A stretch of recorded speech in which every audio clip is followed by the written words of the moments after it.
So the flow is maybe a bit better, I would say, because obviously the first ones we ever did, it was like a bit of a question mark sometimes, like by the players and everything. Because usually us players, like if you get us into a funny mood, I feel like the end product is always a bit better. So yeah, this was very good.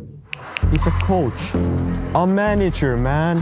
So he's like, why you order Mackies? That's not in line with our nutritional guidelines. He's obsessed with greens. But his CTV page is full red. I said it doesn't make any sense, I'm saying it. And you know, I just passed it to Ima because it made more sense.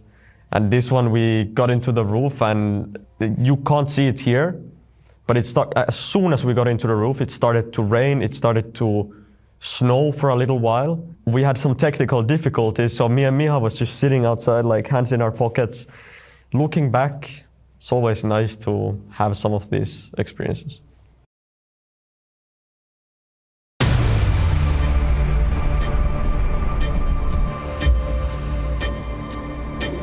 The players that are here, they all know what they are playing for. They all know that this stadium makes legends. So when all of us here grow older and our children grow older, we'll tell them about how it all began. We'll tell them a story about how modern Counter-Strike was born in this arena. Every Counter-Strike fan starts to gather, whether it's at home on the sofa at the PC or here in the Spodek. We are the generation that has seen esports in its humble beginnings. You are the people who found esports, drove esports and believed in it.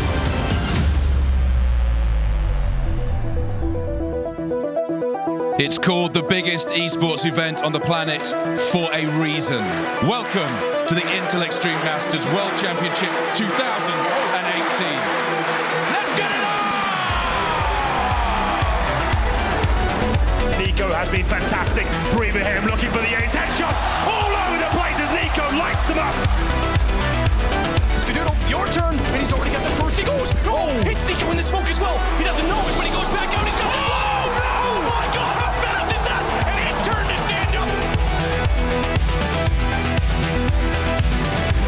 Now the spray has to come in. Nico gets two. Back and forth we go. This is the way to play this. Him solo, and then sneaking out.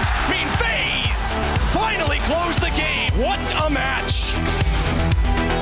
Oh man, Katowice, this place gives me the feels. Let's get it on. It's NIP taking on Team Liquid. Instantly NAF responds in kind. That's 3 for him. Team Liquid really heating up here. NAF again, he's stepped up so many times for Team Liquid and he's done it all. That's a good answer from Dennis though. He is starting to come alive. Oh, the third as well for Dennis.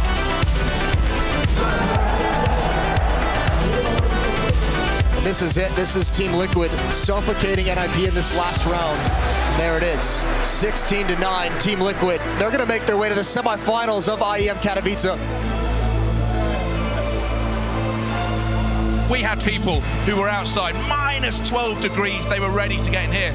It is now packed, it is sold out, wherever you might be in the world. Today is gonna be something special. And the star-studded rosters are about to butt heads, lock horns. The Intel Extreme Masters here in Katowice never fails to deliver. There's so much story on this stage between these players. JW with the AWP, 3 kills from the ruins. Oh, what a shot! The run boost through the smoke, and that might be it. Grim's going to town with the M4A4. He finds 3. And Fnatic will move on, 2-0 again. This team seems to be getting better and better. FaZe, they're gonna cinch a spot in the grand finals. Less device, there's a chance here, a kit on device, but no, too many bodies. And there it is, FaZe making it to the grand finals of IEM.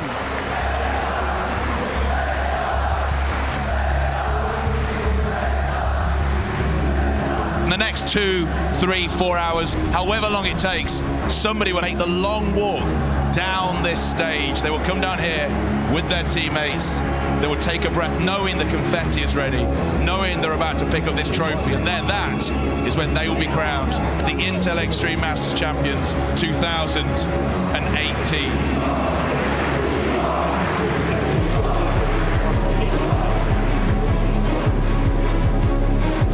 Down, and Guardian's gonna go searching with the AWP. Wants to big truck early, and JW comes out just as he looks away, but look what Nico's done. He's gotten Crims and Flusha, and it's now down to a one-on-one. He knew where JW was. Nothing. JW could do phase, hold on, and take their fifth. Good flashback. Could get a couple more out of this one. And Fnatic are starting to crumble. What's going on? This could be one of the best rounds of the entire tournament so far. Guardian knows exactly where to look. Oh!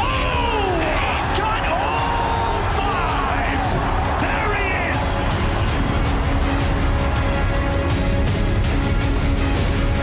Good find from JW. They know where he is, but JW's quick. His third in the round. It's Op versus Op, and Guardian's tapped. It doesn't matter. JW's earned it, and in incredible fashion. Russia has sneaked in, but of course the bomb's so far away. Oh, not only does he spot him, thank you very much. No way. No way. Line it up. This. Not only that, he's caused a full rotation from Ivy. This would be a harsh reset on 14 rounds for Fnatic, and that smoke is tantalizing. Flusha! He's gonna clean out Connector. That is one of the most impressive clutches you will ever see. Flusha, he's not going to allow that easily. Gets it down to just Guardian, 17 HP. Forced off the angle, and Flusha's got us going the distance. But it's Flusha that can slide up. You said he needed another big one. He's got another big one. JW finally silenced, but it's just Guardian and Olaf. Just Olaf! And Olaf gets paid back by his old team. Fnatic has done it. And a legendary brand, a legendary team gets back on top. Walked this walk before, and for the third time, the first ever 3-time champions at IEM, they'll grab the trophy. They've earned it. Fnatic are your IEM Intel Extreme Masters Katowice Champions 2018.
We are back!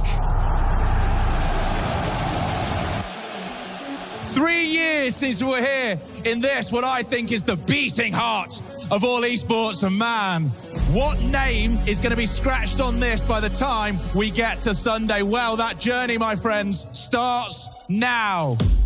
And James just looks for lock in the quick scope into Hunter. A frag onto the feet of Nico. Modesty close proximity, but it's ended. 2v5 between Alexi and Modesty. Alexi alleviates a little bit of pressure from G2. A 2 versus 5 turned into the 2v2. Oh, no way! It's only Flit left over. Oh, what? That is ridiculous! It's G2 just going to the fight. They're gonna end it here and now. And G2 in Katowice defeat VP. Everyone has been waiting for today, from quarantine to quarterfinals. It's FaZe Clan taking on Gambit.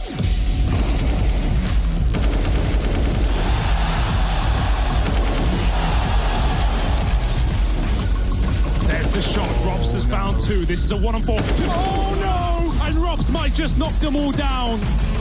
A 1v4, the Rops is looking to get over the line to take this map away from Gambit. Axel up through the window. Rops has heard something. Rops knows. Oh, there's the closer. Rops, what a way to lock in Dust 2.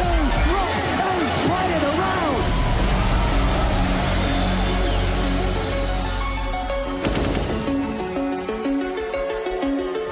Gambit, this is very slow. This is very labored. This is wasting a lot of time. And Brokey's on for the ace. 4 out of 5 ain't bad. But there's the 5th. And they go hunting. They look to send a message. Everybody falls. Gambit, their journey ends here. But this FaZe squad, oh, it's just beginning.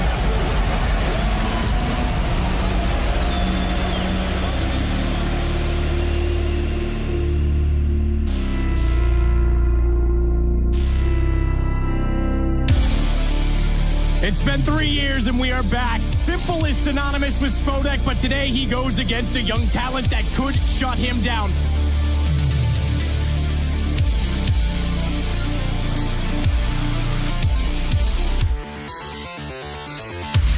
Here we go, Simple. Run boost. Oh, baby, he wants to get aggressive. He's got it. Absolutely what you'd expect to see from Simple on this stage. This is still dangerous. This is Navi again going toward a stack, and it's been completely removed. Absolutely obliterated. How much does m0NESY want to dedicate his life to this bomb site? On Catwalk, finds the timing. 8 seconds. If he can drop the bomb, it'd be everything. But it travels into the site. 1-on-2 for m0NESY now. It's sacrificial. Gives his position away. He wants m0NESY's aim gone. What is man? Oh, the Shepherd staff takes down the GOAT. It's all on a Boomage. 1 versus 2. Big man's got moves. Boomage has clutched one back already in this game. Starts it off well. Nico's the one that killed Simple. Surely he has to be aware that he was up toward the position, and he certainly is. Calm, composed, and Boomage will make it 12-12. Nico has to reload. Simple's got an AK pick. No! It's the headshot instead!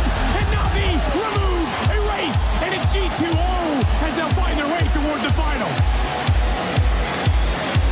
By the end of today, we'll be sending one of these teams to the grand finals. Whether you're a FaZe fan, a Heroic fan, we're all fans of the beautiful game that is Counter-Strike. He's already on the scene. This guy doesn't like to hang around. He wants to play into it here and now. And there's the first. Oh, swinging out. He's seen another. Brokey. This isn't even a clutch, but he's doing it all alone. Incredible. Brokey needs to capitalize. He needs them all, and they're collapsing upon him. They don't clear the corner. Oh, Brokey lines up a double. Oh, and 5. This might be the end of the Danes on the big stage. Another clutch to close it, and this time it sends them to the grand finals.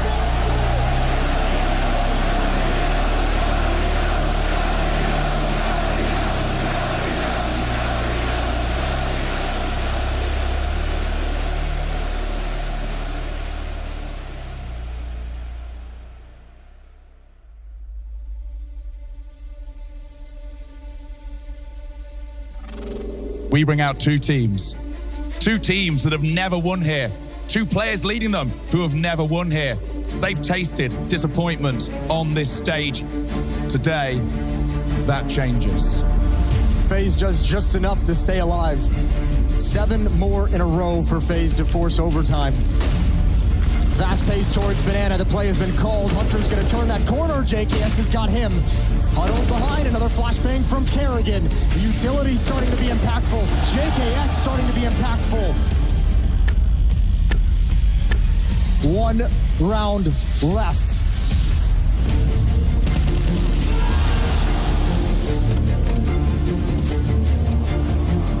Is in a huge amount of trouble. He's going to try and take matters into his own hands. But Jax, he drops in. Oh, talk about a custodian. Oh, talk about a superstar. Talk about the elite. Rops is on a rope. It's over as FaZe somehow turn this back. G2, they're going to find a way to reset, and it's going to be the hardest reset of their careers. Twist trying to use the gap to see through, spots him, sees him, easy find of the kill, looks down, Hunter, not looking the right way, Twist has both. m0NESY comes straight back into the picture, and it's Kerrigan that has to hold it, he can't. m0NESY's got overtime, how are we doing this again? How are we going the distance once more? Hunter and MOUZ. It's them against the world. Hunter flashes in his favor. He's got 3. Oh, MOUZ is absolutely hunting all the prey today. And it rocks. Gets shut out by MOUZ in the end. JKS. Could the stand-in win map 2 for them? MOUZ back in the corner. And this is absolutely doable now. Quick tap, falls off, and he falls the wrong way, so as not to be spotted. Alexi B just waits it out, but JKS has it. Does he have the time, though? It's going to be so close. FaZe have won map 2, and they'll go up 2-0 in this series. That is unbelievable. The stand-up. What can this man not do for FaZe?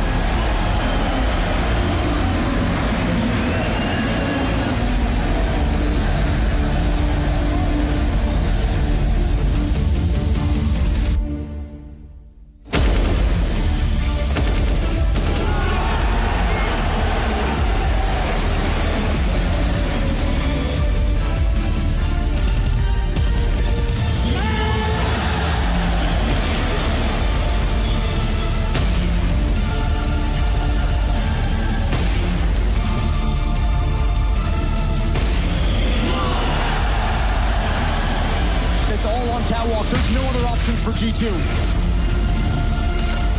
Oh, they lined up. That's gonna drop them down. It's all on Hunter. FaZe, finally!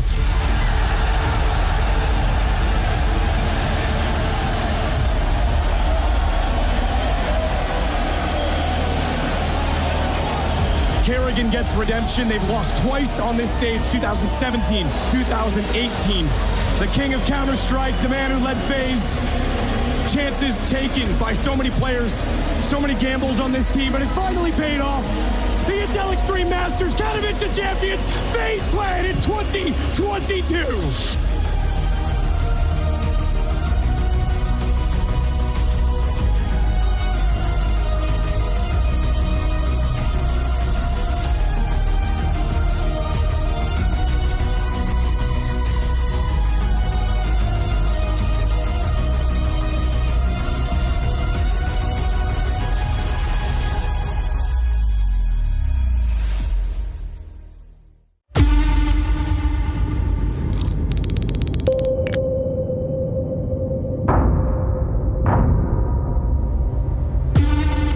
The curse is broken. Apex side with Vitality. They make the grand final here in Poland. But Dog is still a fan! The killer of dreams! And Spirit's Prince of Darkness, a defining round in this series. It's a long time waiting. I missed that trophy so bad. When we walk into the stage, I'm looking at it. 2 majors, I won Cologne. I just missed that one piece, which is Katowice. All pressure that we can get, it's from the crowd cheering against us. It's always funny to win against the crowd and make everyone silent. You don't wait 11 years to fail at this point. To win in Katowice is hard. To win back-to-back, near impossible. Please welcome to the stage, Team Vitality!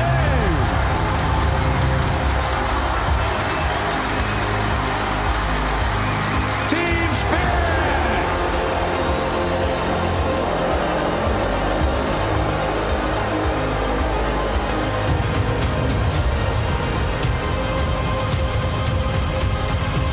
For that trophy, something iconic is about to happen.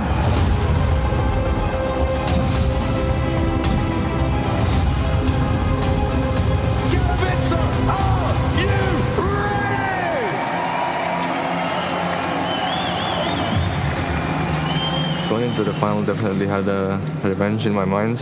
I have a guy named Saivu, so I knew it's gonna be different for sure. I knew that guy's gonna pull off some things. You know, I have some personal vendetta against them, so I had a couple of tricks up my sleeve as well. Some players knows how to win. That guy knows how to win. He knows how to be good in big games.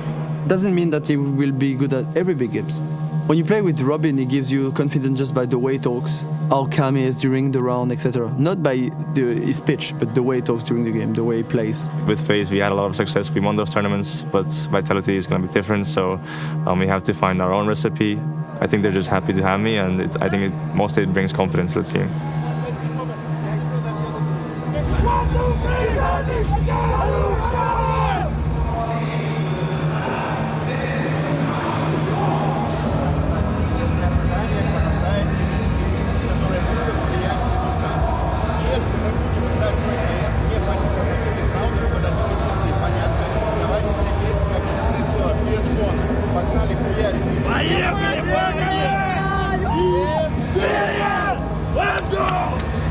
Играйте без фона, играйте четко то, что мы обсуждали. Слушайте Леню в середине, все получится.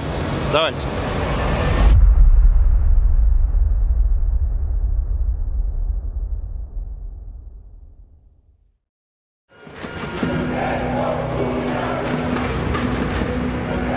I'm feeling, thank you. Who's ready for Counter-Strike?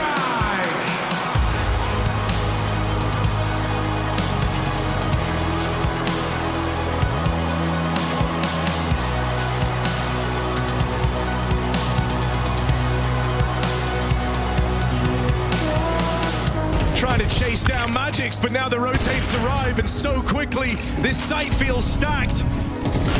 It's the student and the masters side by side trying to claw this back, and that miss from Shiro, does it cost you dearly? Fallen and Molyneux side by side for the 2v5, and that gets Fallen on his feet, that gets him pumped up. Players in the site now getting pincered, not easy for Molyneux, high stress, high pressure, and he's not going anywhere. Oh man, Molyneux! Stepping up when it matters. 3v5 coming back. Oh, says no. Goes for this.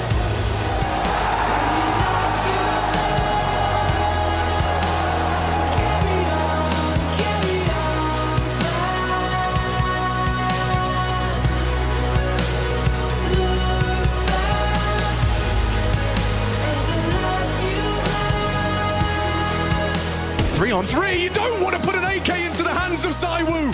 Do so at your own peril. He is inevitable.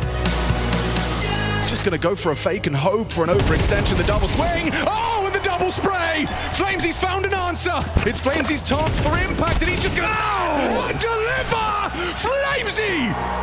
Need everyone to listen, okay? I know what they're doing. We need to push outside. We need to do something. We need to push lobby, okay?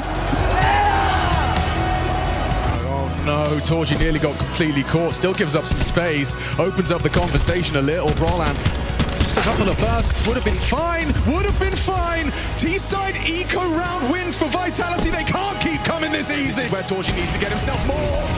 Double kill, how about three? MOUZ's sniper does deliver, shuts down the Vitality mid-split. They can't find Robs, they can't find him, through the smoke he gets them done.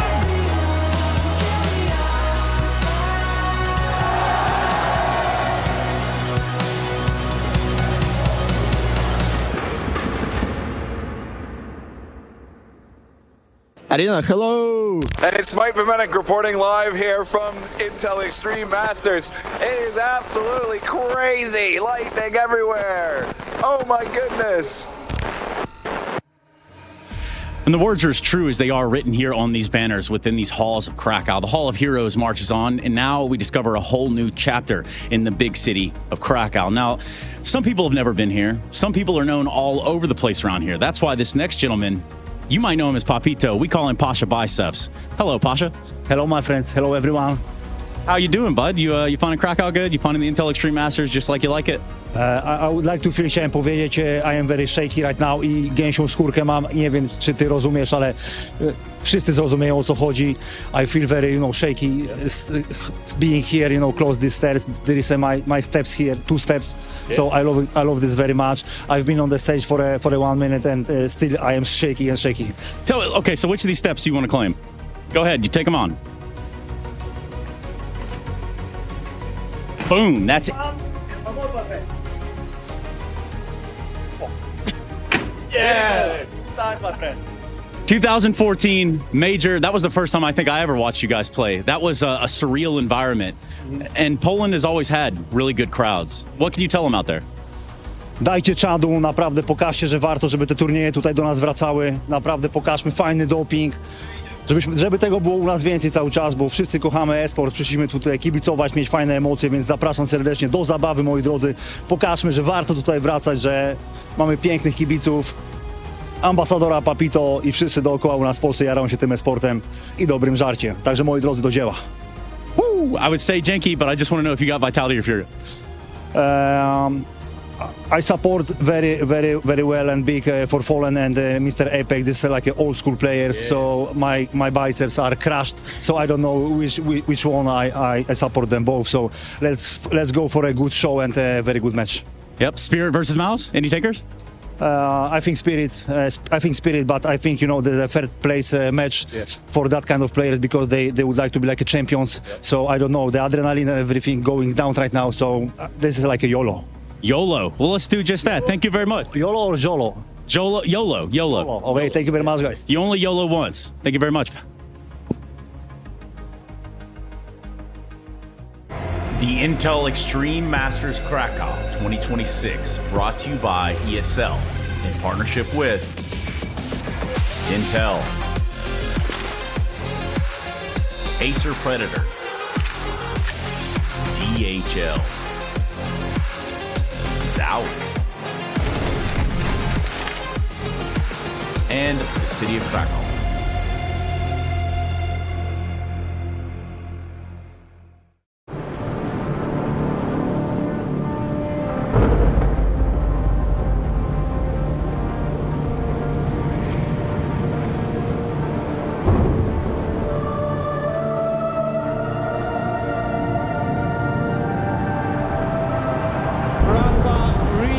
History. Absolutely phenomenal. And Ace is the champion of the Intel Extreme Masters World Finals. Storm's still not quite done. MC is going to take this fight though. 3 seconds left. Last 2 rounds of match. It's got to start it well for ESC. And this is a massive move for Zez, but he's not content with just a Nexus kill. He wants to win. GG! And it's all done. And Strollick's winning. Unbelievable Rogue with a 4-0 victory over Classic. And they did it again in the grand finals. It's MOUZ! Give it up for your Intel Extreme Masters World Champion!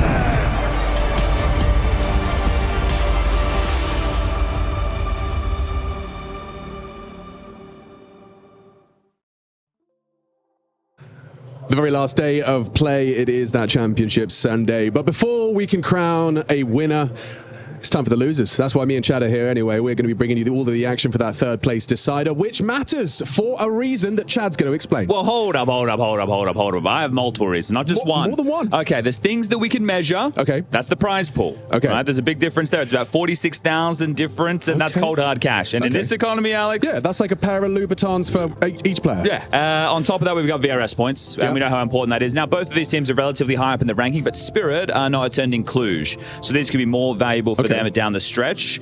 And then we can start looking at some of the in-game items that are in play. And I'm not talking about the skins, I'm talking about the complexion of the teams. This is a new Spirit roster. Sure. So the more they can get stage reps, especially with Tania, it's more practice. This is better than practice, right? 100%. This is a live game on the stage. Yeah. You're able to go through your map pool, you're able to iron out some kinks, you're able to get more reps in before the next event where you will be trying to deliver. Right. And for MOUZ, on the other hand, I'm not sure. I feel like cracks have to be starting to show at this point. And if they can pick themselves up after yesterday's embarrassment, that'll be impressive. No, that makes a lot of sense. Even just the fact, we were talking about it yesterday during that semi-final, the fact that these are head-to-heads you're going to see throughout the season. We get to see how does Spirit and MOUZ shape up. Will MOUZ bounce back? I mean, I'm not sure. Look, right now, I know it's not exact lineups, but MOUZ have lost the last 4 outings to Spirit. So to be able to get on top of them here, even though it is just a third-place decider match, will have ramifications, right? It's the mental residue, it builds up, and those mind games that we talk about. We don't know what events they're going to go toe-to-toe at, but if they do, down the line, at the major in Cologne... This will be a reference point. Exactly. Right. You get a little bit more comfortable with the level of opponent, and getting a win, it's always going to help out the mental, especially when you're going up against Donk. So can MOUZ recover,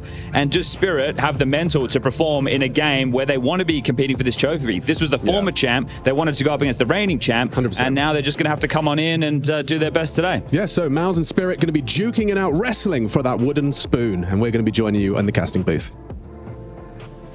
It is one of the biggest games that they've played. It is MOUZ, and I do say one of the biggest games because it's a third, fourth place decider. Not exactly what they wanted, but Cyclone was gracious enough to give us his time before we started the game today. So, right out of the gate, you were sent out of the semis by Vitality. Let's talk about that game just a little bit. You know, Vitality is a great team. We were, of course, hoping that the distance would be closer again, as it's been in some of the previous games. But let's be honest, yesterday it wasn't that close.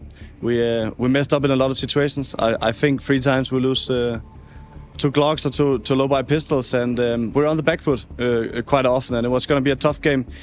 I think even if we converted those, but also if you want to beat the best, you need to show up, and we didn't. I totally see what you're saying right there. Especially, I mean, 13-7 Nuke. There were 6 unanswered rounds by Vitality CT side. Then on Dust 2, you guys split pistols, right? But you won the first pistol. You lose that conversion round the second round. How detrimental is that? Like, how much does that hurt? It hurts a lot, of course. I mean, you know, against Vitality, they will win some of these rounds at times. It's on us to stay sharp on the protocols and make sure it doesn't happen too often. Of course, if it happens as much as it did yesterday, you don't deserve to win it. And we know against them, the margin for error it doesn't allow for a lot. So crucial, especially on that map pick. So today you look at Spirit, they lost to FURIA 2-1. Nuke looked a little rigid for Spirit. Can MOUZ sort of exploit the things that Spirit were shown in the server yesterday? Definitely. I think Spirit still needs to figure out the new role distribution, and at the same time they have a lot of very good individuals, and that's going to be the task. So let's get down to the nitty-gritty here. What do you really think about third, fourth place deciders? Oh, that's a good question. I think it's a difficult one to set yourself up for mentally. We've tried it now a couple of times. We had one in Pro League, we also had one in Chengdu, and it gives us a little bit of experience with it. I think if you finish your game late last evening and you come back, you try and manage your emotions, debrief the game, and get a grasp on what happened and have some takeaways. You then need to also prepare for a game today, and we're here quite early. It's not that easy. I think the quality of the game sometimes goes a little bit down, especially for the team that plays the later one, but there'll be no excuses. Also for us, it's an important game. We want to show that we're a better team than Spirit, and it would be a good feeling to leave a Sunday with a win. Yeah. Is there anything you want to say, Cyclone? You know the fans will be out there, the fans at home, the fans in the audience, all of them. Thank you to everyone who's cheering. I know we are still not one of the favorites, but we're working to get there. Thank you very much, Cyclone. Thank you.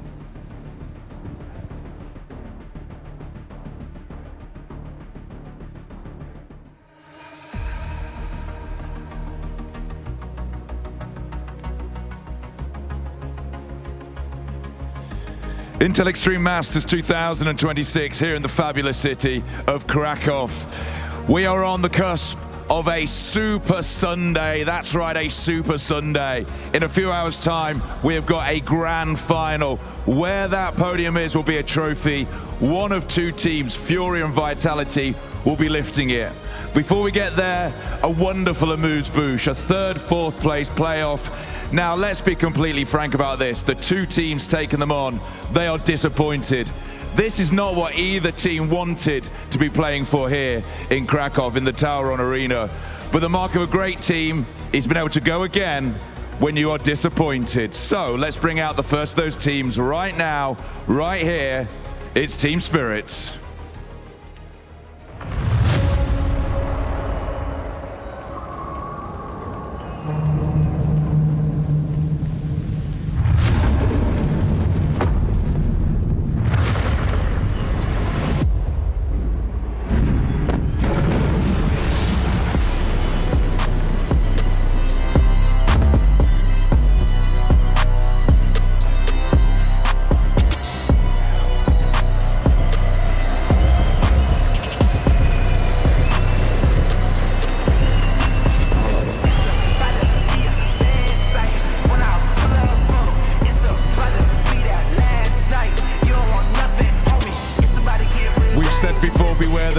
A player, arguably the best in the world, will be off the leash for the next match. And taking them on, a team that aspires to greatness. Today is big for them as well. Please welcome, it's Team MOUZ.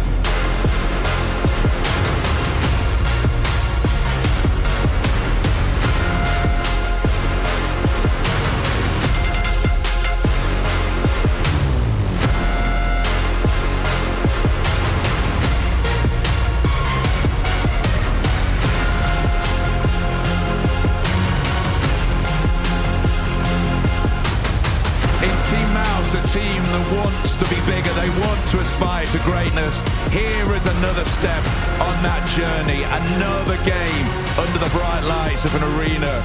Your third, fourth place playoff is now. It's Spirit versus MOUZ. Let's get it on.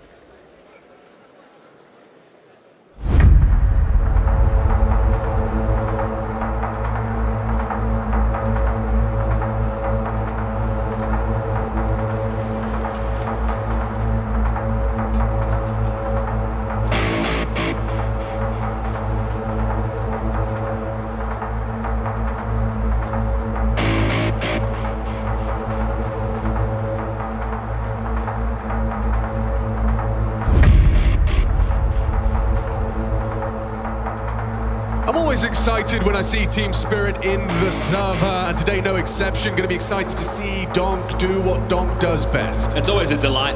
This is one of the greatest players to ever touch Counter-Strike, and it's only a couple of years that this kid has been on our screen. He's not alone as they go into battle today.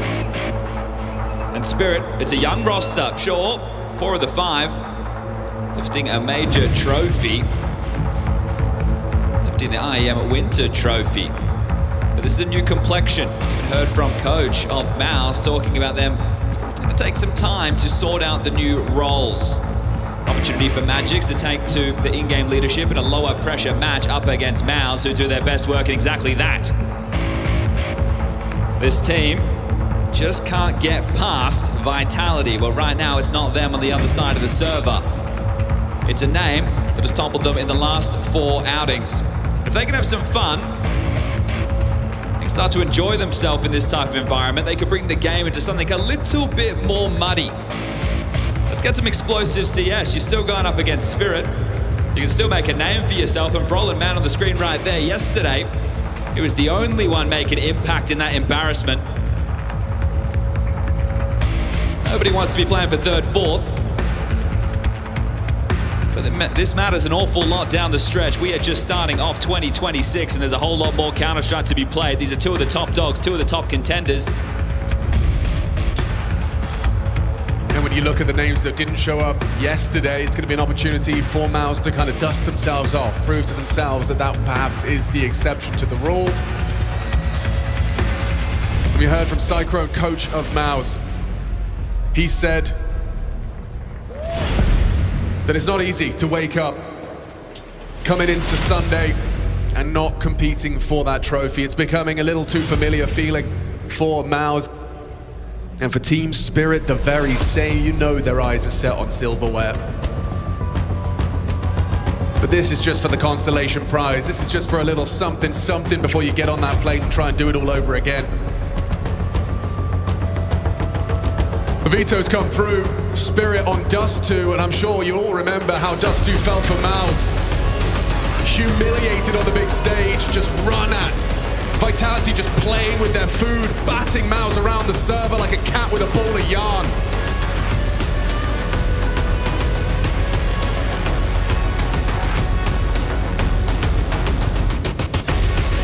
So let's get this one started. Krakow, a little amuse bouche, as OJ Borge put it. Map 1, Dust 2, Spirit's pick.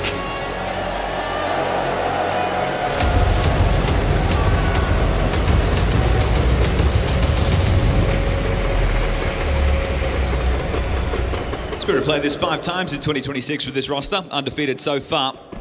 So if they can keep that record, the bookmakers' favourites right now is Shiro boosted with a P250. This one could get a little bit more scrimmy, and I'd love to see that for these teams locking horns in a sloppier fashion. Just a little spot out, a couple of bullets exchanged between Zontix and Torji as the hinge smoke now deployed. Time for progression's middle. Splashing. Ooh! Spicy start. That's quick. For Torji on the pistols. Yeah, he tried this yesterday to no avail. This time he hits the wrist breaker flick to remove Donk. So they're still going to be setting themselves up for a mid to B right now. Bomb trundling back in through the upper tunnels to join Zontix. 2-2 variation against the two men on B. That's Jimmy with the Berettas and the smoke. Perfect block utility available right now to stall this out. And thank you very much, he says. And he's timed that well as well. The CT smoke will fade if they don't start to commit up the ramp, so they focus their attention on this fight up here. In the window side, Exertion jiggles out, doesn't hit his bullets. Jimmy feels like he's got a lot coming his way. Has to turn around. Messi, nothing from Jimmy. T side have broken through, access to the B site granted. They'll give this a go on the retake. Still more util. A smoke could be useful. Torji noisy through the tunnels. A headshot needs to be provided at Shiro at range, and Tanir even finds him with the Glock. That's really going to limit your options here. Smoke will force Spinks out into the fight. Oh, sorry, Shiro into Spinks. There's nothing here for them. Spirit take pistol. All right, that's tidy. Man disadvantage, you lost Donk. If you're MOUZ, you have to be capitalizing on those. That was a fantastic opener from Torji off a cat. And you know you can't keep Donk quiet for long. We MOUZ going into the force for the second. A couple of MP9s, and here is that opener again, just on the fadeaway. Donk goes down, and respect. Happy with how his team pieced that together. You could just see the sandwich. Even though the block smoke comes in, they're able to be fighting from mid to B, and it bought so much time. Jimmy getting shot in the back as they do take long space early. Brolin loses control, but Exertion and Spinks take lower tunnels. One of the keys right now is going to be blocking. What is the timing? And Shiro looking to play straight through this. This is what I'm talking about before Scrimmy. A bit more risks taken. This is a huge risk, and I think it's ahead of the internal timer. Yeah, you see that. He was exposed, just jumping across. Wasn't ready for someone to be on the fight. Torji warded away by bullets and the HE grenade. Now accelerating towards the ramp is Donk. On flash for Brolin, and it's not really going to be able to stall them out, is it? They're already across and in, so fortified in the site. Is it a save, or do they want to tussle with this? I think it really depends on if anyone finds a little something on the way in. Bomb's not planted yet. There's going to be a push. Exertion accelerates through the smoke and does find Tanir. Donk responds, Shiro covers, and it's all going to fall apart. MOUZ lose everything. Triple kill from Donk. Spirit, second round converted. It's been in fine form, hasn't he? No one else like this guy on the rifles. Doesn't matter if it's a prestige event like a Krakow or something smaller, just the pugs. He's always going to find output. A question going in today's matchup. Neither Spirit or MOUZ get an awful lot of love here. Yeah, who will be the fans' less favorite? More less favorite. Yeah. I would say Spirit. For MOUZ, they can't seem to catch a break. No fans anywhere, as it will be the eco now. Ready to snap over towards short with multiple bodies. Magic's going to have an opportunity for a bit of a farm fest here if he was focused on the short, but they're going to bring the fight to them. Ran straight past him in the smoke. This gets weird now. So many on his screen. Magic's handles it. Nice from the Deagle, though. Jimmy's Deagle has certainly hit a couple of nice shots throughout Krakow. Nets him a Galil for the save. Yeah, okay, he's going to hold him to that. What can Exertion find? Gone up and over through short the safer route to see what rifles are available. We know it's just going to be a Mac 10. More damage looking pretty unlikely right now unless Jimmy can find something from T-spawn to Donk at range. So grouping up, looking like they'll exit out of the window and the doors, and they'll be grabbing the third right now, Spirit. These 5 maps are Dust 2 throughout 2026, one of them being against Inner Circle back at Bounty, the rest of them in Krakow. Lots of reps. There were 2 close games, one against G2, one against Astralis, both 16-13s. But they bludgeoned Na'Vi, and they took down FURIA. So this is their home turf. We do get the guns out now for MOUZ. Torji with the AWP equipped. Kit in for Exertion. So full buys for both teams into round 4. No omissions in that department, and plenty of B spawns for Spirit. So what's the call? Sure, going to head over, potentially just post up for that plat line, and because he's on his own, this could be telling of a bit of a ruse. The AWP shows you think that there's more behind it for an explosion. Otherwise, they're just in a default. You're going to see Jimmy, though. He's no slouch. Look at this! Duties, yeah, just running up mid. Donk wants to get himself into the fight immediately. He's come to scrim on him today. Look at him, just applying pressure. 1 minute 34, and you've lost short. Yeah, we've seen them play throughout it, those matches. He's even going through. He really wants to feel the pressure or amplify that pressure onto Torji. Pre-fire not far off from the AWP, caught on a missed jump. He hit the wall. I think Cali might have allowed them to play off the leash today. I wouldn't be surprised, yeah. A little bit more with feeling. Because they were doing a lot of slow defaults in their game yesterday. Yeah, stark contrast to earlier games in the tournament where it did feel like they were more loose. It seemed to work for them. Still searching towards B. Magic's out middle on a timing Tania with him. This B bomb site. A lot of pressure. Yeah, Jimmy's going to be looking the wrong way. Just averts his gaze. Gets back onto Magic's in time. Spinks down after one. Still low. Every round, Spirit have been able to get into this bomb site. 2 mollies. They can lob those out. First one towards window drop. There's another one available for Tania to pop in. That kit on Exertion. They've got used up for the retake. How long can they stall this out? I mean, they're hoping on Tania to play alone, essentially. Nice timing. He waited to throw his molly. More nades dumb. Shiro going to lend a hand, trying to time his peak right. Just going to be working on that window line. Time ticks. First gun round, MOUZ. You want to get yourself in the saddle. Tania's hit the headshot, though. Swings on out for more. Tania just a one-man army defending this bomb. No time for you, Exertion. A fake. Shiro confirms your offer, and he'll see you later. Thank you very much. 4-0. Spirit. Every round into a bomb site successful. Just like the pistol, they get the opener onto Donk and they're still unable to convert. Just a mid to B, great timing there. Magix and Tania are able to get so much room. Sure, Tania's doing damage to Magix on this fight on Jimmy, who has an awful timing. The Finn does a good job to spin around for one, considering the circumstances. You see here the bullets just going in the back. So Magix causing a bit of chaos there, but it's all about Tania. And this is the man who I want to see get more reps on the stage. In the heroic jersey in the early stages of last year, gets the promotion to this Spirit squad, and well, if he can find more comfort, he's really a piece to worry about. Shiro's going to play ahead of this. This is unlike him. Oh, and he's going to cost him everything. An aggressive maneuver you're not accustomed to seeing out of Shiro, and he loses out the opening death to the FAMAS. Can they pull together another 4v5 disadvantage without any trade potential? Might just be another mid to B is playing heavy A MOUZ out the gate. It's netted than the first, sure, but again, a susceptible site. They're essentially calling the bluff of Spirit. Surely you're not going to go mid to B split again. But what if we did? And Jimmy has to defend the team's honor. Oh, gosh. Exertion could get in position. He can blow open the CT smoke. He's going to need to. That's it. Breaks it. Crisscross. Applesauce. They're making it clear they're splitting B. Will Exertion be able to help in any capacity? Jimmy's done enough. Gets one. There's Exertion. Kicking up a fuss. Pushing the smoke and finds another. Bomb's loose. Magic's on the other side of that smoke. And yeah, overwhelmed. Torji will find him.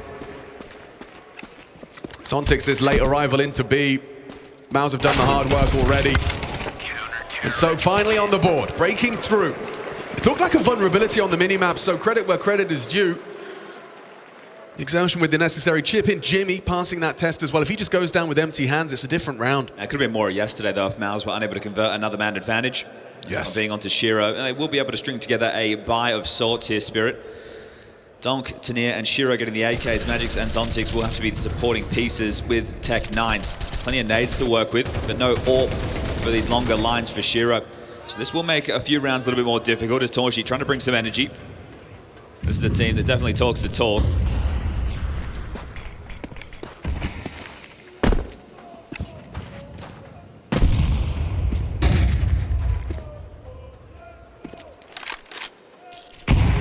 Break timing is impeccable from Torji. Catches Magic's top mid. Oh, and Donk taking heavy licks as he jumps up Xbox. Okay, Spirit, you've gotten your short control, but at what cost? I think you have to accelerate. The AWP hasn't rotated yet. Yeah, he's cool. Nearly got caught jumping up. Exertion's lucky to be alive. Wants to put that AK to good use. On the CT side, they're closing the gap. Finds the fight he's looking for. Supportive flashes from Torji. Just like that, though. 3 frags. Instantaneous from Spirit. Spinks on his way back in. Should have one. No, he doesn't. Donk too quick on it. Wow, another one. But the opening kill goes their way and they still cannot convert. Well, the reason I say they have to start scaling is because they didn't hear any rotation through CT noisily. You could have had Torji walking, and that's why I said they need to go, because that timer, they pop out, they catch Exertion, who still gets a kill, but it's all Donk and Shiro. They'll salvage this AWP to give to Shiro in the next. Well, actually, he's got it for himself. Don't worry about that. But that is another opening kill. And another round that goes awry. It's 5 opening kills for MOUZ in the first 6 rounds of play. That is a stat line that is almost as ugly as the eco losses. Doesn't line up, does it? 5 opening kills in 6 rounds and 5 rounds for Spirit. Great output from Donk here on low HP as well, and Shiro catches the timing as they're scaling. Beautiful work from him, just holds down the trigger and grabs 2. Donk patrolling the smoke, Spinks trying to catch a timing, unable to do so, and round over.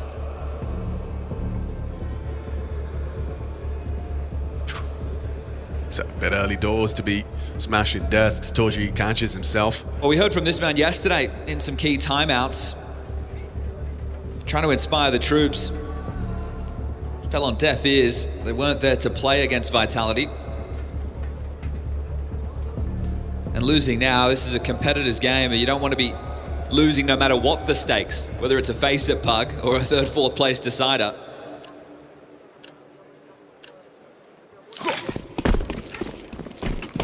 Long corner smoke lomped out. Looks like they want to take some liberties. Yeah, it looks like Donk and Tanir are going to try and forge a path through the long side. Contending with that corner smoke, and oh, he's done well as Tanir tries to commit to the spray, and it costs him dearly. Big find from Spinks. I keep fighting this. Yeah, you know there's 2 on the side. Spinks, ooh, goes down. Important from Magix. A great pullback. You can see the CTs activating into upper. Yeah, strong reaction. They have this AWP. You would like to get it into pit, so at least you can leave Shiro there, and if you wanted to rotate back, you can, but Shiro looks like he's going to join them. Parks up a bedroom, takes a passive line. Zontics and Magix are aware for the possible spillover. Wait, is Torji going to be holding T-spawn? He is cognizant of that potential. Will back away into the site. Yeah, it's too strong of a weapon just to be holding upper tunnels to T-spawn. He needs to be somewhere a little bit more active. So jaunting over to worry about that long cross. Okay, the setup makes sense now. Jimmy and Exertion have this mid crossfire. But by throwing the mid-door smoke, they pulled the investigation. So Jimmy and Exertion checking that there is no way for them to be slipping for a mid to B or up short. And now that they've identified that, they can likely understand this will be the long play. 1 smoke on Shiro. HE available on Exertion for the break. This could be key to set up Torji with a pick on a timing. So there's the smoke. Torji will call for that break, and ahead of it is Magix, crosses into the sniper scope. Torji good for it. Shiro responds onto Jimmy. Long no longer a threat. Oh, great molly. Oh, he's in trouble. Force wide. Good. Oh, he didn't hit the shot. Torji was supposed to lend a hand. Now 1 versus 1. I was going to say sniper versus sniper, but Shiro elects to pick up the AK. Peeking for Torji. An important find. 2nd round on the board. A bit tough there with that death. The bomb spills onto the lip. So Torji aware of the possible peak options with the time against them. Shiro just swings into things. So trading out on long, you have to say good work here from Spinks to get the double. That nade perfectly placed, and then he just scoops them up as he swings on out, essentially lining up for him there. Exertion, Molly comes in under so much pressure, swings immediately on that as well, and this is it, Shiro. Tough fight.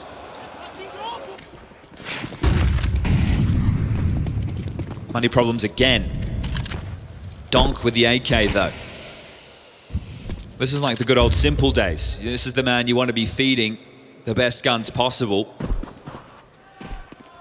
That's why he has to deliver and does. No doubt about that, as it is going to be Brolin tucked in long plan anti. Torji on the line. Aware of a bit of a pop play. Right now seems to be reading the situation, but is there any push-pull? Do we get anything else out of this limited utility? Seems unlikely.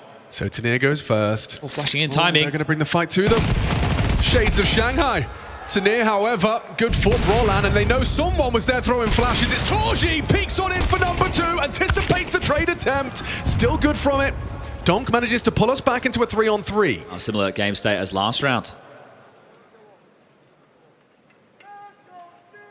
Do they want to reset this time? 50 seconds. Decision will have to be made quite quickly. Magic's dead. He can call from the grave. Where you going? We'll have to be quick if they want to be around the world. 40 seconds now. They have 2 smokes. Could smoke the doors. Jimmy currently playing outside the site. Long will be a problem, but by the time they get to the staging area of B, Jimmy might have actually bunkered down, looking to do so. Yeah, it's going to be hard for him to find output on the half health. Softened up for these Galils and Scouts. It certainly evens the playing field. 20 seconds, Chad. They're walking. It's going to depend on the pathing right now. Right? Are they grouped up? Because it's going to be scattered on the way in. It's stressful to have good pathing in a moment like this. 14 seconds. Jimmy just needs to get his one. There's Donk. Got to get that bomb down. Zontic sprinting in, 6, 5. They're going to need to be planning now, and it will be in time. Bloody hell, that's close. Donk just demanded to find the insta-kill, and he provides. Yeah, 2 within the round. The trade was on the AWP, and then the most important one to get into the site in the game set of 3v3. So this is why people might, you get people like, oh, of course Donk has great stats. He's getting drop guns all the time. No. This kid is an absolute phenom. There's nobody else like him in the modern game. Obviously, we have great players. You get your ZywOos, your Monacies, your Kiyosukes on the up and up. But just what Donk can do on a consistent basis, he's an animal. And as a pure rifle, who sometimes does some secondary AWPing on this very map. Oh, second to none. Changed the game as far as we know it. And again, it's just a pleasure to watch him in the server. Only 8 kills so far, and he's even given away a couple of openings, 0 and 2 in that department. Yeah, and if you ever find yourself, doubting that, just go and watch some clips of like the death POV. Oh, right. Rapid. How little you see, how it feels to be up against that rifling talent. Well, Brazil will be making some noise a little bit later. We got FURIA taking on Vitality. Could be a banger. Chengdu it was a 3-mapper, but they were all close. Going in Furia's favor as the punish right now could just be a B pop. Stacking the site as mid-control taken by Brolin and Torji. Promising. You've at least got the bodies here, but can you get past Donk? He swings on out, spots another in the open. The flash is supported from Shiro. They're not ready for the third, though. Exertion was overlooked. He only gets the one. Tanir good for it, and down. Sight lost. Good output from Tanir. This is what you want to see from this player. Again, returning to the time on Heroic. I honestly, you were watching the games with me. I was really excited by the talent of Tanir in that Heroic jersey. He looked like he was one of those players that could just get a lot with a little. Compromise weaponry, compromise scenario. He seemed to have like a very strong head on his shoulders. Considering he wasn't even meant to be in that Heroic team, it was Nilo.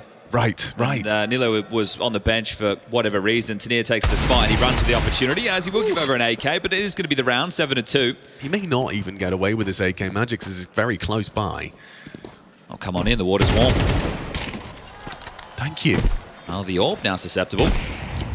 Oh, and Magix would like to have a go. Fair play. You definitely can see that the leash is less tight today. Yeah, take some risks, take some chances.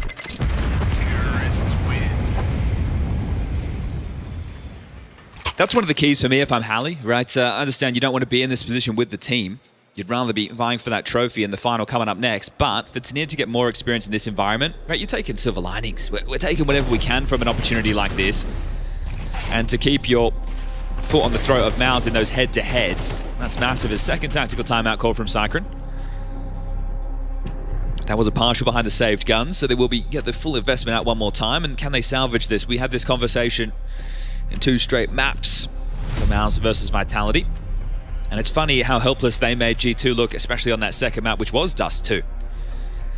Overpass and overtime affair, and before that, thought it was going to be a galvanizing win against the Falcons in the group stage. I think Donk's quicker. Depends, is it about driving or is it about hitting headshots in a video game? Because they're both good at their That's true. skills. I know nothing about Formula 1 and I won't pretend to.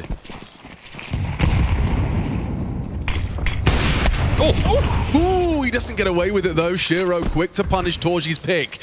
He has taken Donk out of the running though. And speaking of running, Tanir is just absolutely sprinting down middle. Now hits his wall kick to try and punish a timing through middle. This is quick. Look at the time on the clock as they're already probing for that fight on the mid to B. And he's been spotted. Roland gets that info. A head-to-head duel. The Swede prevails. Jimmy throws out the block smoke on towards Tons, anticipating reaction towards his site. He has got very little backup. And here they come. Jimmy controlling his spray, but Shiro trades. Now the bomb is into the B site. Zontix, however, hoping to be overlooked. Strafes on out into the flames. Backstab comes in from Exertion, nearly loses it. Shiro in the clutch. Okay, these are the rounds he's set to succeed in. Worried about upper tunnels. Backing away to them. Confident in taking these fights on that window exit. That smoke limped in. Will limit some of his angles. He just has to time that first peak. Has to be perfect. They're going to try and partner up, limit that potential. He just has to hit this one shot, one bullet through the smoke, misses his chance. They're holding it, great covering fire. Lovely team play from MOUZ, just in time. A third round delivered. Damn close right there. That smoke really changed the whole dynamic. Yeah, it just causes too many issues, right? The fact they can slip out, be towards car, means he can be run down at a closer angle, and then also the sight line being the bigger of the issues. 2 rounds left, money again in jeopardy. Bit of typing between Donk and Torji. Don't know what they said. Maybe the obs. Oh, Donk said worth it. Okay, so got the report in there from the obs team.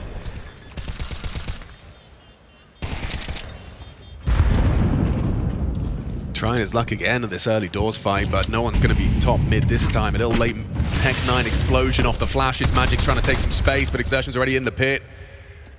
Oh, maybe overlooked. Hello, quick reactions from Exertion. Oof, last bullet of the mag. Yeah, that was scrappy, but still, 2-man advantage. This one should be good for the 4th, and then the money will be absolutely in the bin for Spirit for the final of the half. Recovery of sorts.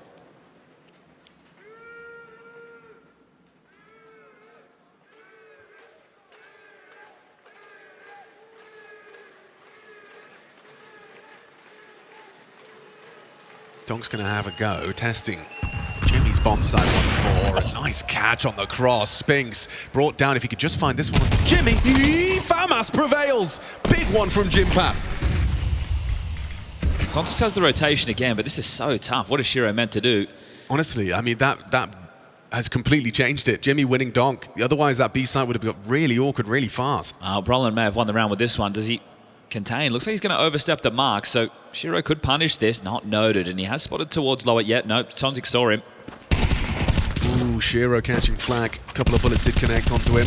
The spam onto Zontix as well has them hanging on. This will force them into B. Jimmy's smoke has faded now. Maybe they just save. It's not the best for Zontix, but it will be great for Shiro as... Yeah, you got a better shot next round, haven't you? You highlighted just how little they're going to have to work with without this. Yeah, that's only going to be the 1900 for the final round of play. So having the AWP is at least something to work with. Otherwise, it is just going to be limited down to the Deagles and the Tech 9s. So first time MOUZ are able to post consecutive rounds in this 3rd place decider. Can they make it 3 straight before the break? Feels like Exertion's been on the right side of the map, taking fights on long as they go long, being there as the 3rd man on B as they hit B. So positive signs for his read of the game. And I like to see Torji taking some chances as well with the AWP. Yeah. Trying to set the tone with some fights. And again, Donk has given away a couple of openings, 1 and 3 in that department now, as it will be a timeout from Hallie. Those finances are very, very limited.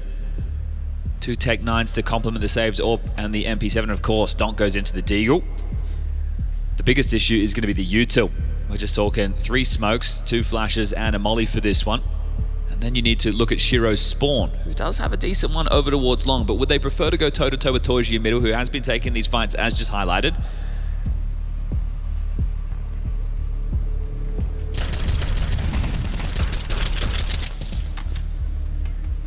Yeah, this was one of the most important duels. An imperfect clear from Donk, and with that shot from Shiro onto Spinks, it would have left the B side open. And the boost in the AWP up. Can Shiro catch anything on the cross? No. So you take your chance. Nothing spawn-based. Maybe it's back to this long pop. Rolling on the jigger will catch a whiff early. Then he can block and even call back that of Torji or...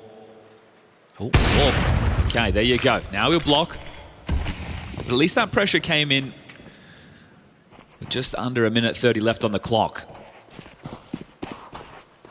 And still uncertain as to where the CT sniper is positioned. Torji towards car side. And they're holding on to a lot of nades, MOUZ. Oh, they've practically got all their full belts. Now we see a couple dump to keep this blocking going. And they've just thrown one out for mid doors themselves. So doing that from A, try and support those B defenders. Make sure that the mid to B is not an eventuality, at least not yet, as they try and soften up towards short, and that's exactly where Spirit are congregating now. It's just that lurk piece of Zontix long.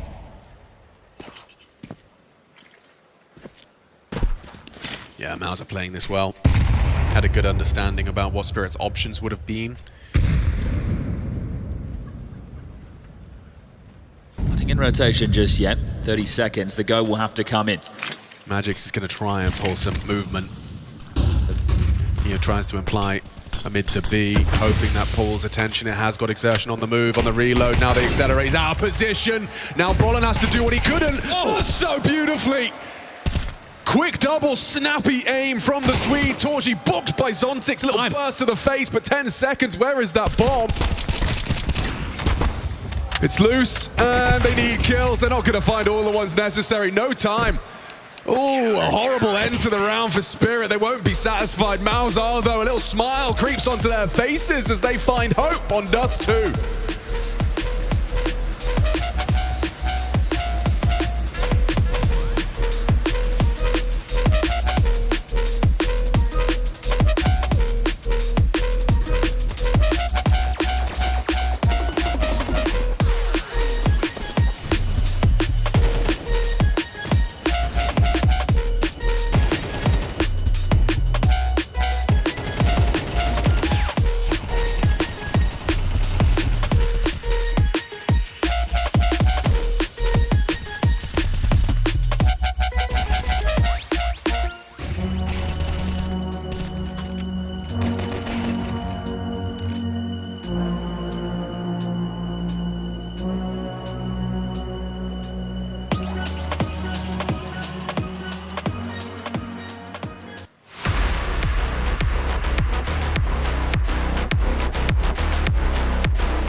Welcome back to the Intel Extreme Masters Krakow 2026. This is the third place decider.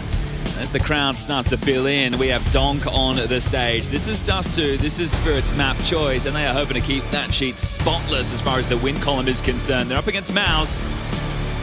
looking to bounce back mentally from yesterday's 10th loss to Vitality in 12 months worth of play.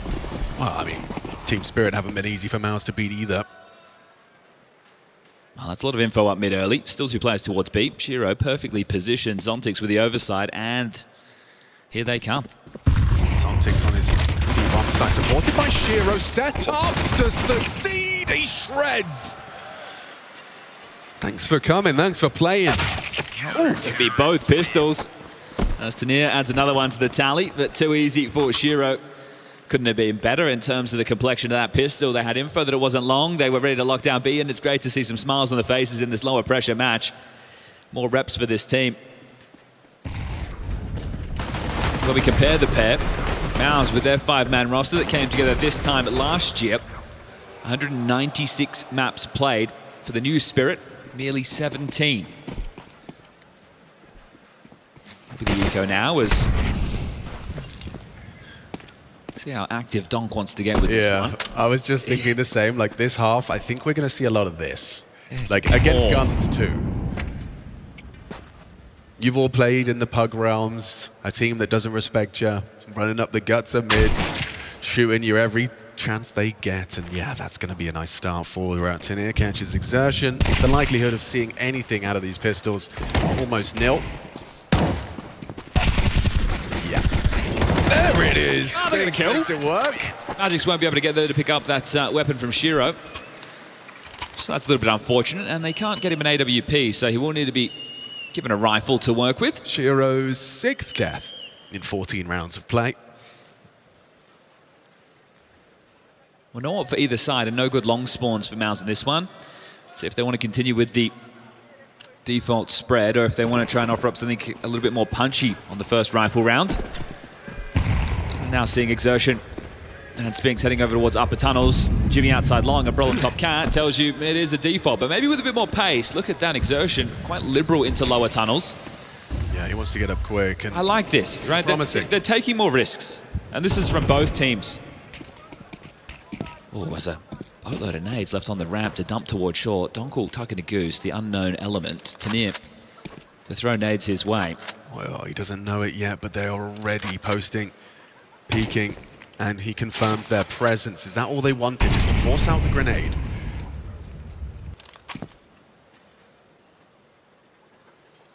Zontix's reaction, freed up by Shiro's positioning on B. A bit of a Joker setup here, right? Donk traditionally playing over towards B alongside of Zontix. But he's goose from the start of the round. Right. Shiro the AWPer without the AWP playing B. Oh, Magix is going to get caught just as he starts to move forward, gets the info ahead of it. That shadow still, though, a lovely peek from Jimmy. You're kicking yourself there if your Magix knew it was coming. You had the advantage. Cleared. Now gets win for Tanir, needs that burst to the face, does catch one on the short side, but backs up into long. Good fight again, double kill from Jimmy upon entry. Forced wide is Donk. The Joker gets nothing done. Oh, he's fined as well from Spinks. Doesn't even go down to the spray of Shiro, so a convincing one. They are battered and bruised, but 4 alive. MOUZ managed to post an early gun round. Yeah, didn't even get to use all those nades on the ramp the way that they were hoping for.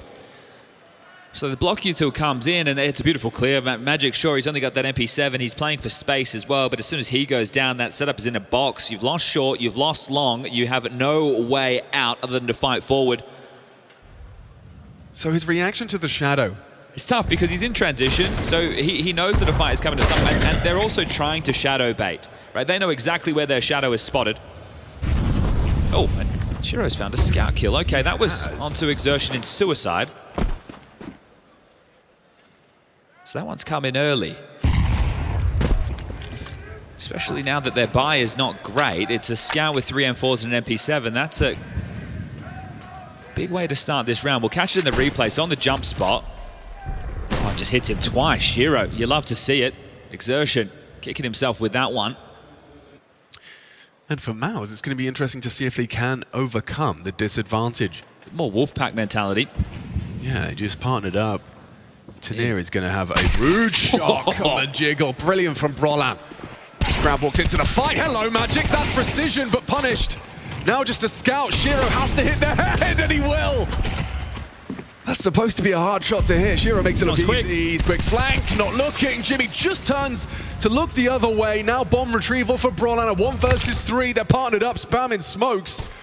Very uncomfortable for MOUZ's captain here. That smoke won't last longer. He'll replenish. Shiro's cut him off with the pass. Yeah, he's advancing on the long side. Brollan tempted to play around this smoke. Zontic's just acting like a solo venture, and there's the Shiro spank from Great the round. side. Great round from Shiro, 19 and 7. Impact on the pistol, opening kill. That second one was a thing of beauty. Doesn't matter if it's an AWP, if you hit him in the head with a scout, does it? So great work there, as it will be the final tactical timeout called from MOUZ. Such a compromised position as well.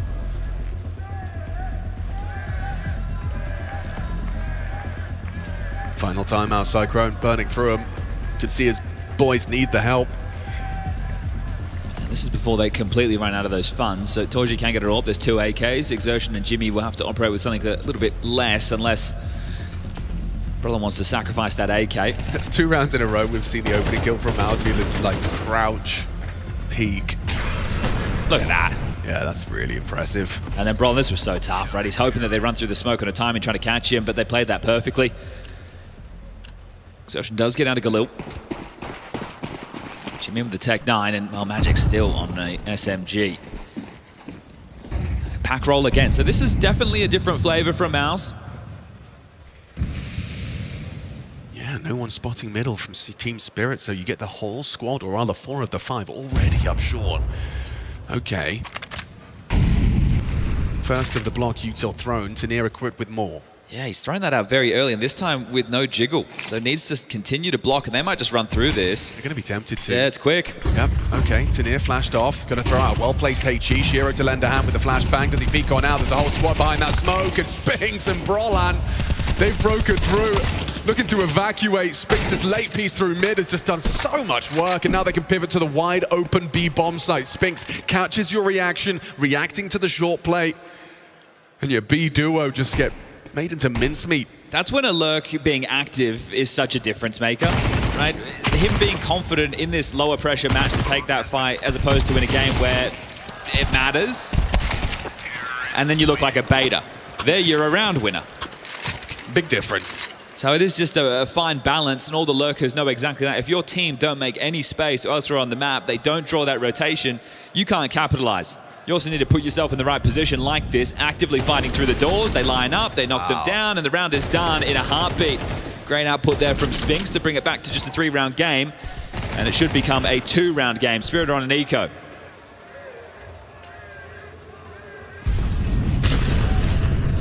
Torchi's just going to go peeking on towards the long side, avoids the majority of that nade damage, and yeah, he's gone for the re-peek, so could be punished. Shiro may have heard the scope, but he wants that weapon. So Torji anticipates the punish. Oh, he does manage to maneuver away from the fight. I want to say this should be easy for MOUZ, but we saw what happened yesterday. Yeah, right. It's not going to happen. I agree with you. But then again, it shouldn't have happened yesterday. So... Big 2 to the good right now for Exertion. He continues to farm up. We'll make it through within the round. Just getting his stats up with some ecos. Just Magic's a donk to find, and sounding off towards A. That will be donk. Exertion now on for the ace. That is where Boris the Butcher plays. Because it's an eco. Could be anywhere. Exactly.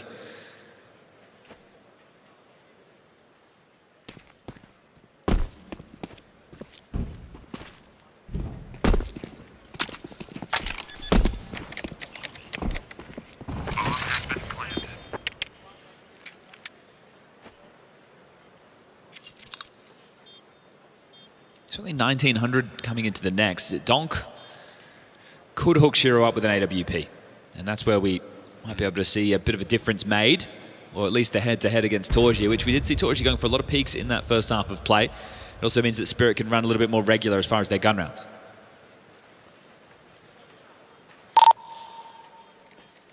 I want to ace for the highlight, bro. Oh, that's true. All right, well, I'll let you know he is being sarcastic. Get the MOUZ Frank movie editor on that one. Yeah. All Well, Halley's going to take out another timeout, and only one more remaining in regulation as Cyclone's burnt all his. Shiro does get that AWP dropped across. Boris having to operate with a lighter weapon again, and this will be at his detriment at a certain point. I think there's going to need to be a moment in Spirit where the eyebrows raised. Interesting to see what the call is. We know that Halley is the architect of the way that Spirit play. It's just a new voice to issue those instructions within the mid-round. But yeah, I'm saying at a certain point in the way Spirit function, Magix is going to need to prioritize rifles, right? And it's just always tough for a player who always has an MP7 or an MP9 or something lighter. Sure, you're going to set up Donk all the time, but you play key roles too, and you need to be able to deliver some output, and it's hard when you're undergunned. Spinks gets himself out long on his own. Respects the util and concedes the space, and a solid nade to Magic's face. I love it, right? The details are right there. They're not playing for long insta. They're doing the smoke molly combo. Molly lands, smoke comes in. He knows they're going to flash and swing off of that because he's meant to be in the open. He drops a nade, preempting that swing. Right? These are the details in Counter-Strike that you love to see because you know what the response in most of these scenarios are. Everybody runs them. It's just slight tweaks. And doing a bit of nade damage like that, what type of ramifications can it have within this round? Certainly going to limit Magic's. Who already feels that way with this MP9. He's playing long corner with an MP. He's not even up close and personal. He's essentially just like a wall. He is. I feel like full support right now as the AWP is at least on A. Tanir playing for mid to B. Little bit of damage off the Shiro nade. If it is a B split, it means Halley has preemptively called this, right? Because this boost is in the mix. But as they throw him into B smoke and two pivot back towards long, now Boris gets to burrow in close up, pressure on Shiro. Really counting on a long reaction. But this is where Magix has to be able to defend the honor because it is just Shiro on the site. If the AWPer gets put in a box, he'll not be able to do his best work. Brolin working on mid, will hard clear this. Oh, no, he won't. Didn't consider it. So that's a big find. CT side have that advantage. Magix, something from long side. It's not enough. Now Jimmy lives on. Now Shiro is in that box we're talking about, boxed in, has to focus on the short side. They're accelerating up the long at the same time. That's the shot that frees him up. Now attention drawn, a missed shot on the second opportunity. Surely a single bullet would do it. Donk in support, trying to bail out his AWPer. Over the flames, couldn't spot him. One bullet. One bullet, two targets. Torgy and Spinks, he's hit another, puts it into a winnable one. Oh, no, it's not. They didn't get the bomb down, all right. No one could punch in the code. Brutal.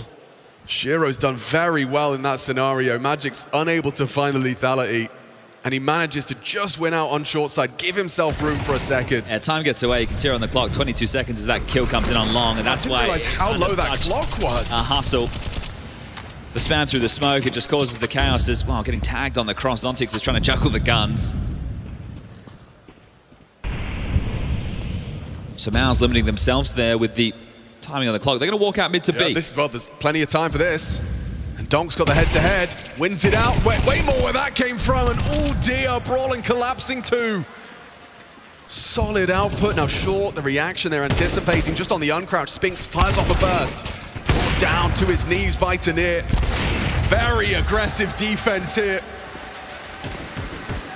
Spirit have had enough. Yeah, pack it up. It's going to be 1900 for MOUZ going into what should be the final round, round number 21. 12 is all but secure unless we see a miraculous Jimmy 1v5.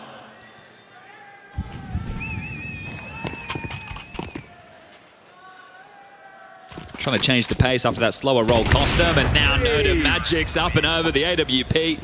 It's the kill with 5 staying alive. They should be able to punt this one in. The high end is about, well, towards you AWP, and the low end is going to be just some Tech 9s. You see what happens when Magix hasn't got an SMG? He gets a kill. Isn't that nice? That's the tag at the start of the round. So they're juggling the guns here, giving Donk the M4. Probably should have been the status quo anyway. Yeah, it works out for him, doesn't it? Beautiful. Different boost angle, just trying to tend to any lower pushes. Now this has to be the final round. They missed the molly. But still have so much more, not only the firepower, but the U2 department. And also maybe the will to play.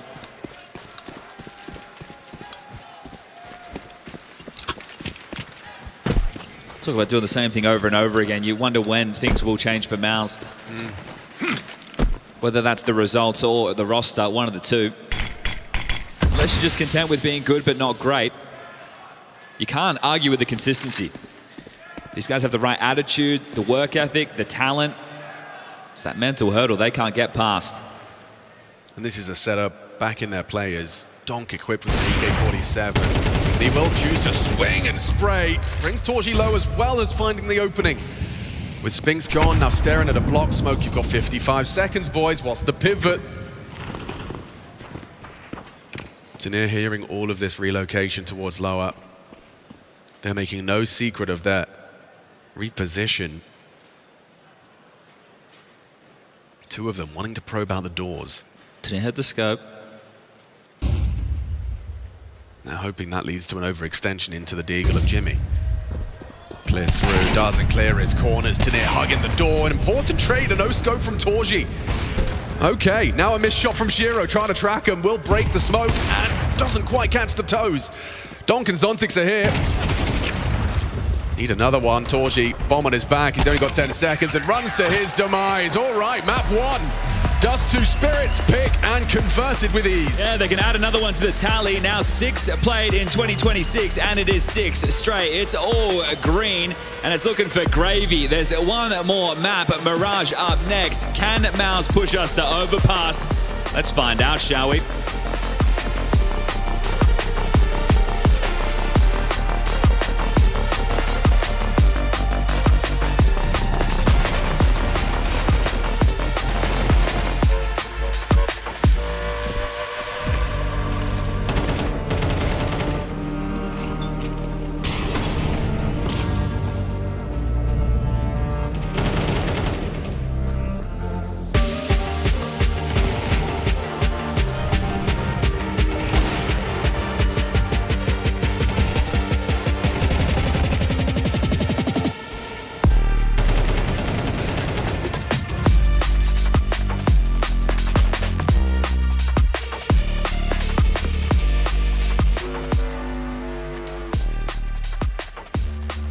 I'm taking mid. Many out mid. One more out mid. One more out mid. Doors. You have bomb. You have bomb. You have bomb. Smoke one mid. I need help. One more close right side, boys. And one B. I can't help you. I need help, guys. He's close. That's last one's maybe up B. Probably up B, guys. You have bomb. You have bomb in mid ramp. I'm reloading. Okay, I'm holding door for you. Door. Picking door. Doors. Nice, boys. Nice, boys. Nice help, Jimmy. Dory. Guys, I think they are short. Yes. Heavy HC, Dory. Yeah, one more. Guys, maybe people will search somewhere, okay? I'm on B. I will smoke it after, Lotan. I play right side. Dash up behind us, Adam, if to do it. Can you flash window with the middle? Flash middle. I'm holding. Maybe fake. I'm holding. Flashing behind. Boom. Nice. One city. It's safe still. Bomb down. One city, Adam. And long one. Yeah. I can flash city, Jimmy. Wait. I'm flashing. Time. No time. What the fuck are they doing? Nice, boys. Nice on Elu there. Yeah. Could be left side of the city. This is A rotation. Let's go, boys. One is out the window as well. I have corner. They left long. Close. Flashing corner. Flash. Smoke city, Rotan. Boom. Upside, guys. Upside. Alone. Let's peek. I have him. Close. Elbow, guys. Elbow. I cross. On the back side. Elbow. Double. Time. Time. No time. One more. Get contact. You should try to kill him. Army, you can hold him.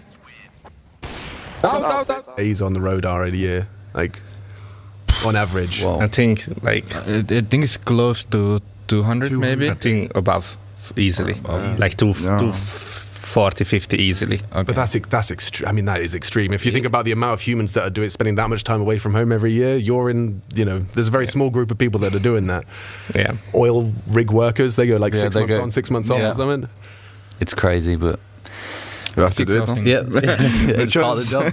Did it take some getting used to? Like when you kind of first picked up that kind of calendar? I think for me last year, 2024 is a bit different, but 2025, because we went to the end of pretty much every single tournament, Like, I mean, I was so used to like in Fnatic, like we go for a week, we get out in groups, okay, and back home after a week. But now it's like to the end of every single tournament, like a few days at home, like this block we have. I think we had Bounty, few days, this few days, Cluj or something, and then it's like. It's crazy. You almost have time to rest when you go back home. You rest one day, go back already playing. And you start the tournaments, you look at the calendar, and then you finish. You're already at the end of February, going into March, and you're like, okay, time travel. It goes fast. It goes fast. Was that why you guys decided to skip Bounty? Just so you can limit a little bit travel this year compared to last? I mean, I think yes, a little bit, and I also had the same feeling as Mezzy in 2022 when it was my first year. We traveled so much, but we went out groups a lot. So we had a lot of time at home, but like last year when we make playoffs every round and we go like finals or semi-finals, like you play almost every day and it's really exhausting and you're barely at home. And that's what happened also in the summer for us. Like I think we were not home for like 55 days. We went boot camp 2 times in a row, back to back after tournaments. So yeah, it can be rough sometimes. And this year I think because the VRS cutoff is a little bit like it's not close to January, you know. I think it was we felt like the press bounty maybe it's not that important, and also you don't play too much games, especially on LAN, because LAN games gives you a lot of points. And yeah, I don't think it was just a good tournament for the VRS points, and it was not too important, I would say, maybe. From the team, nobody. All my teammates are children, so I'm not picking any of them. You pay for the drinks, so. The next team of mine, he was always a pretty fruity individual. I would say Yakindar. I think he would really spice up the time. Maybe I would call Jimpad. He's just a nice guy to be with. No one. I'm trolling. I think I will go with Tessus. I usually go with Sinzo. Where did you go with him? Watching cities, yeah. Maybe Stewie 2K, you know, he was always a good time. I always enjoyed going out with him back in the good old days of Liquid in 2019. So yeah, he was maybe that guy. I think I'm calling Brolan. I hear some stories he had when he was going to party, you know, I would call him. I think it's gonna be Nico, yeah. You pay for the drinks, so. Maybe like OC, you know, I just saw him out in the hall, I was talking to him. I love Josh, playing with him before, you know, a warm-hearted guy. You know, I think he would cheer me up. Sertion and me are the 2 hype guys in the team. I like his vibes, you know, he can boost me up and he can lighten me up. So yeah, I would call Dory. Who's gonna cheer me up? That has to be Tessus. Yeah.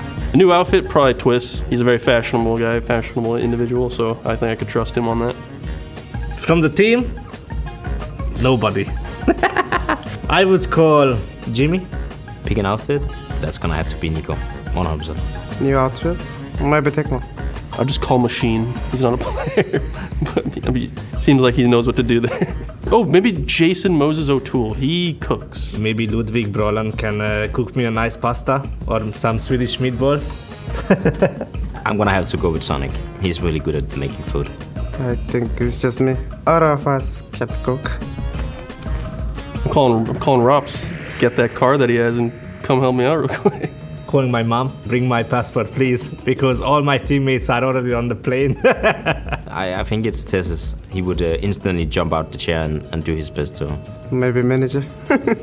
No, probably Shui. He's got like that personality prank vibe that he likes to mess with people. I think also Spinks, he likes to joke a lot, so he would be down to make a big prank. I think I'm going with Sonic, yeah. He likes to make pranks and troll people. Again, I might have to pick Jason Moses O'Toole.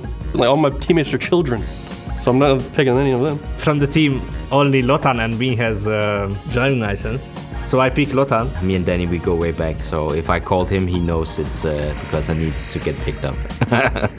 Maybe Senzo, he has driver license. I can call Sertion. That's Nico, 100%. Maybe Tecmo. He has 6 sticker. I have good history with Twist so far, so, you know, so I'm sure you could trust me if I said like, yo, like, I might need $1 million. I think maybe you would trust me. I hope so. So yeah, maybe Twist.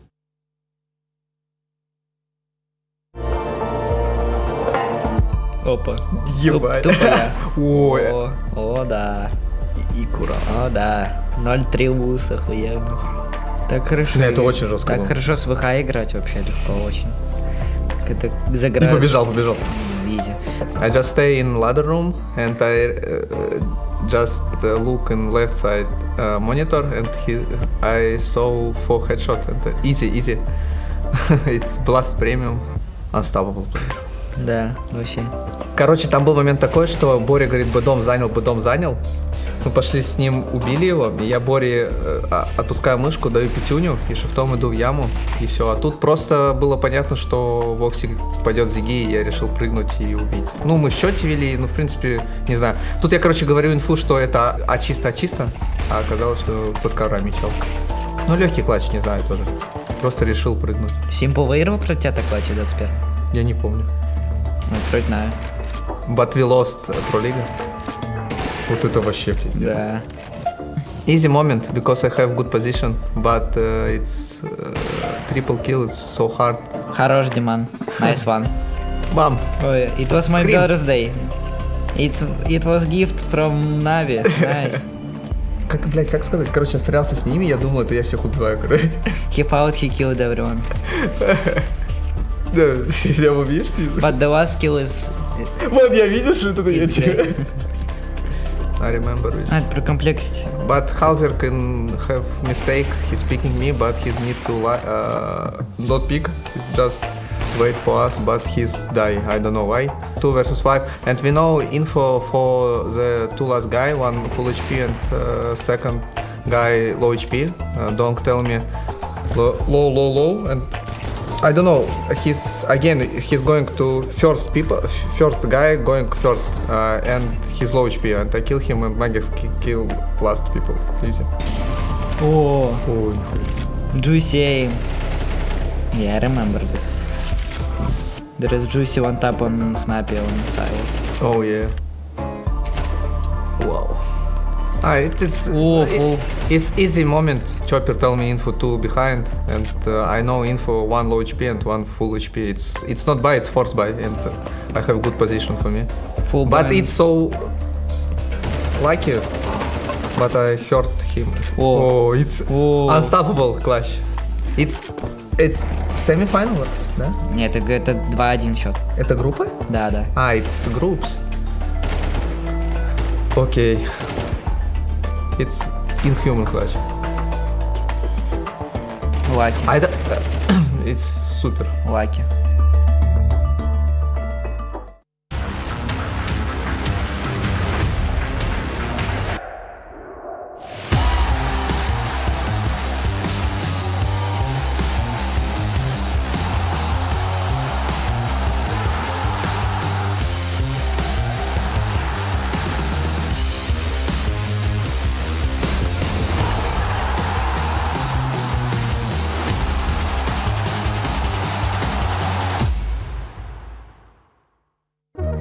Hi, this is Basement Dweller's first advertisement. And our second drop is, it's up, actually. If you're seeing this, it's up. It's available on the ESL shop. We had our first go at a jacket, and I'm really proud of it. I've always had an interest in clothes, but, seeing behind the scenes how the sausage is made has been a lot of fun. And if you like the clothes, tell me. If you hate the clothes, tell me, but try them before you slag them off. I think they're really comfy. So yeah, that's my advert. I'm gonna try again. I'm gonna record another one. I know them. They did not prep this map that well. They don't prep 5 maps. They're gonna lose to themselves. As they will have the pressure to finish. We just need to be calm. Just need to play well again. Rox's attention has been drawn elsewhere. Free frag, taps his head. Zywu up against it. Can he come up clutch? Kingston's low as well. A clean click. Oh no. Zywu's doing it. Matt just stabilizes. Oh, and Flames, the first one, not looking. Oh, Magis. Monacy makes that short-lived. Good from Kingston. Oh, Menzi from Flames, it's all theirs. Another Falcons round. Never before has a team slain the Giant, taken the bonus, denied a Grand Slam.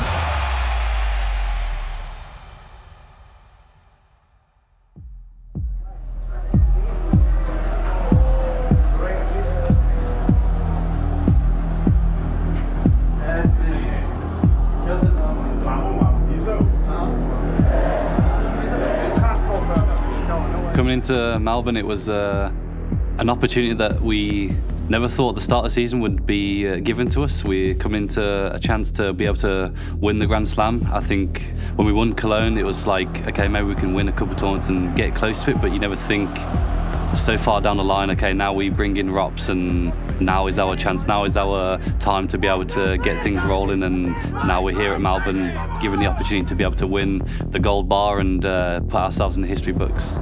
Actually, we were not really focused about the win streak. For us, we take mostly as a bonus. For us, it was really important to bring good mood, to bring like good energy during this final. I'm very excited to be playing with Nuke again. I mean, I haven't played in a lot of teams in my career, and the only team I played it was in Navy Junior Academy and in G2. I mean, I didn't expect myself to leave G2. Just some weird feeling came with some day, and I felt like I need some change. I feel like when you have this feeling, you just need to do something with that. The other guys on the team had a bit of concerns how long it's going to take for Ilya to fit into the system, but I told them I think it's just going to be very natural for us to just get him on the team and implement him with everything that we have. 1, 2, 3, first event, we had literally no practice at all, and it's amazing to have him by my side. Very happy to see him on the left side of me. We could be losing 10-2 or 11-5, doesn't matter. And I felt like we can always come back, and that feeling was very, very nice. And bro, look at him. Just look at him. Yeah, it's oozing from him. Yeah, bro, oozing. What is your secret? Is it the hair? If we can only unlock that one key ingredient, that aura. If we find that missing piece, the trophies will start flying in. Okay. Detecting a little bit over here. He's faded, but he got it. Oh yeah, there we go. Aren't you just a snack? Yeah, I can't deny it. He got it. Look at the size of him. Yeah, he's a big guy. For you. Imagine him just slowly choking. Your bomb shot with utility. And then just blowing it. Bro, what? The old school VP, the plow. Know your history, bro. Sorry, just got PTSD. Hey bro, we need to lock in. I wasn't even the crowd favorite in my hometown. Like, I was looking for my family, and even they were cheering for FaZe. We are in the mud. How even this guy has more aura than us? He used to literally have 0. Yeah, so did most of these fucking bots. Until... Wait.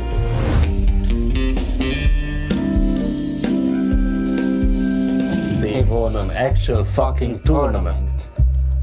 Shit. Fuck.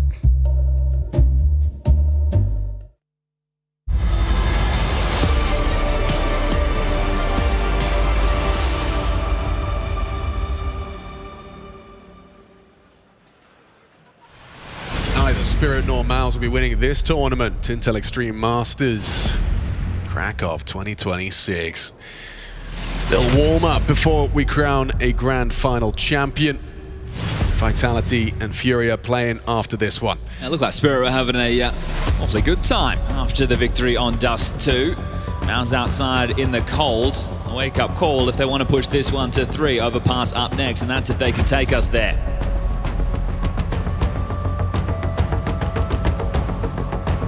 It's going to be interesting to see if MOUZ can turn it around. A couple of bad Dust 2s in a row. Maybe you can shake that off. Just say it's not our map. Wasn't our day.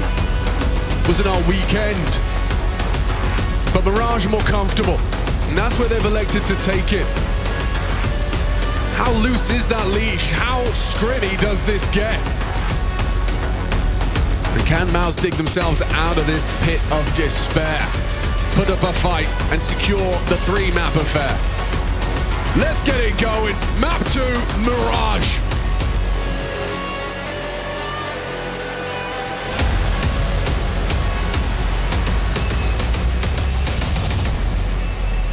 Both pivotal rounds on Dust 2. Going to Spirit. Can they make it 3 from 3? Well, the setup says yes. It does, because last time they ran into Shiro's dual Berettas, he got 3. Not only that, there's nobody B. The response time awfully quick to defend this site. Magix, how's his tracking? There's Shiro again! No! 3 kills from the dual Berettas, and Tanir steals away number 4. Well, that's brutal. They're just in their heads, or are MOUZ that readable? Look. There was no one B, Chad. Yeah. The whole team were well positioned for that exact pistol. Yeah, they played for something mid or A-centric, and after they didn't get anything mid or A out the gates, well, the setup stayed, didn't it? You don't have accuracy in the air. 2 of them dropping off. It's all too easy for Shiro to collect. And Tanir, you talked about stage reps for him. It's going to be very exciting for Team Spirit if he can get more practice on that big stage. And this is a golden opportunity for him to get more comfortable. Yeah, for the team in general as well, right? Magix can get some more reps in game leading. And I'm sure you can testify that when the pressure goes high, leadership, you know, the calls have to change as well. He's a very young man, Boris. He's been on our screens for a long time. But that's because he's been in Spirit since he was, what, 16 or 17? Yeah. Now he's coming off the bench, the same as Zontic, so both of them can use the reps to get warmed up for the long season ahead. And he doesn't mince words when you ask him what it was like on the bench. He said it was the worst 6 months of his life so far. Okay, wow, okay. When I asked him in the lobby. All right. Watching the team that you're on playing as you sit at home. Now he gets to play. Now he gets to call the shots. Right, this is an execute with the Sphinx Lurk, and remember what we discussed on Dust 2. If he can find the impact, it's good. If not, he just looks like a bit of a beta, so here we go.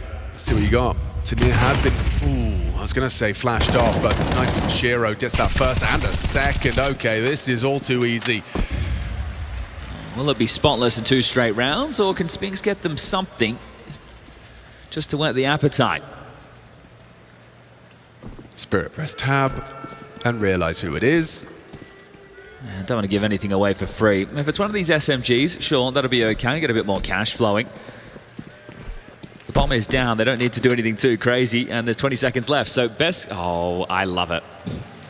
This is great. What we are seeing right now is fantastic. Sphinx is hoping for an overextension. They know that this guy's not going to play the bomb because he's just hoping to get a kill, and they have all tucked away so that he dies after time. Oh, go on, go on. Wait, he tried to wait. He tried to delay the spray. Oh, I think maybe even just 1 second forced Sphinx to go hunting for them just to die. All right, I love the idea. That is 2 straight rounds where it has been absolutely perfect for Spirit, and now it'll be back into just some pistols, this time without any armor and even less utility, because this is essentially an eco for the next. There's going to be 4 digs, a P250, and a little bit of U2 on Brolin, so ideas still attempting to float. And the conversation, which becomes a long one for MOUZ, is when does it change, or when do they change? So this is a 3rd place match. You heard from Cyclone in the pre-game interview. They've been here a couple times before, EPL as well as Chengdu. So they know what this match is all about. Even get Apex talking about it in post-game interviews that this team wanted changes and they're stuck with the same roster. Yeah. Letting the world know what he heard. Lines up with some of the murmurs. Now skipped Bounty in pursuit of looking for success here in Krakow. But if it's stagnant, we'll find out in just a couple days' time. Clues around the corner for them. Spirit, they won't be in attendance, and I think Hallie was expecting a lot more teams to skip. That's why the VRS point's a little bit more important in this head-to-head for Spirit than that of MOUZ. But while you look at the negatives for... Bash, top mid. And Jimmy's lost the bomb. Nice response. M4's on the floor. Yeah, you got to get past that MP9 at range, though. A couple of bursts from Zontic. He's very competent with that MP9. Does well. Holds top mid from short with an MP9. Of course, unarmored opponents makes it a little easier to shred, but... he's done his work. He's done his job, and Exertion's about to be brought down by that M4 of Tanir. Liking more of what I'm seeing in Tanir within this series. It's 4-0 right now, but on Dust 2 had some key moments. Shiro's been great. Donk had his 2nd worst map of the tournament so far. Oh, really? Yeah, so for Donk standards. We'll see if he unleashes the beast on Mirage to make this one a quick 2-0 for Spirit, and they can be done with their day. And his worst map at this tournament was that Overpass, right? Yeah, started 0-7 against G2. You think he cited some issues with his hardware as well.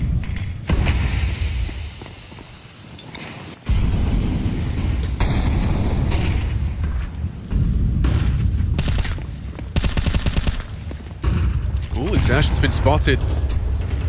That's that. Perfect nade right on his face. Number 2 puts him at 27. Oh, it did look like they wanted to split 8. Right now, they might have to reroute and all just head back through ramp and palace. Exertion worried about a B push and also can't play early because if they flash peek him, if they swing out with how brittle he is right now, he'll give up that late piece. He is going to activate still. Brolin towards the island box with the smoke in hand. And Exertion with this key util also has to throw it out for deep con. So sticking to the plan just on a later timing by the looks of things. 2 through ramp, Jimmy through palace, and A will be the finish.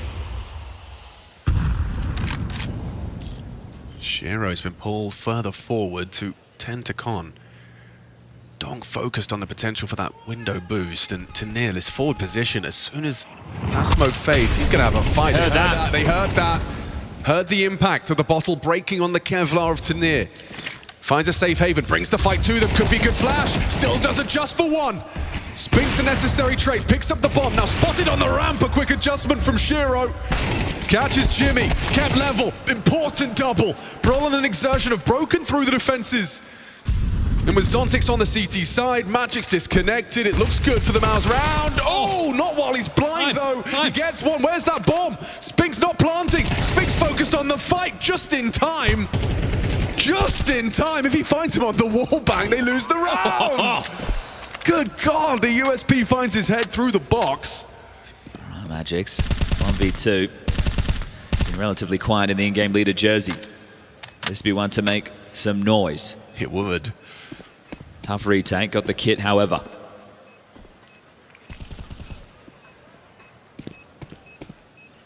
Not getting the fights he wants. Incendiary hoping for an overextension, and they're giving him absolutely nothing. Not even playing for the round, playing for the 1. MOUZ on the board, first gun round. Their pick, we need a lot more of that. It's a good adjustment from Shiro onto Jimmy to deal with that late piece coming out, but then as he repicks stairs going down to Exertion, who, remember how low he was? So Spinks, he's not flashed. It's Torji who cops it. That trade is important, and then it's Brolin and Exertion coming through, so that one's just spammed through the smoke. Brolin removing any threats. Zontix did well to get one in that situation regardless, as they can buy, and okay. Hallie gets on the mic early. Wants to make sure that they don't have their stride broken by losing the finances of the back-to-back rifle rounds. You know, just 1 man alive for MOUZ. Their buy is going to be somewhat weak. They're even able to have an AK to give across to Donk. So how key will that be? Your point man in Con with the weapon of his desires, and Shiro back in with the AWP. Kits in the mix, full set of nades, nobody lacking any form of armor. That might come in handy. A few Galils in the hands of Torji and Jimmy, as those 30 seconds also allow MOUZ to set their sights in this tougher buy position. All right, we have less util, we don't have the firepower we'd want. The type of approach as the standard opener thrown out, top mid window in the air.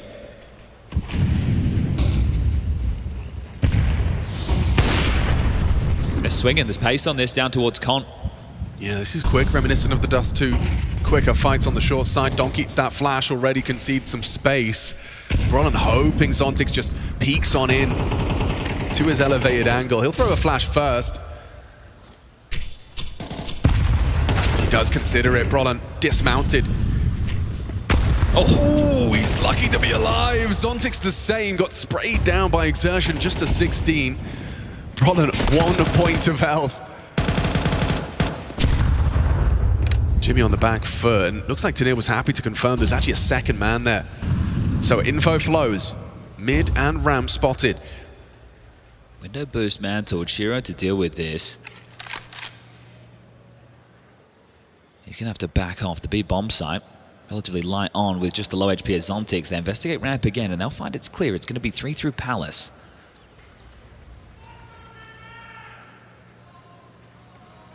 They're shifting the defense right now. Does Donk head back to Ticket, or does he cheat towards B? Wants the gamble call. He's just going to hold window. So Magic's and Tanir have to put up some resistance, and right now, neither of them looking. That's a problem. Just now focusing on the ramp side, so trading territory. Where's the sound cue? Yeah, they've done well to do this silently. There it There's a is. step, quick reaction. Magic's not expecting more. Jimmy reveals his play. Now you're looking for Tanir, and he puts a bullet between your eyes. Jimmy's gone. 17 seconds, the bomb's down in Palace. Spink's responsible for that. Nice headshot from Tanir. He's brought them down. Nothing for Exertion here. That's the kind of output we need to see more of from Tanir. Magic's won. He finds that knockout blow. Exertion this time will be doing his best to save. Zontic's close to this, might be able to take it away, and does. Okay, removed. Just in time. Big setback as a smile on the face of Tanir. That's a spanner in the works. I think just, yeah, again, it's a free stage game for a player like this. And we are seeing sufficient output and then some. Yeah, look at this headshot angle he finds as well. Burrowed in, catches him through the gap, takes down Brolin, and this is just in time. So after time, the name of the game there for Exertion, as it will be the Eco now. And he's just not allowed to treat himself to a Desert Eagle or a P250. His punishment is a pure Glock. Oh, never mind. Selfless Leader has changed that. Yeah, well, this is the thing with the MOUZ. You need Exertion and Torji to be playing well. Yeah. It's good when Spinks has a game, but a lot of the positions he plays are going to be late activations, and it's more if he feels it or if he doesn't. Whereas Exertion and Torji are thrown into the mix time and time and time again. We've only seen MOUZ play this once this year, and that was against FaZe, and they owned them. It was 13-5, it wasn't even close. So you consider the teams that MOUZ have toppled and how easily they made it look in some of those occasions. And you consider how easy Vitality made it look yesterday. It's a contrast from the good to the great. Nothing, absolutely nothing from Magic's. Rotation's late. Can this go wrong? Can there be a way for them to concede? 4 bullets. MOUZ been losing ecos, haven't seen them win them. And it looks pretty tough for Torji. Loses out, running into the site, a retake. Rather comfortable. Shiro wins that war of attrition versus Brolin in apartments. Still ugly for the B defense. The key there is Zontic staying alive, so it could work from him. He goes down there able to pick up another gun and get some better post-plant positions, but by staying alive, he keeps him in that box at the site, and now it is going to be another timeout called, this time Cyclone. So we've had one from either coach. I think that might shake your confidence if you're Magic's as well. I think this is one of the issues, and it's seen as an excuse in modern Counter-Strike, but it's something we've been talking about for as old as time, is an in-game leader, especially with a newer roster and for a player who's doing it for the first time, there's not going to be as much focus on the crosshair, right? You're having to worry about the macro of the game, what your players are doing, right? How is it functioning? Looking at the clock, what util is left, what finish? Oh yeah. I mean, if we did the, you know, the eye tracking, and you looked at in-game leaders, how often they're looking at the radar, it's significantly more than the crosshair in comparison to any of the other muscle on the roster. Well, this is where you hope that the prep, right? And this comes with time, the amount of reps that you get in it, because seeing different situations, it's always going to be different from practice, and you're always going to be learning and addressing something. 4 out of the 5 are already from the school of Halley. Some different roles and getting used to it, as Torji cops a massive team flash on the scout the tap, but still can post up. Ooh, ready for this swing if Zontic dares. Quite a well-restrained player is Zontic. Rare to see him give up an opening death on the short side. Oh, but it's coming. Ooh, nails Torji to the wall. Oh, and a dink onto Exertion. Okay. Jeez. Well, 2 of your pack players essentially removed already. He's lucky to be alive. That second nade had his name on it. Just gets away from the shrapnel with 1 point of health left. Real lack of frags for MOUZ in these first 6 rounds of play. We'll see if it continues into 7. It's looking likely. 8 kills. That's all they have to their name so far. And a lot of these have been late finishes. So these are peter outs by the looks of things, as the AWP of Shiro posted on a deep line over towards B, and they are heading this way.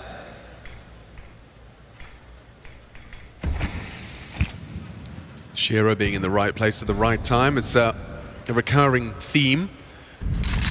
We've seen it in both of those CT pistols, and now here with the AWP. Primed and ready, but unable to connect. It's a big find from Spinks. Zontic, last seen short, does compose himself for a nice tap to the head. Jimmy trades.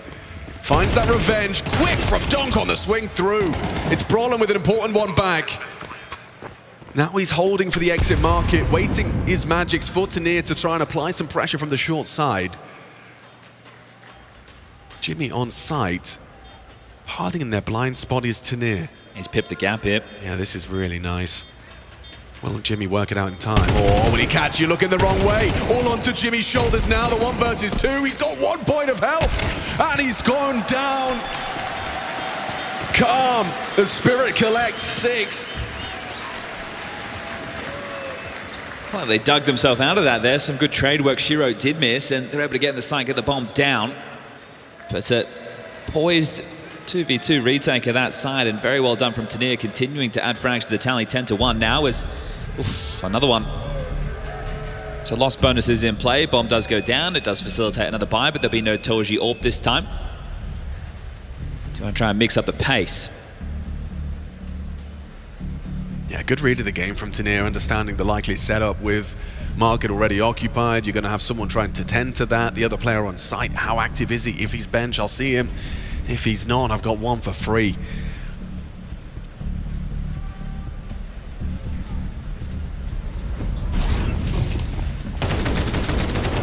I mentioned this yesterday, is that you can't get better at something without doing it, right? And I think these reps are more important for one team than the other, but people maybe not thinking this has the most value overall, but I think a game like this, once you're in the server and you're locked in as a competitor, you want to win. And 3rd does sound an awful lot better than 4th. A bit more prize money, VRS points, and more reps. And for a roster hoping to pick out where Spirit's successes have left off once upon a time. Katowice Champions 2024, Major Champions 2024, and the team that housed Donk. You want to get those results sooner rather than later. B-Pop. Magic's got no vision. Zontix loses as well. Well-connected flashbangs as the whole squad is now arriving onto B. He's got his bloody nades out.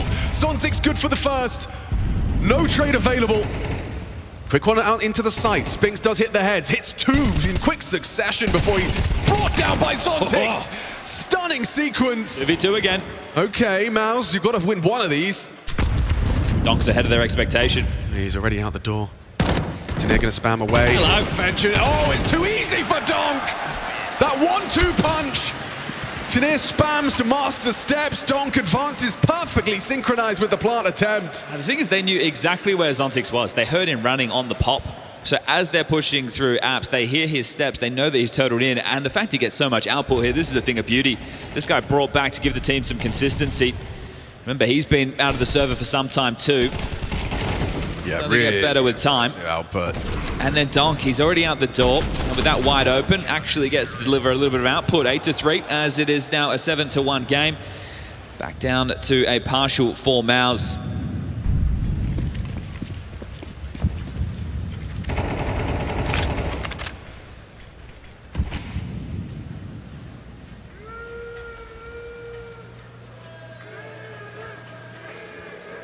What's the timer on this? They look like they're already to go out, Palace, but be fake, hoping to open a gap. 2-player CT setup. Yeah, staring at the smoke is Shiro, and yeah, he's got an easy one there to start. Tanir's in the right place. Donk is too. That's a weak fake. Got to try something, I guess. Thinking they'd be skittish because you have been able to get into this B-bomb site. Right. So that does make sense in terms of what you're seeing. Oh, we've been in with pistols. Yeah, it's logically driven, but it just didn't work at all. Spirit were not buying what you were selling. Distinct lack of opening kills for MOUZ, just 1 so far. And that came on an eco from Exertion. Get some space, you go down, and this will be quick. Nice sort of warm up for the crowd before we get underway with the best of 5 final. Vitality taking on FURIA coming up next.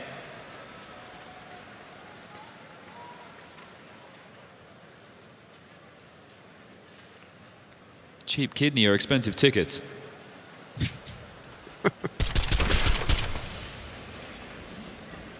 That's right, you got 2 of them. Yeah. It goes back, right? Yeah, I think so.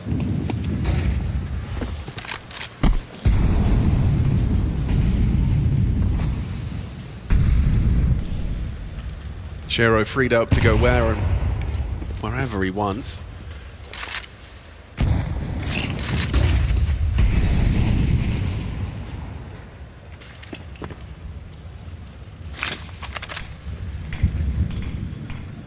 Zontix from the window position provides that connector smoke for Donk to work around. We'll see Spinks this time. Going to be boosted up into the window. Magic's coming over. He could address this.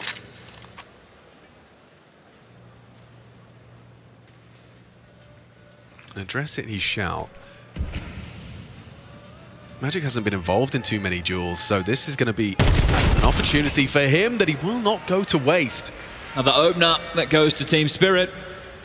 And no response from MOUZ. A swing from window seems a little audacious, and yep, quick back, 2 kills in quick succession. Pathing in towards that A site, you've got Jimmy late Palace, and that's what Donk's waiting for. The molly perfectly reads Donk's position, a little burn to the flame, but an opportunity for the double ramp setup to just hit some headshots, and they'll do just that. Okay, 3 between the 2 of them, now just Torji. A head-to-head with Tanira that he nails the next one. A clutch that could perhaps ignite a little fire for MOUZ. Torji 3 kills deep, a head-to-head versus rival sniper. How's Shiro going to approach this? Has the angle with the elevation, considering his options now, been spotted out on the stairs, both of them missing their first. Trying to bait Torji with that flash and reposition. Out of bullets. Another one, he has to reload. Shiro gonna try and use that window of opportunity to run at him. AKV Orb, jumping up and over, just owns him. Denies Torji. A little bit of a confidence booster available for him, but not even that. MOUZ left with nothing but heavy heads in back-to-back days here in the Toron Arena. It's tough when you look at the scores of these last 2 best of 3s.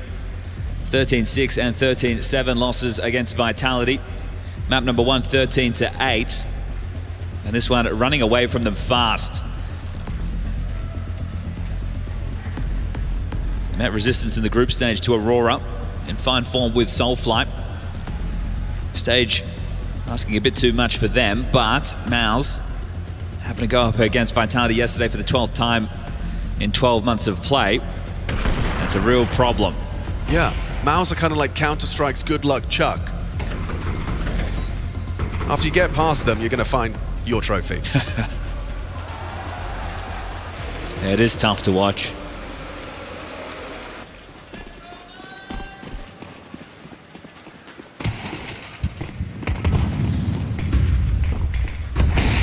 And an opener. Maybe something from Exertion's forward position. You can see they are going to go for more aggressive solo plays, and oh, it hasn't worked out for them. Pack it up, boys. This is a beating. So little to celebrate. So little to say. Feels like a certainty. Nice hats, though.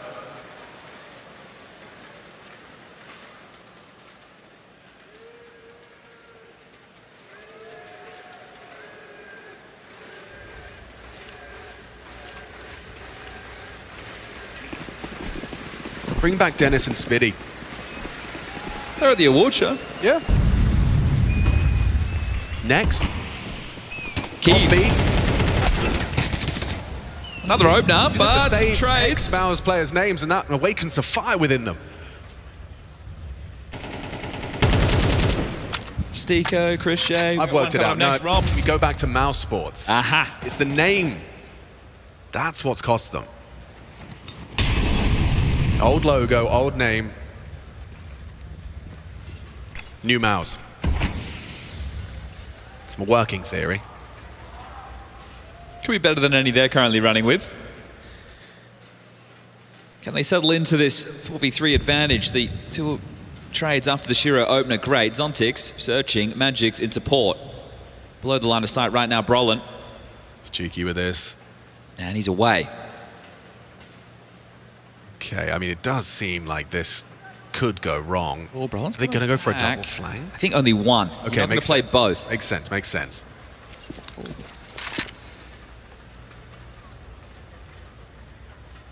Timing again. Oh, Seen him. Perfect. All right, now into A, they waltz. No smokes, no mollies, and Zontic's on the flank. Yeah, he could do something with this, couldn't he? Especially if they kind of drag their heels, converting the still on plant. B. Why are we not planting? 25 seconds. They're so worried. Tania that Ayanka's still alive. They think he's around here somewhere. No, he gets him off the bomb. Oh, he let it go down. He lets him plant. Well, engage now. Aware of where one of the two are. I can't quite understand why you do that. Wants to go for the defuse, perhaps? He's got the smoke down on it, got the kit, but still can't find any of the remaining three. His back turned to that Palace position. Spinks profits, and seems like the second is theirs. Yeah, boys, it's the last round of the half. You got to give this one a go, Tania. It's too little. He's having a go. It's going to be 10-2, as it looks like Spirit, they have given one over to MOUZ. We're going to a break. This is looking like a 2-0, and they're giving out gifts.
battle for that third place. A warm-up before we get into the grand final and crown a champion here Sunday live from the Tower Arena in Krakow, Poland.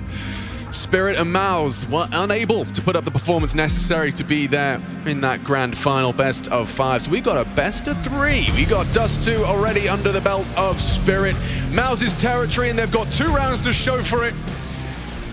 How you doing, Krakow? Are you excited for that grand final? Hell yeah! Me too.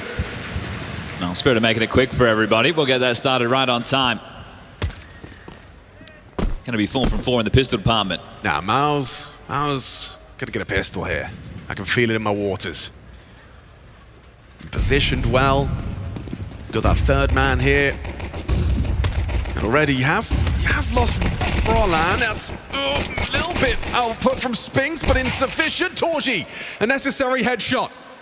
Provides onto Tania, exertion, rotation in, Shiro loud, stampedes into the site for the headshot, provides again, not another one. Multi-kills on multi-kills, Shiro, Spirit's savior on these pistols. 4 kills deep, Magic's to deny the ace, steals it away from his teammate, but Shiro, the consistent quality, he's a known quantity, just consistently carries Spirit through these pistol rounds. Well, that kind of ends the discussion about a comeback.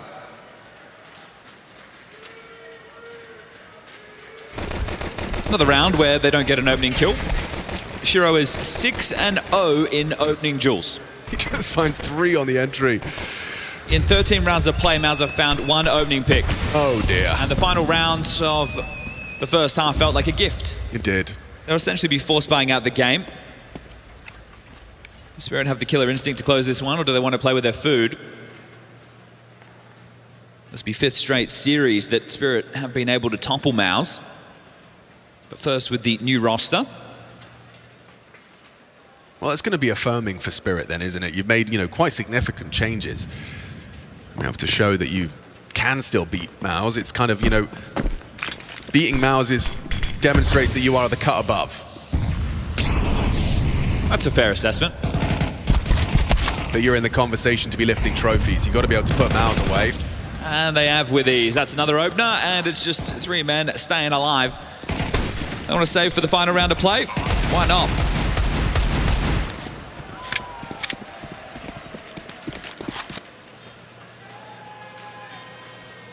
Gives you something to hold on to, something to celebrate. MOUZ get a chance to revert their fate at Cluj. If they're able to come back with a better performance, they match up against Vitality again, they're able to go deeper in the tournament. They're the defending champs, but all the top teams weren't at Cluj last year.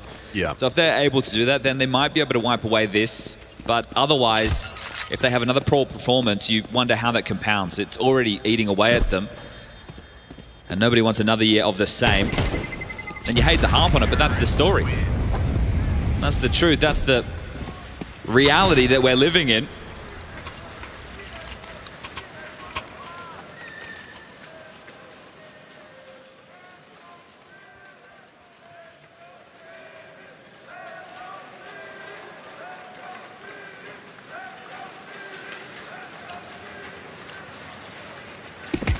Could just be this round and Spirit will demonstrate the stronger roster. Funny, it hasn't been a donk show, has it? Hasn't, no, not whatsoever. Shiro and Tania for my money. Zontic's had some good moments in that first half as well. Yeah, hard to argue with that, but that's my main takeaway is going to be that, Tania going from strength to strength, looking more and more at home in this system. Yeah, mine was coming in today, who are the crowd going to cheer for, because neither of these got much love in their earlier matchups. So the fact that it's Spirit over MOUZ, again, it just continues to affirm more of the same. So started ready to punish any mid-aggressions. They didn't get what they were looking for. They reroute now. They're looking to set up some type of an A-plate. Tania will be staying top mid. The rest of them congregating 2 towards ramp, make it 3. And the one-man Zontics through Palace, flashing forward. Brolin finds nothing, no spam, no sound cues. Yeah, 50 seconds, here comes the nades. Bad info. All right, Brolin, you got an awful lot of work to do if they come pouring into the A side through this ramp. A little bit more supportive util. It's going to work out for him. Does well. Removing Magic's okay. MOUZ repel the invaders. Zontic's the last man arriving out of Palace. Another supportive flash and a spray does remove Exertion before Spinks gets to him. And straight into a timeout from Halley. Shiro can buy.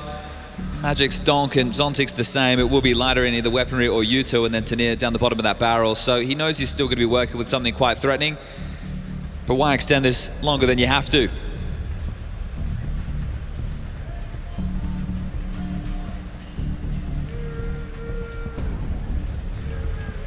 I don't know if Cyclone ever gets stern with the boys. We've definitely heard the encouragement.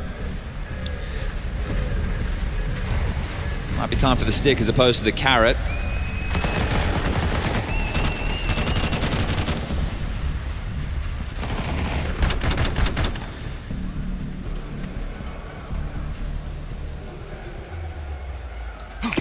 So Magic's with the sacrifice again.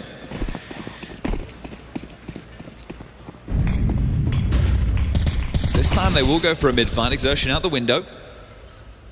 Spinks will join him late from short. And Torji mollies the island box top mid.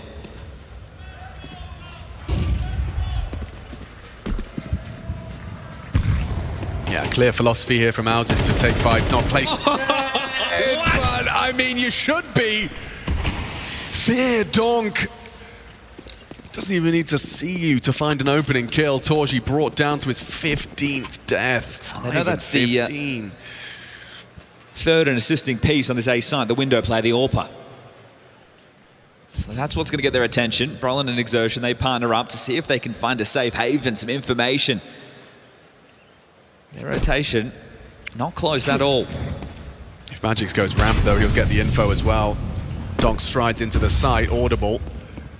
Magic's cognizant that they could be here, confirms Brolin, even brings him down. Donk's removed the rotation, and that should be that. Thanks for watching, thanks for playing.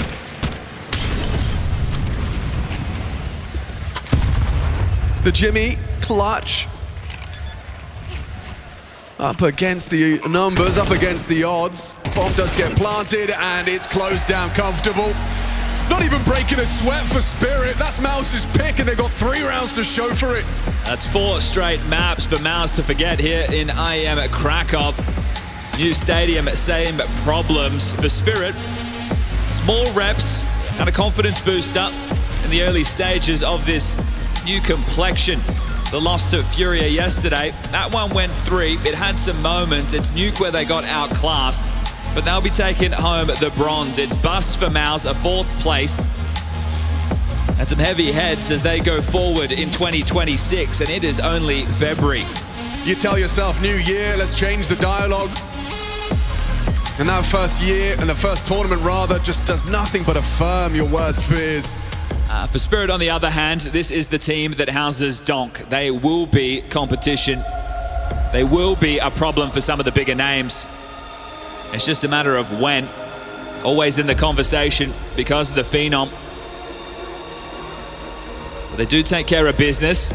Nice and quick. And on the podium at least. And Pally already started some review, but we have OJ down there with Zontix.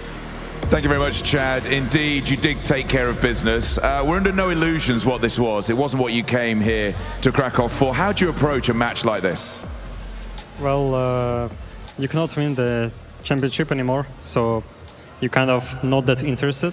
But anyways, besides that, you can get a lot. It's still 3rd place, you can get various points, you can get money, so it's pretty much like any other match. It's just, you can't win the championship anymore. So you're just a little bit less interested. What did you take from it? As a team, you've come here, it's a 2-map win, it was fairly dominant. What do you take for it going forward? Well, it's an important experience, and we need the material to capitalize on it. We have to play a lot, officials on stage, we have to practice a lot, and we have to watch demos, and this is just one of those games that we can use as an experience. It's important. Final question, just the psychology of it. Obviously, there is a trophy to be won here. Do you guys watch the final? Now you're not in it, will you watch the final? I'm not sure. I don't think so, but I don't know. it's not much to do. And then going forward, obviously more big tournaments. What will be the work-ons? Coming out of this, what will be the work-ons? Well, it's not nothing special, to be honest. We just have to kind of scale as a team, because we still have a new AGL. There was changes made, and we have to progress. That's it. Zontix, thank you very much. We appreciate your time. It was a dominating win here to take third place at the Intel Extreme Masters in Krakow. What we have next for you after this amuse-bouche is a main course of a grand final, 5 p.m. CET. We're going to get it on. Cheers, man.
Opening fight here, and no utility to do it. Brokey going for more. Brokey wants it all.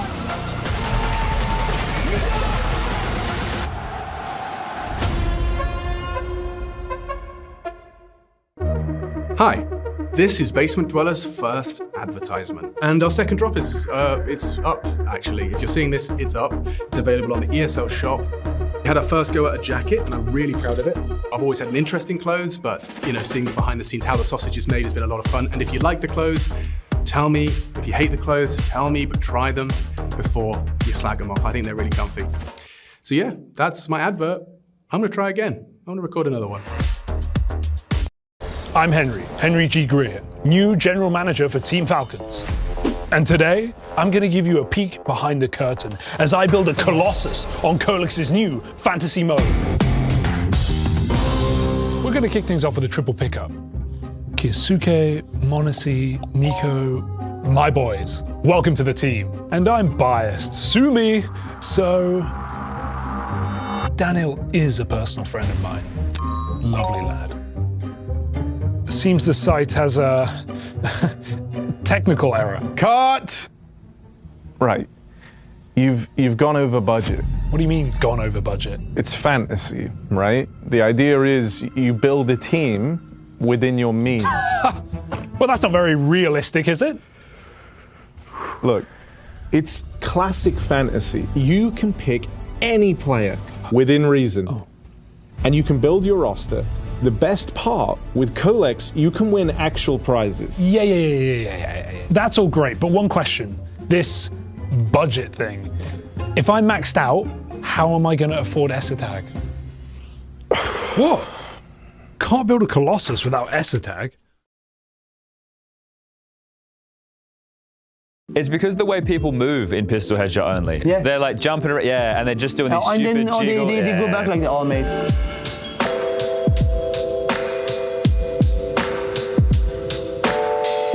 What I always try to focus on is CS. I train my teammates when we have high pressure. I said, guys, don't think about anything else than what we can control. As player, what you can control is your communication, your mood, your behavior, all the stuff that you can control. Focus on that. The rest, we don't know if I'm gonna be insane today. I don't know if I'm gonna be bad today. I don't know if I'm gonna win clutches. I don't know those stuff. Just play the game as it is. Think about prison.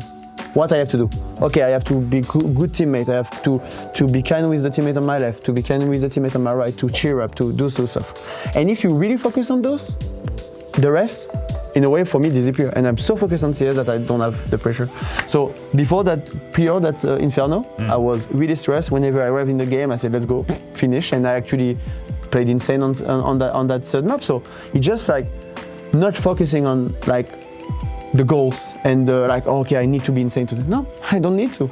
I can be insane today, and thanks if I am, but no, thanks about what you work, like what you have to do. Okay, I have to communicate well, I have to take initiative, I have to create movements, I have like all the things you can control. So that's my good life advice thing. in general, yes, really. Yeah. I just think that why people are getting like stressed, etc., because they have expectations.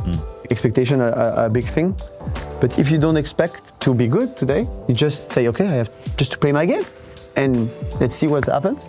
As IGL, it helped me to, if I will call a B rush in practice, then as I'm really focused and not thinking about I'm just thinking about the present, I will do it. So sometimes ballsy move at 11-11, great. Winning, losing, part of the game. You have always a loser. You have 15 losers in the tournament when we are 16 and 1 winner, so that's the way it is. Okay. All right, nice. Good life advice. Let's jump in deathmatch, just shoot a little bit, and then we can wrap it up.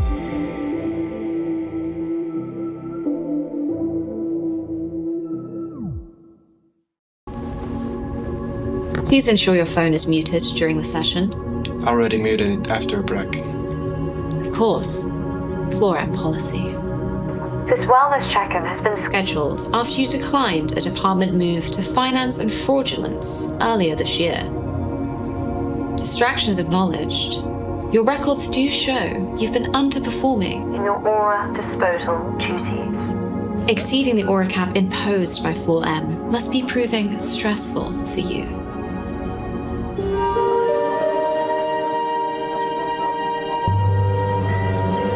Aura disposal denied. Your aura levels are concerningly high for your station. Luckily, your colleagues' work is ensuring that your team's aura will return to net zero by the end of the cycle. Aura disposal successful. The board is thrilled with your department's consistent presence. They hope you'll be around for a long time. Before we end the session, we've produced a photo of your Outies family for you to enjoy at your workstation.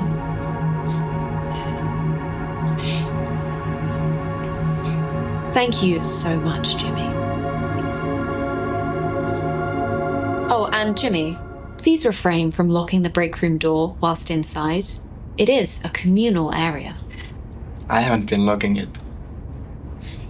The room is monitored 24 hours a day.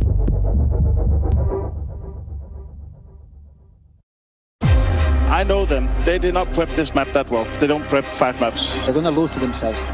As they will have the pressure to finish. We just need to be calm. Just need to play our game. Ross's attention has been drawn elsewhere. Free frag, taps his head. ZywOo up against it. Can he come up clutch? Kingston's low as well. A clean click. Oh no, ZywOo's doing it. Matt just stabilizes. Oh, and Flames, the first one, not looking. Oh, Magis. Monacy makes that short-lived. Good from Kingston. Oh, Menzi from Flames, it's all theirs. Another Falcons round. Never before has a team slain the Giant, taken the bonus, denied a Grand Slam.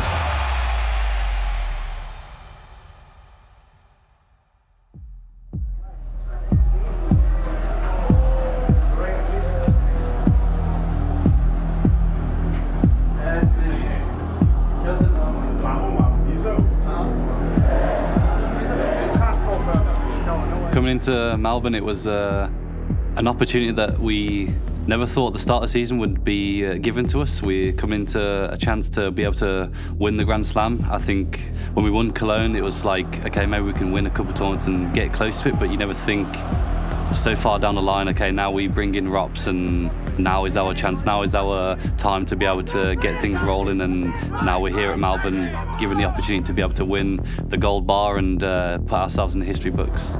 Actually, we were not really focused about the win streak. For us, we take mostly as a bonus. For us, it was really important to bring good mood, to bring like good energy during this final. I'm very excited to be playing with Nuke again. I mean, I haven't played in a lot of teams in my career, and the only team I played it was in Navy Junior Academy and in G2. I mean, I didn't expect myself to leave G2. Just some weird feeling came with some day, and I felt like I need some change. I feel like when you have this feeling, you just need to do something with that. The other guys on the team had a bit of concerns how long it's going to take for FURIA to fit into the system, but I told them I think it's just going to be very natural for us to just get him on the team and implement him with everything that we have. 1, 2, 3, fire! First event, we had literally no practice at all, and it's amazing to have him by my side. Very happy to see him on the left side of me. We could be losing 10-2 or 11-5, doesn't matter. And I felt like we can always come back, and that feeling was very, very nice. I don't think we were really focused about Monesi and Nico. I think we were focused on ourselves. They have no pressure, they just play with Monesi. It was the first tournament for them. We had good discussion before the game about how we can play, how we can be able to not be stressed doing this final, because for us it was really stressed. Vitality on the precipice of an era of their own. Falcons, with a single day's practice, have found themselves on the stage. Does the honeymoon end on a sour note?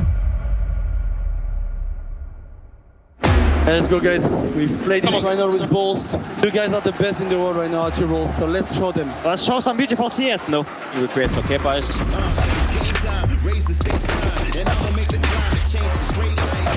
From their side, we ain't the same kind. You going with the flow, I control like Poseidon. Now, who's ready to win? Confetti over your legacy, let it begin. Cause I came for gold trophies and fame, they gon' notice me. I'ma take my sword, you pain the cool approach me. They needed the smoke, and now they've taken down Nico. Pushing, so they're splitting A, boys. One more. I'm holding cross. Nate. Nice, boys! He's up close and personal E-box. He will need to do some combat AWPing to win this round. And that's the headshot foul. Monesi dips back. Rob smoked. Oh, the re-peek into the... There he is! Oh, 3 down! He doesn't see any of them. They're starting to aggress. Oh, isolation of the duels. Apex ranks up 2. They're already advancing. This is quicker than they're ready for. I don't think Magic has even considered this. Is madness. Apex takes the home train. Lights, camera, action, showtime. I'ma reach my goals for sure with no time. So what's your motivation? You already know mine. Dunks on Tesses. Nico, what have you got? Oh. Nothing. Moving through the window. Chip damage on the nade. What? Falcons are doing it. We're going to have to need all 5. Tenacious as ever. We can do electronic or something. To go electronic or to go down? Oh, they move electronic. Okay. I think on paper it looks like a very good lead, but when you play, this half can turn around very quickly. It's only 6-round difference, which can come down, losing a pistol or first gun round, and then it's kind of equal already. We obviously felt very good in the moment. Let's bring more energy again. So 1 round at a time, guys, okay? Yep. We step up individually, guys. Yeah, just make sure we listen to each other. Like we said in the break, whenever we make a plan, whoever says it, let's go through it, or we say cancel and then we make a new plan. Good job we got these last rounds. Let's have a good CT side and we're all good. Hey, Rush. Straight in. Breaking door. Back main, I'm blind. Out. Hard. One close to Tetris, I think. Let's see one. I think both. It's okay. Stuck. Nice, bro, sick! In the absence of others, it's Mezzi that stepped up for Vitality. A must-win pistol converted. One fire and one main, okay? Almost fast radio. Talk upside. Keep on main. Outside here, some. Guys, I'm walking that out, guys. Yeah. One main. One more main, the one in config as well. That main. Nice, AC. Save this. You're just going to have to give over 10 rounds. It's critical right now that they hold on to this. Take the random kill main. Definitely rushing over because I know I've opened. Go loud on the cross, the rest not so much. Rob's pushing ramp, Ian Hart. Yeah, Rob's going to clear through lobby. Magic is going to have a test. Oh, the pre-aim was there. He just second-guessed it for a moment. Robs will profit. Here's the acceleration. They have to go. They're coming. Labo. Zywu reveals him. Jump scare. Oh, kicks it, gets the bomb down. It's planted. On the top of his head. Nico Goomba stomps. Zywu. Invent stands it. One secret. Saving. Back. Be ready. Nice. Under Kevin, guys. Yeah, he's running. Yeah! Nice! Nice! Insane, boys! Let's go! Guys. We keep going, boys. Goodbye, guys. Let's go. I buy your Scott. Robin will do the first delayed ramp. Yeah. They have shoved all in, the investment, the MP9s, there's a tag, but you need a miracle because Tassas, he's just ripped away the opener. Nice. It's full buy probably, boys. They have 2.4 or something. Just take it slow, let's go secret, okay? Make a plan, guys. I'm gonna try to go down. Yeah, I'm gonna come with you though. One in secret and one secret. Shots. Messi dips away, removes Monacy from the pack. Scout was under heaven, he might be holding you, boys. Let's try to go back down. I can try to search main a little bit and you guys be ready to go down. Nice. The pick back lobby? Yeah. Main. How ZywOo just cleared lobby with a scout. So much going on from behind. Kickson makes a meal of that. Bob's going big. He knows what 2 of the 3 are. It's just Flames, the unknown entity. Kickson onto Rob Shaw. Flames in the perfect position. No one's looking. Tess's just turns around just in time. Has he got it in him? The bomb will go down. A clutch that would have to save Vitality. Probably no kit. I'm going against Splitter, okay? Nico's low. Tess is alive. Elevated position through the smoke. It will be about tracking a reaction. Good shot. Oh! The aim! The brain! The game saves them! Let's go, boys. Guys, they don't have the best buy. Guys, it could be the best comeback of all time. Yes, in our final. Let's go, boys. Oh my god. Nice try, guys. I mean, for Kickson, I knew I had to, he was 1v1, so I have to kill him as fast as I can. After that, I knew I had to go really fast. If Nico and Tessus take good position, I have no chance. Actually, I don't remember why I knew Tessus was there, but I remember like how Nico going ramp, running a bit. So I knew it was either like going dark or going towards ramp. The normal position when you feel comfortable is to play above. Mostly in the final you will play like comfortable like position and will be like he will be upstairs. Up. Obviously you have to mix it up like every time in the clutch because you cannot always play the same thing every time. People will know that there's so many anti-strats, so you need to always change your mindset. How about that? He's a very humble guy and he's never going to be chasing MVPs or chasing #1 in the world. He does have that ego as well. I don't think there's any player in the world that would be happy with finishing top 3. I think he wants to be that #1 spot. He wants to be making sure that every player knows that he's the #1 player, and I think this year he's got that bit of ego and a bit that edge to him where he wants to prove people okay. Last year was your chance and now I'm coming back to take my throne as well. 2024 was a mistake. I want to give more. I want to show more like to people, also for the team, like semi-final, grand final, we are stressed, like for Grand Slam or anything. I can push myself even more. I cannot be like always the same ZywOo I will be like for the 7-8 past years. At some point I will be less good, so I need to find maybe new energy, new thing to also push myself, to bring confidence for the teammates, like seeing your star player like screaming, give you energy and not let you alone.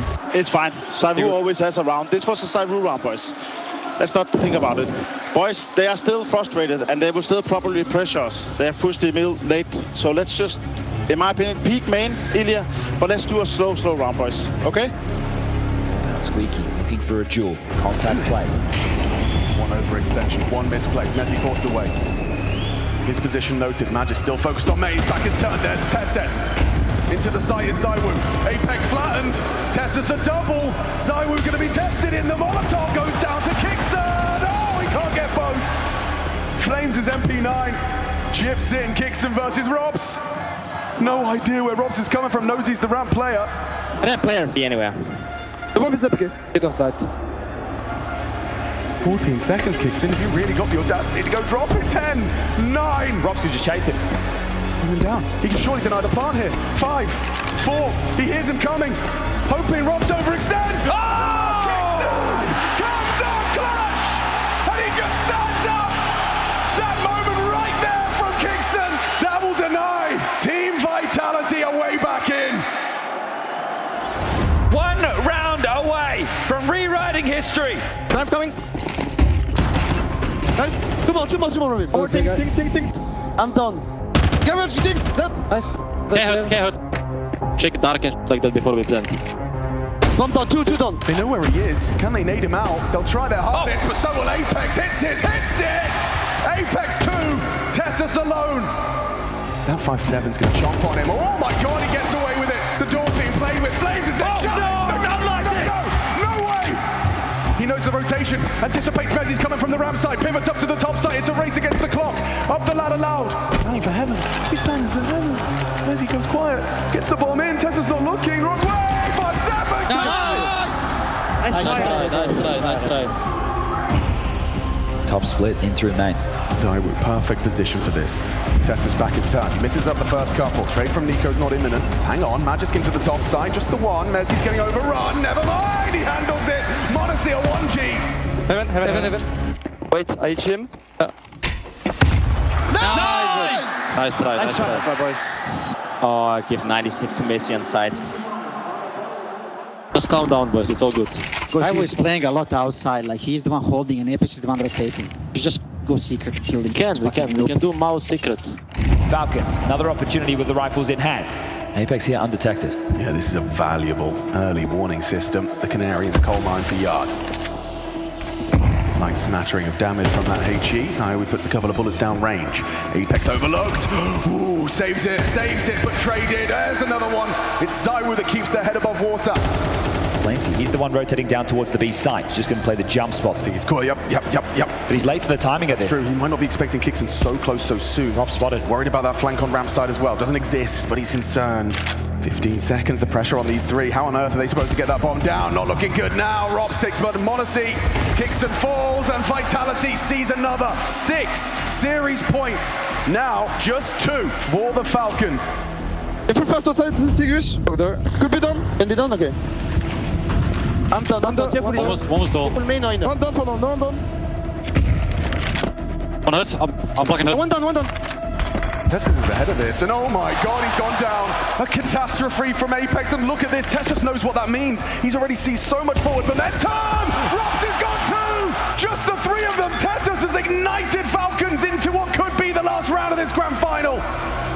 Nico's got his head in his sights. They're closing the gap. Chip damage, get away. The clock is on their side now.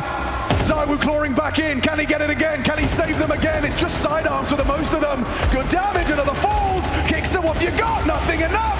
They're on the defuse. He can't stop it. He can't get him off it in the smoke. No! Oh my goodness. I can't let you down. Let's go, boys. The thing is, people would always focus on the fails in a way, and especially in moments like this in a grand final. Missed shots. I don't think I'm the only one that is missing a deal shot, but I think when it comes me missing a deal shot, people just make it a bigger deal out of it. It just caught me off guard because he just kept running, and they even knew about me that I was in the windows as well.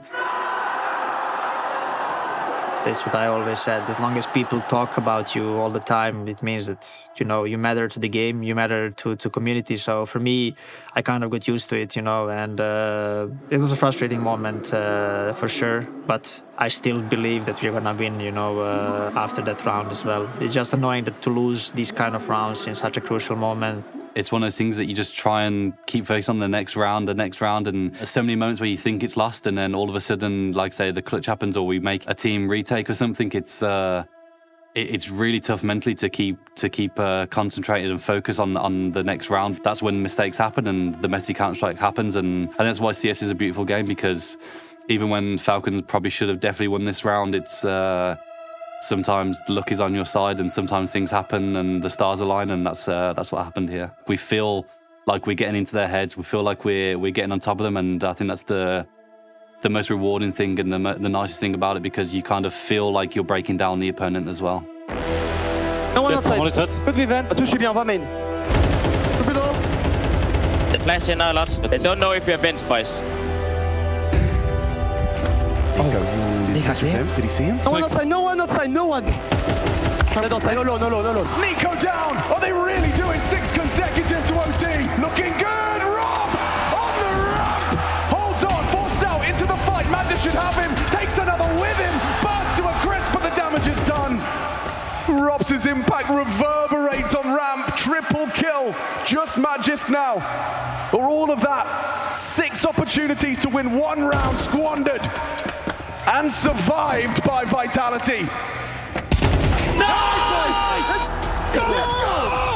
If you want to go down as one of the all-time greats, the have to win. Let's keep going, boys. Keep going, guys. Let's go, boys. It's here. Let's go. Robs with Navi smokes. I will do Navi smokes at the start, okay? Slow Robs, yes? Yes. It's the big Robin. You remember you did the molly I'll flash you. for them? Yeah. Two lobby. Smoke that side. Wait, smoke really? One close hard. Yes. Flashing. In hard step. G7. Body heaven. Guys, coming ramp fast. Cut peek on me. I'm coming, Nico. We can say this. He's in radio, stuck. René, peek on Damian. I think maybe two. I think there might be two there then. You can even die with the bomb. We have money. I will stay with the bomb. We can go. All good, guys. What they did? Robs delayed, but they missed the smoke door, so we didn't expect it. Just about to flash door. So. And me, I was spamming the door smoke, and he went out. I did 92 to Monesi behind. I did 81 to Tessus. Oh my god, he's so unlucky. Guys, let's get the two last. Could be done. One secret. Close that thing. He's single, come. That's a big duel. Oh, Apex is gone. Nico just wants to fight, wants to biff, puts Apex in the dirt. That thing dead. Nice. That thing. I'm 1 HP, boys. It's okay, bro. It's okay. Caravan. We can have it. Secret one. Secret. It's what you're messing with here, Tessus. You got to be precise. You got to hit that head. 2 on 2. How is this 2v4 disintegrating before our very eyes? Kixon and Modesty. Doubles up. That's what's like. It's wrong. The stray bullet through the box hits the tag and gets them the rounds. Can we try flip side smokes and I go in front of main and I peek? Do it. And we can like split A or something, or you guys can walk secrets again. Okay, I'll try and press the door then. We're going to get a head-to-head early here. Apex, lots of opening deaths these last few. And again, back turned. Nico, instantaneous deletion of Vitality's captain. That's the opening kill they need. Peeking me main, in main. Dead main. Oh, he comes up Trump, finds out Modesty. Tessus has slipped by. Activate late, come up and potentially catch one. Yeah, back turns. IEM down, number advantage. Tessus with a superstar performance and he's got you. Oh, no he doesn't. Robs wins out. Mezzi overlooked. It falls to Magisk. Closing that gap rapidly. Magisk in so much trouble, under so much scrutiny. Mezzi from the behind, gonna swing out. Isolates the duel. Magisk with the adjustment. Big game player Magisk when everything matters. Only 2 kills, but they are magnificent. They did it the left main spot. I'm doing Navi, they can go main, guys. Pepsi vent also. Careful sneaking main in this, man. Yes, I think they can go it's main. our smoke. It's our smoke, Emil. Can you? Hey, Nate, I'm blind. I'm running A. Hard, dead too. Main. And a quick CT round to start, to level us up, to tie us up. Just the woo. Nothing he can do. Nice, boys. Nice in the hole. Come on. Let's go, bro. Guys. Guys, can we do Navi, but Matu, you take AVP, we put you T-Red, because Monesi is a lot under even and you can punish him, okay? It's fine, guys? Yeah, easy to do it. Modesty tries a touch of aggression. ZywOo already posted on that exact fight. Takes down his rival. Robs versus Tessus wins it out back-to-back in the head-to-head. Nico keeps going, he'll find the bomb. Oh my god, he's gonna lose the bomb. Nico's gonna put the bomb on the floor. Headshot found. ZywOo, how do you pick this up? How do you play this? Knife out, turn around, gets out. No, he doesn't. Nico's there. Mezzi distracted, kicks and profits. It feels like they've lost this one. Slipping away. 15 found first for Falcons. Nico's aggression catching Apex and it all falls apart. There's no way, Ross. You're not clearing this. You're not ready. Nice, boys. Nick! I love you, bro! I f***ing love you! Will the 7th time be the last time here in Melbourne? Fast Navi smokes, guys. Watch out, Pepsi main. Guys, I have full secret, okay? Garage is open, okay? Take one step secret, boys. Play 2 ramp for now. I have ramp. Holding on it. Oh, volley down. Think they're gonna go down, boys. Put pressure before you guys. Yes. Matu? I'm going. One more. Only one. Cover up. Careful down ramp, boys. In the ramp. Coming down. Double one. Out double. ZywOo strings together a double this high-pressure round, falling apart at the seams. The bomb goes down, Robs hits the shot. We're going again! One more required! This game will not end. Not on Vitality's watch, not on ZywOo and Robs' watch. Nice! Oh, we go again. All good. I'll go, guys. Go rain, guys, okay? Who wants it more? Who's got the gas in the tank to take them that extra mile? That molly, well placed. This time, he's just going to burn out. He'll try and take one with him. Gets away with it. That was supposed to be a free frag. Instead, Nico makes it costly. Apex, they should not be going secret. Dead outside. Guys, go at the top of that. I will try to kill him. I bought it orange, maybe. Flames takes him down. Huge double kill to rectify. Get full faster. I'll try to hold it after. In front of hard one.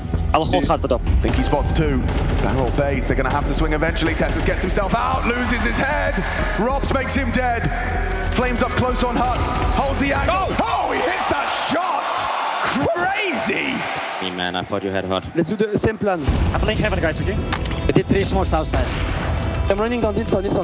2 main. And you fake inner, and I go down. Ready? Let's go. Now he swung open the door, so undetected. To make this play on this stage, this is crazy. Watch out down, René. Watch out breaking vents. Watch out breaking windows down, René. He has to have this one cleanly. Close, right. I'm flashing into heaven. Dead. No one runs, no one see one. Let's go secret way. One was still splitter. Time's going to become the issue. If you take too long, you can't flood the movement. Concerned about the ladder as well. Gets the Imto. Oh, gets them both. Vitality, a 17th in the bag. Perfectly, guys. Sick, boys. Good call down. And Apex, a crucial role within that round. I still can't believe the type of plays that he's gone for. Doing a lurk smoke. I'm doing Spider-Man here. Careful T-vent, okay? Magisk anticipates his play and sits there waiting. No way. Welcome to double overtime. No. Oh, no way! He put away the knife! I'm opening door on B. Contact us. Yeah, contact us is a good idea. Five shots. I'm even. Volley. Nice. Careful, Evan, Monacy. 2-on-2. But this is Robs and Zywoo. Monacy going through that lobby round. Zywoo left on the site. Robs tucks vent. I don't see default. Nothing new box. Should be on site. Front of site. Did vent. Nice! Nice boys! Big rubbish. Oh, I killed the most insane killer. What the f***? Mates. 3 stabs. 1 single round. Tess is getting tricky with it. Strafes on over. Brings the fight. Apex ready. Oh, can't convert. Zywoo occupying that secret push. Nico versus the Woo. AK the Orb, he jiggles him out. Confirms his presence, that's info. Now you can spread yard, you can try and get over towards heaven, and hell, Tessus is already there. Zywoo's pushing. What? Zywoo's pushing, he does it! An unbelievable aggress! Tessus does continue to impress. Finding the one. ladder? Another up, the ladder, Robs, what's that for? Their first attempt of the 3 has fallen. 2 more rounds, Falcons cannot afford to lose. It was good. Up sandwich, boys. Attack one, I'm pretty sure attack one. The go signal will have to come. I'm ready. Flashing in there. I flashed default once. Was the city event? Careful, Toxic one holding Toxic. Down goes Flames. Nico gets his. Into the top side though. Zywoo's missed his chance. Mezzi, can you hold on? He can't. Down they go. And it's a Falcons round. I can main for us. Epics, where? I don't know. Nice fight. Nicely made. Thank you. I knew he was gonna come back. Good. Phase install something guys as well. Can do phase delay as well. I don't have I want to play Paul. Okay, then do double rifle push from after. Yeah, okay. Let's go, boys. I wanna do flip side to fake VP. And smoke, guys. Usually when they smoke, he's aggro. Very heavy investment of bodies towards yard. Tessus just up on the silo trying to oversee. They'll cross. Robs and Zywoo are going to push lobby. Instagram. I'm going to pitch. Start. As soon as lobby's called clear, you have a very good understanding that this is everybody down secret. Tessus now selling outside. Apex jump, spots it. Spots out Nico, repositions. 3, 2 labo. Coming down. Smoke windows. Stack P if you want, honestly. Tessus spotted. Flames he knows. Apex, here comes the barrage of util. Hold your breath. Flames gets one. That's Magisk and Monacy. But there's Zywoo holding on. 10 seconds. And where's the bomb? Where is the bomb? Monacy's got to punch it in. Mezzi, what can you do? He's going to run at him. It comes down to a 1v1. Monacy versus Mezzi. Orb versus M4. Everything to play for. $1 million on the line. Nice try, bro. My bad, sir. My bad. We go again! The Rob Laver Arena are on their feet, and we're getting the game of Counter-Strike that we deserve. OT number 3. I been in a lot of situations in my career where I know that players will have to bait like that to shoot, and you cannot miss. If you miss right now, you're in open field and you cannot move after. You will just die. And I came to the point where I could shoot and hide. So I shot, I missed, I took Tech9 and I killed him. But Tech9 shot was crazy. I don't know how I hit it. I don't think I can really explain the emotions that we are going through when things like this happen. It's just a huge roller coaster. Like you're winning a round and you're losing, and then it's a clutch, and it comes down to the wire, literally, And then he hits a crazy headshot while running with Tech9, and then, man, it's crazy. It's crazy, honestly, and I love it. You have that momentum and you go into overtime, you win these 3 rounds. We definitely felt like we were going to win it, and I think we played the perfect round. We read them and we knew exactly what was happening, and they hit headshots, we don't, and m0NESY wins a 1v1 clutch against me. So we had our chance, they took it away from us, and then now we just need to reset, go into the next overtime and try go again. Oh, good boys, let's go now. Reset. I will go to it. Guys, I think they will do something stupid. I want to play a slow round. Let's do lobby default again. Drop the smokes on the carpet. No time to bask in the chance. We're straight back into play. Hey, smoke camp. I have hot for you guys. Can we switch, guys? Can someone hold radio? Ready to flash. Flash. Flash. I can do flip side. Jumping up blue, boys. One more side. Listen, guys, Damien is crossing down. So I want you guys to take inside, and then Damien will break windows. One could be secrets. I'm Molly. Holding hurts. I'm pretty sure one secret, guys. We cannot do anything. It's only one now. I smoke. Yes. Oh, Prem. Coming out. One's coming out. I don't hear them. Careful, Matu. Do noise. Two inner. I will kill maybe ramp, wait. Oh, an opportunity presents itself. Kickson takes the head off of Apex, and now a race to Flames. Down one. He's blocked. Flames swings that door open, all poised and ready to pull the trigger. Yes! Off. No, we have under, we are rich. We don't need to push too deep because each time it's a trade. It's a crowd, I think. It's a crowd. Yeah, just say, but they will chill no matter what. They want to chill. Melbourne, are you entertained? Round 38. Magic's getting a bit frisky. Gets to the vent. Can he get down? Yes, he can. Maybe audible, that was loud to send. Or maybe not. ZywOo brazenly tries to spam out behind, and Magis is already down here. One, 2 down, at least. I'll go through this one, guys. No, Vent, Emil. Two vents.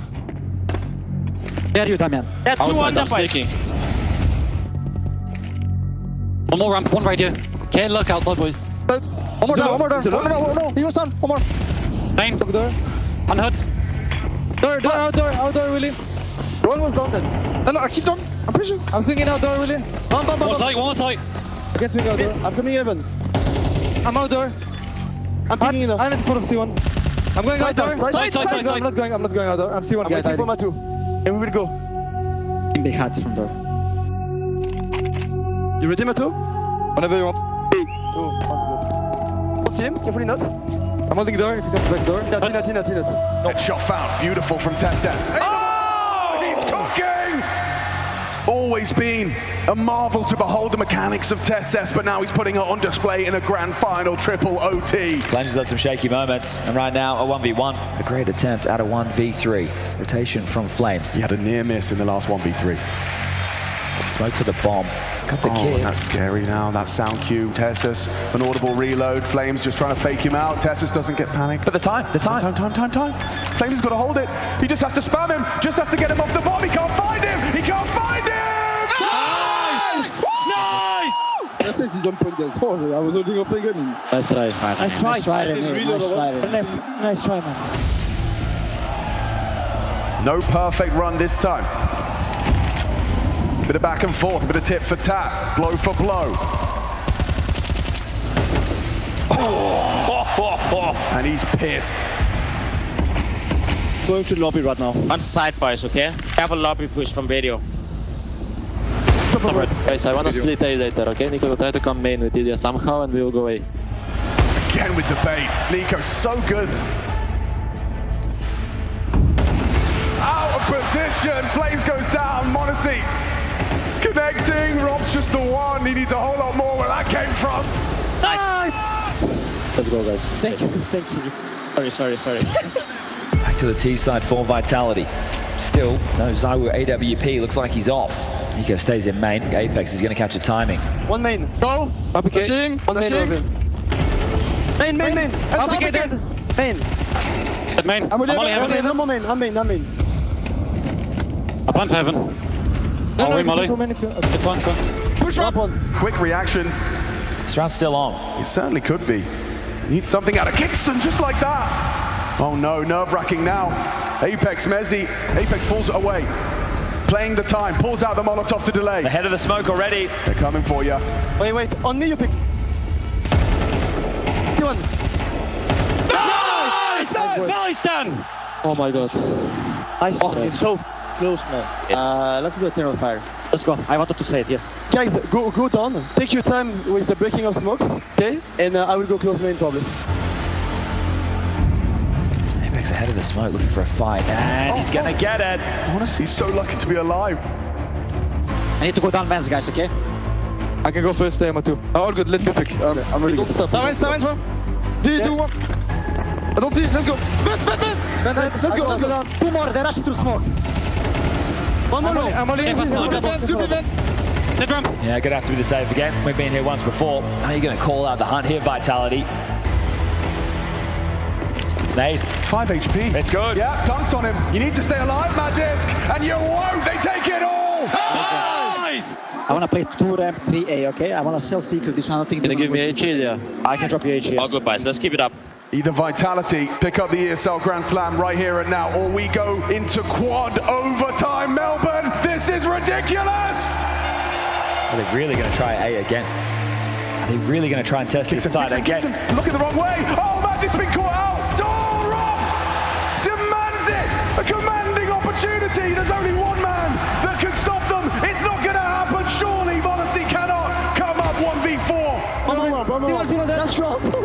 That's wrong, guys, behind you. 4v1. Lock the round. Go. I want to get ready to pick up my door. Go and take this. Door, right head. Put through their paces, made to work for it. Vitality will plunder down under. Make the most of their golden opportunity. A period of dominance marked by an ESL Grand Slam. The culmination of their efforts. Rob's got that Midas touch. Melbourne, your champions, the Intel Extreme Masters, kings of Counter-Strike. This is Vitality's world now.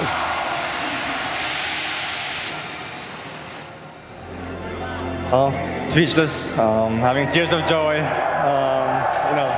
It's magical. It's absolute magic what happened today. The kind of rounds we lose, the kind of rounds we win. This nuke was insane, and I hope everyone enjoyed this best of 5.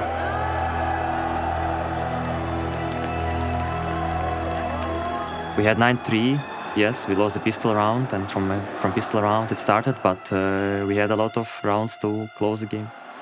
I'm trying to imagine what even happened at that final, besides me not performing really well on the T side, but also I think ZywOo has some crazy rounds as well that really helped them come back into the game. I think we just gave them away the win, basically. I think we had so many situations where we could have closed out the rounds. Also, I think most of the clutches went their way as well. So I think it was a very exciting game. I was very glad to be a part of that final, because I think it was one of the coolest finals that we have had recently. So yeah.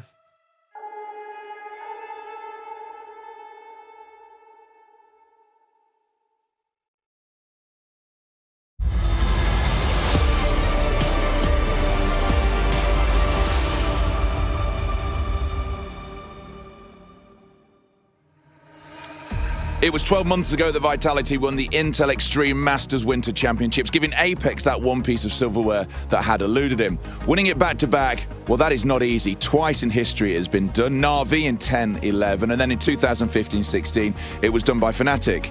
So that's twice only, and the last time was a decade ago. It was 2016 when Luminosity lost in that final, and hey, guess who is back? Yes, the Professor and his Brazilians, well, mostly Brazilians, are back to try and lay their hands on a title that has eluded him. Yes, he's won 2 majors, but he's never won this. We are going to turn back the clock here in Krakow, and we are excited about it. It is Vitality versus FURIA. It is Apex versus our man Fallen. It's cold out here, but it's going to get warm in there.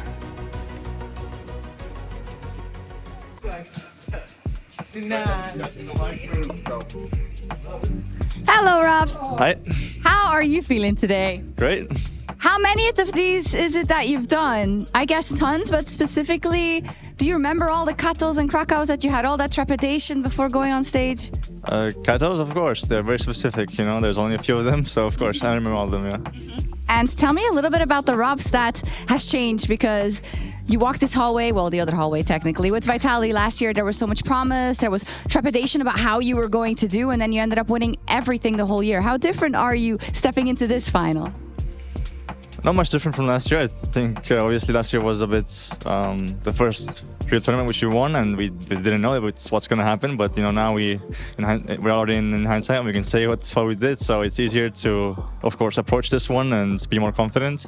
I think we were already very confident from last year, but yeah, I think the extra experience, the wins we had last year, is just adding more and more confidence to the team. I think everyone believes in this lineup, and everyone believes you can win every single trophy. So yeah, that's what we're taking to the tournament, and the confidence to the match. What do you think about your opponent, FURIA? And many maybe had expected Spirit to be across from you in this final.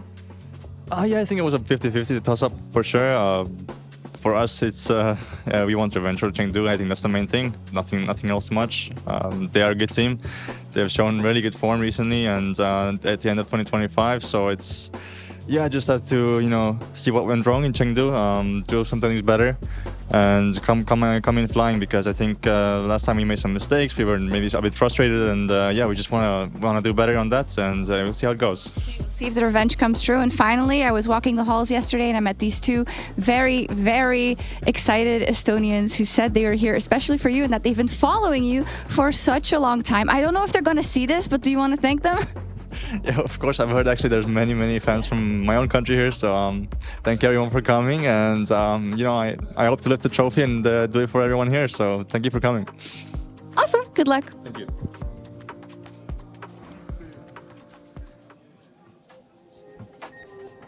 Yeah, this grand final starting here sooner rather than later. FURIA v Vitality, best of 5. The date is the 8th of February 2026. And going right into the server, right into it today, it's Maladoy. Malaboy, what do you like to go by? You can choose. Okay, Maladoy it is. Let's talk a little bit about today, man. First of all, what's on your music playlist? I will show. This is Russian music. Okay. Okay. And that's usually how you get pumped up? No, sometimes I hear English music, and sometimes maybe Brazil. Maybe. But I like Kazakh music. Okay, so you had the early semifinal yesterday, but let's talk about something more important. Clash Royale. How is Clash Royale going for you, bud? I have 12k. If people know what is Clash Royale, they know what is 12k. Yeah? Yeah, I have 12k in Clash Royale, and maybe later I leave Counter-Strike and go Clash Royale professional. No, I'm kidding. Yo, fair enough. I mean, No. So you have the super high elo over there. You're running the show in Clash Royale. Maybe Counter-Strike, if you go to face it, I think it's 4k elo. And I have this low. Sorry, man. I was unfamiliar with your game. I was unfamiliar with the game.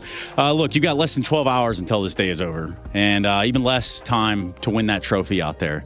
So tell the fans at home, tell us all, how can we be more like Maladoy?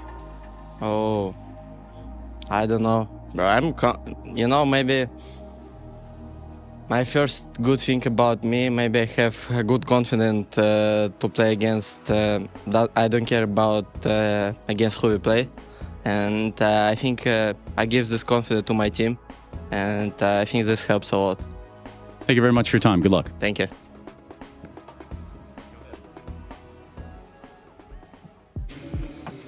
You can't spell Grand Final Sunday without Colex Fantasy. Is that right, Hugo?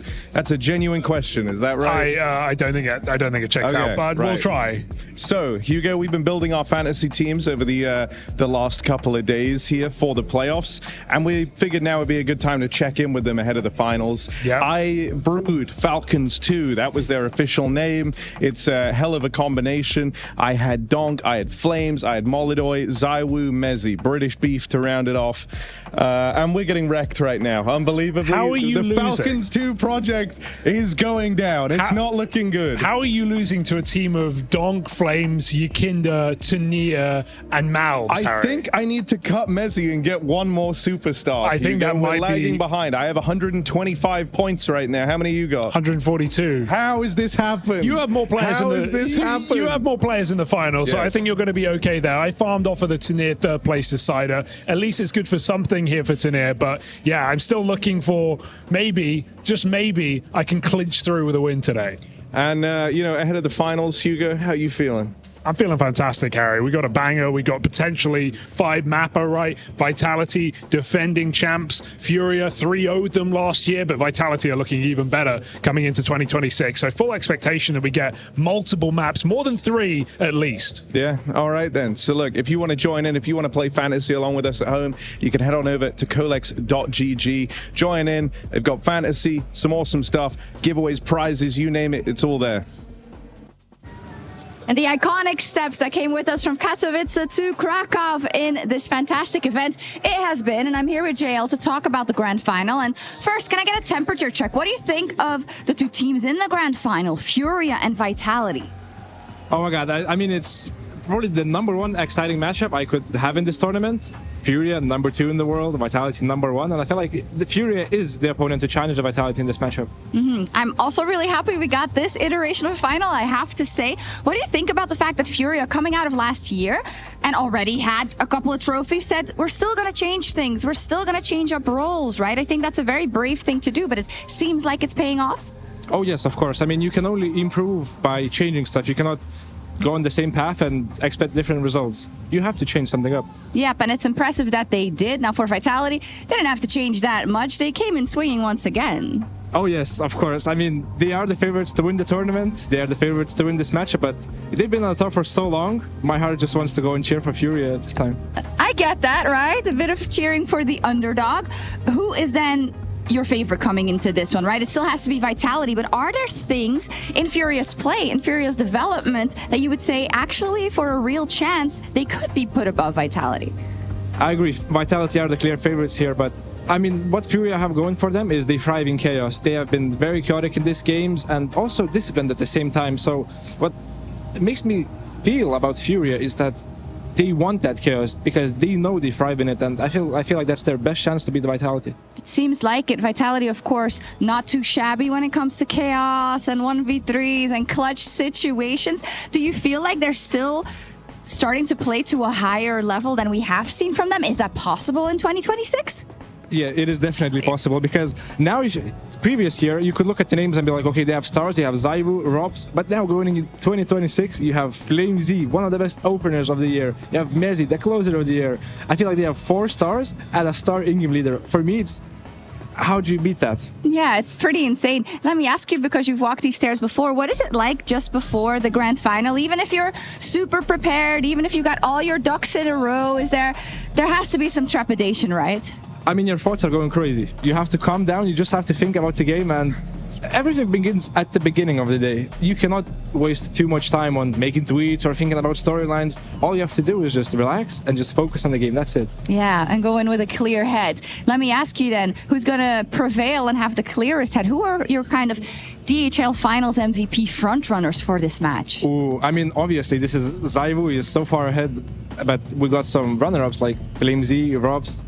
They're not that far behind them in retrospect, but Zaiwu would need to have a really bad game, and Robs or Flames to step up really hard for them to become the MVP, so the #1 pro. Can I give you a counter argument? Yeah. Molodoi, the way he's been playing, right?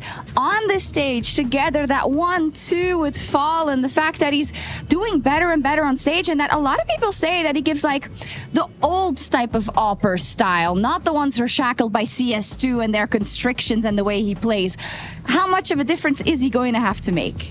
A lot of difference. Yeah. I mean, he's going up against players who know how to deal with Oppers like Simple, like Shiro. They've been against any type of Opper, but what Molodoi has is this unpredictability. He can shine in any situation that's been given to him, so what he's gonna do, he has to do a lot of stuff to make it work. It is, but he's so fun to watch. I'm really excited for this grand final. Thank you, JL. Thank you.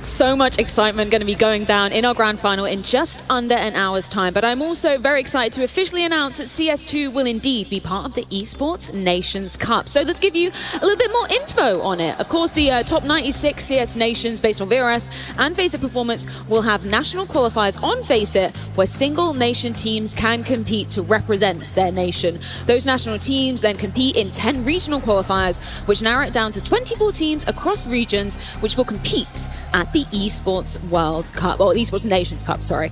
Teams can only be from one nation and have a maximum of 3 players from each club. So we were set a task, which is, I'm not going to lie, harder for some than it is for others. So I'm looking at you, Dupree. We're going to be building a team based on our nationalities. You've obviously got Denmark. There were a million different possibilities for you to be going in this one. 10 years ago, maybe. Yeah, that's exactly like 10 years ago. We're struggling right here, right? So it wasn't like an easy job to put this team together, right? But I did want to try and get pieces where there's experience, but also want to get some of the new players, right? I want to create a team that can have leg in both camps, and I had to be looking obviously Astralis. That kind of makes sense, Like I have to pick some players from Astralis, and okay. I think the best players to pick from Astralis would be Yabi and Ster. I think that was like the 2 ones I got to. For my in-game leading role, I think that I wanted to go for a little bit for the prospect. I got Chrisen out of Heroic, a guy that I think can actually turn into something really great. I needed some experience, and I needed an Opper. I had to get my old teammate Device. You're not surprised, right? And then the biggest one that people are probably thinking is that I'm going to be picking Blame F into my team. And you're probably thinking, well, Blame F is just, having a little bit of a baity playstyle, but this guy can really shoot, right? And this is where it gets interesting because I have a whole new strategy because I want to be coaching this team, and my new approach to this team is that we're going to be playing, heads-up Counter-Strike. We want to be in your face. And you know who I'm going to be picking to have that spearhead, Janko? Do you have an idea who I'm going to put in that spearhead? You're not going to put Blame F in it. I will put Blame F as a spearhead because we need to change his way of seeing Counter-Strike. And that is my genius idea. I think he might fall suddenly ill before the tournament in that case. But yeah, he would excel there, though. People play with less discipline. It's more puggy, and he can punish them more. Yeah, I feel like he's not going to be a fan of that, or maybe you, Dupree, afterwards. I made the decision. Don't say that you're coaching this team. I'm surprised you didn't put yourself in it. If I could go back in time, if there's one thing that I would really wanted to have in my career, that would be to actually represent Denmark. I haven't really had that chance. It's not really been accepted as an actual sport for a long time. That's what I always wanted, wearing that Denmark jersey, go out and represent my country. Never had the opportunity. And then when I retire, then I actually sort of get the opportunity. I retired too early, apparently. I remember you in Belgrade a long time ago doing a little bit of something, but those are different times. Okay, Janko, your task was to assemble a Serbian squad. Who have you got? My task was to find 5 players who are from Serbia. It's been a bit lacking in the talent department, in the talent pool, but we did our best. Obviously, Nexa is going to be there as the IGL, as that veteran presence. We need some of that. There's a couple of players, that have been fighting through some of these international teams. Dragon is one of them. A lot of them have been on iNation previously, but Dragon is one of them. He's on Metasport right now, playing his trade. Vladan is another one, you know, who had a little bit of time standing in for some of these different teams at different times. Nemanja was maybe a bit of a controversial name, but on Zero Tenacity, they've been fighting for a long time to sort of break through. Couldn't quite make it. And then the last one, you. No. Oh. No, it's not that desperate, Freya. It's not that desperate, but it is pretty grim because the last one is we need an upper, and I went with a guy named Deutscher, who is this young prospect, but a bit of an attitude on him, you know. Need to whip him into shape, get some discipline going. That's why I have Emi, my old teammate, as the coach as well, because who better to deal with a player who has an attitude than a guy who had to coach Simple for a little while. It actually doesn't look too bad. I actually... You're surprised in my honest opinion, when I heard that you had to pick a Serbian team, I was like, who are you even going to be picking? And then you mentioned next time, I actually forgot that he was from Serbia. Still alive. Would you have any chance going up against Team Denmark?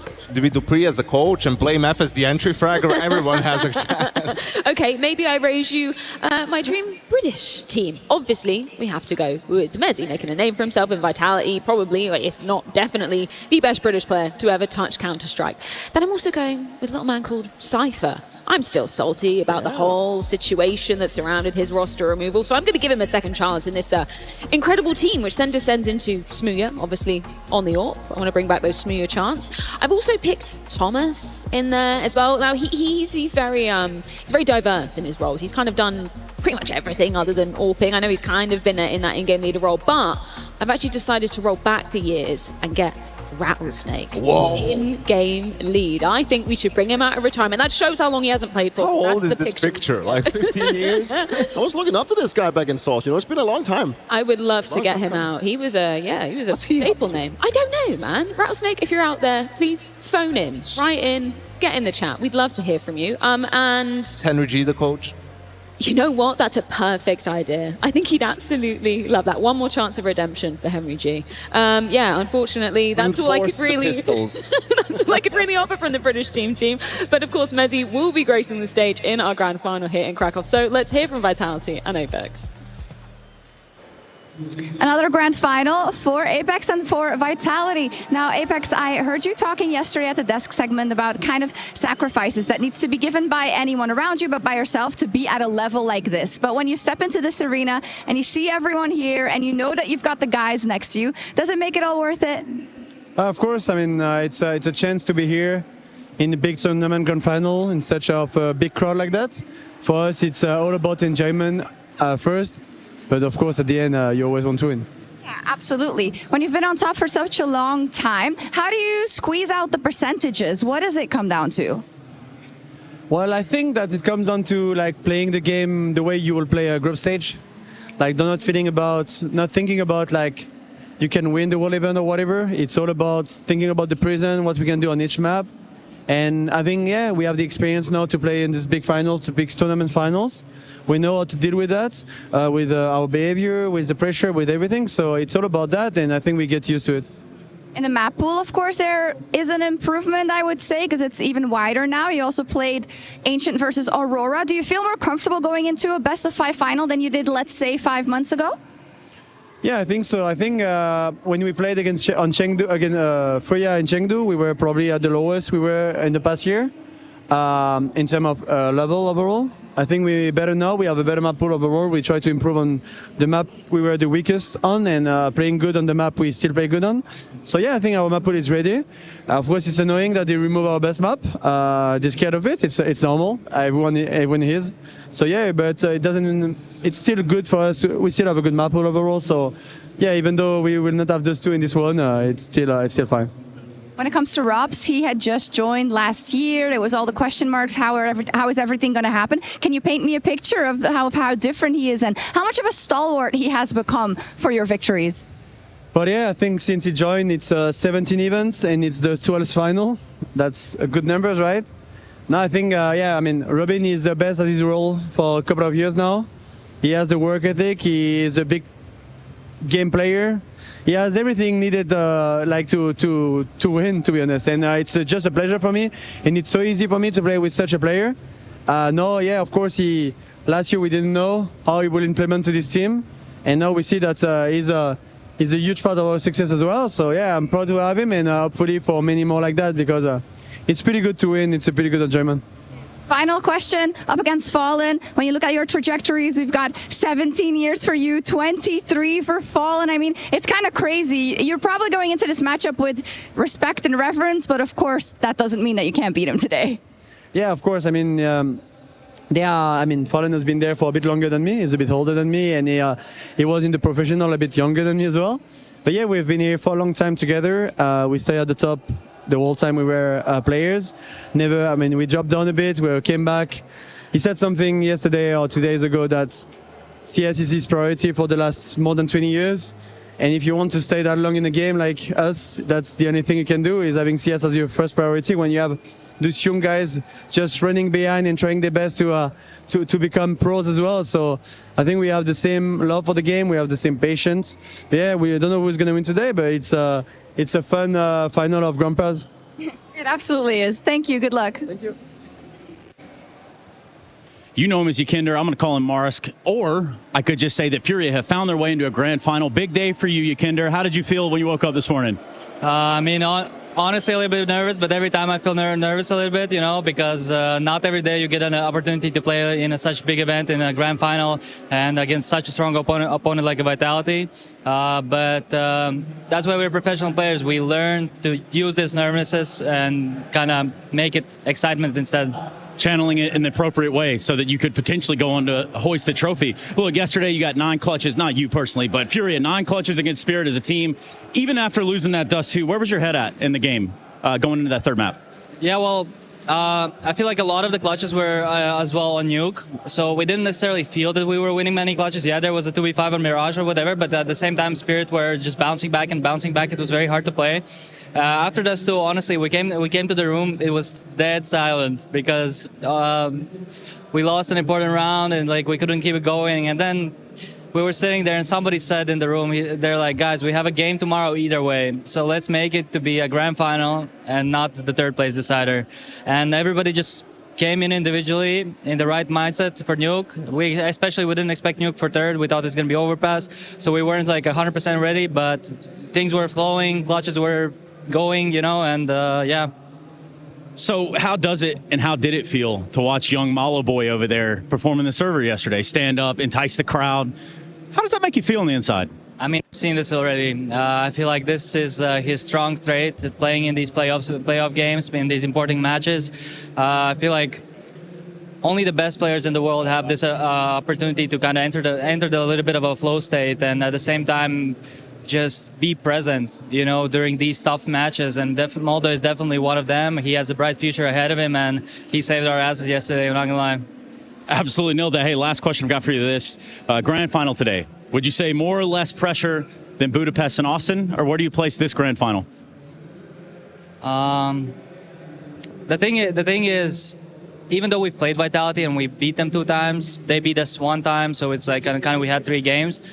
Pressure never goes away, It's they're strong players. There's insane individuals in that team. It's a superstar team, and nothing you can do, really. But I feel like our team is always really good on a couple rounds go by on the first map, and you already forget about the pressure, and you're just in the moment playing the game. So that's that's our goal, and we're gonna be living in the moment, living in the present, and not thinking about what's gonna happen if we're gonna lose or win. We're not thinking about that.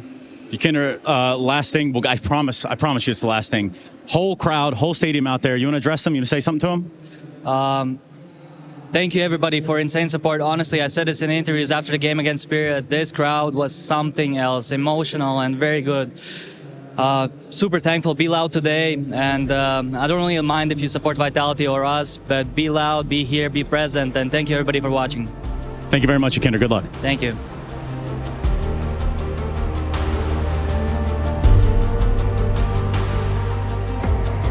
The Intel Extreme Masters Krakow 2026, brought to you by ESL in partnership with Intel, Pacer Predator, DHL, Zowie, and the City of Krakow.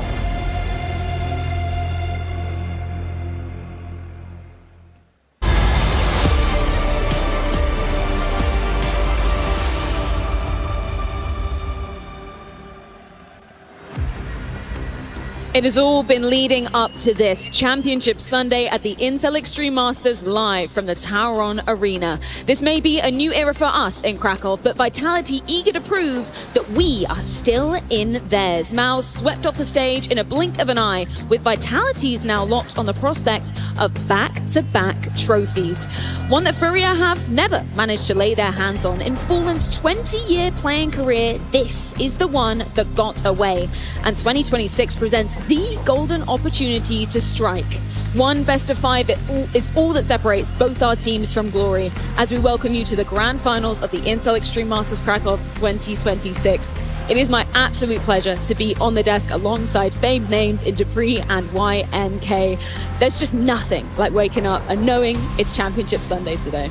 Absolutely, and especially having that feeling when two of the teams that have played the best Counter-Strike are in the final. And I think there's no doubt about that whatsoever. They both earned their spot to be here, and I feel like this is going to be one of those finals that we're going to remember for a long time. In the end, this is what it's all about. As a player, you know, for the fans, for all of us, you know, grand finals is always what we are looking the most forward to. It's where we get to see the best teams, and also we get the best ranked team and the second best ranked team in the world go head-to-head in a best of 5 for a lot of Counter-Strike in this massive and incredible arena.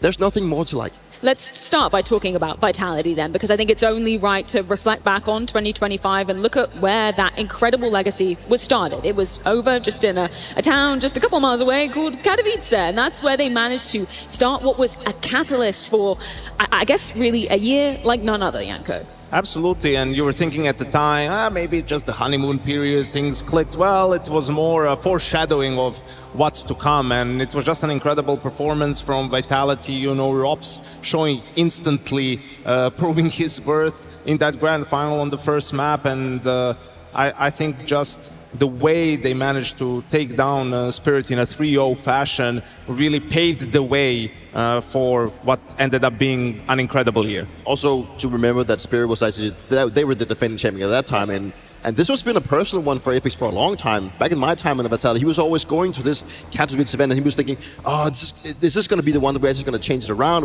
Am I actually going to able to win this one? And then he actually managed to do so. That was the one that got away for him. So to him, to find that success, for the team to find that success, obviously meant a lot to everyone. I'm sorry to throw you under the bus like this, Dupree, but I always kind of compared it to the Cologne curse of Astralis. It was always Apex curses in Kato the one that always got away, right? I just want to ask from your perspective as well, like when you're in this incredible moment where you're winning literally everything, you are on top of the world, are you actually able to enjoy it? Are you able to bask in the moment? Because that's something that Vitality always talk about having to stop for a moment, look around, smell the roses, because you never know when it's going to actually end.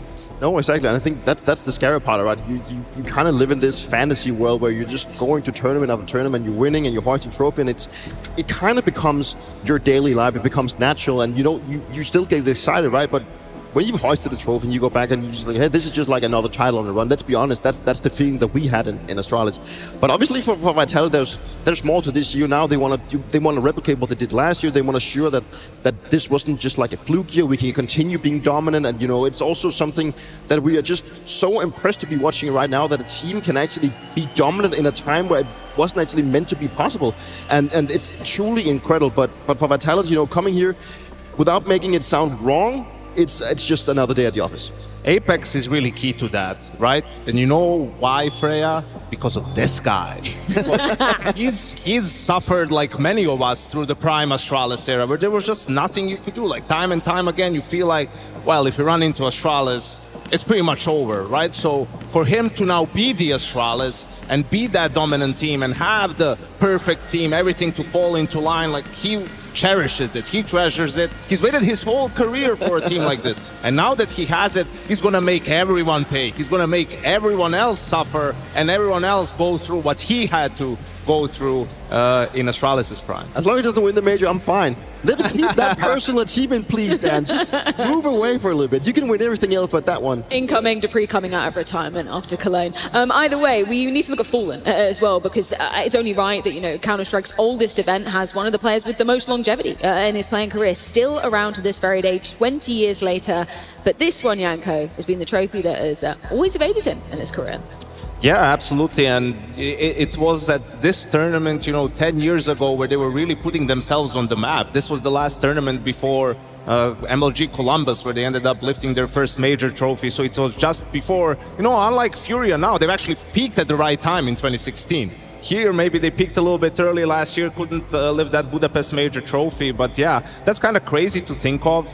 That many best of fives, that he's just always come out on top, because you can see some of the different teams in there, right? Like it's not like all the best of fives are from their dominant days in SK/LG, but it's a different beast going into a best of five, and he's been able to handle it really well throughout his career. It's absolutely nasty just looking at how long that he's been doing this, and just to see how Fallen has also reinvented himself.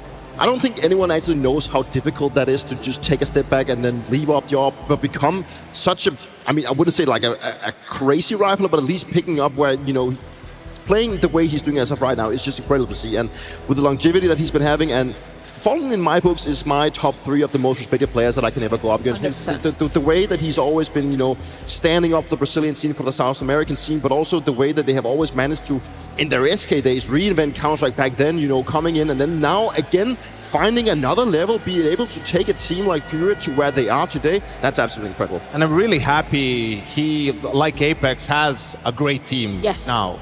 Because Fallen, he's just such a nice guy, you know, sometimes lacks a bit of an ego in terms of he always is willing to make everyone else happy. He's always willing to concede some control, you know, to give something else a try. I mean, we were talking about the Last Dance 4 years ago and that Imperial team, and it's just, okay, one marketing tour, you know, to put a bow on it. And I think just his career and his individual prowess and how he is as a leader and as a captain deserved a lot more. So to see Fallen this late in his career on a competitive team, still fighting for trophies, still, you know, being the captain that he was, I think it's just awesome, and I'm really happy he has this for himself. Do you think that last dance was so horrible that he decided to just continue and get that last dance somewhere else and try it again?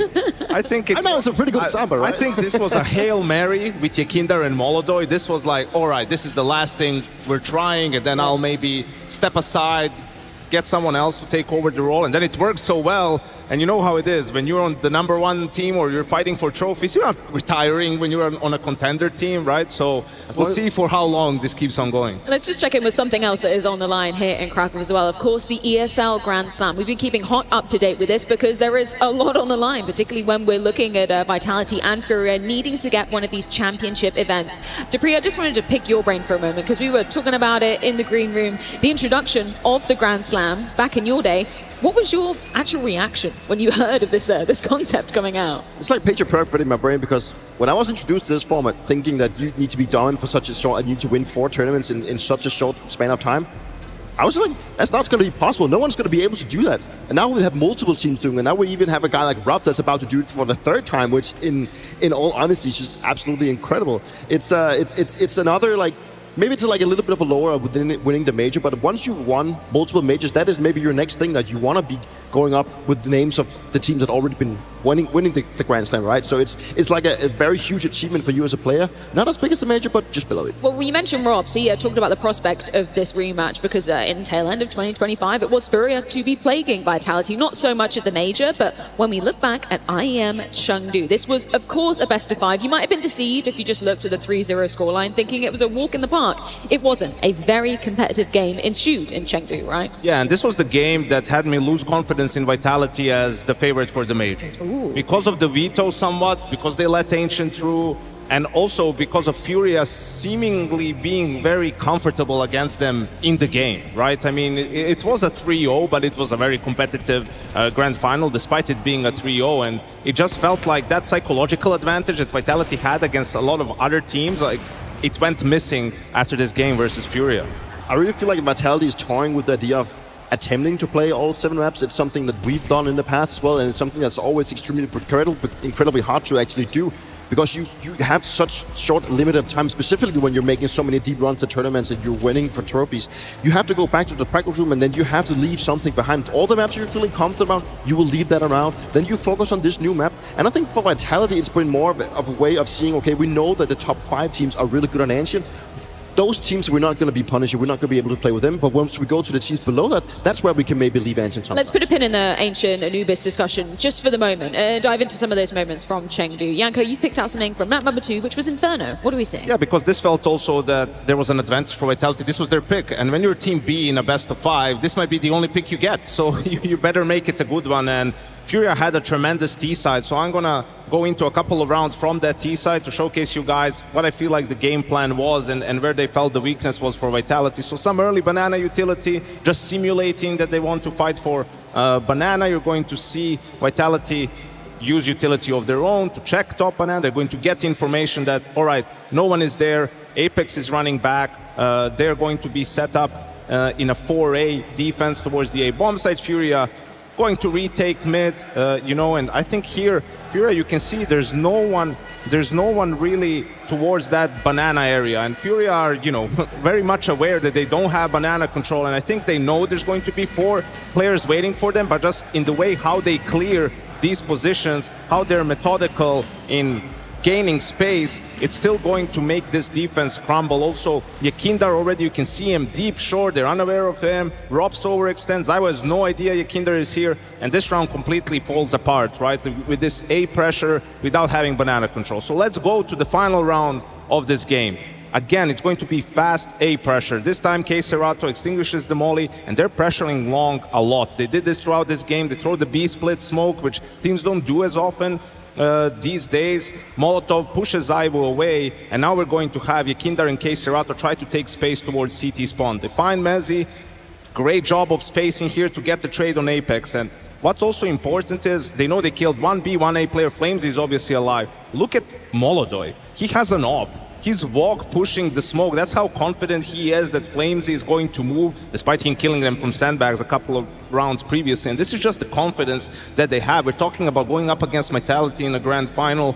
Zyvo and Robs, they try to react. Yuri, who had a great final as well, just holding that flank, getting more information. And despite Molodoi dying on A, they're going to be able to clutch out the 2v2 and win Vitality's map pick. And it just seems like they feel the weakness was that long towards CT, that area of the map. And despite sometimes not having banana control, they were not worried at all about ending rounds on the A bomb site.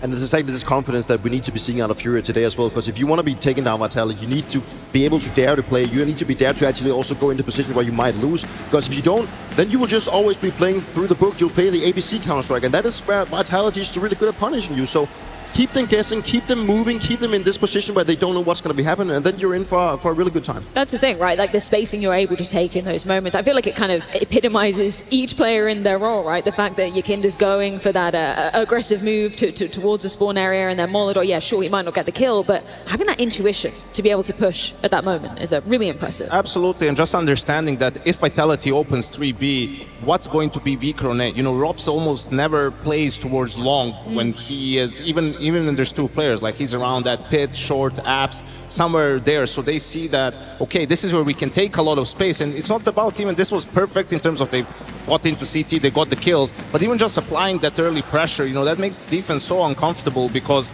you don't know if they want to finish the round on A, are they just taking space, right? That's where it becomes difficult to come up with a solution for Vitality. Let's move on to what was the third and final deciding map. That was Overpass back at Chengdu. It's going to be interesting to see if and when that's coming into fruition here, but what have you picked out for us, Dupree? The reason why I think that Overpass will be very, very important and also instrumental for this match today is that I really want to be showcasing what Vitality is so good at. So in the beginning, as we can see with a lot of teams, it's a lot about creating A pressure by applying the smoke and the Molotov that now allows the Vitality players to scale up towards balloons and also be able to go towards fountain, and that actually puts the FURIA players in a position where they don't know exactly what's going to be happening. They are left in the little bit of the unknown.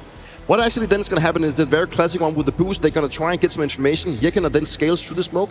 Take a look at Apex. He is the guy on Vitality that is the one rotating between the bomb side, and he's the one that is usually the guy that either wants to start towards B, he wants to start towards A, be that joker.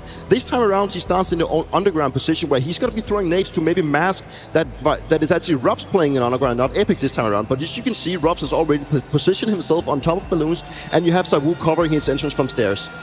Then what's going to happen is the fact that FURIA is now going to be trying to search for info. Yekina gets taken down by ZywOo, and at this point they just want to try and trade, but Robs is already in his 4 position, and they have a 3v5. And at this point, they've already created enough chaos. They've gotten the advantage that they just want to fall back, go back to a more passive position where they can just play out the round and then play that based counter-strike that they are so good at. And ZywOo then decides to go team again up with Robs, going and finding Fallen out here on the long position. And at this time of the round, it's literally just FURIA trying to, pick up the puzzles and trying to get back in the round, but it's simply not possible. What do you make of that one? Yeah, I think that's been the struggle. That's why FURIA has felt maybe a little bit different on Overpass. Their default has been a struggle, and when your default isn't functioning on Overpass, there's not really much to fall back on, right? That's not predictable for the opponents, and we know that they're a map control heavy team. Defaults are really important for them, and if it comes to this, they will have to find a way to deny these aggressive plays, to punish Vitality when they go for them, because otherwise they're going to struggle on the T side. And it's just the Vitality, they have so many openings on that CT side on Overpass.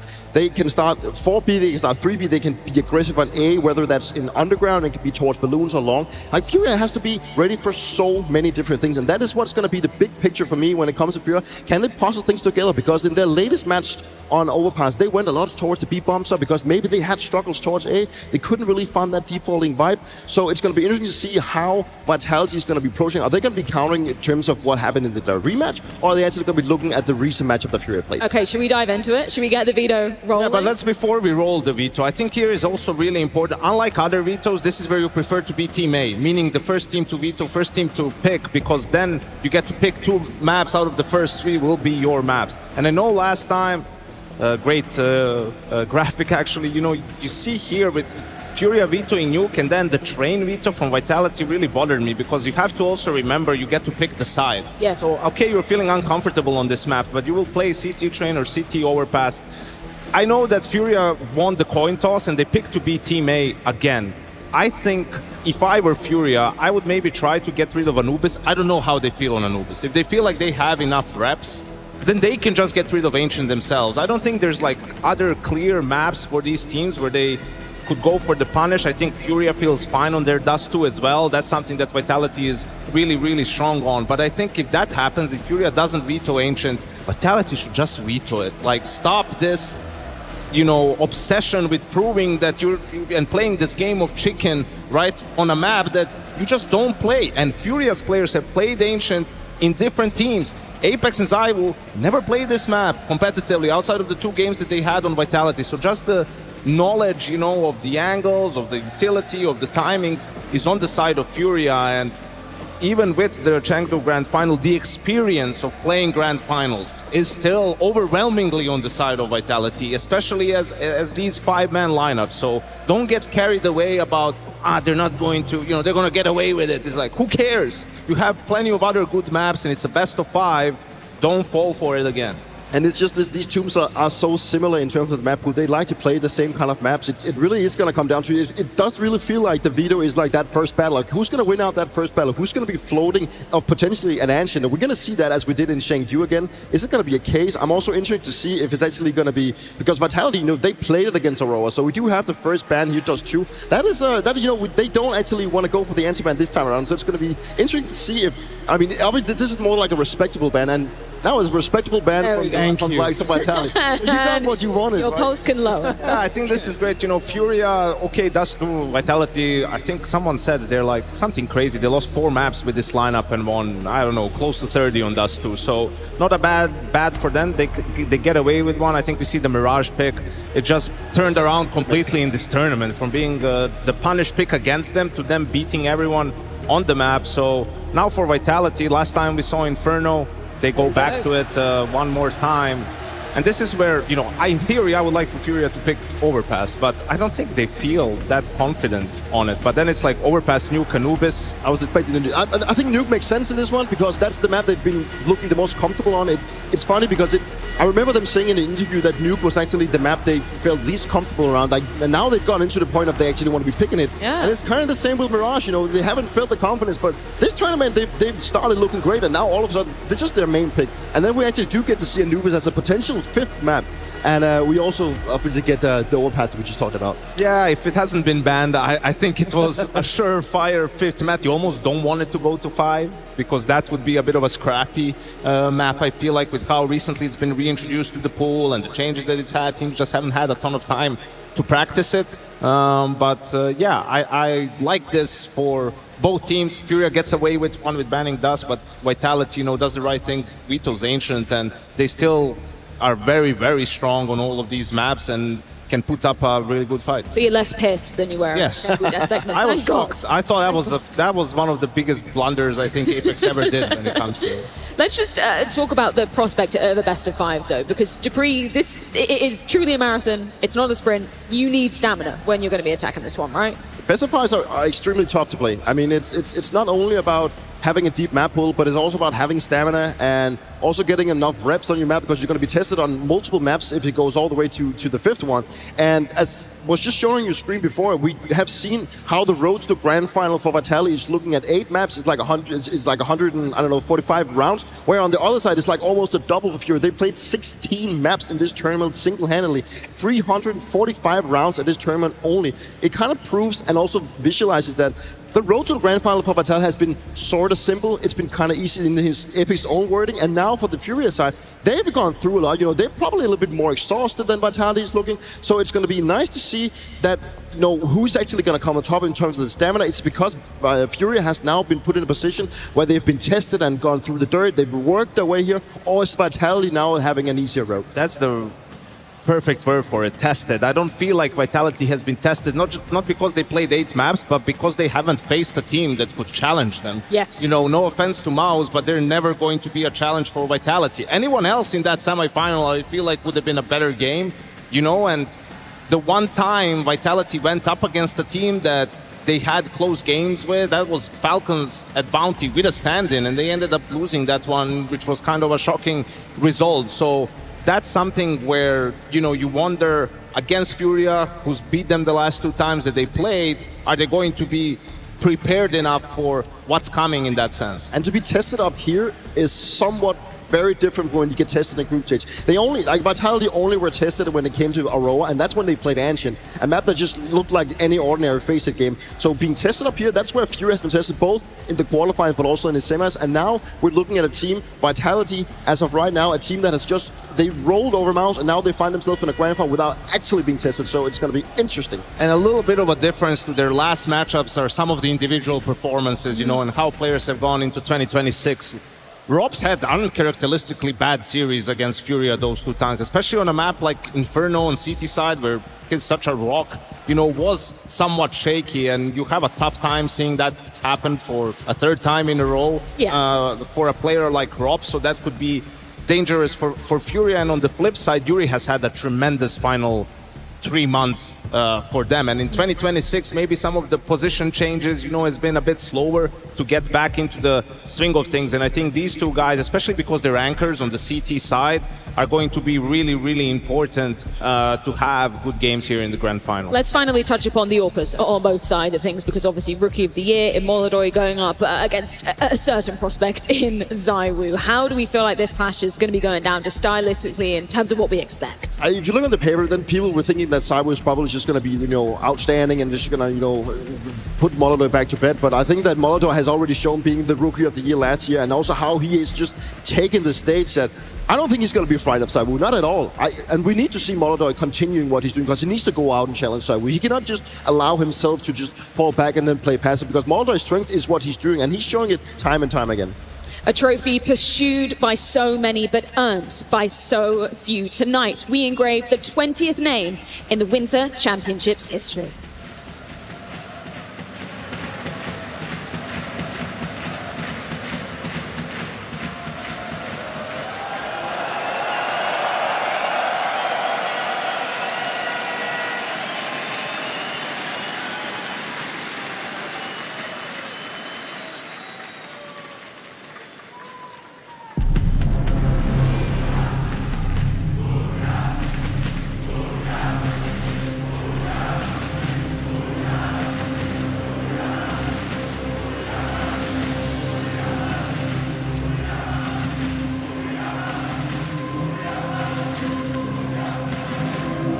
The walls are different, but the pressure is the same. Welcome the mayor of the city of Krakow, Alexander Michalski.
I remember while we started the year with Robs, after the first week of practice, I told my CEO of Vitality, we're gonna win Katowice. I remember that I went to the finals of this tournament and then played against Fnatic at their prime. Being the last of something, to put your name in history, means you're there forever. There's a part of me that really wanted to be there as well. I know it's a big task. Something is missing. I'm on a stage of my career that I'm not gonna have many more shots. Winning the last ones is great, but now Katowice is behind us. We are in Krakow. To my best of 5 record, the only one that I lost was actually in Katowice. And after that, for some reason, I never lost another best of 5. Most of the time, it's still no against any team. If we play our A game, it's GG. It's up to mentally never giving up. Who's gonna make the less mistakes and who's gonna fight more until the end.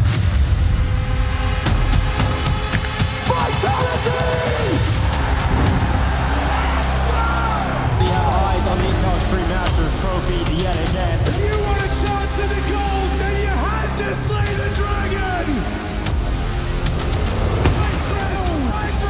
But he's not going anywhere! The savior of FURIA! Don't want to put an AK into the hands of ZywOo! He is inevitable! These are the defending champs, and they are back to defend their crown. Oh, can you feel the nerves setting in?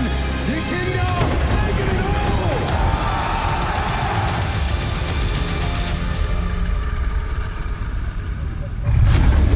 A year to the day that this run began. A year of total dominance that they intend to continue. Please welcome Vitality!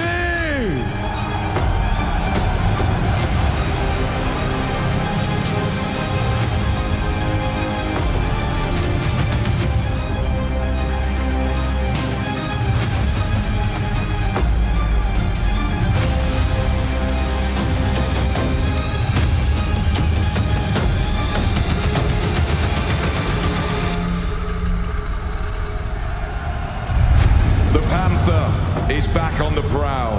Youth and experience in lockstep. Fallen, he's never won this trophy. Is today the day? Please welcome, it's FURIA!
Vitality and FURIA with destiny in their hands, either the headline in their own story or a footnote in their opponents. Apex had felt the latter for way too long, and finally, last year, not only ending the curse of Katowice, but Dupree, a catalyst for what was an incredible year for Vitality. Vitality know what awaits them, and Vitality know what is coming at them. They're now to be tested against FURIA, a team that has really relevated their game throughout this time, but Vitality, with so many great pieces, so many great players, and so many good individuals. Apex once again looking to take this team to new heights. A team that has tried to replicate what we thought couldn't be done, and a team that is now coming here to try and defend their championship. A team that is going to be looking dangerous on this stage. There's no doubt that Vitality right now are telling themselves that this is our playground, this is where we belong, and this is what we're going to be fighting for. They know they can do it, but now it's time to show it once more. In the final moments before you're walking out to this arena, Vitality, they see their name engraved on the stairs from last year. And for Fallen, though, he just sees the names that have stopped his run for over a decade. Surely, though, Janko, that just fuels you. The professor has earned his tenure a long time ago, but that doesn't mean that he still doesn't have a few lessons left to teach. The Fangs of FURIA, under his tutelage, have been as sharp as ever, lifting their first IEM trophy in 8 years in Chengdu last year, but it isn't until the arrival of 2 exchange students bringing in a new school of thought that this lineup is truly complete and truly capable of contending for the world's best. And he truly embodies sacrifice, right? Absolutely, and with Molodoi coming in, I'm sure he sees a little bit of himself in him. Combat topping, flamboyant, explosive, and that's the only reason why he would give up the magic stick. History repeated or history rewritten. Back-to-back trophies or a 14-year feat finally forged. Tonight, Krakow decides who carves their name in Counter-Strike legacy.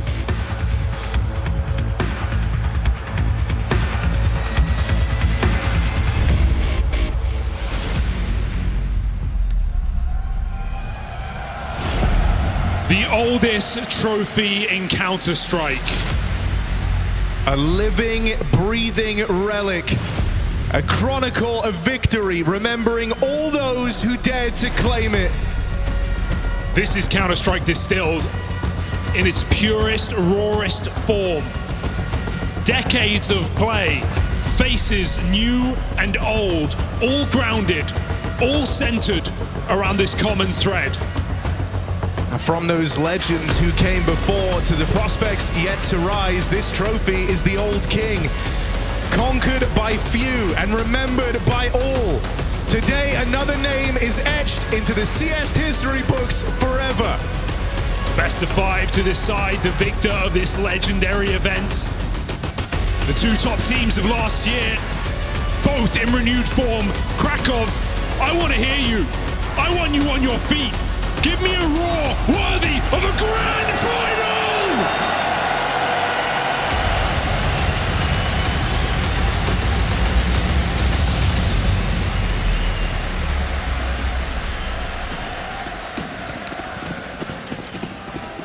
On one side of the stage sit the defending champions, the reigning champs here. On the other side, FURIA, after going international, after stealing and finding their success at the end of 2025, hoping to now quell a decade-long beef with this event for Fallen. For the most important match of the year so far, let's at least get everything right. A best of 5, beginning on Counter-Strike's favorite map of Mirage. And we are live, Krakow.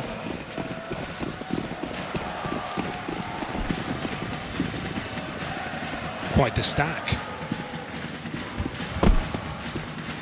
I mean, do you want to set this one off with a bang? This might be the way to do it. It's Molidoy, first kill at the grand final. Goes the way of FURIA's Rookie of the Year. Follow-up from Fallen. New and old side by side, and it tears through the defense. ZywOo, Dolberettas get nothing done. And to talk about making a good first impression. Yeah, we call a master and a student for a reason, right? Not just Fallen handing over his favorite weapon to the young player, but teaching him everything he knew. And still maybe at times getting outshone. Shocking to imagine a player of this inexperience make such a run that Molidoy has in the last year, but man, isn't just this championship that event? We saw Donk do the same 2 years ago. No better place for it.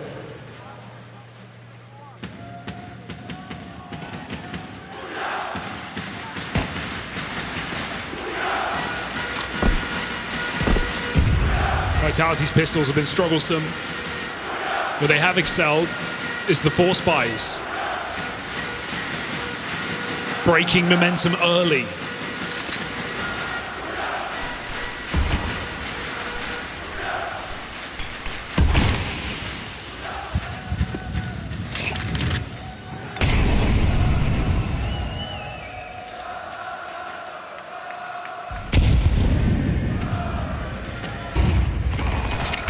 We're one round in and you're already hearing a lot of support for this FURIA squad. Vitality, though, after claiming the top spot last year, they got used to being the villains. Folks sick and tired of their success, seeing them go from strength to strength after the most dominant season CS has ever seen. And these force buys, well, looking to silence the FURIA fans early as K-Serato overwhelmed. Apex follows up, and Vitality, they've left it all on one man. It's just Molidoy. Maybe even too tall a task for the breakout star of FURIA as he is sandwiched. Apex reigns supreme. They hate you if you don't win enough. They hate you if you win too much. Vitality don't care what you want. Forced by victory, written in the book. And FURIA crashing back to reality early in this grand final.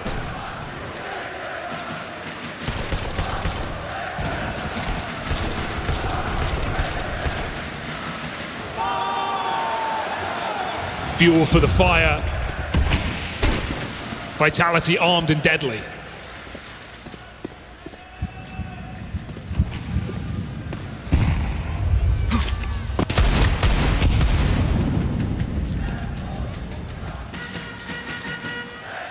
Surely not. Clash of Molidoy versus ZywOo, but only the Deeg won't be enough to get through.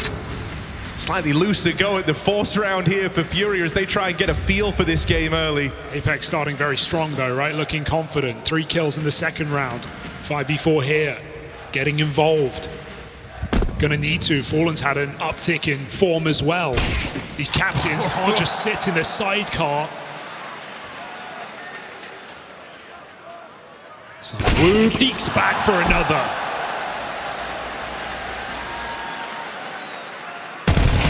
Beware that ZywOo scout. Beware these Vitality forces. He's looking for all 3. They're going to give him another chance. And now all the Vitality just homed in on Fallen. No road left to run there. And the force by wars closed out by Vitality. Simple.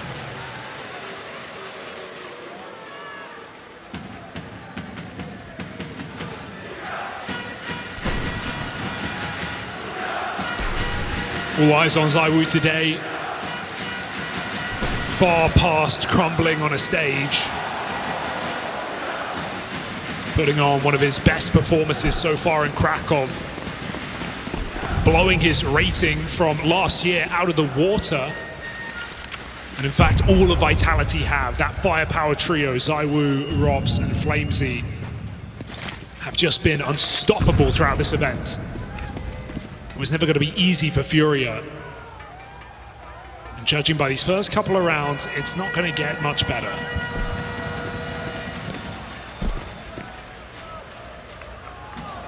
All right, Apex, how much are you feeling it? There's a lot of guys down there for him to try and deal with. And they're actually going to start giving chase. Looking like a clean finish here up against the Pistols. It's good to see Apex showing up in fighting form. This is a slaughter right now, right? Sure, it's off the back of a force by a couple of low econ rounds for FURIA, but 2 deaths in 3 rounds combined. Vitality controlling the economy, feeling good while they do so. FURIA have to get warmed in now in this first buy. Because remember, well, it's not just legacy and a trophy and a championship and a title worth defending, it's revenge for Vitality. FURIA beating them back to back. Vitality here to set the record straight. A 3-0 against them in Chengdu. They say not today.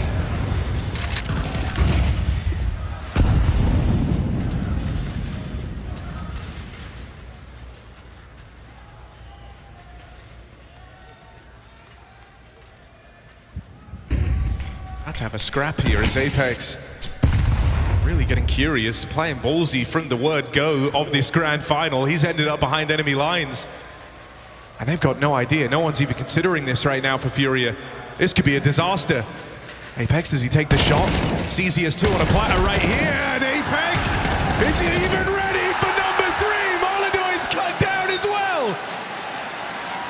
Captain takes matters into his own hands. And the firepower, insurmountable for FURIA. Apex puts them down, 3 kills, Fallen locked out.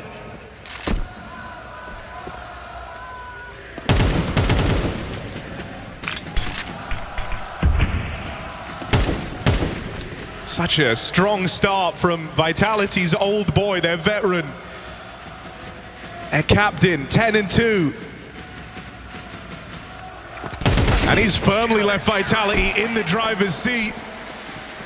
Muscling away control of the early game. It's all been Apex right now. FURIA might even have to call a pause early into this map because getting nothing done, getting no rounds, getting no kills in the last 4.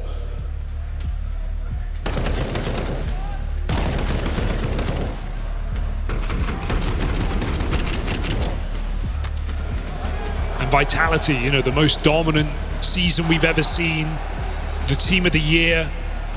The only blemish on 2025 was FURIA at the end. 4 trophies, 2 elite trophies, a clean 3-0 final over Vitality. Conversation of whether they could be up for the task in Budapest. Yes, another choke on the stage.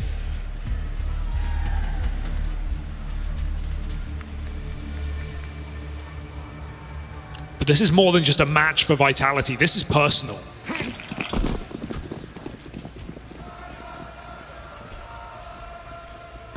Sid with a timeout. Fallen credited him in a lot of rounds, saving FURIA after tax. So with low economy, with pistols and pop, can they do it?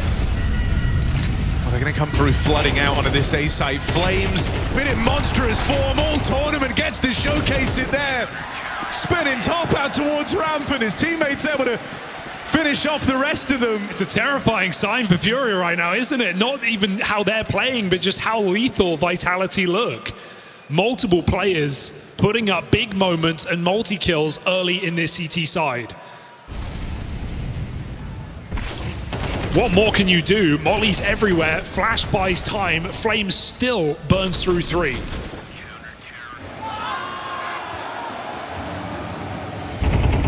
It's flowing right now for Vitality.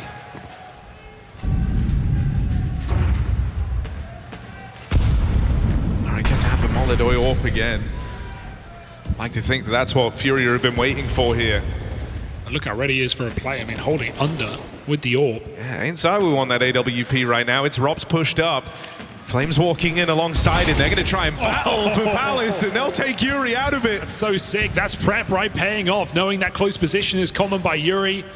AWP covers deep. He's able to flash, make him turn. Molodoi does have an answer, though. Yeah, look, you've been telling yourself, if you're FURIA, this is what you've been waiting for. You've been waiting to bring that AWP out, put it in Molodoi's hands, and he's going to earn you around. It's a lot of pressure. But thus far, Molodoi's been unfazed by that. Could drop past Rops right now. He is not going to see it. He will hear it. Rops, ooh, attuned, but Keserato cleans him up. It's a missed shot from that AWP. FURIA have to pounce. See the fakery coming in already. Does Mezzi hold his guard?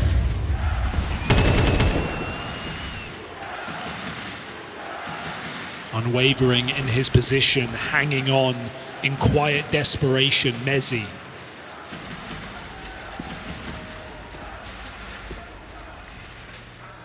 They've even called for support. Mezzi knows he was right in his hunch to never leave. Never surrender this B site to FURIA. Molodoi rings out with another, and Mezzi caught in the open, brushed aside. Might have had the right idea, might have had the pieces in the right place. None of that matters for Vitality. Now it's star player, sorry, captain Apex 11-2 relegated to the save. Vitality may know what's coming, they can't stop it here. Integral couple of kills from Molodoi. And dropping that AWP as well that FURIA are looking to not allow into the next round. Consider the promise fulfilled, brings out that AWP, puts it to work straight away. They know Vitality were controlling this game early. They know money is not going to be a question here. We have players at 14k before buy. So there's going to be AWPs, and there's going to be AWPs for some time here. Molodoi happy to take those head-to-heads though. And FURIA happy to give him the room to find picks. Molodoi certainly left an impression, because guess who's bought out the AWP for the other side? ZywOo. Now donning his as well. Well, these are the #1 and 2 most successful opening kill AWPers of last year. You've got a pure AWP in Molodoi via hybrid of ZywOo.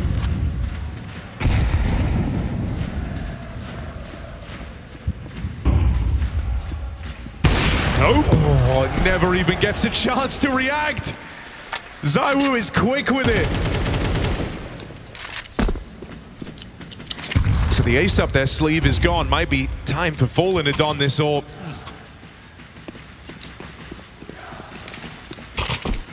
He's not making a habit of giving it up to just anyone. Gotta earn that right. Vitality sit back comfortable. 5v4 conceding the site. ZywOo back turned to what will be an execute here. Yakinda very late lurk under. He's got no kills right now in this T side.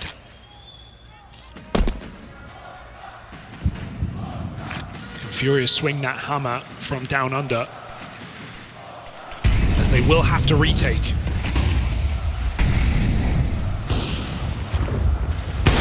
Yakinda's led to leave an impression in this game, but he's got a big responsibility here, being the late player out through mid. Chance to cut down the rotations.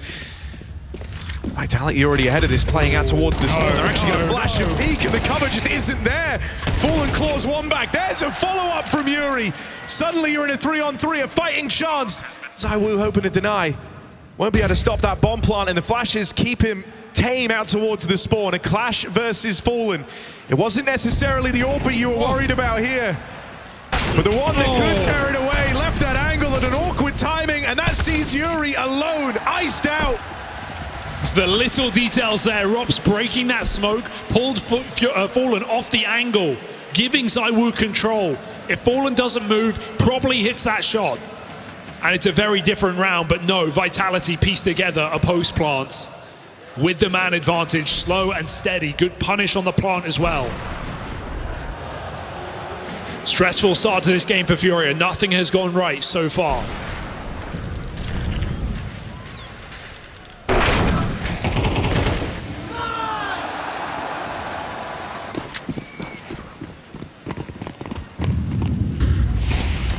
Able to run past the ZywOo AWP, but you don't survive it a second time. It's head-to-head. Bit of a beating right now. Again, Fallen goes to retrieve it.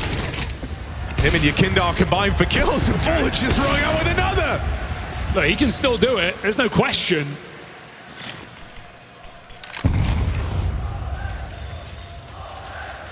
But against this team of all,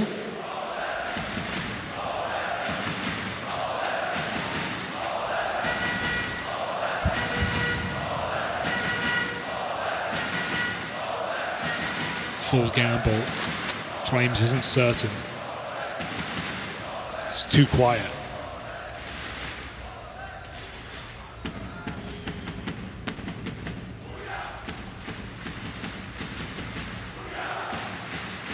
Played the slowdown just to really try and figure this one out. Grouping up now. They look to dodge this stack from Vitality. It leaves them one player to worry about.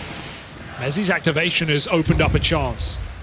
Flames in a good position, but going to need to get a lot from it. There's the lineup. Pressure on for Fallen. That shot missing. Going to do it with the rifle. Flames just a one-man army. And oh, this one hurts for FURIA. They took all that time to try and figure out where the stack was. Played to dodge it. They go into just the one-man hold, and even that is too much. Dude, he doesn't even need to peek. Flames is locked in that corner by the molly. He steps into it to take the third fight. Forcing it all the way. Man down, FURIA take too long. And these rounds have been maybe slow to a fault here for FURIA. The fast ones early, getting them caught off guard by good multi-kills, but now they let Vitality play the map. They let them enforce a stack, get aggressive on the flank, and put Flames in position to win the round.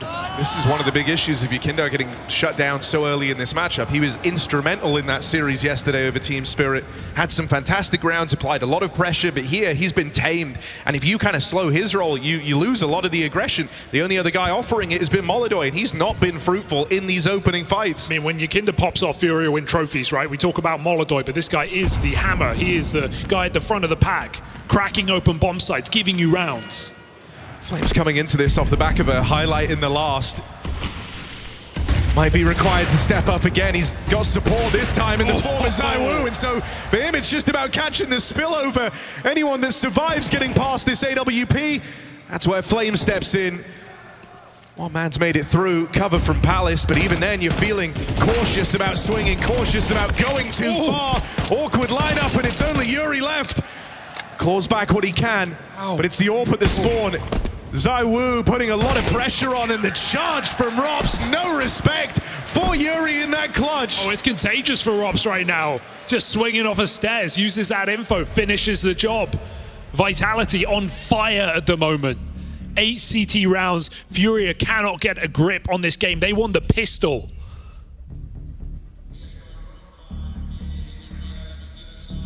Broken now, nothing to show for it. Are they really gonna force?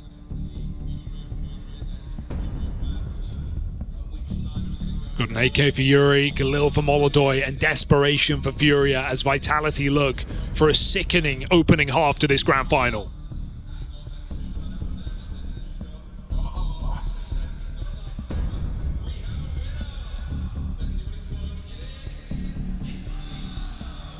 I mean, this is where, you know, for FURIA, you think about the fact that this Mirage map was one that they've been struggling on, that they felt uneasy about heading into Krakow, but it's only through the reps, constantly playing it here at this event, that confidence came back. Well, that's all dried up now, thanks to Vitality.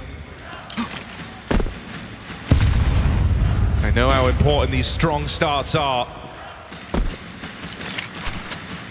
I mean, this stopped being a strong start and just became a dominant half a long time ago. Down to another broken force buy for FURIA as they're left clutching at straws here, hoping to get anything at the end of this T side. This is cheeky, it could mean something. Yakindar through the smoke, they're going to see the execute, but that leaves Flames with his back turned. Yakindar needs to activate soon, because Flames might have another multi. No way, Flames again! Destroys them! Yakindar's gone! And for Flames, the glory! Whenever they've needed him, he's been there. He's stepped up, stood tall and delivered. And with so many players starting in top form for Vitality, FURIA have run out of room on the half. Mirage might pass by in an instant. I mean, what a position, what an unorthodox position to commit. And FURIA pop through a smoke, Flames just flings them aside. Makes it look easy. He has had an incredible tournament. And it looks like it's not done. Yakinda, who is last alive there, that's not where you want him. Tries to force it first again in middle. Leaving it to luck. Smoke spam, but Vitality evade. Abandoning mid, and again forcing FURIA to execute.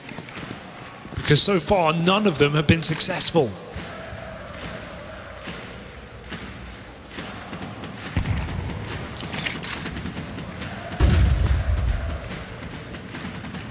This was FURIA coming in. We thought they had a fighting chance. Well, here in this first half, they haven't had a chance to fight. Simply done, Flames gets involved. I mean, now you're seeing different players popping up all over the map as Vitality are just playing this super loose. They know they're in full control of the game. Flames challenging through the connector, now back in time to defend this A-bomb site. FURIA might have lurked through, but dealing with Flames has been no easy task. Yuri will get round him. Bit of ground gained. Just give this lurker case Serrano to do something, and Rops has just turned on him. I think he's caught off. This is Vitality looking to leave FURIA down and out for the count at the end of map 1. Oh, this should not be a kill for ZywOo. Yuri collects that one. You're looking for scraps here, looking for 3 on the half. Yuri's done what he can to provide, but there's still more that required. Follow-up shot for Yuri. Now you look at Mezzi, usually very calm under pressure, meant to deliver in moments like this, but can't get round that orb. Still, it's not a lot for FURIA. Right now, they're living in Apex's fantasy land. He's topping the charts. Vitality off to a flying start in this grand final.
For FURIA, this was a chance to leave their legacy.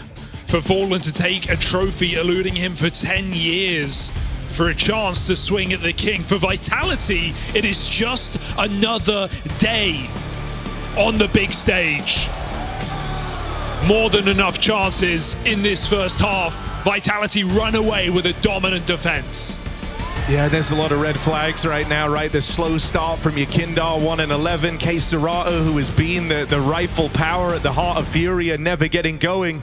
Molidoy getting shut down as he saw out those openers in that first half. And across the board, it's strong stuff from every member of Vitality. If this pistol gets away from you, you're looking at a very dominant opening map to this grand final. One that it will be hard to recover from for FURIA. Pushed out into the A site, Vitality, they've got control. They're going to have a bomb plant here. It's onto a retake.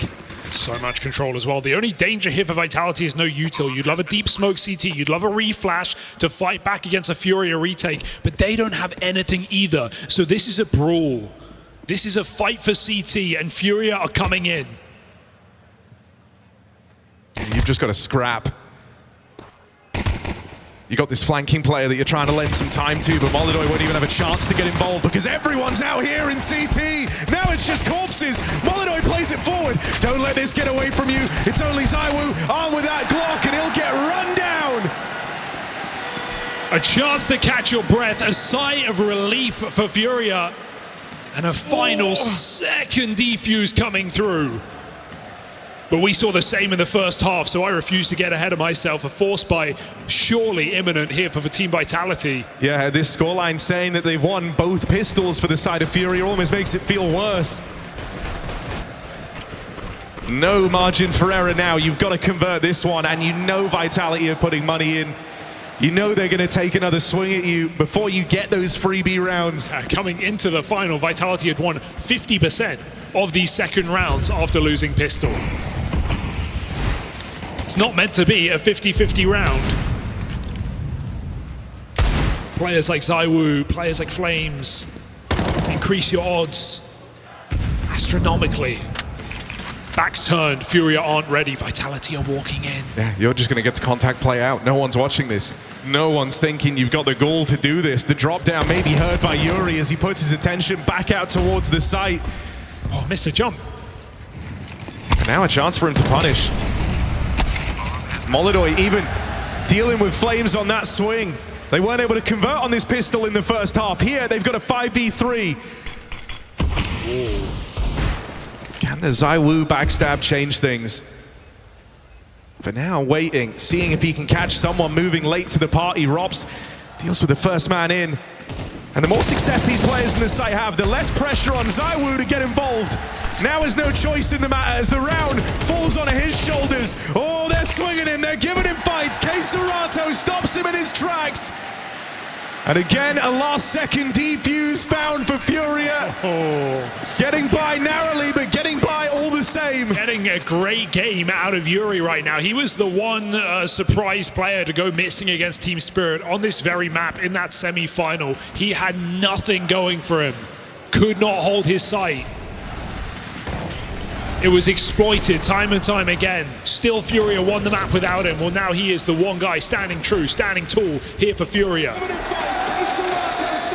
Trying to believe in this comeback step by step. Hard part done.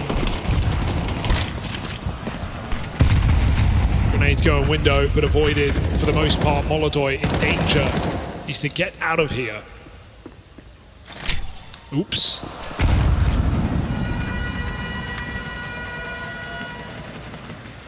All the same, Vitality walk down mid.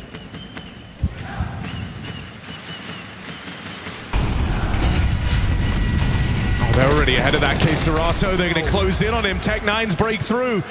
Again, Yuri might have to put up numbers here. Trap that towards the sandwich. He's got players all around him. Nowhere's comfortable, nowhere's safe for Yuri, but here he is, scrapping, fighting back, gets out with his, and Molidoy finishes the job. Oh, compare these halves. It was clinical for Vitality. It was clean. They weren't letting kills happen. FURIA are getting out by the skin of their teeth. You feel like one more shot coming in for Vitality, and these rounds are theirs. Terrifying. Never a chance to breathe here in this CT side now for Furia. Their money still hangs in the balance. Vitality's first fall by coming through. ZywOo, you don't see this every day. A glass orb, a guy who is fine to rifle when the rounds call for it. He brings it straight into this gun round. Knows if there's an AWPer out there who's going to give him the head-to-head, going to give him the fights. It exists on the other side of the stage in Molodoi. And he's been besting him time after time in this map.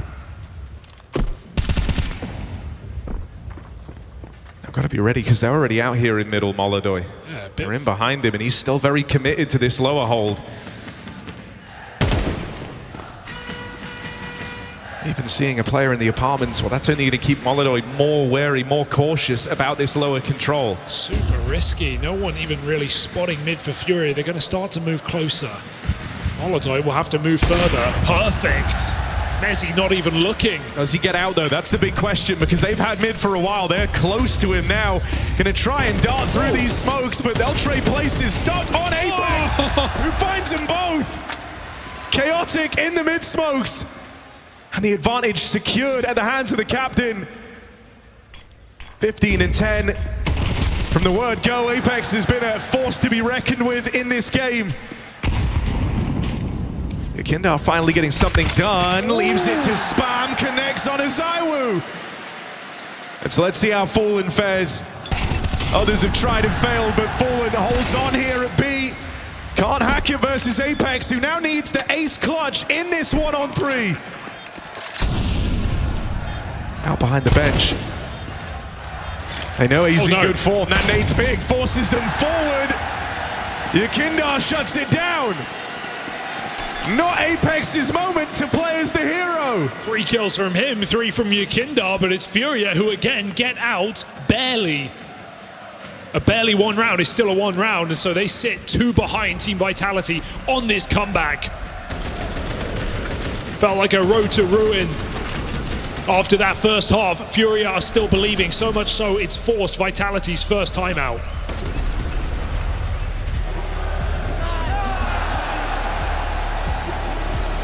Nail biter for Team Vitality.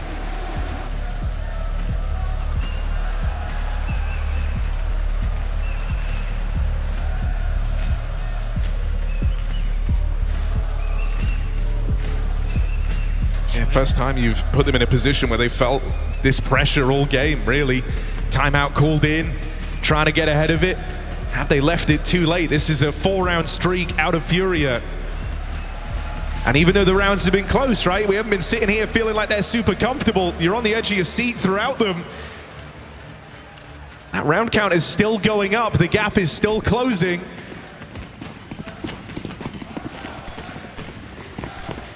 Game is still very much on. Yuri, the guy for this CT side right now. Vitality want to test him. Popping into his sight. He's immediately given up room, leaving this one to a retake. Looks to be the answer for Furia. Knew this was a possibility. Going to actually try and play through this smoke. Oh no! Yuri goes it alone. Now a support in from Kindar as him and Keserato steal that advantage straight back. Far from comfortable of Vitality. They're a man down here. These smokes will start fading soon. They've got to get that bomb planted. And all the while, look who's been closing in. So aware for at least a second. Barrel spotted, Fallen sighted. ZywOo takes him. Amoli's going to force a reposition. Robs waits for the flash, and it is perfection. Low health, still Vitality excel. A 3v2 that Furia want nothing to do with. These close rounds, these casualties, they are costly. Furia throw in the towel. If they want to buy, they need these guns. And Vitality know that.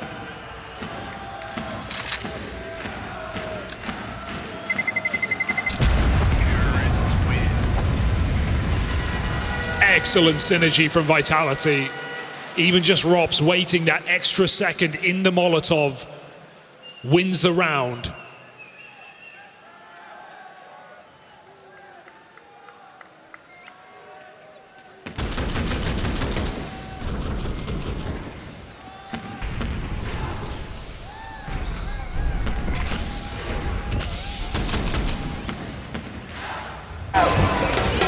Might be returned to the pace. Like the breakthrough with an A-side set piece, playing it a little faster did Vitality. This time they set up in the apartments. Feeling like they can just break through these defenses. Flash play to open up for Yakindar. Gives them a taste of their own medicine, but how do you get out here? Got to deploy that smoke, hope it keeps him alive, and it will. Just barely holding on is Yakindar. Now he's a nuisance in this position, but a nuisance they have trapped in a box. Damage done the other way for Fallen. They are giving chase, trying to come through and battle for this control. No!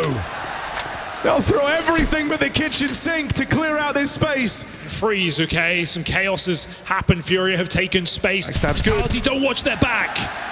Rob's caught, back turned. Not every day you see that.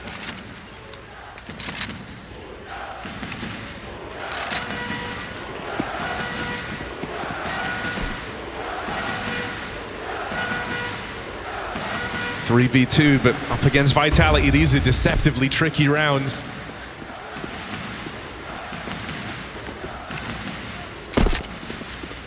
ZywOo and Flames top the charts for Vitality.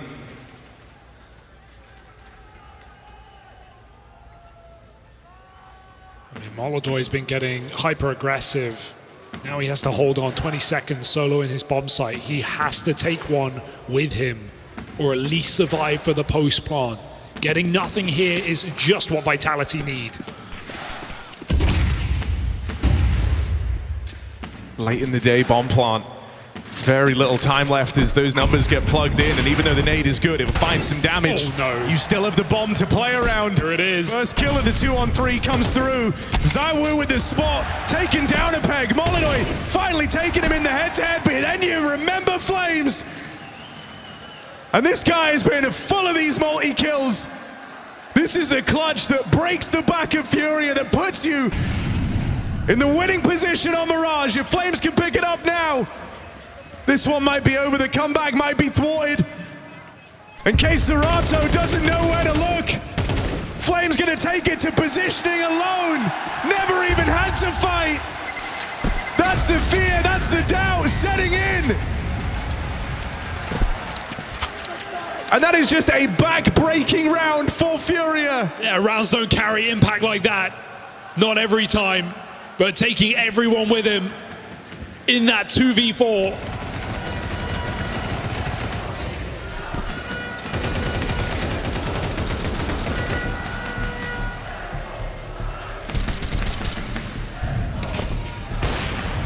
And FURIA have to figure it out with just a gun here and there.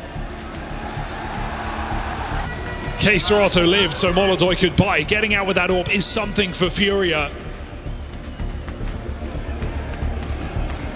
But can they stop a Vitality on the warpath?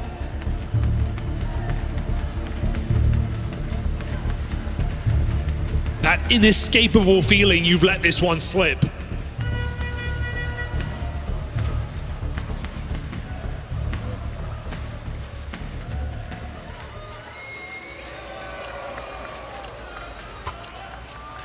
Make no mistake, if there is to be hope for FURIA here in map 1 of this final, it comes down to this round. It comes down to Molodoy and Serato. It's your two stars.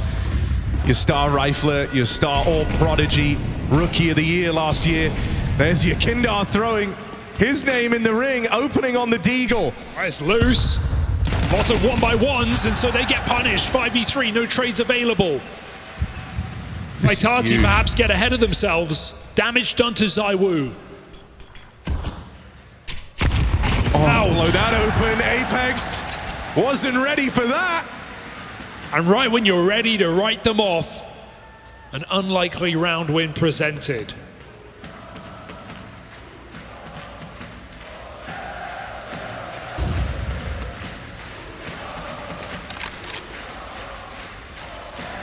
And this might just be a very drawn-out save. Vitality always a team down to make these 2vx's interesting, but you're in no position to do so. You don't have the bomb, don't have any map control. ZywOo's shot away from death. And so you've just got to let this one simmer. I wonder what the call was there, because it was a pace change for Flames to get fast short, perhaps get into ladder, but it's one thing to lose him to this Deagle. It's another thing for Rops to just walk out ramp. Perhaps expecting more control of middle from FURIA. Walks into a double setup close ramp and it all goes wrong.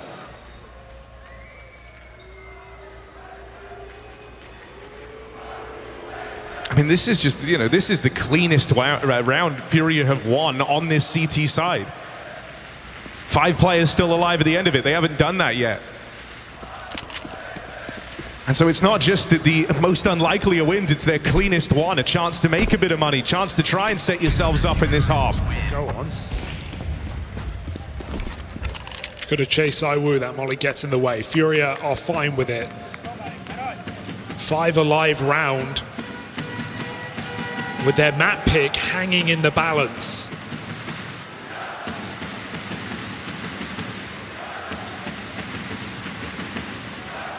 Vitality feel like they have to buy just to try and match what's saved. ZywOo attempt Molotov late on the flick. It's ZywOo to find his opener instead. Atop the stairs, Yuri dead. Not the player you want to lose. Yuri's been the one guy full of these heroic plays for FURIA, down to get the multi-kills, down to be a difference maker. And so you are going to feel the burn of having him be the first to fall in this round. And even that eye test from Molotov, not great. They're missing that shot. They're going to push him up in the B apartments and go for an A stack. At least numbers favor FURIA in this site, but Vitality are coming in nonetheless.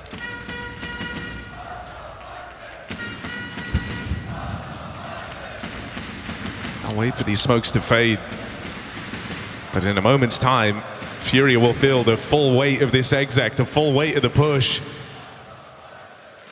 Gonna leave it to ZywOo to try and get the round started, letting him entry on that orb. There's the spot for Flames. Deagle trying to get a beat on K-Serato, can't get past him. But gonna need even more here, and K-Serato low on health, out in the open, in danger. Saved by Yakindar, and now still a threat, still down to be a nuisance, playing interference around this smoke. K-Serato, what can you really expect him to do? They've got him boxed into a corner, and that's when the fangs come out. ZywOo chased down and finished off. K-Serato dancing with death. 1 bullet from it. And Yakindar doesn't just save his life, he saves the round in that. K-Serato running through smokes. And Vitality have met their match here in this grand final. A game that looks like it's going all the way towards the depths of regulation. A 9-3 lead.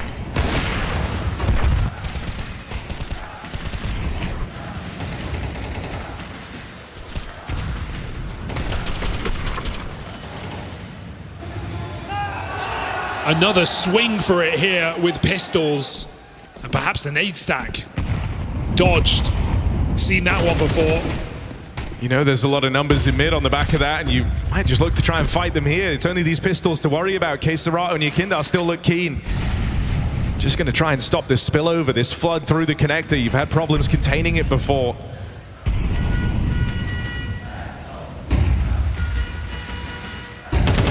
Yakindar with one hell of a catch. That's the flank nearly all dealt with. Yakindar stops it. Robson Apex sidelined. And now it's a 1-round game. And you credit Vitality for resilience last year, because so many times they showed us they were down but not out. So many times they came back, even in grand finals, in 5th map. Look at FURIA do the same. Yakindar had 1 kill on his T side. He is 15 and 15. The resurgence and recovery from FURIA is across the board. And Vitality with continual forces, forced to save, now won't even have this orb into the final bye. You know who will have an extra orb floating around though, with all this money, with all these clean rounds? The Professor gets to play his. Fallen brings out the 2nd orb for FURIA. This is an expensive buy. It's one that FURIA like to lean to on this Mirage, and it's something it looked like they were never going to get to have on the back of a 9-3 half.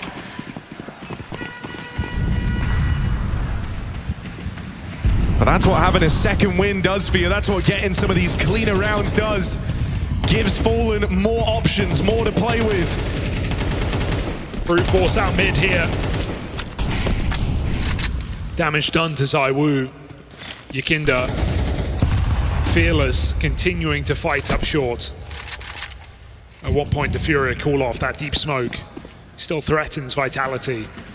One of the two orbs.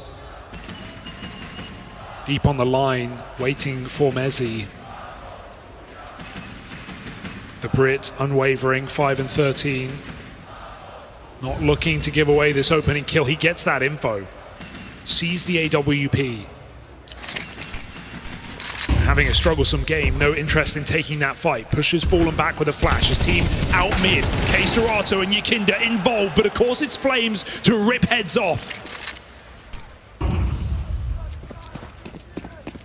It's the perfect tee up to a round for Vitality. Apex puts them together. Gets real tricky now. Could come down to the double orbs in this retake. Oh, Molidoy's missed that timing, but it won't matter. Yuri's got his back. And so you lost two. Now it's down to this measly effort out through ramp. Mezi and Flames barely even alive in this round. He felt like he'd done his part. He felt like he'd done enough with that double out towards mid. Well, more is being asked for. More is required. Mezi does have one right there. Molidoy with the reposition, and it's these two orbs side by side. Molidoy and Fallen. Different generations. Always ready to try and blow your mind, but Fallen with a heads-up play. Push on through, shut down. Oh, Molidoy, that's lightning fast. Does he have another shot like that in him? The game now rests on Molidoy's shoulders. He doesn't Diamond under pressure. He doesn't miss when it matters.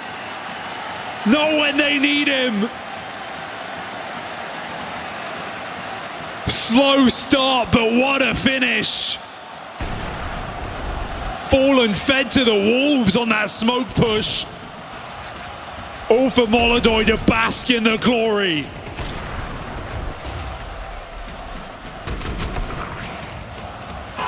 The Tauron sings his praises. And FURIA come back all the way. Yeah, you've tied the game up. This feat felt impossible. Now the question becomes, can they finish what they started? Feels meant to be. How on earth has Yakinda come back like this? Again, thrusting himself into middle and finding the man advantage against Flames, no less. Vitality's top performer, their fire starter. This is when ZywOo must collect. Up connector, Molidoy timings, and Yuri tucked in a clearable position. If ZywOo checks his corners, this could be a punish. But he waits for his team.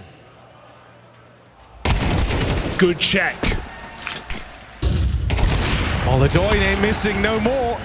Feeling some fire in his belly after that clutch in the last.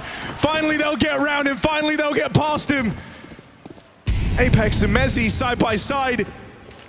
Britain the Frenchman, the unlikely alliance. Fallen in position, could try and shut this one down. Flash to set him up. Mezi now dead.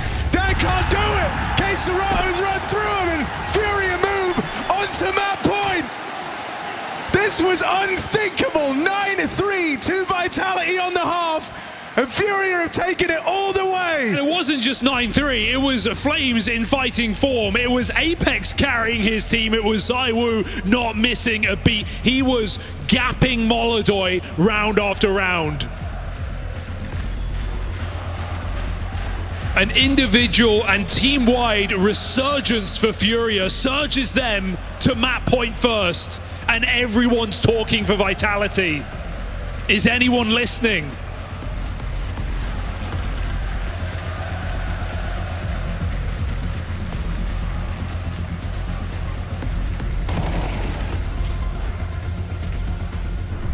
For Vitality, everyone was talking in that timeout. You're dead on.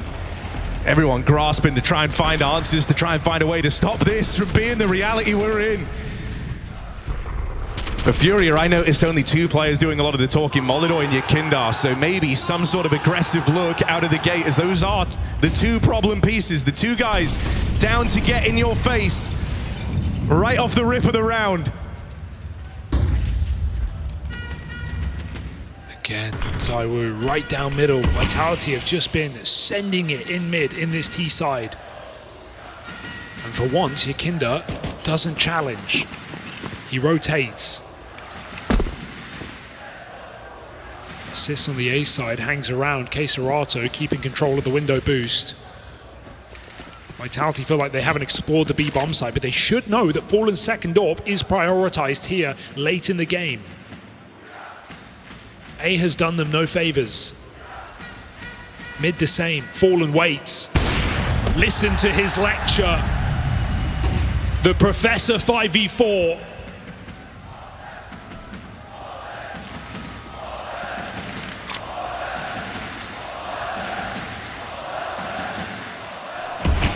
And a miss smoke. The wheels are coming off. On this Vitality team, perfection is demanded. They're so used to having it. When the wheels fall off, when the nerves start to set in, it's a rarity to see Vitality in this position, but it might be all getting away from them. 3 on 5. And moving around with 20 seconds left to make their play. Aside from all the enemies, time is working against them as well. As Molidoy, Yuri set up to close this here and now. And Robs might be a clutcher, might be their closer. But this one feels impossible. Nade rains in, and he's so wounded. Fallen finishes what he started. Coming into this final with a score to settle in this arena. FURIA complete the comeback from 9-3 down. They close it in regulation. Fallen hasn't lost a BO5 in a decade. He does not want that to break today.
Yeah. Ramp one. Ramp. Dead ramp. Dead two. Bomb. Palace dead. Oh my god. Bitch. Gun last. Stairs. 6 shot. 6 shot. You're pretty good at the game right now. Yeah. I mean, we all do, but. Sandwich. Energy fault. I'm watching sandwich. Triple. Watching sandwich. Triple dead. Careful mid, careful mid. I'm watching sandwich. I'm smoking by. I'm not smoking. Yeah, we go smoke here. Smoke for us. Smoking. Yeah, I'm going from junker. I'm going to smoke caps. They don't have city, I think. They don't have city, I think. That is one. Are they failing con for now? He went to ramp, guys. One. You're go bench. Ramp to HP. Picking. On the con. Link. On the con. 1 HP. 1 HP. Defuse. Con. No 1 HP. 1 HP, I think. Nice, guys. Take off. Sorry. It's okay. I think it's nice, good. We complicate. Bro, they walk. Robin City. One ramp. Nice. He does it now. Flashing now. Boom. Two more. Lock it. We let the contact so you can pick both of you. Pick on me. Yeah. They smoked out. There's no jungle. Don't save. Only jungle. One going towards B. Care fake. I stay with bomb. Yeah. Nice, Matu. Nice to clear behind. Don't be ups. Can you spam a bit, guys? Just a fake.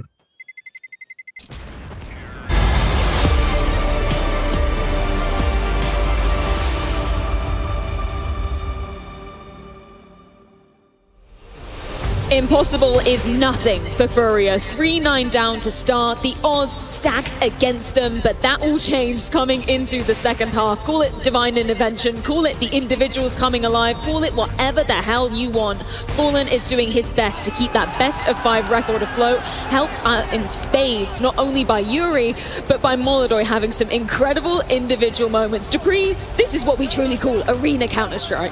This was incredible in so many ways. This first map had everything. We had the chaos, we had the clutches, we had the heartbreaks, but we simply also just saw teams like playing an amazing CT side. Specifically, the roller coaster of emotions coming in from Vitality, getting everything done in the first half, just feeling that they were on top, feeling that there was another walk in the park, but then things turned south for them on the other half. FURIA stepped up, and we just saw clutch time and time again, with Molodoi specifically stepping up when it really mattered. And this kid, rookie of the year last year, he does not crumble on that stage. Life comes at you fast. I mean, if there ever was a tale of two halves in a game, Vitality looked unstoppable in the first half. I mean, not only winning rounds, but winning them in a dominant fashion. FURIA looking flustered, some individuals missing as well, didn't look like themselves. And then you go into the second half, they win the pistol, convert a couple of rounds strung together early on, and then the individuals start waking up. The pressure starts mounting for Vitality, and in the end, they just couldn't find answers on that T side. Let's dive into that CT side then to start from Vitality. A lot of rounds you could have chosen from, but round 9, what stood out here? I think this is a good example of how flustered FURIA was, right? Like, we were praising them for being really on point on T side and in this tournament, hitting flow state, especially on Mirage, right? And going to see Molodoi, he died to ZywOo a couple of times, but FURIA equalizes it and then some. Now it's a 4v3 situation for them, right? So they're going to take their time a little bit, wait for some sort of a reaction. The call is going to be 3 players to go up connector and Yuri in apps, and you can see Vitality is even they're stacking B, really. They don't want to play for the A bomb side, they're going to save, and it just Flamesy tucked in here, kind of, if someone tries to boost. Unfortunately for FURIA, they're just fumbling with nades, and Flamesy ends up from a position in which he isn't really trying to do all that much, finding 3 kills and Vitality out of nowhere winning a round. And it's moments like these where you're like, wow, that's just really bad if you're FURIA. There's no coordination there. You can see that they're just talking a lot without kind of covering the basics, and you felt that Vitality at that point was going to run away with Mirage. It's really the structure here that I feel like is hurting FURIA. They do have this advantage situation. Whenever they go up connected, it feels like, who's actually going to go first? Like, who's actually going to take that space? Who actually has the ball to just scale up to that bomb site to create the space and find out where Flamesy's hiding? And Flamesy's he just stuck in the corner, and he peeks out, gets a second, and then also gets the third. But for the FURIA side, it really painted the picture of a FURIA that was being a little bit too nervous, being a little bit too structured, instead of just playing off that incredible, loose style that they can also have. And that's how it is when you get to a stage. This is how, when you have so much on the line, you actually want to be fighting. But the thing is, for FURIA right here, they got it back into the game a little bit later. I think also they couldn't find any openings. They had 1 opening kill in the pistol round, and that was it. The other 11 rounds, they were always a man down. Obviously, not easy to play from those situations all the time, right? But in the end, even getting 3 ended up being enough for them. Which is why it's so miraculous when we look into that second half, right? And I think we'd be amiss if we didn't mention that Molodoi clutch. This is insane. Absolute balls of steel from him on this stage. We're sitting in the green room, and I'm telling Machine, we're due for a Molodoi round, right? At the point that they are in that 3v4 situation, Flamesy, who's been lights out for Vitality this map, finds a double. But look at Vitality. I mean, this is disjointed, right? Look at the spacing. They're far away from each other. ZywOo and Robs were the first ones in. Molodoi and Yuri with the 1-2, and you're thinking this is where they have it on lockdown, but maybe some miscommunication, really worried about the potential lurker. Messi just gets a free kill onto Yuri. Now Fallen's coming in. They have 2 ops for the retake. All of a sudden, you're worried for them. Fallen with a bit of an interesting play here, but then Molodoi just on his own, right? Lightning fast, finds the first one from Messi, and then awareness in this last one against Messi to know that he's probably going to come close. Flash comes in, another incredible reaction, and this really felt like it was the final nail in the coffin for Vitality. I mean, honestly, I don't think that Vitality did something super poor in this round. I actually think that the approach to the A actually made sense in the fact that they were playing with the unknown, because FURIA, they had no idea where they were coming, so they were playing in the unknown, wanting to catch someone, catching them off guard. And I mean, it sort of happens and it sort of worked out. The fact is that the Molotov goes peeking on stairs, he actually spots a guy below him as well, then sets up this guy playing in shadow. And the clutch, yeah, sure, Molotov wins an incredible clutch. The thing is, like, if Vitality is even stacked together, they know he's going to go for that stairs fight, right? And even with Messi going, as you mentioned, Janko, going inside the smoke, Molotov just had an incredible game sense, you know. The fact that he hits that really quick no-scope, or the quick scope, but also the awareness of him knowing that he's going to be up close, absolutely incredible. It's that intangible intuition that comes out time and time again for Molotov, and it's simply stunning. I do just want to touch upon, before we talk about map 2, the pressure pendulum and how it swung back to bite Vitality. Ultimately, it was something you were touching upon as a potential warning sign, I guess, in the pre-match, right, Dupree? I really think that the conversion of the piss round did something to Vitality. You know, they were like, okay, now we're back in the groove and everything's fine. The individual was firing on all cylinders. Every time they went A, Flames would get like a triple kill or a quad kill. So, and it's always easy when you play Counter-Strike if the guy's holding the bombs, like gets triple kills or quad kills, because the rounds are just over. You don't have to think more. You don't have to put the puzzle together. And that's just what happened. Every time FURIA went for a play, the player that was holding the side would always just get too many multi-kills. And then when they turned into the T side, where, as I mentioned, coming into the game as well, Vitality hasn't been tested in that specific way, you know, coming to the States in this tournament specifically. And when you need to come up with answers, when you can feel that the other team is getting momentum, they're mounting the comeback, that's where you really got to earn your money. And that's where it starts becoming really difficult to make the right decision when you're under pressure, but also to find the right decision for the team when you're the game leader. And even in the second half, FURIA, they were aggressive when it was calls from spawn, right? Oh, right, we're going to make this play in B apps, take the B apps control, we're going to do this, that. But in the mid rounds, in some of these 3v2s, 4v3s, like, they were really passive, you know, like leaving a bomb site open, player just watching the murder hole for some flank, you know, and that's something that I wasn't necessarily too happy to see. You know, you want to be perhaps just a bit more aggressive. You don't want to give players on Vitality that much space. Doesn't matter that you're a man up. If you give them too much space, they can get into good positions, get the bomb down, and then the pressure is back on you. But I definitely want to shout out Yuri. We were talking about 100%. Him being a rock last time against Vitality, and a bit of a slower start to the year, but made it up in spades here on Mirage. You know, in that A anchor position, he was seeing a lot of action, and just time and time again, whether it's a kill or a multi-kill or whatever it is, just had an absolutely stellar game here on Mirage. It's so important that they had Yuri get going in, because being an anchor is extremely difficult, but to have a guy with an anchor that you can rely on, that's even more important also in these big stage games, because that is where the pressure is going to come at you time and time again. And we've seen that Molotov and Yekindar and also Fallen having really great games on this stage. It's good to see that Yuri decides to do that, and Yuri doing it in the grand final is a perfect timing for FURIA to find it. 100%. Let's talk about the second map in this series. That is Vitality's pick of Inferno, which means FURIA choose to start on the CT side of things. Expectations, what are they setting up for map 2?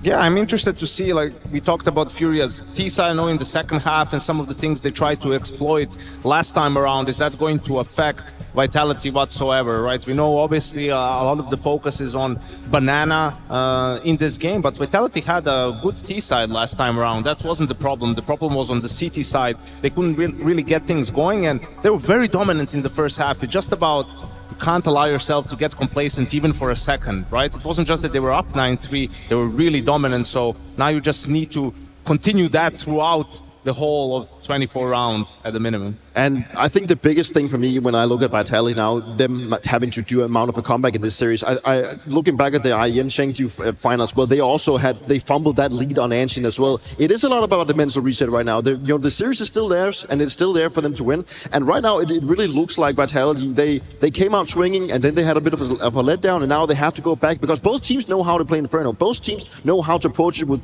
a couple of adjustments, but right now, it's worried about all the mental. Well, about time to see if Vitality can indeed bounce back. As we mentioned, a bit of a fumble last time they did face FURIA at IEM Chengdu, but a chance to turn the tides here. It's going down after this short break.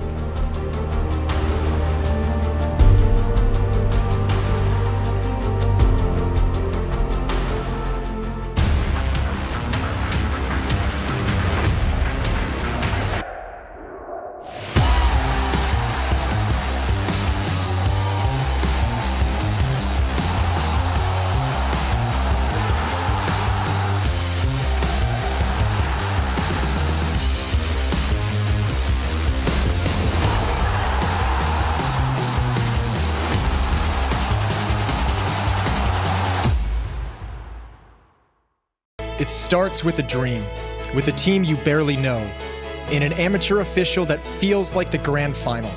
where practice becomes progress and every loss feels like a lesson. When will your journey begin?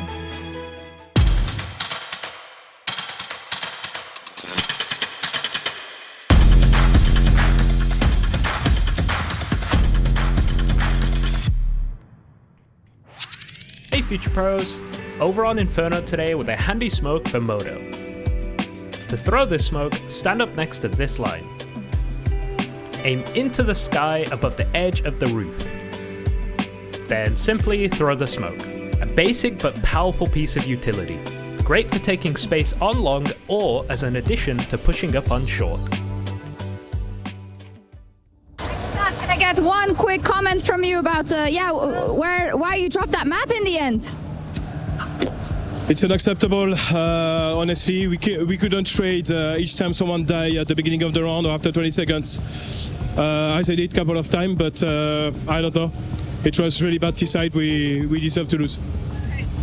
Next up then, Inferno. A little bit of time to fix it, but this is remediable, right? These are a couple of things that can be nipped in the bud. Sorry? These are just a couple of things. Of course, you don't have that much time, but do you think you can get the boys back on track for Inferno? We have to. You have to. Thank you. There you go. And go. Hell of a closing to that first map here, this grand final. City, I just got a couple questions, man. You win both pistols. You're on Mirage. After that CT pistol, a little momentum. Where did it go for a little bit? It briefly disappeared. Yeah, I mean, we knew we had a rough start to the game. I felt like we were kind of warming up coming to the grand finals. You know, some players can feel the nerves a little bit. The game is actually more nervous than normal. So yeah, we just needed to warm up, I guess. You guys picked into Mirage. You were limited to just 3 T rounds. I don't imagine that being part of the plan, but it seems like it came together. Any thoughts? They were playing individually very well. We went up against the wall, honestly. They were having all the reads and everything, but I mean, we knew our CT side was very strong. That third T round was very important for us. After the conclusion of that map, what is the mental going into Vitality's pick of Inferno? Inferno is a good map for them. We are good in the map as well. It's gonna come down to game plan. We need to know what they prepared. If they pick it first, they have something prepared for us. We just need to be ready and yeah, show our best yes. Thank you very much. No problem. What an insane ending to that first map, JL. It's incredible. I'd love to know what you think about both perspectives, but let's start with FURIA. What an insane boost they must have gotten. Oh yes, 100%. The start on T side was not perfect. They had only 3 rounds, and I feel like they played too much team game. And now it's a best of 5 when you're supposed to enjoy the game. You're supposed to play the game, interact with each other, and that's what they did on the CT side, and that's what got them the win. Isn't it so fun to see Molodoy when he's on fire, man? Oh yes, the 1v2 that kept him in the game. Oh my god. He was so perfect in that clutch. It's what dreams are made of. But then for Vitality, right? You're in the driving seat. You're expected to win that map. Everything is going perfectly. Where did they drop it? I mean, they dropped it is because probably they wanted to win a bit too fast. They were too eager to take the fights, take the peaks. And if you're Vitality, you don't have to hurry up at all because you're the better team. Just let the game run. You'll close it out eventually. You saw them maybe coming off stage. I talked to the coach and he said, like, this is unacceptable, right? How are they turning this around? Yeah, take it as unacceptable and just do better in the next game. That's it. Just do better.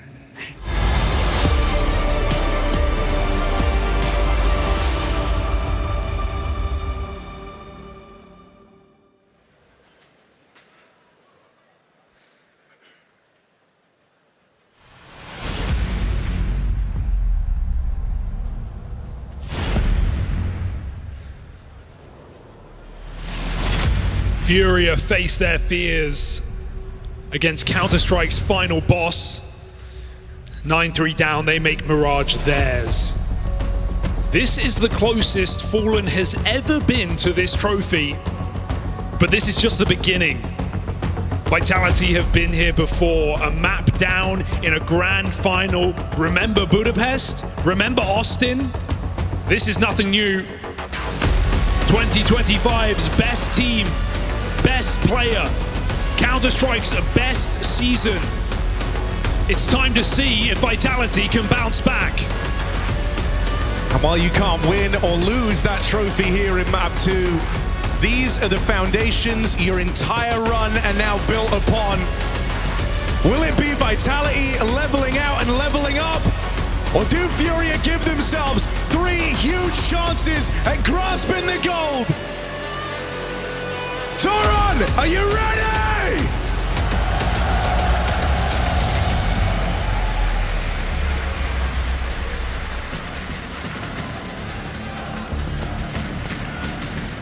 It's time for Inferno. Vitality Classic, Vitality home map. Rarely see them lose this in the grand finals. But we have seen them lose it to FURIA. Set up earlier how this is a revenge game for Vitality, as shocking as that may seem. Back-to-back victories for FURIA over this squad. And a map to the good. Some breathing room for the Brazilian international mix.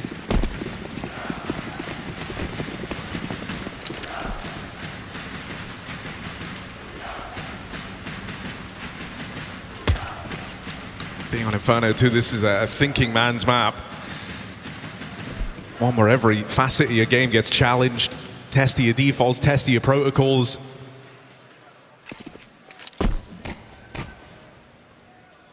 And halfway, you need Molidoy starting in good form. CT side Inferno, made for that AWP.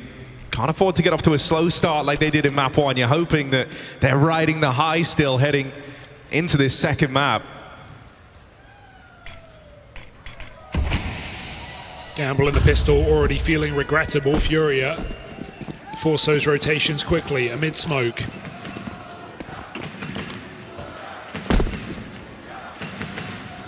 Fallen holds on to his and holds on to that B site. Vitality uncertain, set themselves up for this A hit. Oh, you're just lucky to still be alive. Don't know if you'd expect Molidoy to hang around here, but chomping at the bit of the invitation. And you've got a very good reason to try and follow through with this A hit now. Those 2 kills, it's a low HP. Molidoy trying to fend off the masses, but you're getting pincered. They're all around you. Oh, Yuri on those dualies. Gets the blood boiling. Let's see if Fallen can capitalize. Moving on in, they'll face him together, and Vitality set the record straight, coming through with an uppercut in the pistol round. I like Vitality's T-side pistol. It's a bit common, right? Just going for the long smoke, taking mid-control, but back and forth, seeing the reaction. I think FURIA knew what they were up against based on that B block. But they still can't stop Vitality, side by side, strutting into the site. Force buy out for FURIA. Keep in mind, Vitality got neither pistol. Back on Mirage. It's fast. And it's over, just like that.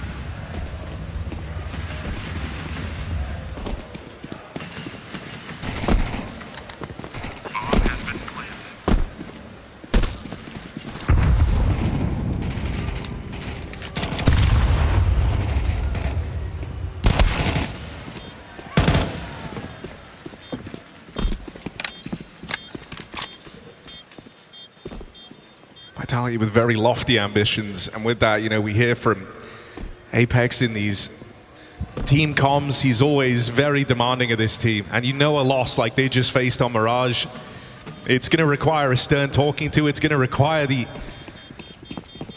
Vitality players to take a bit of stock here in this final. Hope they can tap into some of that signature resilience they've displayed so many times over. To be a fly on the wall in that locker room after map 1, you just know that they were pissed. That was a huge lead. It was 11-1 opening duels in the first half. You had a 1-kill Yakinda, a 2-kill Keserato. You had FURIA right where you want them. So Vitality hoping to reset into their map pick, but well, it's quite the third round bye, Harry. Yeah. There's something very surprising happening here. Molidoy brings out an AWP in round 3. That's audacious, I say. That's after the force buy in the last round. They're going to see just how much they can get away with. Just know it's not expected. How long does that element of surprise survive? Oh, blocking that molly actually gives him room. It bounced off his head. Molidoy gets a second chance. Remember, you just don't expect this. Nades could be huge. They've gone a little deep, and so Molidoy gets to fire off. You've learned about the AWP now, and that throws this whole round into question for Vitality. There's still mind games here. Does the AWP rotate? Does it remain? If it sticks in the site, we see 4 strong on A for FURIA, so it's still a gamble no matter what you do. Vitality are going into a site blind in this round. Molidoy could be anywhere by now. But how about here? You're thinking he's going to have reposition. Fire that shot, get out of there. But Molidoy stuck to his guns on this. And so Vitality are going to play right into it. Are you arming them with the option of an AWP? Or is Molidoy here to tear it all the way? Contact taken at the spawn side first. AWP, swing and a miss for Molidoy. Makes up for it the second time round, and there's still a lot of damage done here. This is far from comfortable for Vitality. Whoa, imagine if he found that first shot there. This could have been a huge advantage. Now it's still up for debate. It's still a question for FURIA on whether they can win it. Worth trying. So low health takes that AWP. No better man for the job. Are FURIA really just going to walk away? That feels like a waste.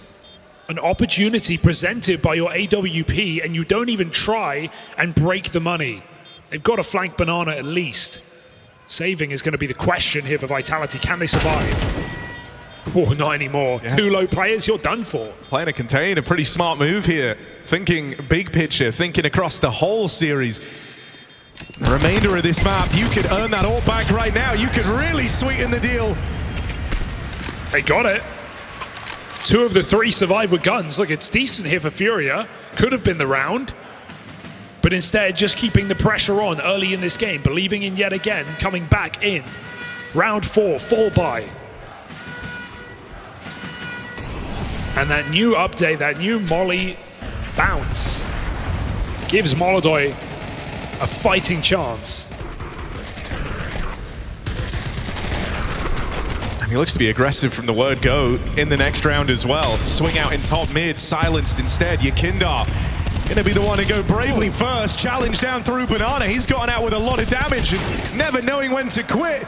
We'll take it one step too far. Yeah, you want to say aggressive, or this is the guy you want to talk about. Yakindar doesn't know when to stop in Banana. We saw him on short on that CT side. This is a guy who is willing to get involved, throw himself into every opening fight. As a Vitality, this Banana control is never going to come for free. You see a setup. Will K-Serata be expected?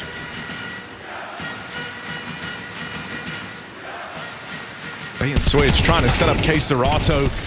Out with a later swing, will at least get the trade, but now they're coming for him. And those nades are brutal. They bully the man in at top Banana, and they've teed up Vitality for this B take. Path of least resistance is the one right in front of them.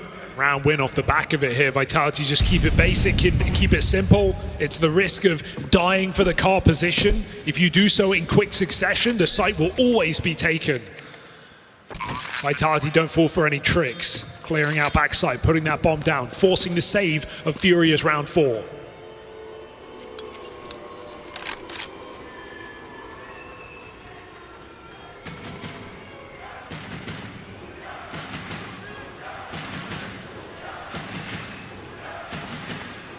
And this is one of the more punishing details of Inferno. If anyone struggles in those heads-up fights, if you're going to give away entries in fighting for Banana, you can have a half where certain players never get to play. You're looking at the guys over towards the A site. Yuri having yet another save to his name early on in this game. Not getting to keep those hands warm, not getting to have any say in how the rounds play out. They're being won and lost in these Banana fights right now, and it's a lot of losing for FURIA. Shocking Yakindar doesn't get that second kill. ZywOo with high impact to stop a 5v3 for coming in for FURIA. And great reaction there from Apex, double nading on K-Serato's position. Vitality right at home right now on this T side. 4-0 lead. Molidoy again tries to get involved, but clearly they want to stop it. ZywOo battles back in Banana. Fallen reflash. Chaos ensues. I don't think you're going to expect this. If it's Yakindar still alive, you're worried about him getting aggressive. Fallen versus Apex. Smoke fades. Apex hits a blinder. Quick flick. Fallen didn't know what hit him. They still have a bit of ability to contest this Banana with K-Serata floating around as the third piece. This is still a scary round for Vitality with no Banana control, and just seeing a player peek car there, you know it's a 2-1 setup. You know the AWP should be A, but you've also got 2 low players. And FURIA still keep you guessing.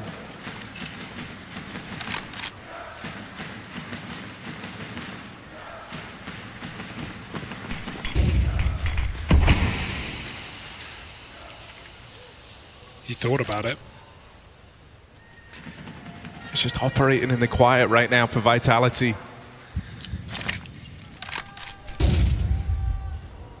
Trying to use the fear of this 4-on-3 against FURIA, hoping they overthink it, but Molodoy is in the right place. He's even got support. Yuri down there in the pit. These guys have been waiting all game for a chance at the action, and they're going to thrive when asked to demand to be stepping up here. Yuri with the cover.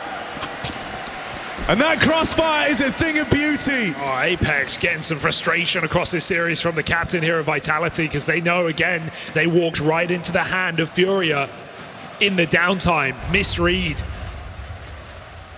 Molodoy makes magic happen. Him and Yuri, simply done.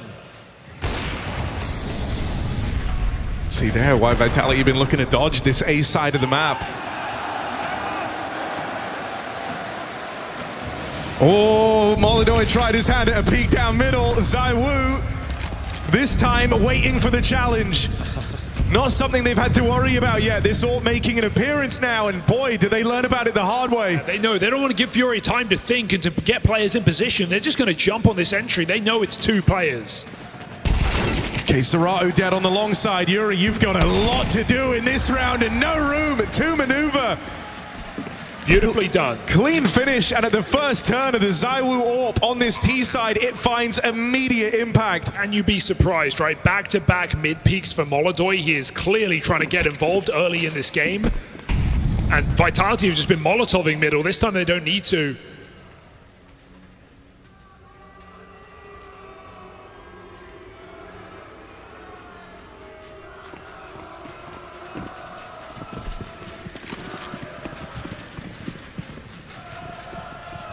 Oh, on the jump.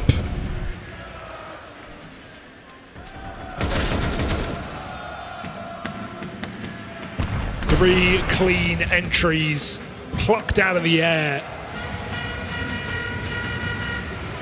And Vitality sit comfortably on their T side.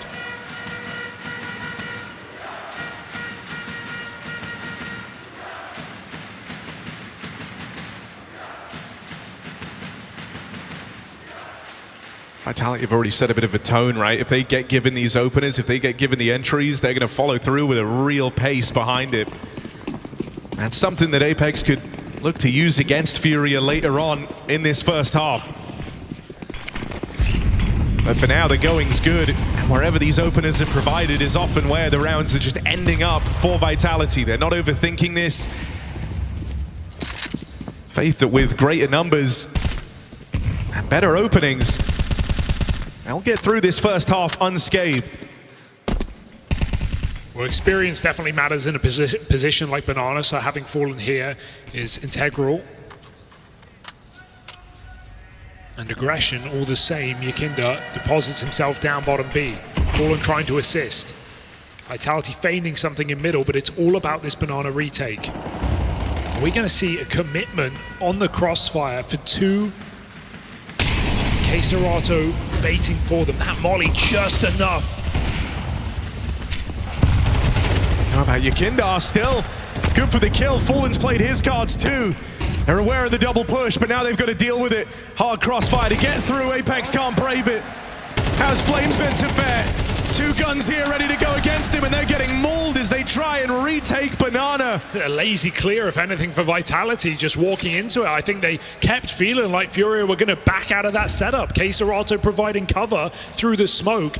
Never once did FURIA try to leave. And so 3 kills from Yakinda as they just go stumbling into the crossfire and force another save. That's right, Toron, load your booze.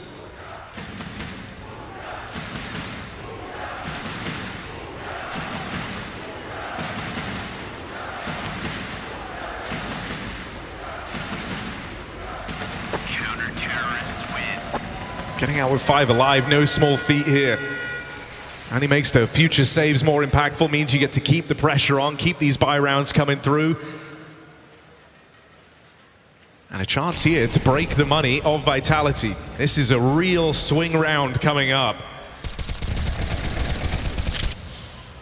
Just an unorthodox setup there for FURIA, bringing some new ideas to this final. Certainly caught Vitality by surprise. Can they keep it up? Because even with a lead right now, Vitality looking stressed. Guys, I need you to listen to me, okay? Everything what I'm saying. Listen to everything what I'm saying and do everything what I'm saying, okay? Don't do anything. Don't overthink and just listen to my calls. I know exactly how they play and what they've done. Yakinda, the ideas man right now on this CT side. He's promised them he knows the way. He's promised them he has the key. Yakinda provides another opening here in this skirmish for Banana. Bit of insight there as to how the second brain at the heart of this FURIA squad operates. Right now it's Yakinda calling the shots. And it looks to have rallied the troops. You find yourselves in a 5-on-3. How much does Yakinda truly understand the inner workings of Vitality? Do they see this push coming? He was ready for it. But Apex lands the shot, now wrapping. Chance to get in behind Fallen, who will deny that space. Down to a retake here as the site's conceded, but advantage lying with FURIA in spite of this bomb plant. Oh, quick catch from ZywOo before the flash blooms. Him and Flames both so low, but the same can be said for FURIA as they try and strangle this site hold. ZywOo follows up. 2v4 brewing. Backside for Flames. Lines up the spread. He sees Fallen as well. It's Flames' round today. Team Vitality take it from significant disadvantage. Every kill counts.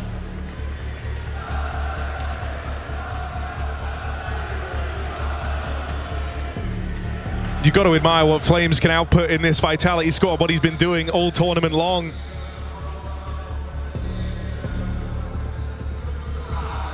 He has been on an absolute heater. Started off Mirage in fantastic fashion, keeping up appearances now. And I mean, this is a star-studded team.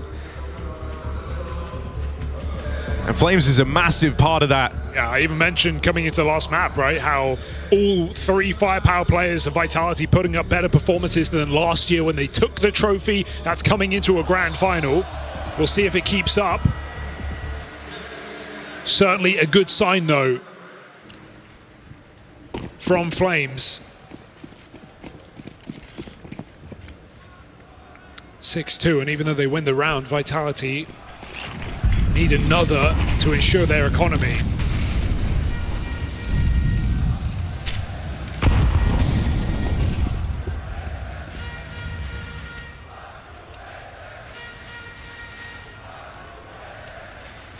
So much fighting in Banana in this CT side. FURIA will finally opt against it. I mean, this is why that last flawless rifle round for FURIA mattered so much. It's allowed them to keep the game competitive at least, right? Not rolling over and dying, not just playing with pistols here. You get another full buy on the cards, and that chance to reset Vitality hasn't really gone away. You could still do it here and now. Still be in earshot of a strong CT side. But these opening fights have mattered a hell of a lot, and again, ZywOo going to offer one up for Vitality. It's not really much of a tricky move. Molodoi should know that's coming. Young player eager to put his orb to use, but here on Inferno, you've got to pick your battles and pick them wisely. Punished by ZywOo, and a 5v4 for Vitality to go wherever they want.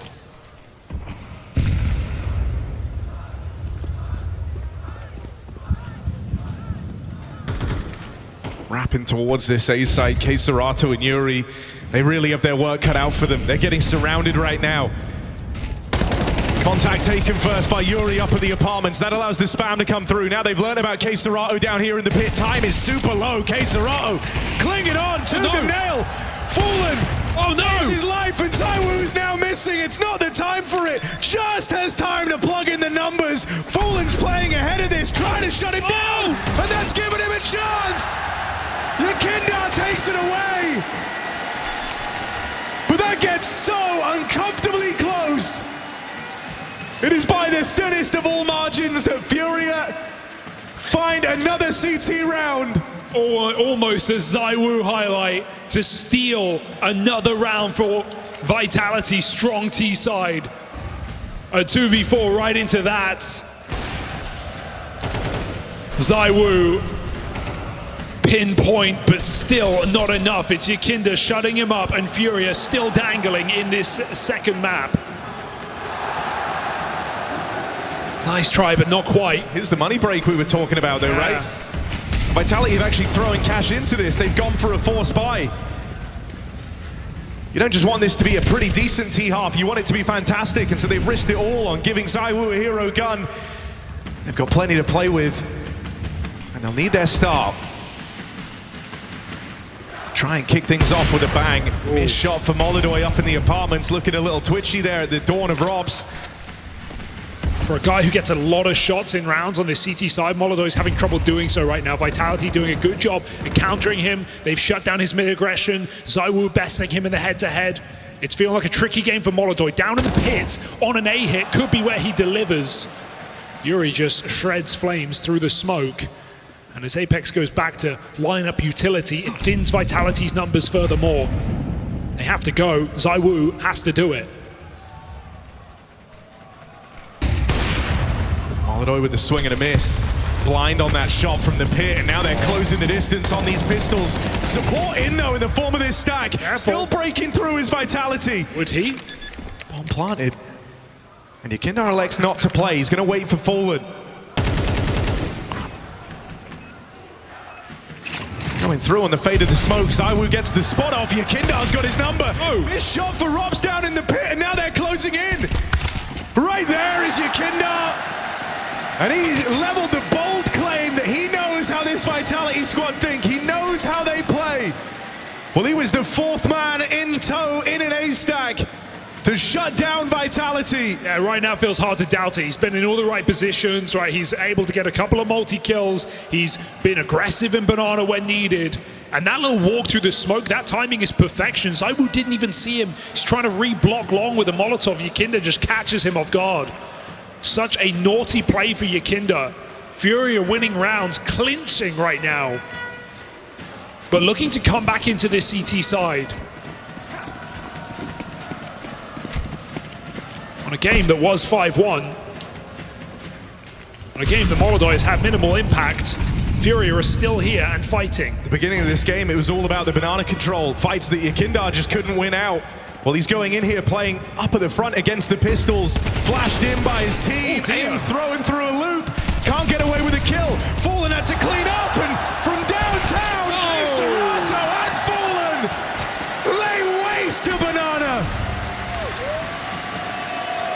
Can it really be another late in the day recovery from FURIA? This feels like such a frustrating game for Vitality. Only now do they call their first timeout, but it feels long overdue. Reignited by a cheeky 2v4 in that B-bomb side, but otherwise, it's been quite the recovery arc here for FURIA. Doing it by committee. Everyone getting their one.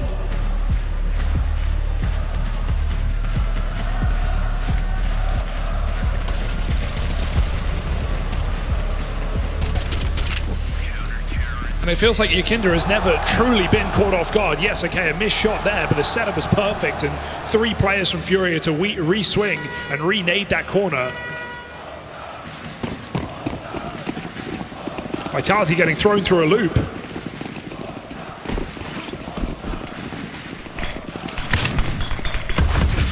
Oh, Apex trying to send a bit of a message here. Aggressive in the top banana, a bit of frequent sight of these head-to-heads versus Yakinda. Teed up with a flashbang. He'll take Fallen down, but can't wrestle with Yakinda for this control. Get out of there. Still more round to play.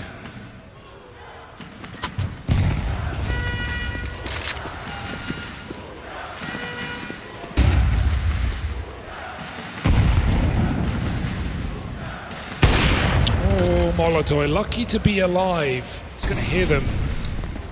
At bare minimum, right? Yeah, he's the early warning system on that deep line in the apartments. He even heard the steps out in mid, and he might get aggressive here. This is a very Molodoi move to make. Brings the fight to Vitality. Robs can't look. He has to play the package. His team have gone through the long smoke.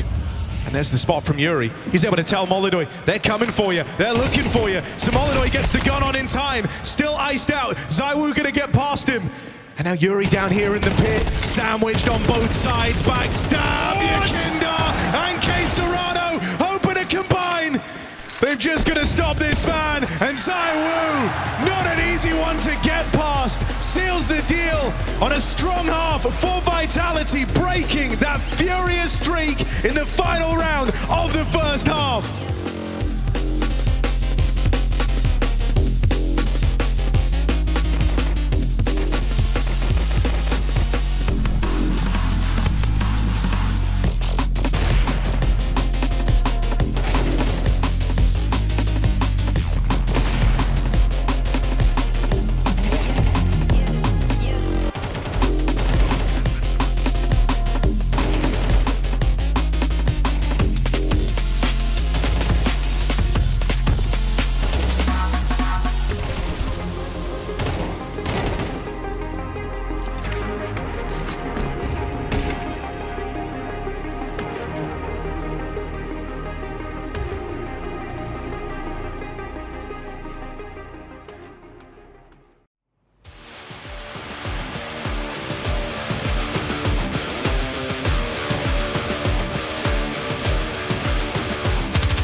After letting a Mirage get away from them, we set Vitality had to have resilience in abundance here. They had to go back to the locker room in between games and figure out how to break through, ready themselves for the tall task ahead while the star of ZywOo is shining bright.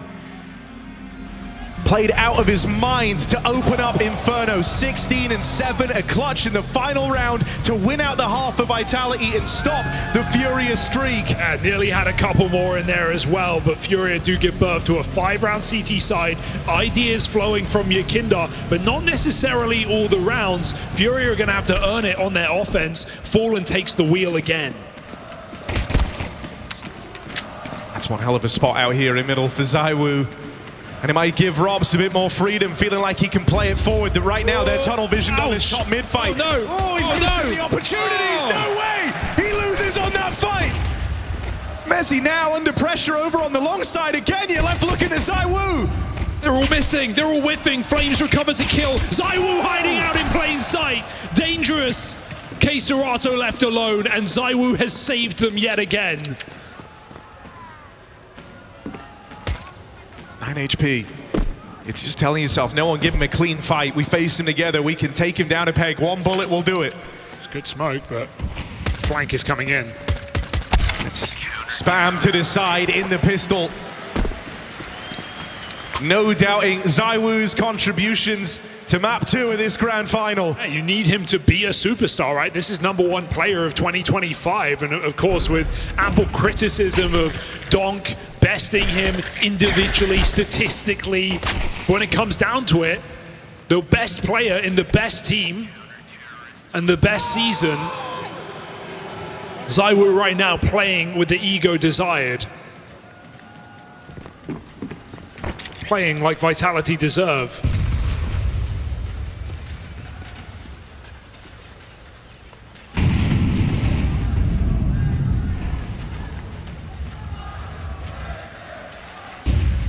Just because ZywOo has superstar teammates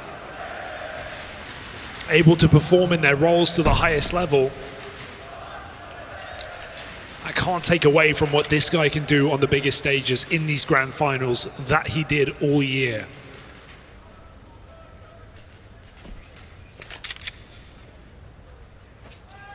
For some time, Katowice felt like a curse to him. Finally broken in our final outing there, and here in Krakow. Same trophy to take, same title to defend. Vitality get Mirage out of their mind. Chance for another Flames multi-kill as though he needed any more. Will only get out with one. Hold on, the Molinoid Eagle! It's broken through this B defense! That is not meant to happen. This was a round that FURIA took their time and they were talking about the rifle round in front of them, but here, Molinoid makes things interesting. You're suddenly in a position to fight hard and fight for the win in round 2. Not even a force buy for FURIA. That one Deeg was all they had to work with. It's a big smoke. Oh, and that's a better spray. Closing in now, you get that first kill, you try and move quickly. Time quickly turning against Vitality. Can Molinoid take any more with him? No. Breathing a little easier. It's a kitless retake as well. And it came down to a second.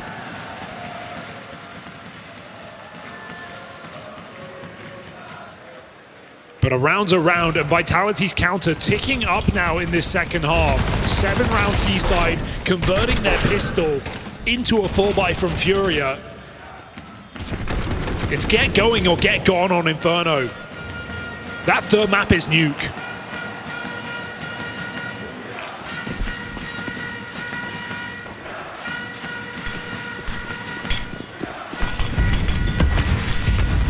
Banana brawls were commonplace all throughout the first half, and I don't think FURIA are in a giving mood to not go and fight for this position again.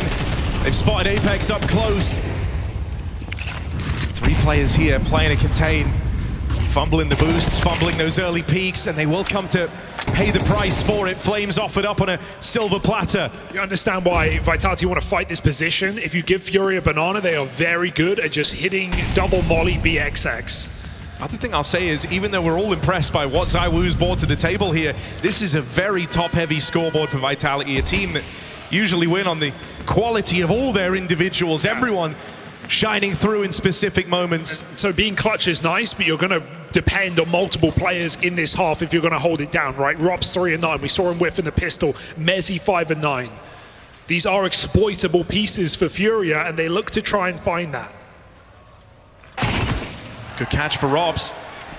Now here's this mid-take coming in, going to try and block it. Plays up close, SMG getting away with murder.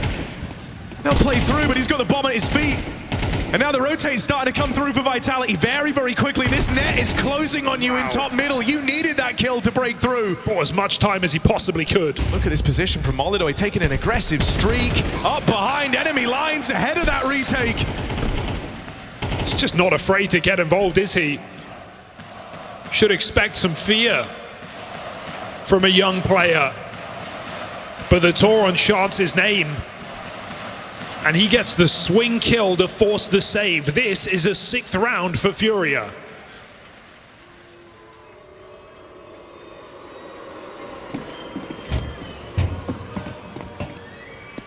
No kits, just damage here for ZywOo.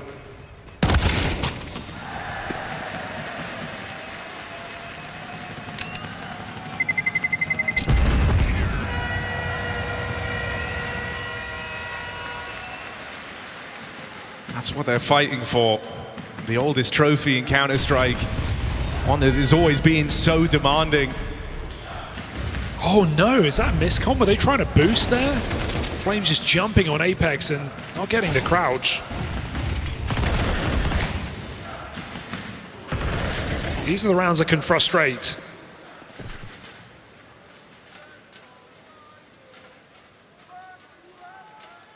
And this one's starting to feel a bit like old Vitality. You're needing a massive performance from ZywOo, and even then it doesn't guarantee you the success.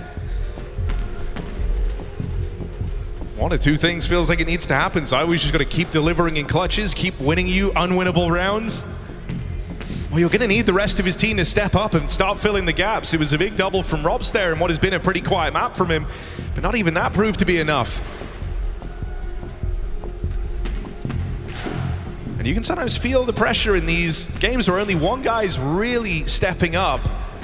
ZywOo might start feeling a bit of pressure to go for more opening fights, to try and force those engagements.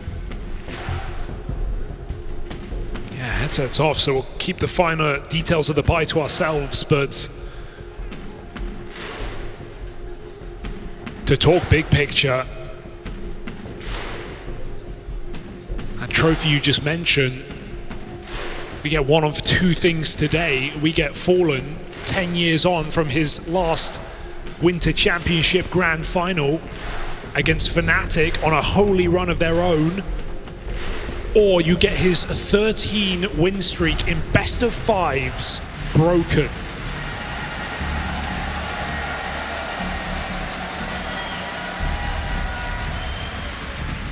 One way or another, this game will be remembered. So Vitality hoping to join that very exclusive club of teams who have taken this trophy back to back. Spirit couldn't.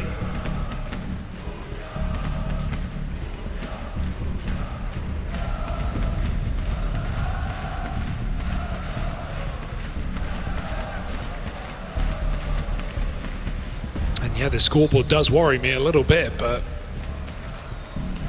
it's not like this is an uncomfortable map here for Vitality. They have the reps, they have the range, they certainly have the players. Can they perform and can they close from this lead? Sadly, we talk about how he might be feeling that burden to try and be involved a bit more early in these rounds. Feeling like he's the only consistent point of output. Well, he tried his hand at the opening pick there. He'll actually fall in the way of Robs. Flames even with aggression all the way through the apartments. Molidoy just creeping underneath him for now. Spots that player deep down mid. That's where Flames is meant to hit, is the 1-2 punch. Fallen can't save him in time. It's now you've lost the bomb out here in mid. Integral cover there for Fallen just to get the bomb back, to stop that gun getting picked up. Flames wanted to drop in there to get away with everything.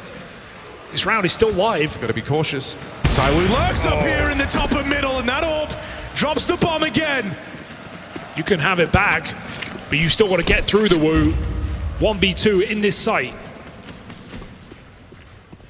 ZywOo hears him coming. Every advantage to play with. Rare miss. Might not happen twice. He's got support as well. Yakindar doesn't feel the freedom of a bomb plant. They'll close in on him. And ZywOo's playing like he is the best player in the server, and that might be because he is. Dropping into the pit, no teammates to support, just taking that heads-up fight. knowing he needs to be that difference maker right now for Team Vitality, and at 23-8, another round closer for ZywOo. Hard to doubt a move he makes.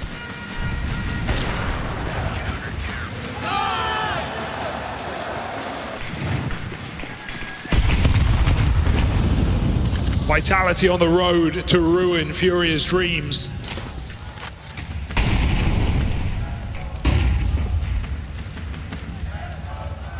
To take back their map in this BO5.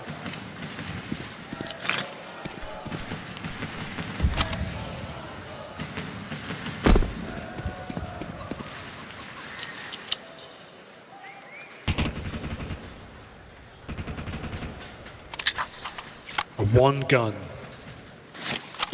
Had those Molodoy entries in their Deagle round.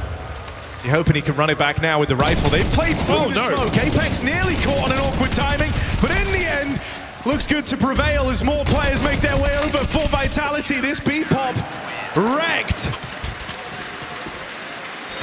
4 out of Flames, can't complain here for Team Vitality. Consider how caught off guard they are. Cleans house and burns the bodies. Timeout here for FURIA, and that is all gone. If they're going to embark on a comeback, there is no slowing the roll on this T side. It is now or it is never.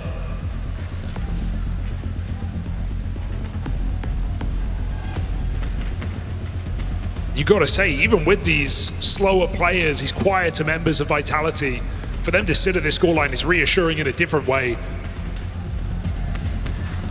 Winning rounds off objective, winning rounds from disadvantage, coming up with clutches.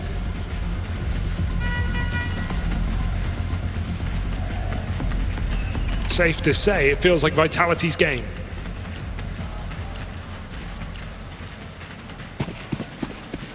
And even here in this round that you talk about, where you kind of have to stake your claim to Inferno if you're FURIA, you don't love what you're coming into it with. You put a bit of cash into that last round.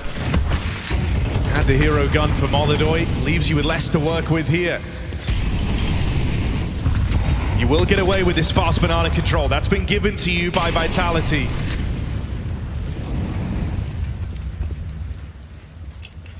That's a FURIA going for a bit of a default here, trying to leave their options open. 2 players going scour their way through the apartments just to leave that backup option, a plan B in the tank for FURIA. This would be a very frustrating time for Vitality to go about retaking banana control right as you've given it up. That's looking like what they're doing. Moves made to go and take this space back. Oh, not surviving. Won't get out. Yakinda, important opener. Stops that check. Apex now just has to buy time. ZywOo's on his way over, but he won't last long. How do you beat that? ZywOo next on the scene. This AWP has been such a problem. It's hitting so hard. Robs finds another on the span. They're all getting cut down as they cross in. 3v5 in a blink of an eye, down to an advantage for Vitality. This is map point on the line. You'll get out with a bomb plant. You never get a lot of time to feel comfortable here. Vitality are right there. Hand on your throat, ready to snap the life out from you. Fallen, K-Serato, they'll combine and leave it on to Mezzi. They've got the space, they've got the room. Tap on that bomb, forces one fight, and K-Serato, safe pair of hands. I'm glad FURIA do something in that 2-on-3. That was getting out of control. That was 2 clean entries into the B bomb site for Yakinda, and still Vitality put in position to succeed. Big catches through the smoke, but FURIA push forward in that post plant. They don't just sit back and let Vitality play what we know to be often a perfect retake. FURIA come to them and find their second round of this T side. Baby steps in the right direction. And money, still a question for Team Vitality. Can it be broken? ZywOo says no. Certainly not the first time you've seen Vitality on the ropes to open up a final. This is where FURIA, though, could try and depart from that Actually offering a challenge in map 2. Yeah, if they take this round, FURIA are back in the conversation. They're back in with a huge chance to steal away this map. They are a very momentum-based team. We saw what that snowball looked like on the second half of Mirage. Vitality just could not catch a break. So can FURIA smash that money into oblivion? Coming through, ZywOo might be low, but he's always good for the multi-kill, even hanging around. FURIA make it in, but a man down, wounded, and now flash play through that smoke. Rapidly, this is going to start getting away from you. Rob's on the drop down, Moloduy's hit a blinder. And these two orbs may have to clash to decide the outcome of this all-important round. Moloduy tries to plug in the numbers. ZywOo in no position to play, not yet. Through the smoke, first contact taken, it's Flames out in the open. Dink on a Moloduy. Can he finish the job? There's no support from Yuri. You're in this all alone, Moloduy, and they're closing in on him. Vitality get on to map point. Misses you will not forget anytime soon, Moloduy. Multiple shots, multiple chances. Not a player we've seen struggle in those positions. And ZywOo is taking the cake in this game. Ever-present AWP. In what is a 2v4 attempt to FURIA, again pulling it back to their favor. Vitality just rip it out of their hands. Flames the savior of this CT side. He has had so many multi-kills. Vitality know it. This is the time to close this map. You're not going to get an easier chance to walk this one home, walk it over the line. And ZywOo hoping to leave an impression right away. Aggression out towards top banana will get thwarted by that util. FURIA might get the space, but are they given the room? There are 16 multi-kills between Flamesy and ZywOo. There are 2 between the rest of Vitality. This is a 2-man army, and it's enough. But right now, this B site has only 1.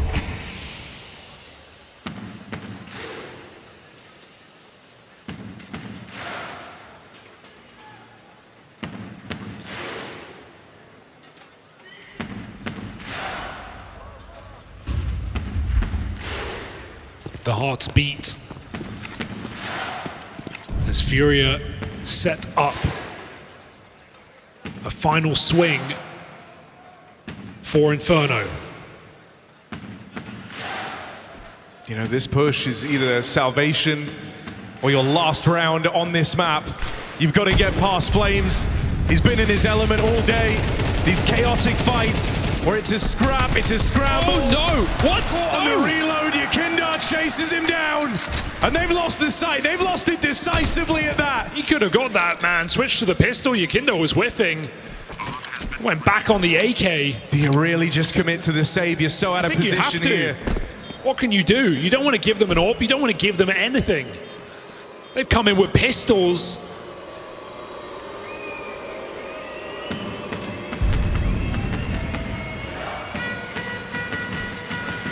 That's the easiest round Vitality you're gonna get on their way to close out this map. Next one's harder, next one has guns, next one has everything FURIA need. Yeah, surprised to see Flames fall in that position, right? Just as we're teeing him up.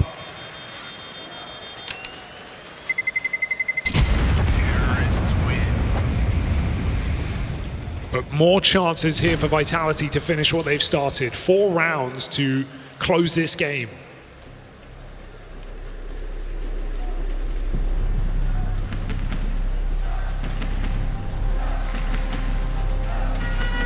Extaz keeping them calm.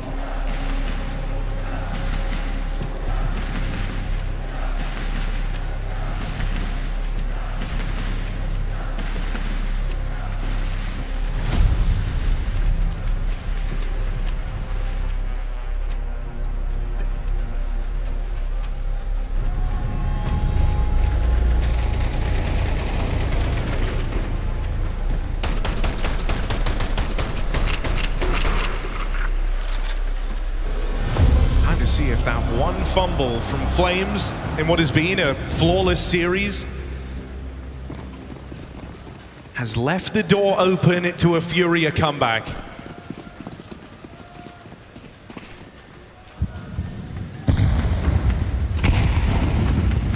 Everyone's a little more cautious, not going to leave it to some mad dash up through Banana.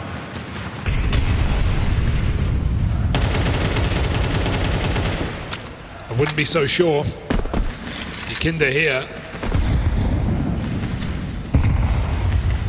But not over-invested. Wasted molly. Flames must replenish, and FURIA look like they've got something set on this A site. Molodoi second, holding nades.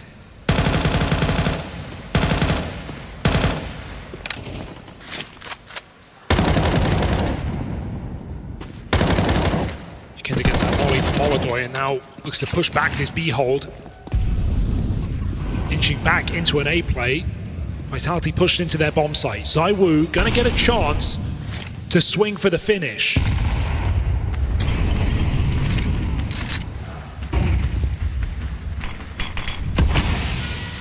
Good block here. You didn't have a lot of util coming into this round, and so Vitality, the fact they've held on to it so long. There's the spot on the smoke. Fallen never gets the chance to play. A very important trade for Yakinda. Gonna make a dash out towards the spawn. Oh, Yakinda had an inkling, had a feeling. Apex still gonna best him. And so this is it. There's no second chances. There's no plan B. FURIA have to just play with what they've got. It's a play out in towards this A site, into the crossfires. Vitality looking to wrap this one up right now, and they collapse upon FURIA. There's the resurgence, there's the resilience. Vitality have it in spades. ZywOo playing out of his mind. The star of Vitality shining bright. And what foundations to build this final upon. Both teams a map to the good.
Banana close. Car. Oh no, banana. Guys.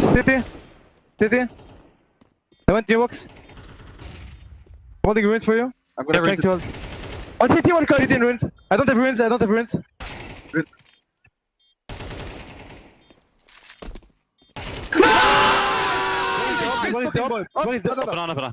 Can we smoke? Guys, just You have molly city. Have used two smokes.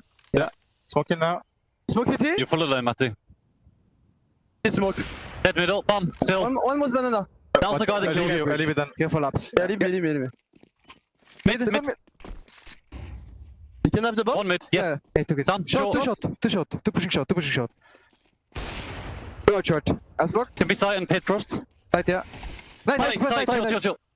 One more him. Nice! Big boys! City calls dead. 1 in triple, maybe one more. Coffees, there's more coffees. He's coffees. Coffin top. I'm coming through it, guys. I'll watch CT. Wait for me. One shard, guys. Joga banana, tá? Ele vai vir bem atrasado, Rox, tá? Tô correndo, guys.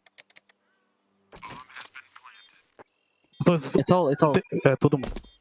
Guys, you need to pick CT on time. Here, no, they think I'm pull. Wait. They're gonna go 2 coffins, 1 CT. Let's pick CT. Coming, I'll speak CT. 1, 2, 3, picking. 2 CT, one more. Coffee, play time. I push here, you see one. Yeah, coffee. I'm flashing left side, you pick. Go. Nice, guys, let's win, boy. I got up. Let's win. Let's go.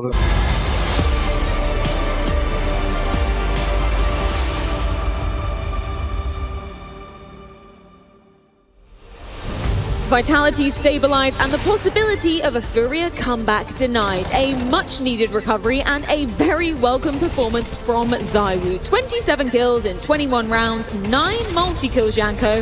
Anyone's in for a bad time if you're going head-to-head versus that. Absolutely unsolvable for FURIA on this map. I mean, whenever his team needed something, ZywOo came through and delivered, especially in that first half, right? He was an absolute menace to deal with and reminded everyone, you know, why he's the best player in the world. He was there, like he was everywhere. That's the thing. Like he was A, he was B, he was towards mid. Every time he'd also be in the XVX situations, he would be the one to find that opening. And they were afraid of going at him. You know, you could see the hesitation from the FURIA side. But one thing is going against ZywOo when he's playing like this. Oh, sorry, when like the Woo in general. But going up against him when he plays like this, that is where it actually gets very dangerous. Do you have any memories of playing on big stages with him where he just takes it up that notch and is wanting to humble his opponent? Pretty much every time. Let's dive on into it then. Round 8. This does indeed feature ZywOo alongside Flamesy. What was happening here? I think it was problematic for FURIA these rounds with advantages early on. Even in the first gun round, you know, Molotov pulled out that op in round number 3, right? Like they had some good opportunities to reset Vitality early on, and in this round as well, we heard Yakinder talk about, I know exactly what they're doing, I know how they're playing, and they were able to find another 2-man advantage in this round, but then Apex with a bit of a crazy play, but this is a misplay to some extent from FURIA, that he's allowed to go through the smoke. Fallen doesn't sort of hold it from coffins initially, Yakinder dies, Fallen equalizes, but then in the 4v2, just a bit of miscommunication. Yuri too early here, flash pops now. If he just waited for the flash, or maybe the player was delayed throwing the flash, but that really is the first domino to fall. You can see now K-Serato and Fallen on low HP, Molodoi with the op, maybe shouldn't play first in this situation, and in the end, in the 1v2, Flamesy, who's had a great finals so far, steps up in another crucial round where, you know, Vitality was a little bit in reset territory and they're able to pull out a 3v5 win. On the FURIA side, this was not the only like isolated case where FURIA would have rounds they would fumble or having a time stringing things together. So for FURIA had multiple situations throughout the game where they could have went on to have a lead, they could build some bank, they could have played the situations correctly. Around like a 4v2, it comes down to the small details. And Vitality is like, if you allow them to have these type of situations and you don't give them the respect and you play or you at least misplay, and that is where it gets a little bit dangerous. And it was good to see also that now that ZywOo gets some help, right? Flamesy, he's probably the one to stand out, helping him the most. The rest of the team looking a little bit flat, but a really great clutch. Not a lot of help, No. to be honest. It was there. We talked about Robson, he continues to have a quiet series. Had a moment or two in the second half, right? But uncharacteristic for him. So if ever ZywOo needed to step up, it was on this map. Flamesy had the clutch, but again, not too crazy. You know, it's just been the others doing just enough, but it's been the ZywOo show on Inferno. Weren't you siding that last time around in Chengdu? Robs also didn't have a great time, right? Is there something in the water for him versus FURIA? I don't know. I don't know if it's maybe FURIA's style that doesn't suit him, or maybe they're switching things up.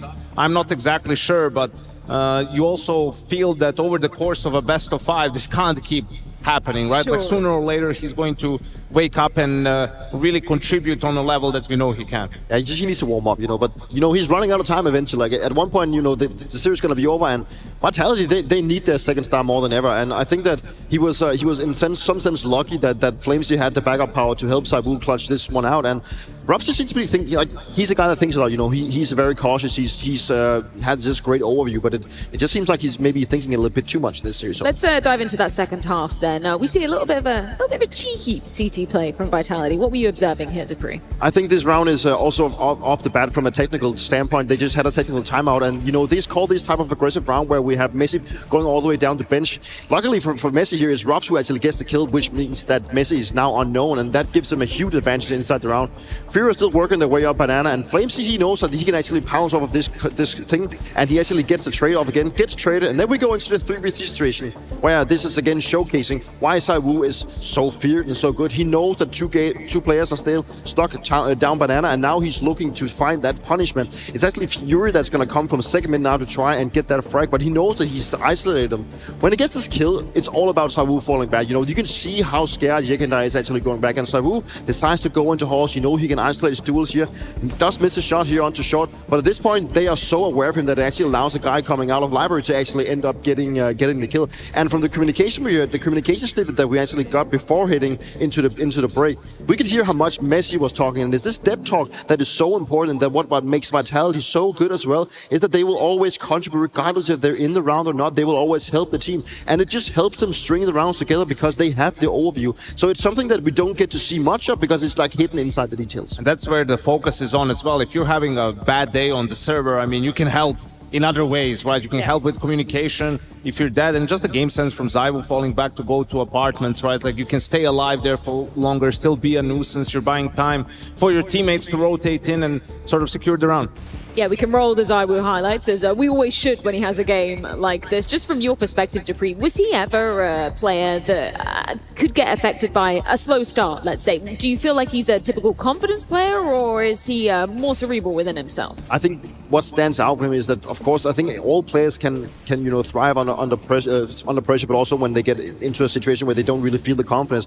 But some players, they need to have like crazy action to actually get back inside the game, where he just needs to have a couple of rounds where he's feeling like he has the right reads. And the thing is, when he actually gets to this point, when he's playing this well, he becomes almost unstoppable, and he's not going to slow down the entire series. It's like he's already set the bar, he's already set the pace of how good he's going to be. So for the next maps to come, he's going to be this nuisance again. He's going to keep going for the frags. He's got the right read, and he's going to shed that fear factor into FURIA even more. And I think we're seeing a bit of there's a significant shift compared to their series from Chengdu, right? Where FURIA had really strong T sides throughout. Here, it's been a bit of a struggle on T side. Obviously, on Mirage, only the 2 gun rounds, and here on Inferno, you know, they couldn't get momentum until it was really too late. So they'll have to find some answers, seeing as the next map is Nuke. They're going to have to start on the T side. You know, I don't think they can count on winning this final, but by having 10 rounds on CT side like they did on Mirage. Yeah, tell me a bit about your perspective coming into Nuke. As Janko said, FURIA choosing this ground, so they will have to start on that T side. Do you think that's going to be a hard challenge for them to get out ahead of? Well, we saw what happened yesterday, right? They came off the bat from a really good get-go, and I think that this is a must-win for FURIA. I mean, that's just how it is. I think if FURIA doesn't clinch Nuke out, I think it's going to be extremely hard for like the remainder of the games. I think that FURIA, you know, even though they were surprised yesterday playing it, I think that they are now in a position where they are just playing off confidence on the map. I don't think they have to go and dig deep to find like big plays in terms of like the tactical department. I think it's more about just playing out the rounds that they do, let Jekandai work that space towards Secret and then string out the rounds, because that is where sometimes Vitality they can have their issues. And I think FURIA has already proved multiple times throughout this event that they have a really strong Nuke, and now they just need to get that confidence back since we have reset. It didn't sound like that though when Fallen came up here, right? We weren't expecting it necessarily to be going to Nuke. So where do you think the confidence level's at for them? Well, I think they're fine. The issue is also yesterday they won a lot of clutches. I mean, they were winning, you know, there was the Fallen and Yakindar 2v4, there were some Molodoi rounds in there. It's not like they just outplayed Spirit completely tactically. It's more like they just on an individual level were better. I wonder if Rops's performance is going to play any part in how they decide to approach their T side, right? Because usually he's such a rock towards that ramp area. And the thing about Rops that was really annoying when you play against him is he seems to always know when he can leave ramp and help fight outside, and when he should stick on ramp and sort of they're just faking outside presence and they're going to come his way. So he really can help a lot Apex and ZywOo with some of those outside fights. So I wonder what FURIA's approach is going to be to that. Are they going to try to sort of lure him away, take ramp space, or maybe focus on something else? Only time will indeed tell, and it is time for us to be going to a break. Vitality and FURIA now sitting at 1 map apiece in this best of 5 grand final. Nuke will decide who claws an inch closer to the trophy here in Krakow.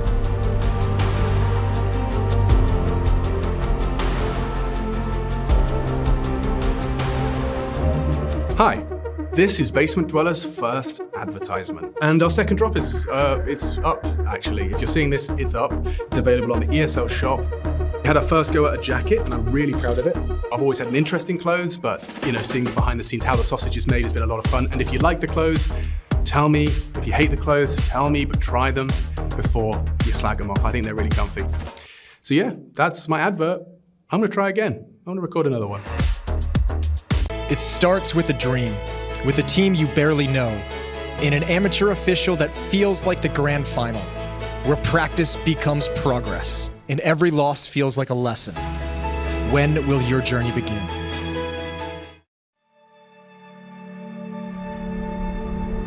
Мы представляем будущее.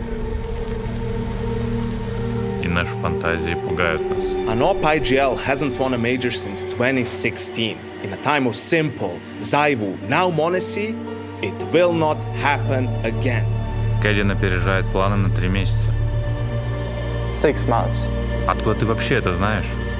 Нам нужен сильный ростер. Я соберу тебе лучших из лучших. Они не будут бояться этого плейстайла, пока не поймут его. И не поймут его, пока не столкнутся с ним. It cannot be done, not like this. Counter-Strike is evolving and Jame is moving backwards. It's slow, it's lethargic. If Valve ever introduces MR12, it will be because of this guy. Consequences of his success could be catastrophic. Cannot be done.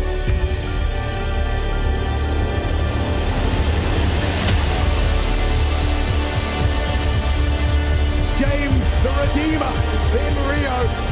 Are you telling me that if they make playoffs, there's a chance it could destroy the entire crowd?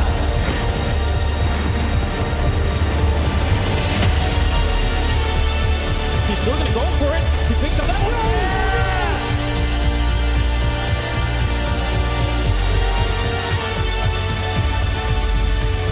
They got the right pieces. Dastan and James in chasing this dream. Labeled as boring. Today they're labeled as vintage. Now I am become death, destroyer of crowds.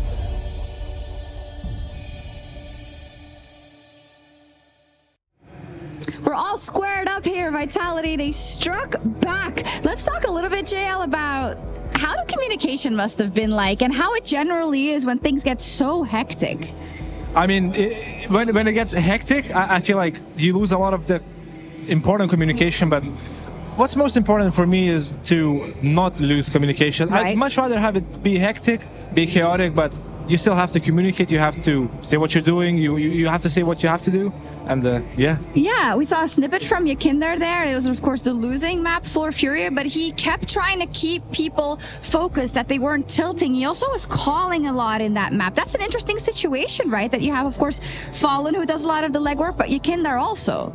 Yeah, I mean, someone has to take control of the game. The Fallen cannot be the only one that's leading the troops, because Yakandar is in very important positions like Banana and Inferno, so he has to take that role, and somebody has to take control of the spirits and to keep people in check. Is FURIA bouncing back? I mean, really depends on FURIA. I mean, Inferno is not their best map. I can safely say that, but if they do manage to play as they did on Mirage, there's no one. I mean, it's only that Vitality that can stop them. It's true, and Nuke is up next. Hey, let's grab you right out of this game. Let's look at what happened. You've got Nuke going ahead of you, but in this moment, aside from Vitality shooting hard in these moments, what are they doing in the server? What's going on here? So basically they had a very good game plan. This side we didn't have a scored varsity, but I think we didn't have our right defense on point on some of the key rounds. Economy was on their side for the entire game, so it was very hard for us to bounce back. What do you think the most annoying aspect of playing Vitality today is? What is the most annoying thing about their playstyle? I have to say Zion. Yeah. I have to say the man's hitting hard. Yeah. So let's see what waits us next games. Good luck on Nuke. Thanks, man.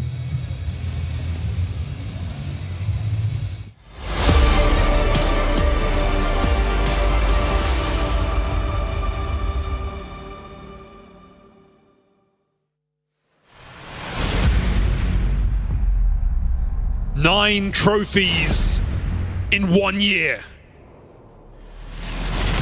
And we're back at the very championship where it all began for Team Vitality.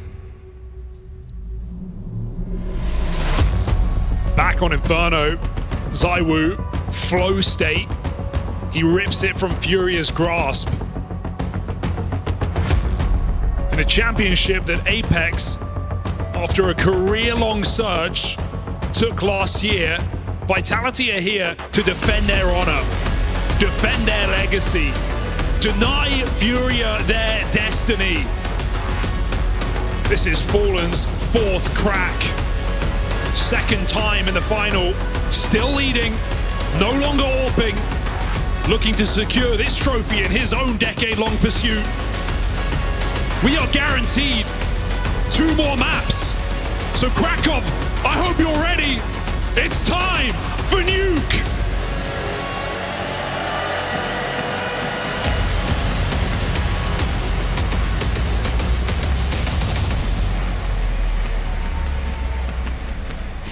Eight wins in a row for FURIA on this map. I hope Vitality are as ready as we are.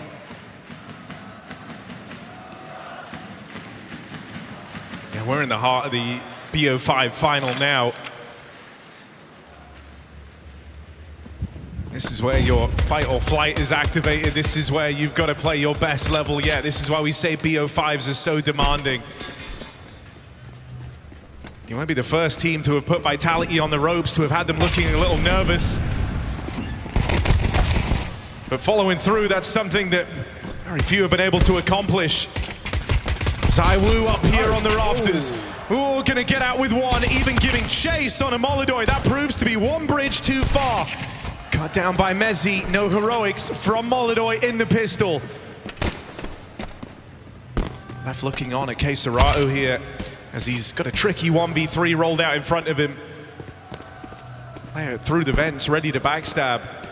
That's Rob's closing in, and there's one thing that's always frustrating about this guy. Feels like he always gets behind you on a perfect window, perfect timing. Always where he's supposed to be.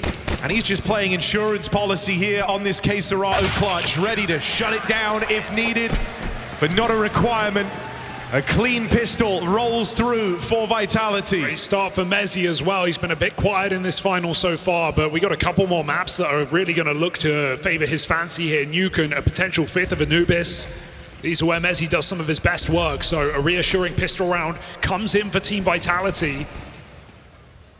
A team that lives and dies together. Feels like everywhere FURIA go, they run into a double or a triple setup in that pistol. And ZywOo whiffs matter not. Pistol in. Okay, that's cocky. Chase to Yakindar. And this force buy does nothing. Ouch. That first map just pissed him off. Back with a vengeance, Team Vitality.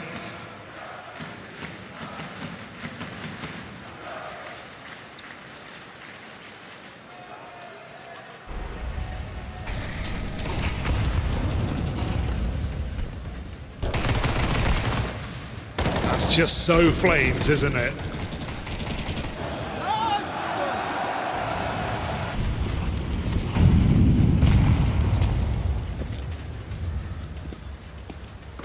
The Eagles roam outside. Just kind of let the players off the leash, see what they can do. That's the call in this one. Everyone has a deagle, everyone has a chance to pick and play and get involved. Crossing out in the yard, Yakindar will find one. That's where Apex running this interference out through Secret gets to maintain control, and there's aggression on all fronts here from Vitality. They're setting a real tone at the start of this 3rd map. They're playing with no respect for their opponent, trying to get in their face. That was made apparent from the very start. The flames chased down the vents. Now the hounding down of those deagles in the yard. Those first 3 rounds take me back to Mirage, to be honest. Clinical work from Vitality, thirsting for kills, and getting out with clean rounds. Can they keep it up, though? FURIA's gun round in play. We know FURIA have been a rock on this map. A lot of their success, though, coming from that CT side, so still going to need them to break through, but it's a second half game here. ZywOo brings that AWP out straight away. Wow. Keserato going to make it down the vents. Now they try and hit ramp. That'll feed ZywOo one on this AWP. He's hanging around. ZywOo wants to try and fight, not content with just the one, and that's one step too far, right into Yakindar. I like the idea. Another player on the ramp. Ooh. You're not ready for that. You think ZywOo was here alone. Robs is cut through the offense, and now in behind them, that's a free kill on Molodoy. Yakindar can't go anywhere as he's boxed in. Keserato and Yuri left to the wayside here. What are you supposed to do at a moment like this? Low health on K-Serato. He feels trapped down at that B site. Yuri's got to be where they alleviate some of this pressure. Oh, he needs to go. He's got the timing right now. They're not considering this, but the boost coming up gives strong position to Vitality. Ooh, goes wrong. Apex over his shoulder. Checks out Hell. Pays the price. Is he ready for more? Messi tucked in. Yuri more scared of that B bomb site where Rops could lurk. And in fact, he is. 2 separate 1v1s. Yuri's got to get a move on. Catch for Rops, and time's running low for Yuri. No time to clear out Messi. It's a crisis averted. Not allowing these disadvantage rounds to come through anymore. Vitality are not in a forgiving mood.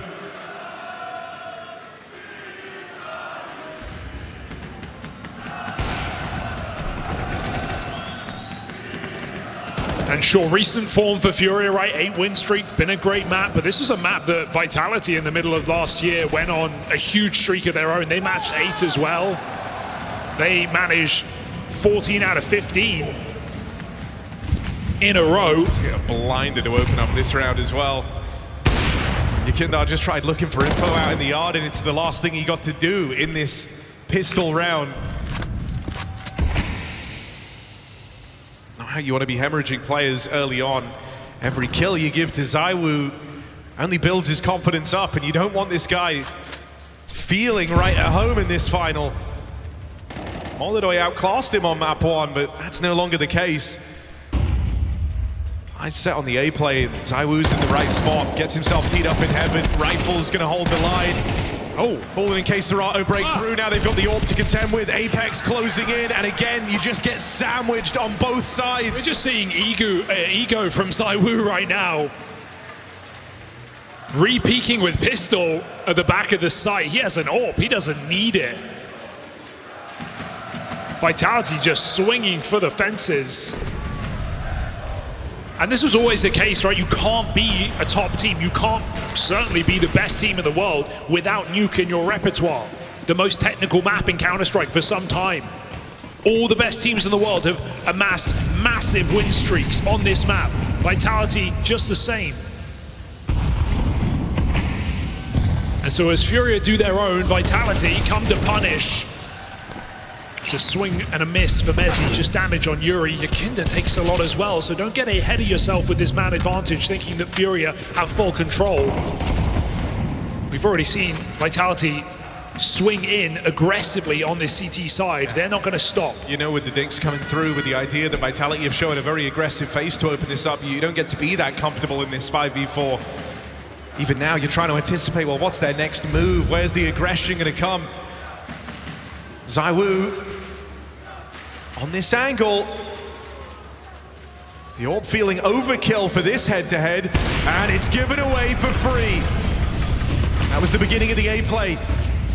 Yuri meant to act as the tip of the spear, ends up getting lopped out first, and now ZywOo eyes on at the main side.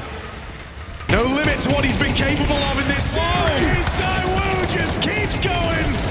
K-Serato can't hack it, and still flawless for Vitality. The near perfect player, ZywOo, up close and personal, in your face, puts that AWP down your throat. FURIA choke, 0 T rounds so far.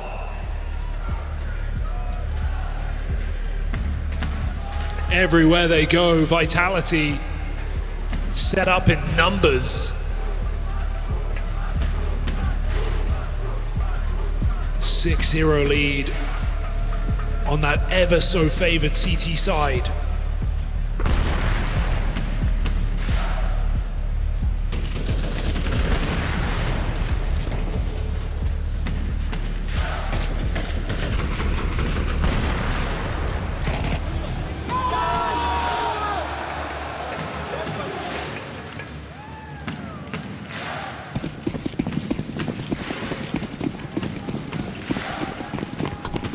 You see Yakinda getting away with success outside. So much of FURIA's T-Half relies on Yakinda's space taking in the yard, getting down secret, getting a position so FURIA can play a late round.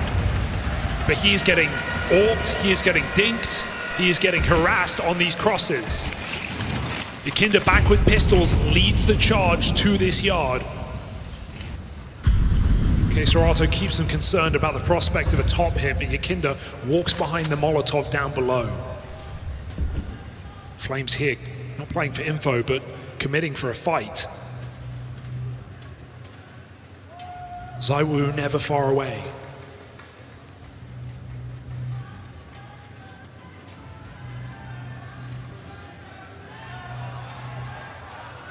Flames might never get cleared.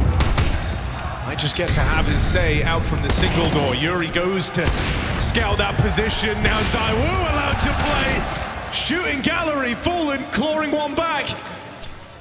Look at it, you've got to face next. It's ZywOo looking for his 10th kill, and he's going to get it. Pistol pulled, whips Fallen away. Serato all alone, wrong end of the map. And even getting down this vent is tenuous. There's the spot for Robs. You're now locked in an awkward fight here. Not one you're able to close on. Domination right now from Vitality. Sending a message, that is for certain. You may have stolen a Mirage comeback from Team Vitality, but they are not happy about it. Clean Inferno. Moments where FURIA could come back, none taken. Doing this now though, to FURIA, their map pick. The big win streak that you've spoke about. That takes sending a message to a whole new level. Boost up in the yard. You need Molotov to provide.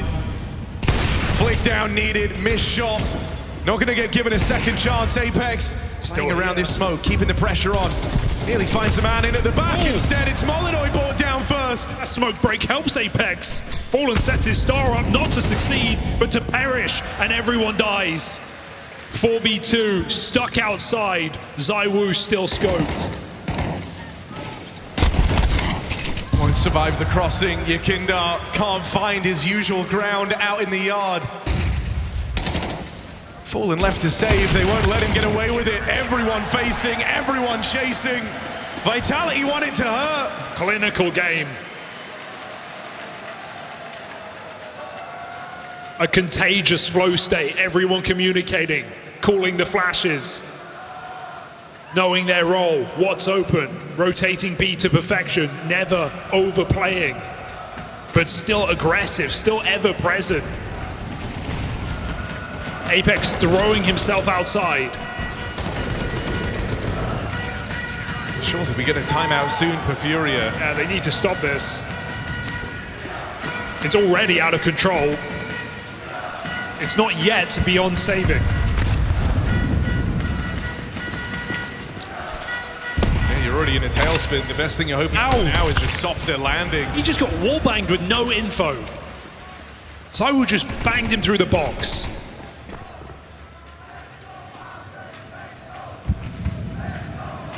Left to an A play, but Vitality, they've just been so decisive in these moves. They've padded out the top site. Smokes will give rise to the fear that FURIA could be crossing down secret. And so one man sent away from the stack. Barely any fear. I mean, you're dropping vent. That just shows you don't believe in this. Flames checks it out, and he's probably just going to go right back up. It's a little bit too quiet right now. So Flames is ready to assist on this A site if required. FURIA will cross very late and dry, but what's the goal? Main split? Pistols? Up against ZywOo in heaven? Position for the orb, that's if they even need him to play. Right now, the rifles meant to be able to hold this down. Missed shot for ZywOo. Messi provides cover, and there's Flames up through the vent as promised. Too many guns. FURIA field none of them. Vitality laying waste.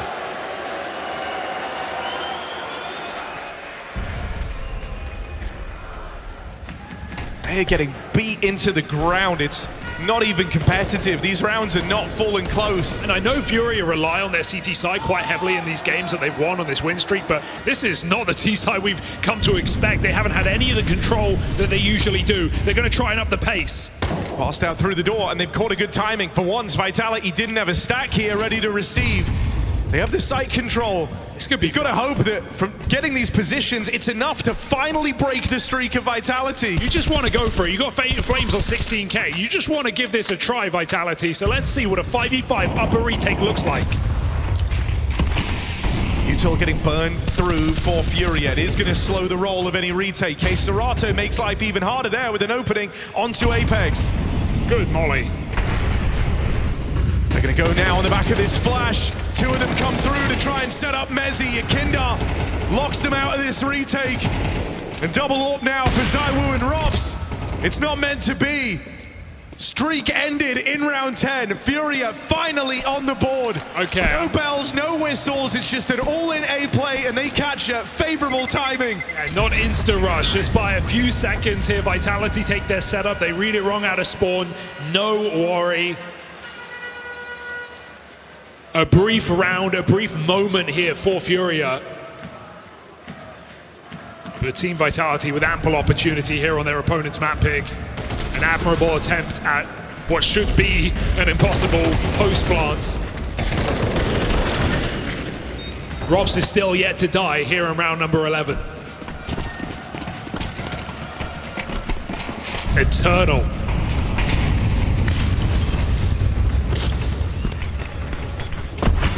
ZywOo Inferno.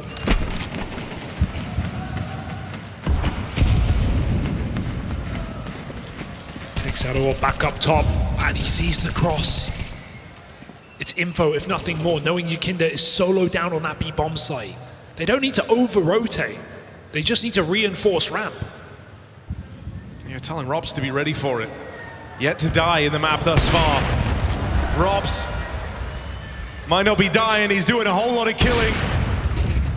Forced off the line after that missed shot. Ramp room taken. FURIA have the space they were hoping for, but down in this lower site, it won't be an easy take. You've got an entrenched AWP, you've got Flames rotating down earlier. It's a trap hold. If there ever was a time for Yakinda to find something, it's now. On this door swing, got to be ready for two players, got to be ready for Flames playing underneath. Rest of FURIA making their way out the ramp side. Flash is good, sets up Yakinda. Now it's just the to get past. Robs doesn't want to die, finally parts way with that AWP. But boy, has he put in one hell of a shift. Some hell of an effort.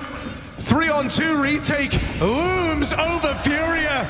And they're getting iced out. Molodoi backed into a corner, not long for this world.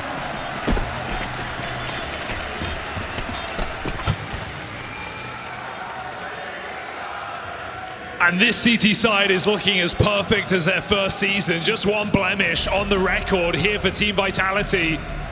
Everything else coming up in their favor from every position.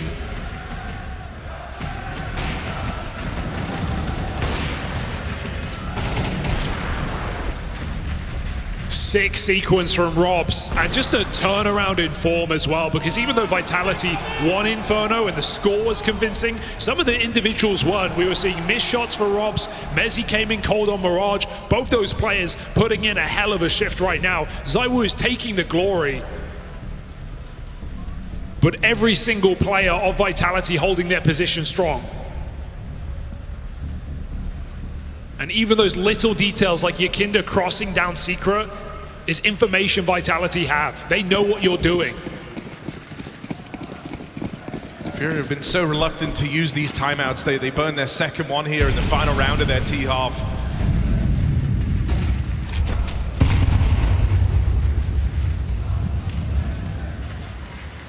ZywOo with another aggressive opening. No doubt he is feeling it in this final. Love to see him showing it, putting it all out there. While some AWPers shrink back, play passive, let their team take the round. It's ZywOo who forces answers. Pushes right into FURIA. Smoke is a bridge too far.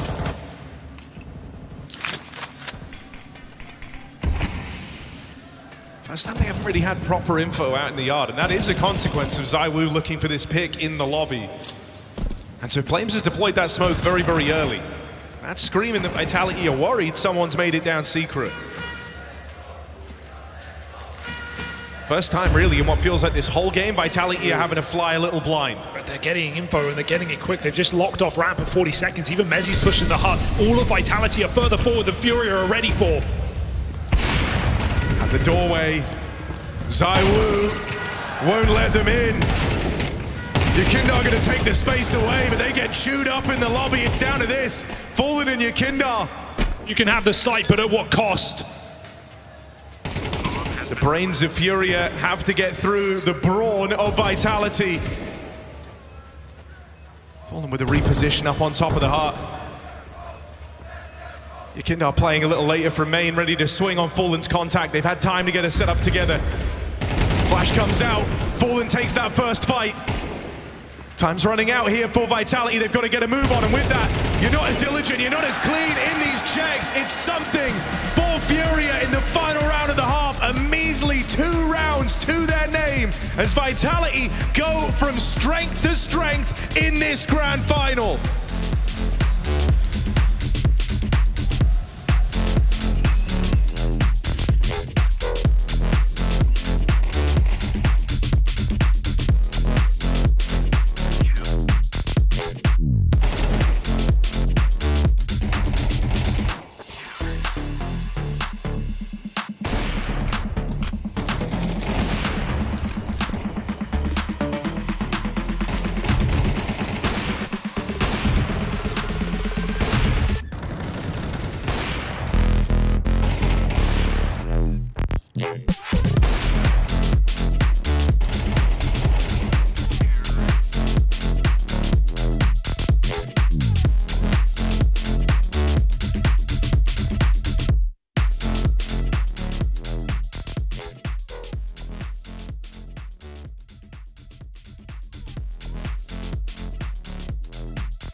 last time these teams clashed in a grand final, FURIA punished on Vitality's perma, but that's all ancient history.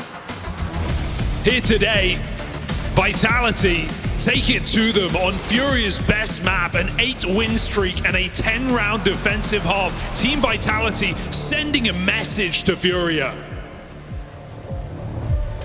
Yeah, they've been outclassed from top to bottom. Not being a competitive third map by any margin. They've had answers for everything. They shut down Yakindar out in the yard. They came through with aggression from the word go. Robs, who's been quiet in this series, put in one hell of a map, one hell of a half out towards the ramp side. Everywhere you look, FURIA couldn't make a dent.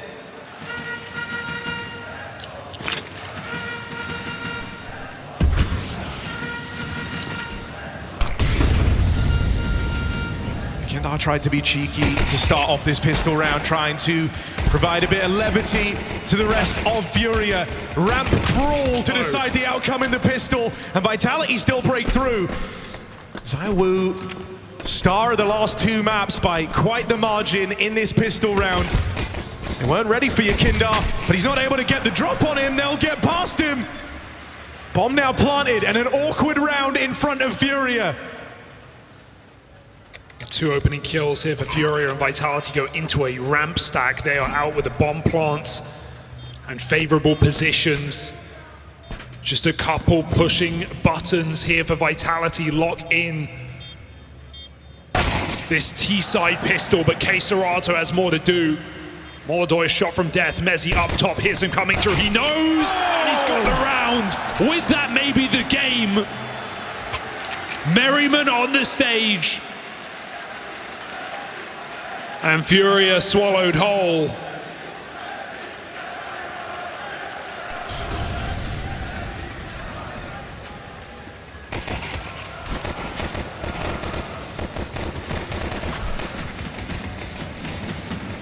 You know, I've been waiting for a bunch of these names for Vitality to really get involved in this grand final. It's been ZywOo and Flames doing a lot of the heavy lifting, while here on Nuke, it's been about those other guys.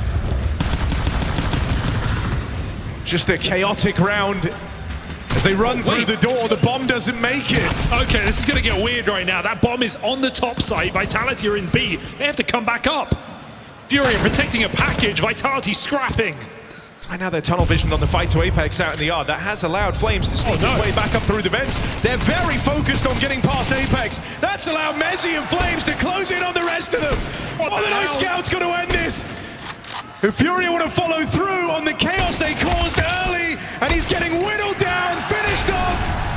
Map point already bestowed upon Vitality in just 15 rounds of play. FURIA are in the washing machine. They are banging their head against the glass, screaming, "Get me out." Another advantage, bomb at their feet, Vitality everywhere. And FURIA full panic, full shock. Fully dominated on this third map. You can feel the nerves. You can feel them in how that moment breaks down for FURIA. And no one's coming to save them. Yakinda with a couple of multi-kills in their 2 rounds, but otherwise it's been an absent FURIA in this third. And even Yakinda felled. Molodoi has never had a chance to get this CT AWP, and it will not come now.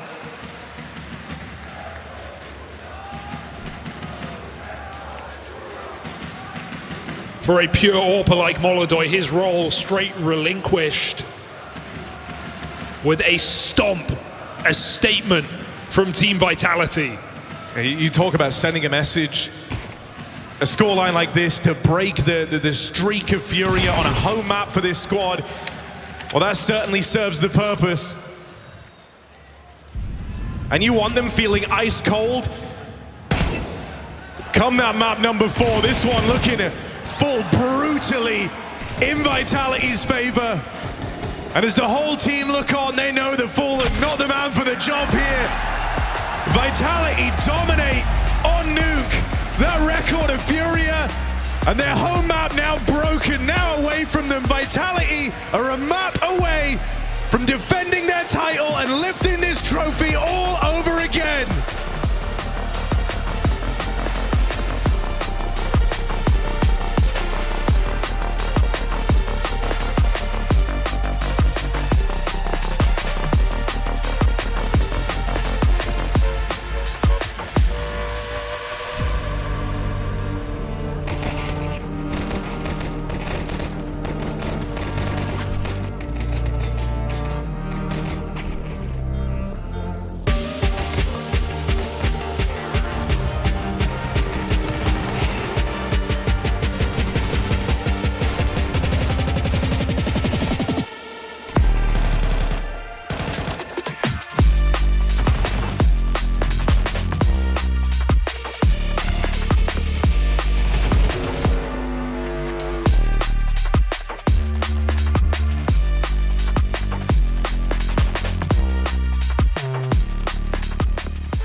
Main. City vent.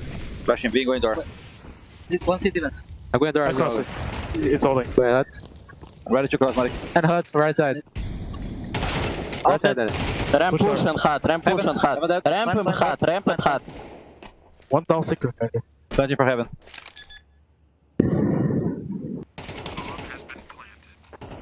I'll go top left. Up one. Defense dead. Right. After. Both, no? Both lobby. Nice! Let's go.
There's destruction, and then there's that. This wasn't just Furia's choice, this was meant to be one of their most comfortable maps, and they got absolutely torn to shreds. And unlike Inferno, Yanko, this wasn't just the ZywOo show. This was Vitality firing on all cylinders to quickly dispatch a Furia. Maybe Furia got confused. We said banger, not banged out.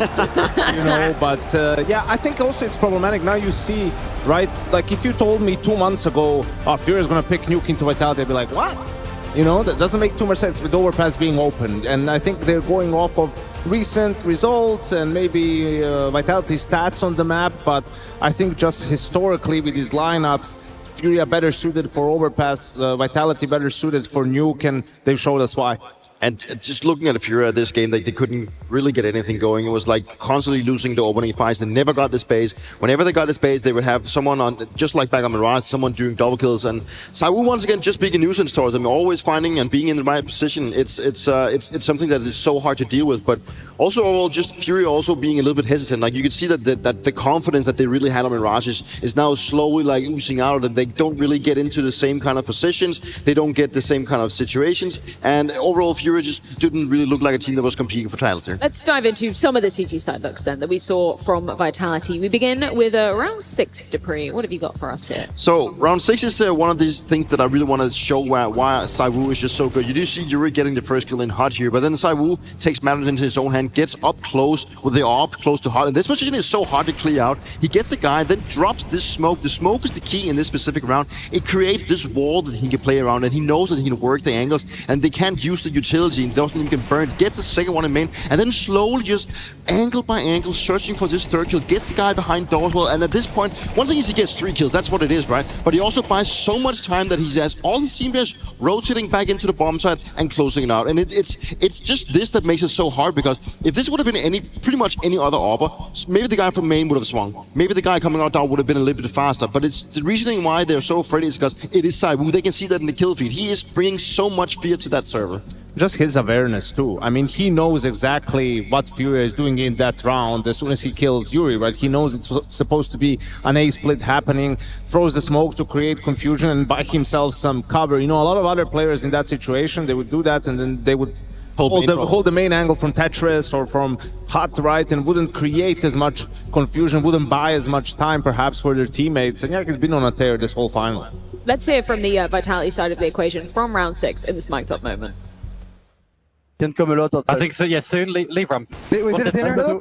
Carry doors. Outside us, we're careful main. Nothing like that. Doesn't get hurt. Carry door. Careful main.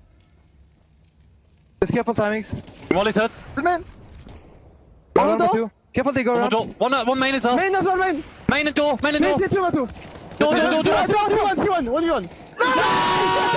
No!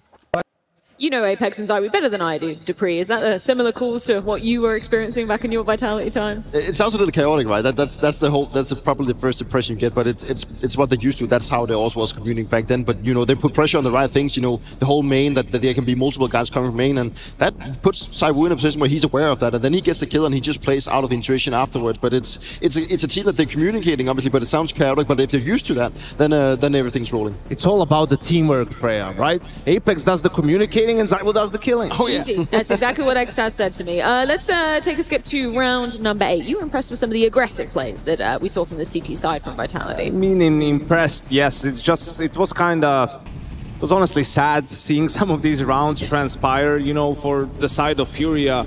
Molotov, you know, boosted up, can't really connect on the flick. Apex with the aggressive play. They get team flashed here. I mean, Molotov is holding this, gets flashed by his own teammate. Mezzi is holding a bomb site on lockdown, finds both KScerato and Yuri, and it's 125. They're in a 2v4. They can't even get to Secret. Mezzi gets a third on Yekinder, and it's just fallen in a 1v4 with the op, you know, getting hunted down by the rest of the Vitality players. And these rounds are so dominant, so one-sided, where you're struggling to see the silver lining for FURIA going into the rest of this final. And this specific move is actually one of Apex's favorite ones. You know, he just likes to get up close to main and then have ZywOo covering either on silo or down low in yard. And if there is this smoke, he will take pot shots through it just to create the distraction, right? And the reaction from FURIA is, you know, they're kind of forced into this position because there are multiple players out in the yard.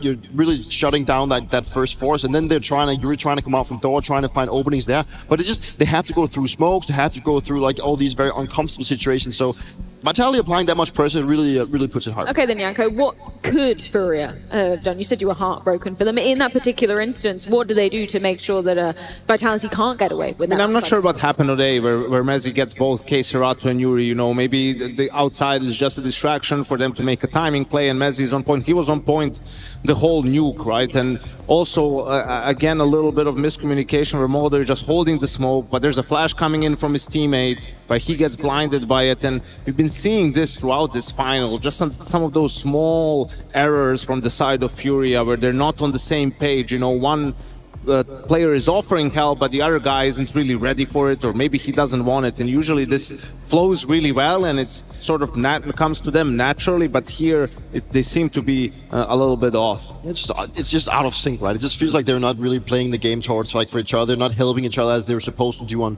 also looking back at the previous in the game, but you also just got to give it to Vitality. You know, they're just playing extremely well Counter-Strike right now. They're helping each other. They know where they have each other, and they play off each other so well. So that's also when they get into this kind of system and things start rolling for Vitality, it is hard to do something against it. Well, we touched upon the individuals, so let's check in with the finalists for our DHL MVP.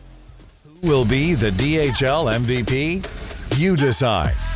You can participate in the DHL MVP vote as it happens. Make sure to be tuned into the Twitch stream and be ready to have your say. That's the question we have been asking all weekend long. Who will be taking home our DHL MVP? ZywOo has been very familiar with these as of late. Yanko, is he stealing your vote here? I think most definitely. I think whatever happens in this final, he's the MVP. What Even if FURIA wins the last 2 maps, you have a hard time seeing how anyone can surpass him. At this point, especially early on in the final where his teammates have been struggling to find their form, he definitely put the team on his back. Okay, I raise you a Flamesy. Of course, great map #1 didn't translate into a W for Vitality, but maybe, just maybe, could he tempt you to breathe? I mean, I think he's had a really solid tournament, not only in the playoffs, but also in the group stage. You know, he does so much of the heavy lifting, also making so many entries for the likes of Vitality. You can really not count him out. He's been really instrumental in this grand final already. You want to know where my vote's going? Of course. Never a patriot until it comes to British Counter-Strike, and that is indeed Mezzy. No, all jokes aside, of course, ZywOo is just looking lights out at the moment, but incredible form from Mezzy, particularly on this map and in some very difficult positions as well, right? I hate to break it to you, FURIA, but Messi will never win an MVP as long as ZywOo's on that team. Yeah, I feel like the entirety of Vitality experienced that, so it's just something you have to agree to. There's a case Robs might have been a little bit robbed at the major, but that's a whole... That's a whole nother story. Let's talk about it. The 4th map in this potential best of 5. You spoke about it, Yanko. You feel like this could have and maybe should have been FURIA's pick. It goes the other way around and turns into Vitality's. Why is that? Yeah, I think it's weird. I mean, Dupree can testify to this as well. Sometimes when you look at the team from the outside, you have a certain perspective, but on the inside, there's different things going on. Because for us, you know, you're thinking FURIA should still be going for Overpass often. They were so good on the map towards the end of last year. A lot of other teams, it's a weakness for them, but it has fallen out of favor for them recently. And sometimes it can be just you losing, you know, that feel for the default. You feel like you've been doing the same thing for so long that people have now countered you and you're struggling to find some different answers. And it's just such a hard map when you're playing on the T side to find the openness, because it requires you to sometimes gamble, specifically towards the A-bomb side. It also requires you to sometimes have these pops towards B. Like, you need to have directions in both maps, otherwise it's just going to be too easy for the CTs to always have this kind of approach to where they're heading. And I really want to dive into what Vitality is doing so good on their CT sides. You know, I've been inside that engine room, and one of those things that I think that they're so good at, obviously, is that the 2 main characters of Vitality, having ZywOo and Robs playing A. You really like to see Robs going up towards the balloon area up here, and then you have ZywOo helping out, covering. Oh, if they could teleport, that would make them an really good team. Let me do some drawing for you instead. So Robs really being the guy going up to balloons, ZywOo then having this line here, and then that's like their go-to, right? If they want to be aggressive, then sometimes they will mix it up with having Apex also coming from long, being this guy that's ready to pounce whenever they get contact up here. Sometimes you do see Apex being down in Underpass as well, throwing grenades to then, you know, create a diversion that the guy playing balloons is actually not him, but the guy that's playing in underground. Another important thing is also that Apex, he really loves to be theory crafting. He likes to be in the head of his opponent and always trying to be a couple of steps ahead. And since he's the rotator guy on this map specifically, he's also likes to start heaven. He likes to sometimes also be helping them towards A. But whenever he starts onto the B bombs, he likes to be in this area. He likes to, you know, spam through here. He likes to flash out Flamesy a lot out to the short area. And Apex, he just always try to think ahead. What is my opponent going to be thinking? How is it going to be? And another important thing that I think is sometimes a little bit overlooked when it comes to the map is that this area right here is actually something we used to be calling like the utility pool. It's actually where we drop a ton of utility. That would be like flashbangs. So that actually indicates that the player playing in this area will actually be able to help with flashbangs coming up here. If the T's are starting to walk down here, he can help players in any positions. It can be players out here. It could be for Monster. It could be the guy flashing up here. He can even, and sometimes if he's playing super passive, he can actually throw flashes behind the players on A. So this specific area right here is sometimes very overlooked, but it's actually an area that we used a lot to be able to help the entirety of the map. Very interesting. I love that insight, because it's not often that we go and look at, okay, Apex's positions on many maps, right? He's not necessarily the one you want to be or need to be firing on all cylinders, but it's those little details that are going to make the difference for the game plan Vitality, right? Yeah, absolutely. And it's very important on Overpass that you're connected on the CT side, right? Because Vitality last time around in Chengdu did a great job of being aggressive on A early on, mixing it up with some early aggression, but also mid-round aggression. So when Apex would, as a third player, go to A and they would try to retake some of the control that they've consciously given away, and that's when you'll see Mezzy and Flames UMB, you know, smoke Monster or smoke short and play for Monster, because you want to buy time for that re-aggress to happen. And if they find a kill, the T's might say, okay, they re-aggress in A, let's just react B, and that then they need to go through a smoke, or you have a good crossfire setup. Like that's what you're trying to set up. And last time FURIA was struggling to find an answer for that aggression. That's exactly what I was pointing at, because if you're on the receiving end playing on the teaser, that is difficult because you have so many things that you need to be aware of. You have all the aggressions towards A, also in terms of pushing out Monster, but also out short. And for the FURIA side, they did have issues when they played the last time. They would, I mean, if you're FURIA and you're looking to go towards A, would you rather, obviously facing Cyru and Robs, or would you rather go towards B, having Flames in Macy? I mean, I know what I would be picking, right? But it is about creating the diversion and creating the space on A that is difficult, because you need a lot of utility and you need to be very cautious. The thing is, FURIA had a hard time figuring that out. That means they went towards the B bomb side, and when they played it against, I believe it was Aurora or something, oh no, Astralis, sorry, they do win a lot against that B bomb side, and that will create the idea for Vitality that FURIA is now looking to go towards B a little bit more. Are they going to be heading towards A? You know, it creates this mind game they need to figure out. But in the FURIA camp, you know, it's all about solving the A issue right now. Just very quickly, I don't often ask for predictions, but potentially this could be the final map. Do you think it's going to be the final map in this best of 5? I want to believe in FURIA. I want to believe in a close series still. You know, not much to base that on, but perhaps they will find that flare on Overpass that they think that they've lost. Yeah, if they can get started, you know, on the CT side and just really just pounce them and have a good, they don't have to work that much for LNT side. So there's a case, but I do want to see if it. Yeah, a chance for FURIA to be bouncing back, and they need to grab this one hands-on. Otherwise, it will be Vitality's hands hoisting the trophy here in Krakow. It's going down on Overpass, potentially the final map of this series if Vitality have anything to do with it. It's going down in just a few.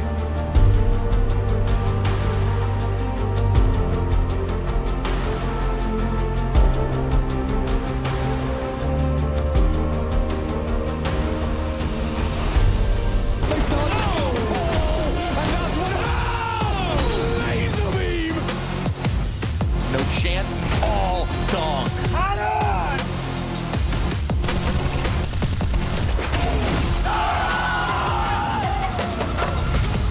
An opening fight here and no utility to do it. Brokey going for more. Brokey wants it all.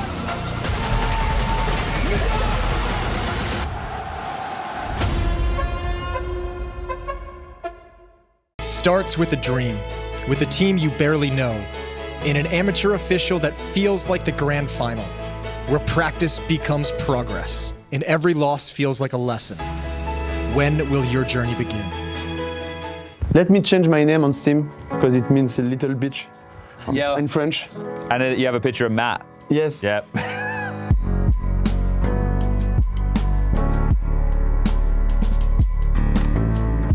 This is my least favorite part of deathmatch, is the pistol only. Yeah, no, the pistol headshot is the worst. Like the pistol headshot, look, didn't lie to you. I still have my frags from this morning. It's because the way people move in pistol headshot only. Yeah. They're like jumping around, and they're just doing these stupid jiggles. They go back like the all mates. I'm not sure. Okay, I'm raging more in game than in deathmatch in general. But people playing deathmatch to win, it's like, come on, hold on, we're doing it to warm up. Oh, I'm actually good right now. You're actually sick right now. And yeah, I think that people just, what people do is left, right. Yeah. Left, right. That's what they do. Yeah. They don't try to, I don't know, me, I'm trying on my picks and I don't care about my score, so I go the way I'm gonna pick people. It's a 600 hertz, I think. That's why I'm good. We've already hit some banger shots, so don't worry, we got that on tape. Yeah, that's good. What do you, when it goes to the second round weapons, what's your combo? Are you doing the Deagle Scout? No, MP9. Okay, you're that guy. I'm this MF in deathmatch, just jumping and trying to kill people. I just, of course, with the, it's changed to his crosshair now. He has binds or what? Everything's changing. Yes, but it's fallen, I think. He has his own binds. He didn't change from me, so as he has his config. But I think, yeah, like I tried the MP7 though, which is like pretty powerful.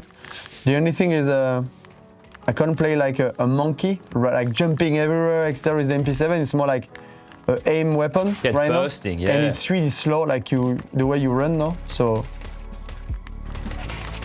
I shot him. Yeah, doing this stuff, right? That's what people will do when they reload. So now, yeah. Oh, what? What the hell are those binds? I need to change this one. No way. I don't even know what command that is. Yeah, like do it full screen. It changed to 2 crosshairs because it's his bind. I don't know it. It's on the mouse. Okay, I don't need to touch the mouse. I'm also a guy. I'm happy that they removed the the thing for the silencer on CS2. Oh yeah, right. Because in this match, when I'm bored or when I hold the line in CS, I'm doing right click. Okay. Then I keep, I'm ADHD a bit. I can't like stand still and do like ropes. I'm not that character. Yeah. So for me, I just need, if I hold the line, I'm fine, but I need to have something else to keep like being focused. Staying active. Yeah, exactly.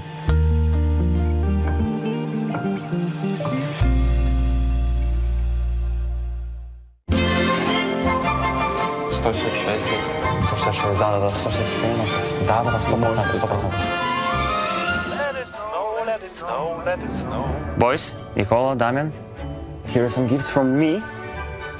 Nikola Kovac, Damian. Thank you. Open, check it, enjoy. A book. The Art of War. One of the most influential works on strategy of all time. Good thinking. It was actually on my list of reading. Ooh, a book. Learn Mandarin Chinese? No, it's always good to expand your horizons. Oh, for the Chinese fan base. Now it makes sense. Maxim, bratан, give a gift to Nikola. That one. What do we have here? A checker sport? Chess.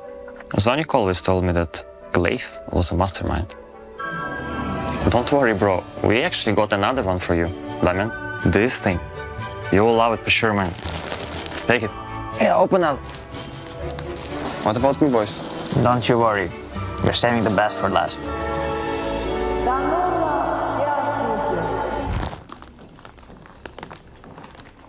A tent? Yeah, I mean, you never know when you need a tent, right? Super useful.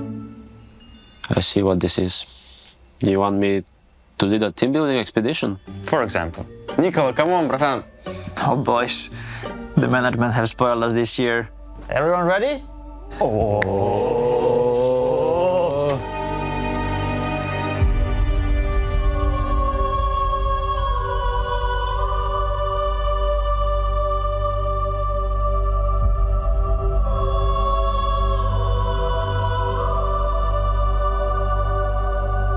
Brother, let's go! Блять. Maxim, it's your bestie, no? Come on, guys. There's not enough space in this team for Donk. Not by kicking Tesses.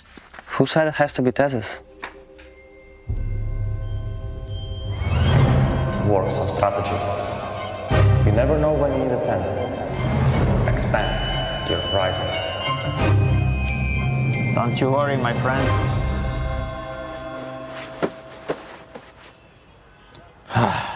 Nikola Kovac.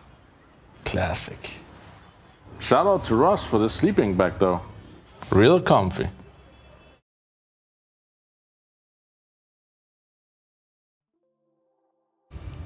Vitality is on match point. Their pick of Overpass coming up next, but the Tauron wants to see all 5 maps. I do too, but what did you think about Vitality in that last one? They look definitely on. I mean, I'm gonna be honest.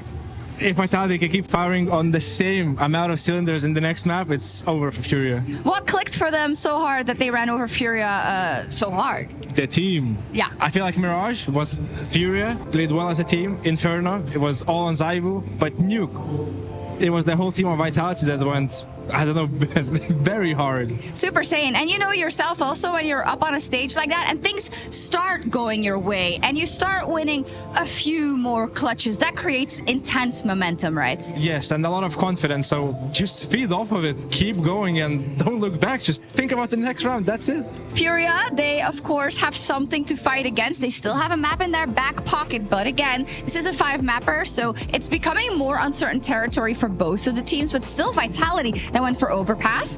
What do you think about this one for FURIA?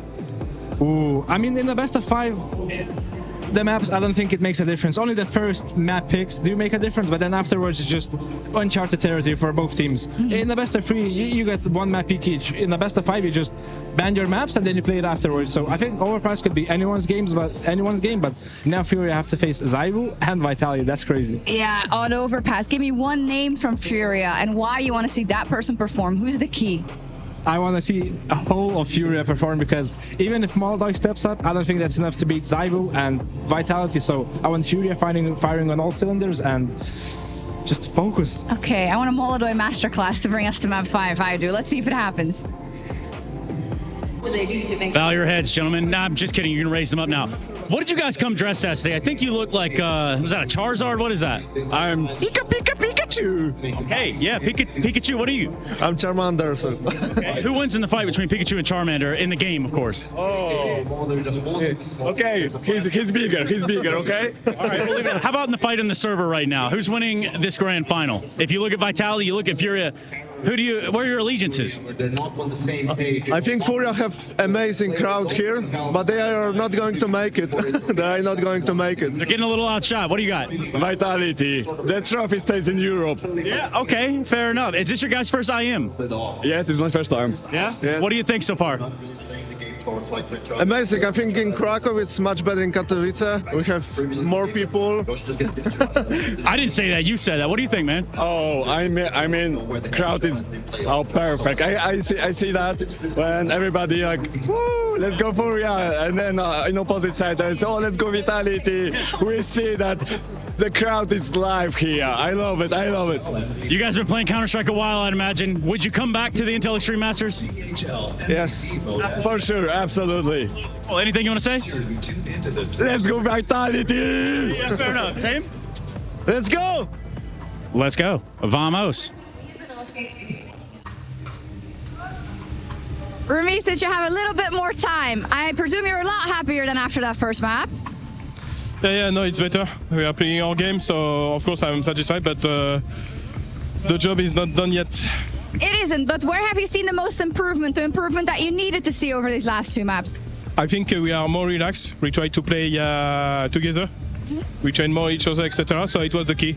So far, especially this city side, it was really great. Okay, what's your gut tell you? Is it going to be over on Overpass, or are we going 5? We never know. We never know. Good luck.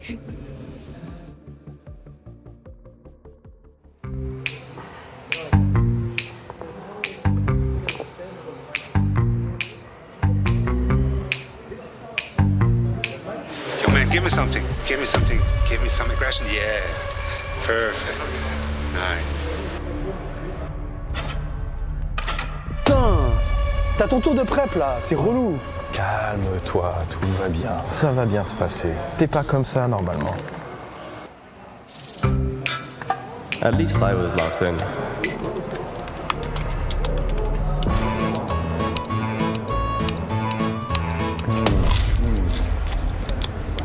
What is that?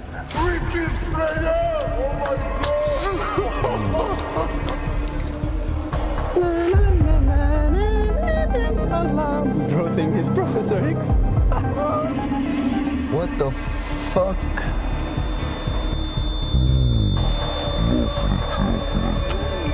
Oh no, not the beans.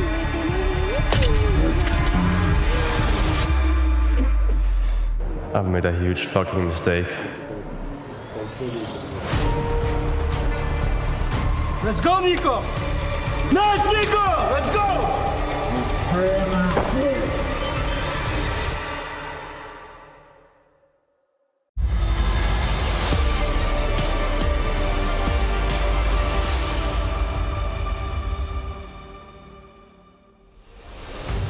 Right then, Krakow, if they've sent me out, you know it's time for some hype. You having a good time? Before we find out, because we're 60 seconds away from the 4th and maybe final map, maybe it'll go to 5, can I say thank you to every person here. A new home for this tournament. You've been amazing. Round of applause for yourself. Every single one of you. But now the question, and this is the question, who is going to take this trophy home? So let's be louder than we have been every single day here. Is it going to be Vitality? Or is it going to 5? Is it going to be FURIA? One more time. Is it going to be Vitality? Is it going to be FURIA? Map 4, baby. It's inbound.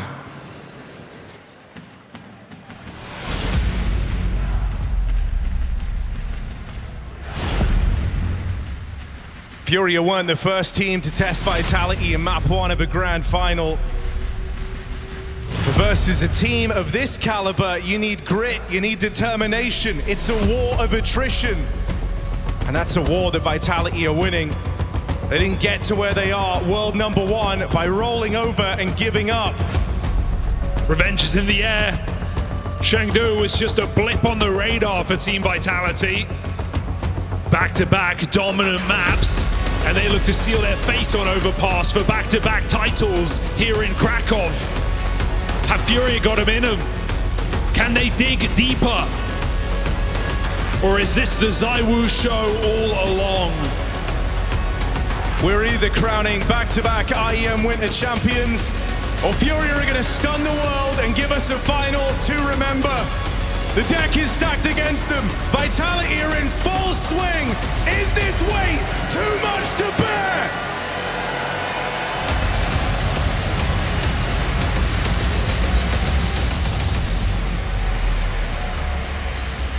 Eight wings on Nuke broken, 7 wings hanging in the balance for Vitality. The best T side in the world on Overpass, and K-Serato jump shots! You can't believe that's the first kill of this oh so important map. Will it come to matter? Because ZywOo's come through with multi-kills of his own. Suddenly you go from celebrating the most impossible shot to being thrust into a 2-on-3 retake. And with ZywOo having already taken space, he's looking to drive a nail in the coffin of FURIA. Backstab connects. And ZywOo stuns us all in the pistol.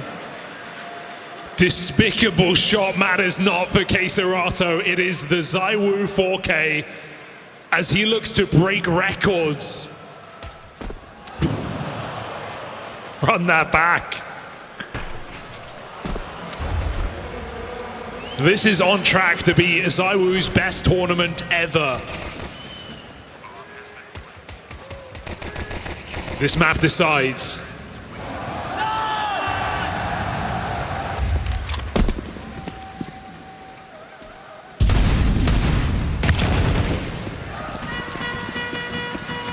That was the one gun in the round. Molodoi with the Deagle playing fast and loose out towards mid.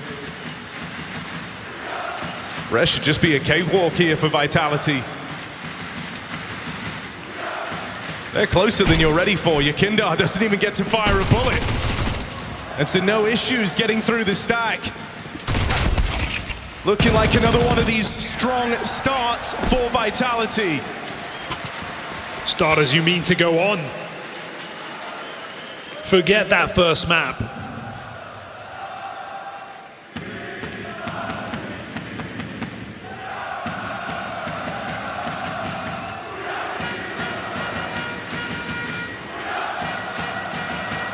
The winds have changed.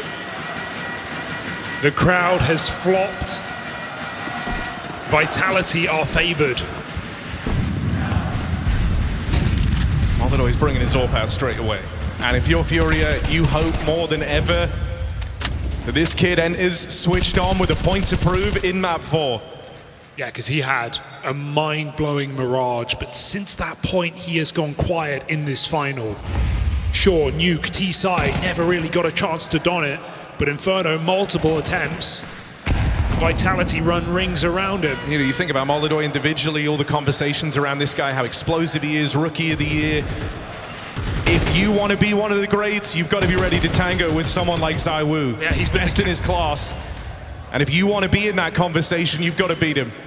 He's been the counter to so many pieces, right? Bested Donk, 14-7 head-to-heads in that semi-final. Shut him down time after time, and right now, it's a team effort to dispatch of Molodoi. Let's put Vitality just minutes from this title. So can they keep Molodoi under their thumb? In this round, it certainly does seem like it.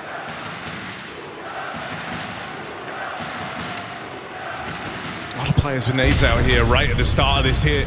Got to get gun on in time. This is a bonus round for Vitality, so you want to try and brave your way through it. Trades go back and forth. Vitality have broken through the B-site defense. And so onto a retake now. Looks like Molodoi could be asking for a boost here, looking to make that first incision on the AWP. Need him to connect.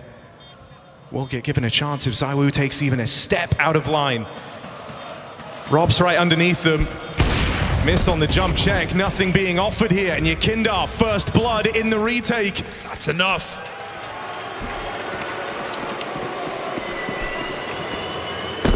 And I mean, we saw this in Chengdu, but I feel like it's happened again. Fallen dropped Molodoi this orb and left himself without armor on his rifle, knowing if FURIA to ever have a chance, it's gotta be off the back of this AWP stud. He will save it.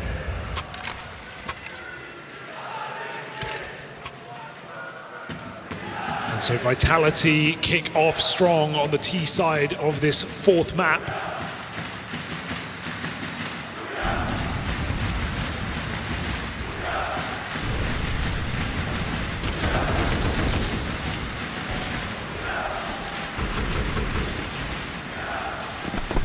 Good chance we see these AWPs clash. They're heading to opposite ends of the map right now. But here on Overpass, those kind of AWP head-to-heads can run into them. Soraya taking a spam fight that it maybe shouldn't have, been brought down low right off the top of the round. Molodoi in a very aggressive position.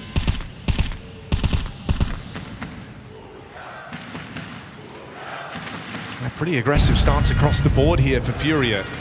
Maybe feeling like Nuke was just too out of their hands, right? They never really had control over that game, so trying to force it through in the opening gun rounds here. Vitality comfortable with sitting back. ZywOo's not even out of the playground yet. Minute on the clock.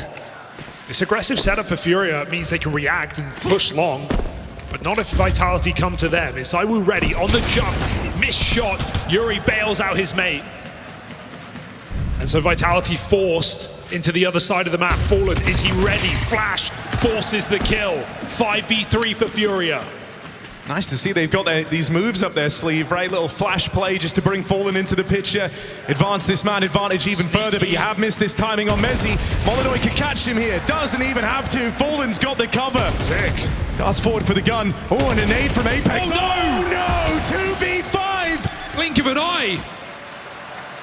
And this would just shatter the morale. This felt like a round building for FURIA. A bit of composure, playing it how they normally do, setting each other up, but could get decided in those instantaneous fights that Apex brings to the table. He'll wait. He knows the pressure no longer on Vitality. Cooler heads look to prevail as Apex and Flames sit back. And the fights come to them! Oh no, Apex star of the show. That's a dangerous omen here for FURIA in this fourth map.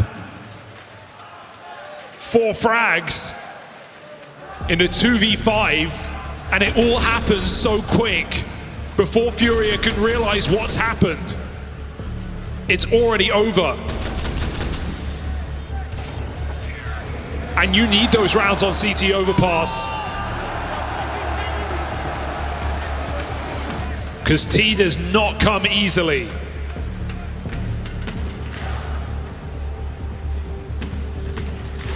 Vitality making you question that, but they right now are in a league of their own. The most formidable squad on this map.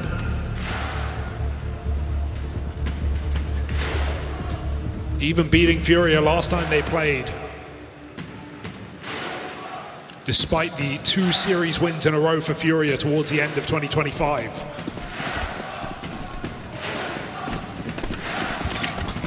Again, Fallen buys Molodoi the orb.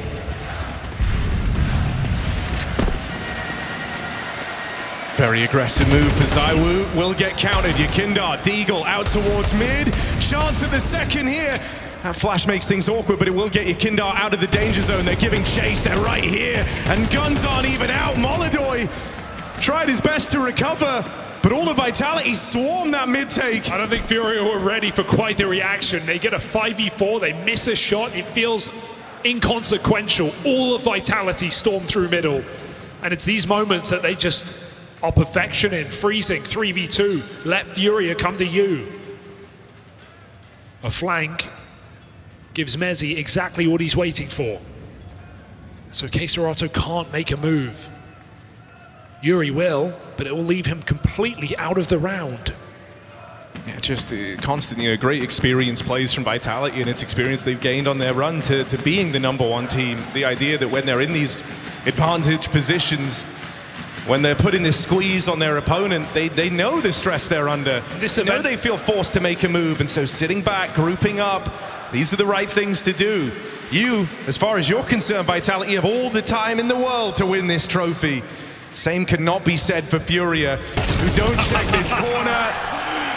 And Mezzi delivers death in an instant. In Krakow alone, Vitality come into this final as the best team in 5v4s and the best team in 4v5s.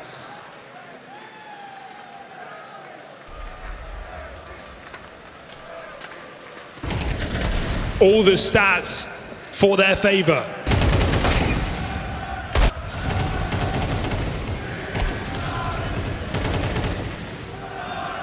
And when you add in breaking FURIA's win streak on Nuke in the way they did,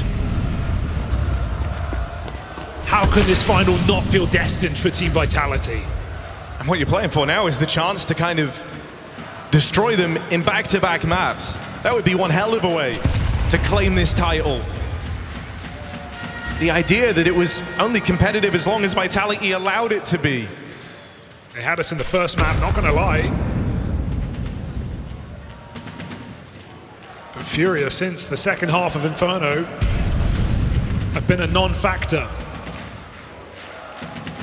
And you can just feel the comfortability on Vitality. Everyone's getting a big degree of freedom, even now. Mezzi, usually the safe pair of hands, right? The guy that's left in these clutches, well, he's taking tremendous space away. A lot of noise is being made. Doing it all on this contact walk as well. Molidoy's gonna die. He had no idea anyone could even be here. And so Mezzi's rolled out the red carpet. Sure, bomb is a long way away, but FURIA don't know that. For all they know, Vitality could have 3 guys in the bomb site. And so Vitality are cautious, clearing long together, but they have no reason to be concerned. Yakinda, the only way to save this round is be proactive, clear this position and clear it quickly. Without this kill to Mezzi, the round just falls in Vitality's lap. Yakinda goes for the swing, that's a big frag, maybe there's still a chance. Yakinda's trying to give them one. Trying to give them some lifeline to hold on to in this round. Has support now arriving. Yakinda no longer alone, but he's gone in an instant. Playing through the smoke of FURIA. Desperate play for Fallen. Desperate grasp at the round. Slips away from them. And is K-Serato really just going to try the same move, the same thing? Smoke walk out into the open. Flames it in, trade in places. K-Serato. Finally, something goes their way. Love to see FURIA go for that round. I think so many teams would be willing to save when they lose Molidoy to Mezzi in that way. But Yakinda realizes what's going on, that the bomb is very late, the Vitality were focused B at the beginning of the round. Flames delays the inevitable big double in cover of the bomb plant, but it matters not when K-Serato comes through the smoke with a clutch. Yakinda refusing to hand this final away.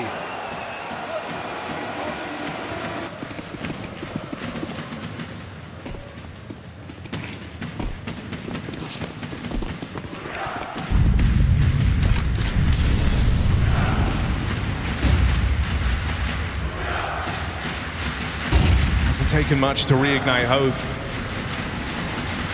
One round, one clutch for K-Serato. The tail end of 2025 when FURIA went on that streak of matches. K-Serato did have some very impressive overpass games. Feels like he might be a requirement to stand and deliver here. All this talk around Molidoy. But if K-Serato can find his voice, you could still hope for something on this CT half. Molidoy's going to be at the openers, right? He's going to be looking for the picks. He's going to be stopping this A hits, but K-Serato is all about clutching on this map. He is the last to die on that B bomb site. And the last to rotate into A.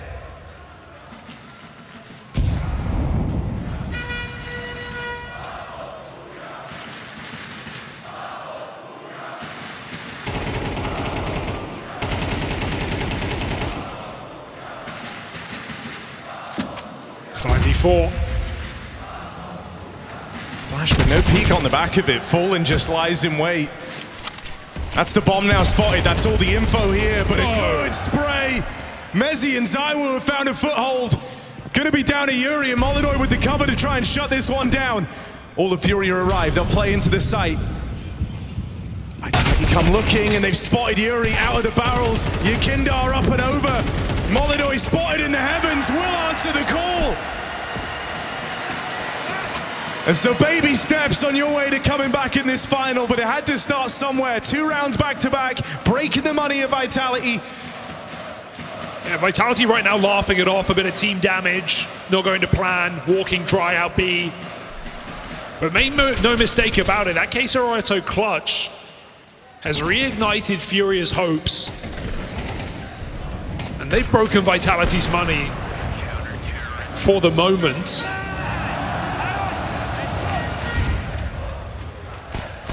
Kinder, this is crazy. They are all right here, and that nade reveals position. Mezzi tries to punish, re-flash, Yakinda back for more, and he's got it in spades. Multi-kill before Zaiwu's deconnects.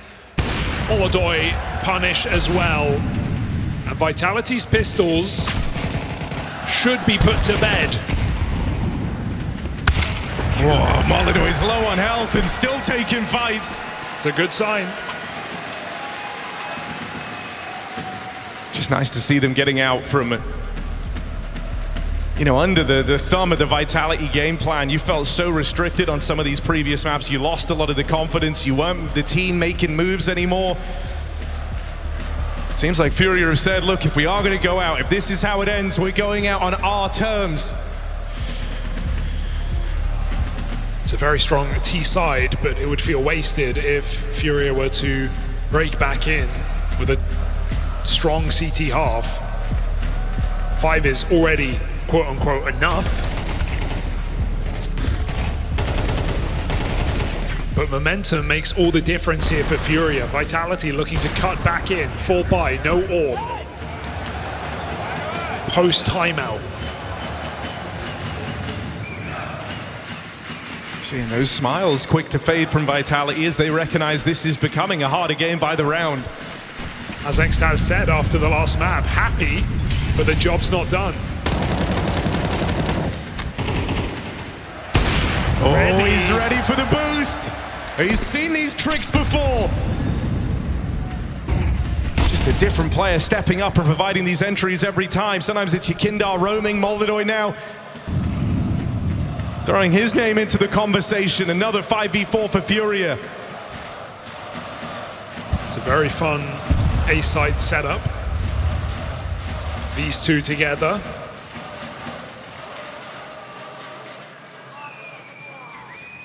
And again, a 5v4 untraded, allowing FURIA to sit comfortably in their sights. Trying to stop this B-pop.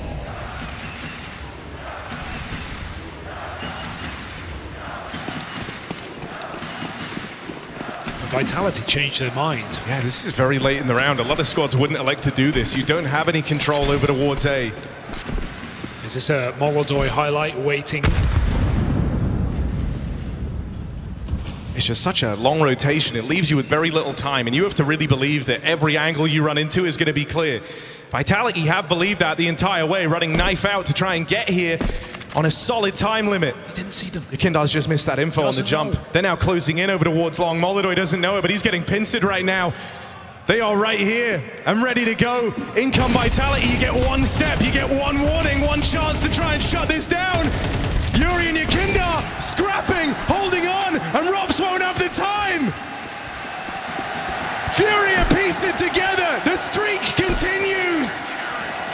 5 rounds for Vitality and 4 right back in their face. They have no business winning that so clean. Mistimings, misinformation. Still, Yakinda and Yuri multi-kill. Vitality getting a bit desperate towards the end of this T side. Just robs his saved gun. Your back's against the wall throughout. That's how this fourth map always goes. Big question for me is how many rounds does it take for FURIA to feel comfortable? 5 is already good on this T side, right? But if you're able to snatch 7 in a row straight away back in the other direction, that will pump you up. It gives you something to go off of. Feels like the minimum.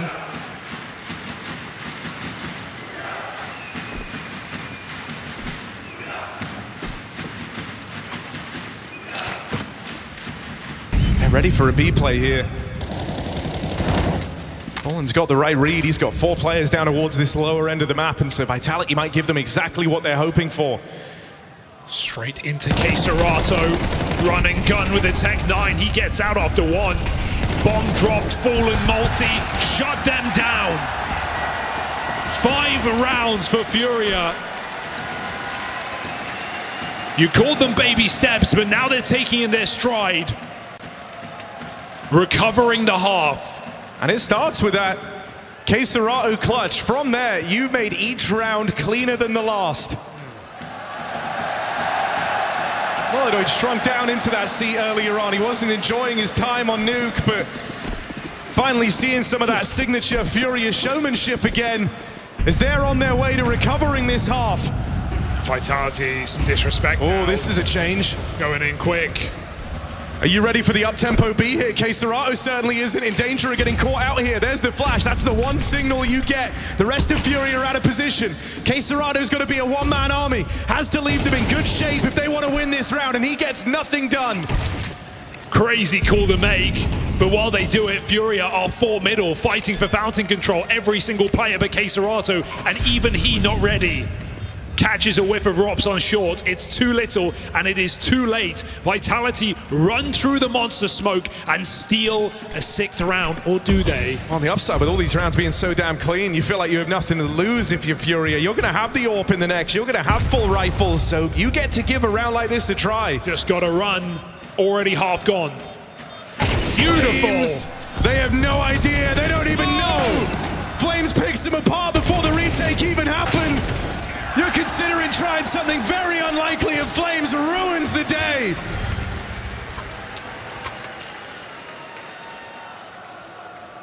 A reality check here for Fallen, outcalled in round number 11.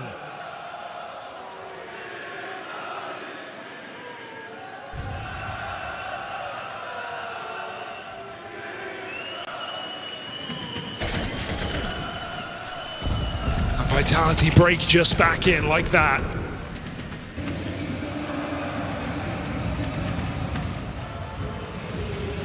FURIA, you're telling yourselves you can't lose faith. Not again. You know, you've gotten this far listening to Fallen, listening to these aggressive moves you've been willing to make at the beginning of the CT rounds, and so you can't have your faith shaken in that. This time, players in the right place. There's the lineup for Fallen out at Monster. And he buys them precious seconds, as well as this advantage. 5 on 3. FURIA ready to respond. Going tit for tat with Vitality in this entire first half.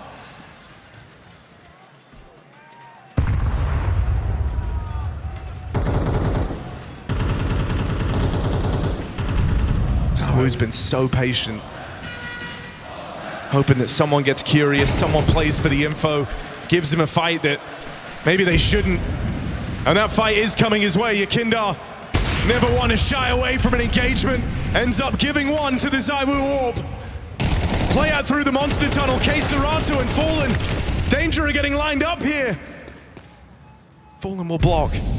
35 seconds, dying light to the round now. Of course, Rops backs up. ZywOo moves around to join in. They know they have a man trapped on the right-hand side, and the flash play's not it. They've given a kill away.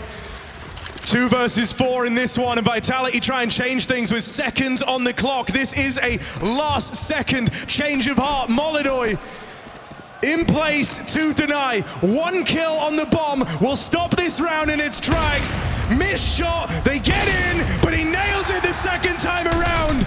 ZywOo doesn't have the time to close this out. FURIA even out on the half. They still have fight left in them.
Right side monster.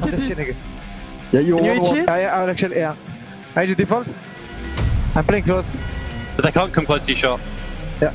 Ready to pick. Go to side. Yep, let's push. Side. Dan, you're insane. Oh no, I'm not good idea. I'm the best idea you play with. Vitality looking to etch their names into this iconic trophy of Counter-Strike. Into the history books as back-to-back winners. Feed that very few squads have been able to accomplish over the years. And even though FURIA have gone some way to a resurgence, they now move onto the harder half, this T side. You will be tested. Vitality, they feel composed, they're feeling calm. Bit of chaos out here towards Long. Apex unable to follow up and they're closing in on him. He'll get out with his. Good body block for Yakinda.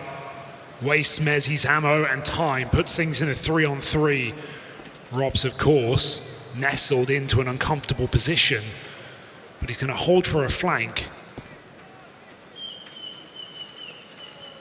FURIA won't commit, they walk towards this setup. ZywOo and Flames, the front runners of Vitality, and FURIA walk away. I always say Rops is exactly where he's supposed to be, exactly when he's supposed to be there. And this backstab could be a keen example of that. That's the bomb at the back of the pack on Fallen. Had to go back and get it. That slowed your roll. That slowed you down on this B play. It's bought time for Vitality to make their way over. Okay, Serato and Molidoy, it's the 2 stars.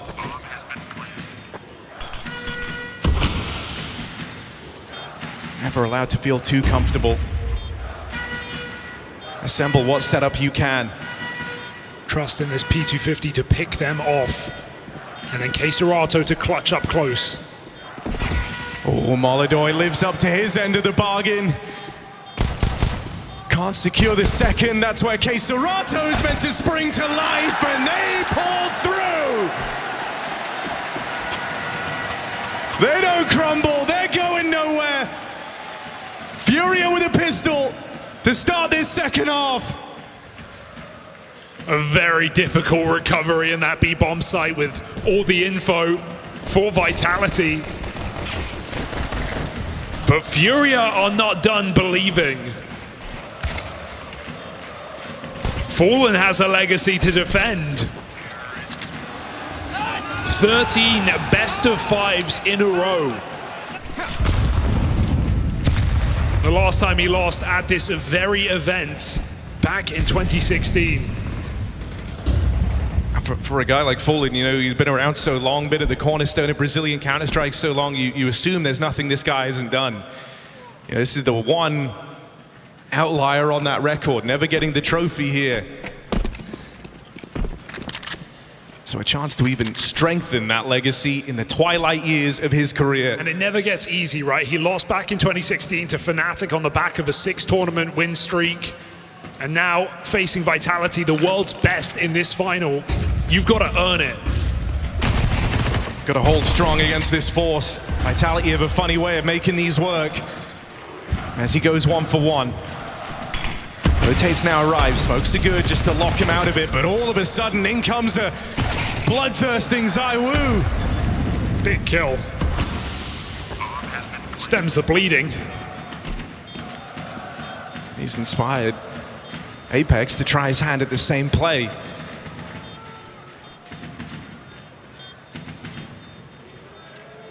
Next kill decides everything. If you lose that opening fight, suddenly these CTs can start flushing their way past you. An important one for Yuri to pick up.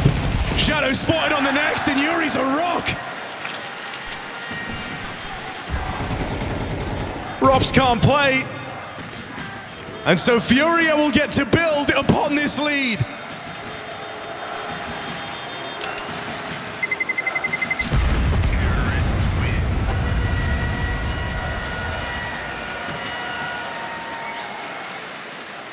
This would be a shocking victory And we're still not quite there yet. Waiting on Vitality's gun rounds on the CT side on their 7-map win streak. On what is often known as the best half of Counter-Strike, CT Overpass. But FURIA are certainly making this interesting. And I think one of the things that's beautiful here on this 4th map, the idea that all the individuals went missing at the same time on that one previous. Well, here it is the definition of a win by committee. Everyone at 10 kills. Everyone's pulling their weight. So as you look down the line, you see the guy sitting next to you fighting just as hard as you are. It's inspiring FURIA to give this all they've got. Fallen chased back in the connector. Yuri trying to stop the spillover, stop this from getting out of control, but he can't handle it. Vitality always threatening, even when they're not meant to be. This would be a death sentence, Molodoi. Rob's caught aggressive and not punished, just warned. A tickle as the bomb moves back. Yakinda here to punish. Trying to outposition Robs is a very hard game, and Yakinda decides not to even take that fight. Instead, using the element of surprise, he slipped past him out here towards short to go and net that kill. The one that's meant to bring you in to the B site. He's even been given forewarning about ZywOo. ZywOo against all of FURIA in this B site. He has no support right now. 5 seconds held. Rob's backstab, but can they cross with the bomb? Smoke down, only way to get him off the angle, and that bomb can now make it in. Rob's just a second late to what could have been a game-defining kill. A couple of times now. That bomb still hasn't planted. 5-7 denied. They search the frags, they find what they want, and they leave Robs once again at the back of the pack. Molodoi comes running for it. Don't tell me that's opened up a clutch potential for Robs. He's been left saving in so many of these rounds. Is this another walk away? Yes, it is.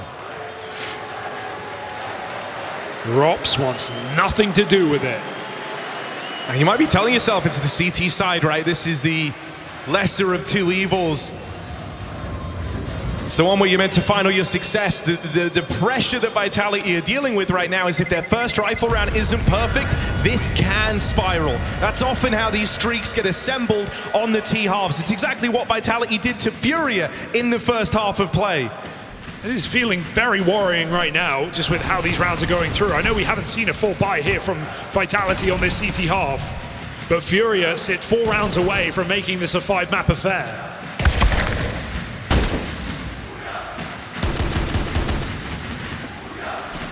Might be time to change your plans. If you want to make this a way easier game, this is the round to win for FURIA.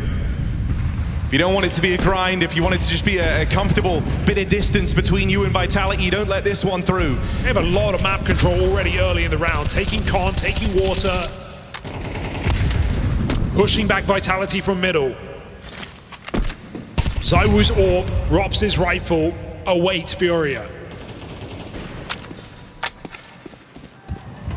I mean, it's a good read of the game that you're going to be able to take this space early, knowing that Vitality don't want to risk this very important gun round on some aggressive move while they're lagging behind.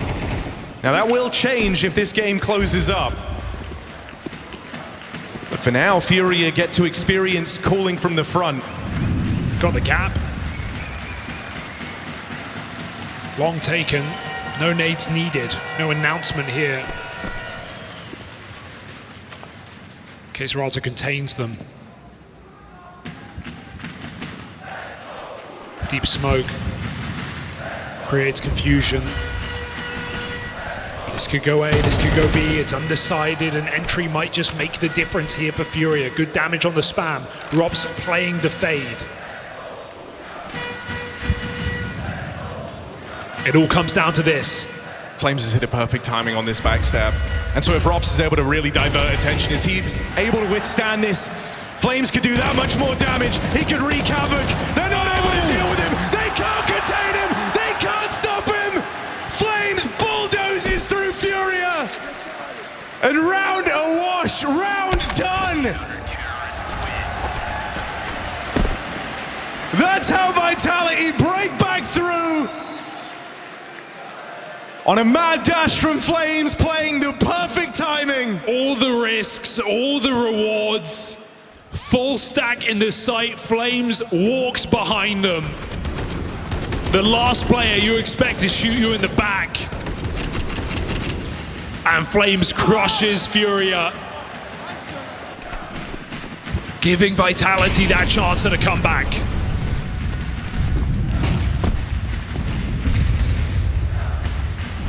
You said it yourselves, avoid distress, win that round, and the game may fall into your hands, but now FURIA, force to force, 3 Galils, 2 pistols, and a game that will be 9-9 before you know it. Yeah, now it becomes one of these games where you can't take it to the money. You have to match them. You have to outdo them. Easier said than done. Against the current world best Overpass on the CT side with #1 of 2025. Something a little faster here. Flames brings the fight to them and they miss that chance at the punish. You've now got to deal with Flames a little bit later. Serato there to pick it up. Layers to this defense though, and they're all springing to life. Mezzi, big damage on a Fallen, steals himself away, waits for that flashbang. Perfect synergy. And Yuri now knowing about not long for this world as he's trapped out behind the sandbags. Smoke gives him room to get away, but that's all this is. This is a retreat, this is a tail between your legs. Gap closes, save called. 1 round between Vitality and FURIA. Again, Vitality show their strength in numbers, their trade potential, incredible. Every time FURIA peek a player, a second pokes their head back up. You could not get a free kill and get away. You pay the price with your life. Monster setup. Closes the gap. 1 round and it feels like a formality now with 2K per player for FURIA.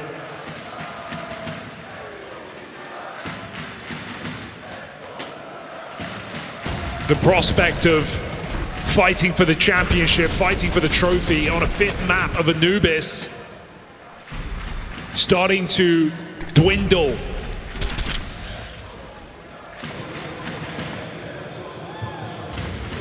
We were talking about how you got to experience calling from the front. Well, that's now a honor that's been ripped away from FURIA. You can expect a bit more aggression, a couple more opening moves out of the Vitality camp as this game closes up. Apex, wallbang to find Fallen. Oh, and there's a follow-up. You've not even seen this guy, and he's caused you so many problems. They'll make it through, get into the site itself, but they've still got 2 to deal with. Feeling a little claustrophobic down here in the pit, running into each other. Apex still stands and delivers. Serato wrestles back what he can, but it's not enough as Apex is on for the ace. But he does not play for the glory of himself individually. He plays for the glory of this team. He's not thinking about it. Mezzi there to take out that final man. Oh, and Apex. He cratered. Fell out of heaven and died. Glory not required.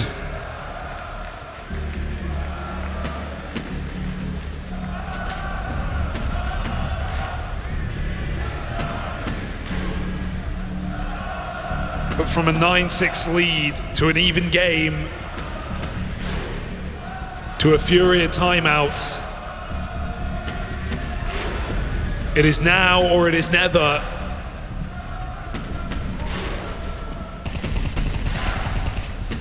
Vitality steps away in their peripheral vision at the end of the stage. Counter-Strike's classic.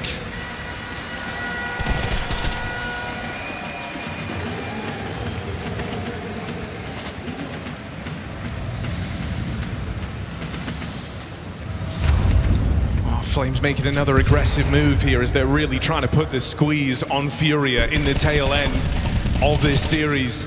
But again, more aggression from Flames yields more opening kills. Once again, that punish doesn't come through. And so shut down convincingly are FURIA on this partial. Not even a dent made, barely points of damage dealt the way of Vitality in this mad dash to the finish line. This is what you were worried about when you couldn't secure that first rifle, when the Flames backstabbed, that monstrous 4K came through. It paves a bloody path to the finish line. And a path that Vitality are now walking down. A path they walked so many times before. It all started in Katowice. To the near perfect season, to the near perfect year, 9 trophies. Counter-Strike royalty. Once again within reach. 5v4, but they saw Rob sneaking through the smoke on that fade. They punish. 5v3. Okay, no excuse to let this one get away from you. This might be one of the best chances you get to recover this map. Cheeky play, Apex. Oh, jump shot again! Someone up there is smiling down upon FURIA with some of the luck that's gone their way in this 4th map. How you still got to earn it. It's Zywoo and Mezzi. No round is guaranteed. Yeah, they're splitting the defense. I don't think many other teams would elect to do this. So Zywoo will eventually drop on down. It allows you to save. If FURIA go into the other bomb site, you can get away with your guns, but how about 2 sites at the same time? Fallen goes probing, looking to confirm or deny the stack. Oh, what if it's better than that? Kill on a Mezzi. Now you're gonna hear that Zywoo warp fire off. And you know that A site is wide open for the taking. He's trapped. He has to fight his way out of this box. Fallen backs up. Pistol put down. Fallen shows him how it's done. 3 kills from the legendary captain.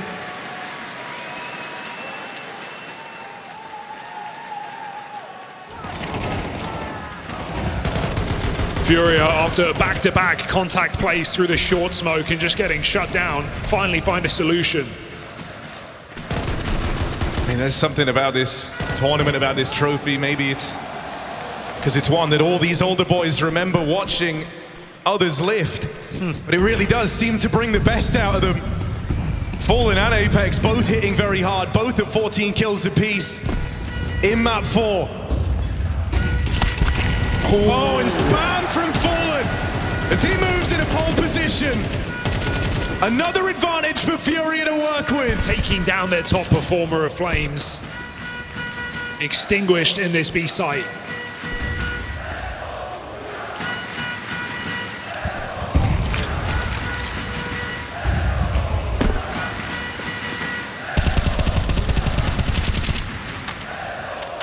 Having to do this where the whole time they've been on the back foot economically. They let Vitality build into this CT half. They've taken the path of most resistance.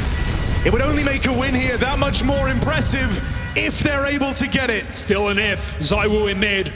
Molly behind him, he fights forward. They go up long. They're gonna bypass this AWP for now. But these windows of opportunity, they're only temporary versus a team like Vitality, and very quickly this hole at long has been plugged. 2 players here. Molly early. There is time for FURIA, but not forever. 30 seconds, jump spot, might have caught Molotov. Fallen's walking up with the bomb right now. It's up to his AWP to provide cover, but Fallen needs his entries. His team is so far away. That smoke might just signal the end. You've got to go through. You're hoping for an opening. Fallen can't provide. He's in this battle all alone. His team are nowhere near. Bomb now lost, and a desperate grasp as Molotov charges in. The wheels fall off, and this one gets away from them. Failure to launch for FURIA. A couple of ugly rounds with pistols, but now they spill onto the rifle as well. You don't get man advantages very often in this head-to-head. And that is one squandered opportunity.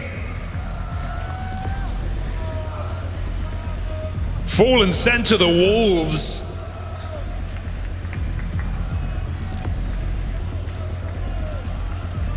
And the pressure paramount here as FURIA burn their final timeout of this fourth map. You know, when you're talking championship runs, you're talking lifting trophies, it is those small mistakes that add up. Mistakes compound. Round just gets too strung out. It all slows down too much. Lacking the usual finesse, so much time chasing ROPS. That's the fear that this guy strikes into the heart and mind of every player he faces. He sent you on a wild goose chase. Looking for ghosts. And now it might be your time in the great beyond because of it. Who else would you want at the front of the pack looking for this opening kill? It's ZywOo attempting the 5v4 again, trying to force an advantage for Team Vitality.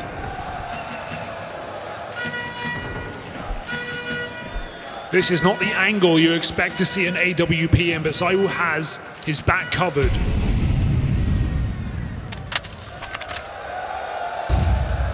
Vitality getting toyed with on this top site. Flashes, smokes. But they don't believe it. Apex rotation down lower. Lurk smoke on Monster, no one uses it. FURIA just ambling around right now, minimal map control at the 40-second mark. They have toilets to clear, and they don't have enough for an execute. This is again going to be ZywOo and ROPS tasked with defense of their site. All the util been entrusted to Fallen. ROPS trying to find a timing here. Kindar will meet him head on. Advantage taken, rotates getting scrambled, and ZywOo, he's the make or break. He's the Alamo, the last bastion of resistance, and at the top side delivers, buying time for Apex to move in. FURIA getting sent packing. Oh! Turning heads. And now you stand on the finish line. All that's left to do is cross it. The game takes the game. Championship points from perfection from ZywOo. 4 shots connect on this top site, sealing FURIA's death warrant, sealing their fate on this stage.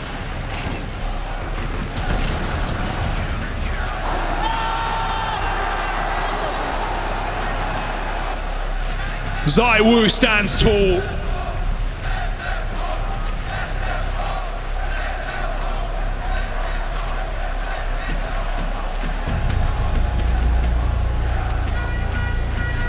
And 10 years on for Fallen. 13 BO5s later, facing the same fate. Yeah, the one challenge he could never overcome.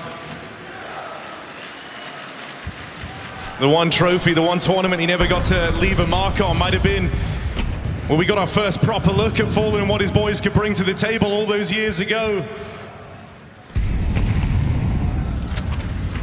But it won't be remembered as a mark of victory for FURIA.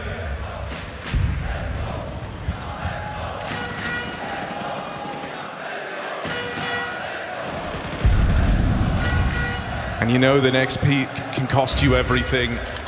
One overzealous move, one missed timing, one jaunt out into the open, and that's it. Your time here is over. Everyone is scared, everyone's moving slow. This is where your heart's beating, hands are trembling.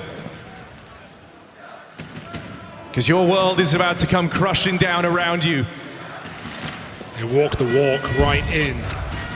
Element of surprise is all FURIA have got. Slow and steady until it's not, and here comes the push. ZywOo again continues to stand tall as he dominates. There is no stopping him. You can't run from it. You can't hide from it. The Vitality era is upon us. Very few individuals have had the honor to lift this trophy, and even fewer lifting it back to back. The old Kings born witness to superstars, to the elite, but it only remembers the victors. And so boy, oh boy, does it know a lot about vitality. Crowned in the kingdom of Krakow, vitality back to back, and ZywOo with his best event yet, blowing last year out of the water. Rops, three-time winter champion, once with FaZe, two with vitality, and they take Counter-Strike's oldest piece of silverware. The throne has been defended. The vitality banner flies high for all to see across the Toron. You're back-to-back IEM Winter Champions, the Kings of Counter-Strike. It's Team Vitality!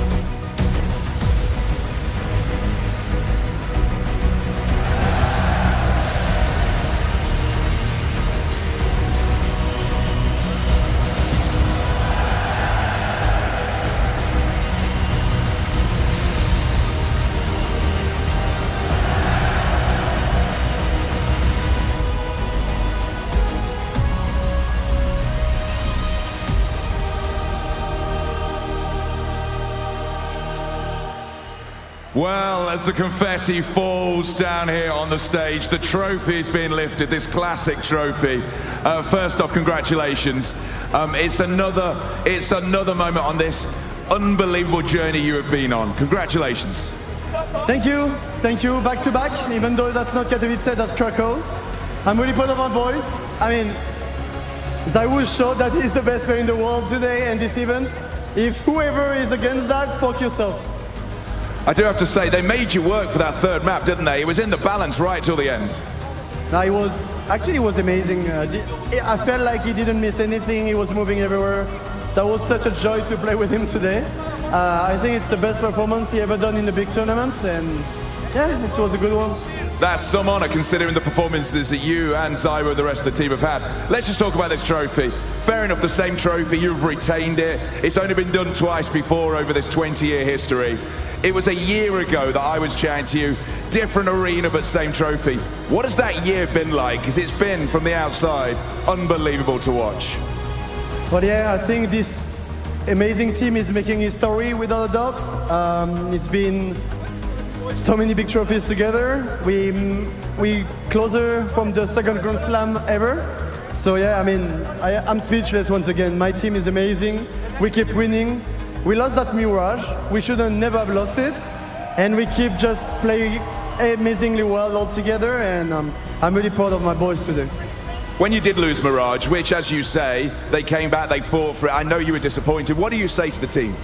I was actually mad at my guys because we let the game go away. We didn't play as a team. We lost so many entries by playing as individuals. And yeah, I just think we stepped up overall. We just played good, and the guys know me. They know I can react badly to them sometimes, but that's the way I am. They understand me, and they step up. That's all I want. I want to ask you one more question. When I did an introduction to you a couple of days ago, I said you're the best there is, and that's without doubt. You are the best there is right now. I said, what will it take to make you the best there ever was? What will that take? Well, at least I won the most trophy in Counter-Strike. Now I did one more major to equal Dupree. But yeah, I want to make my name in the history of Counter-Strike. I love this game for 20 years, and I will not stop loving it because look at how amazing it is to be in front of you guys. So thank you, everyone. And that's why they love you. Put your hands together. The winners of this trophy in its new home. They are the best team there is right now. Put your hands together. The Intel Extreme champions of Krakow. It's Vitality!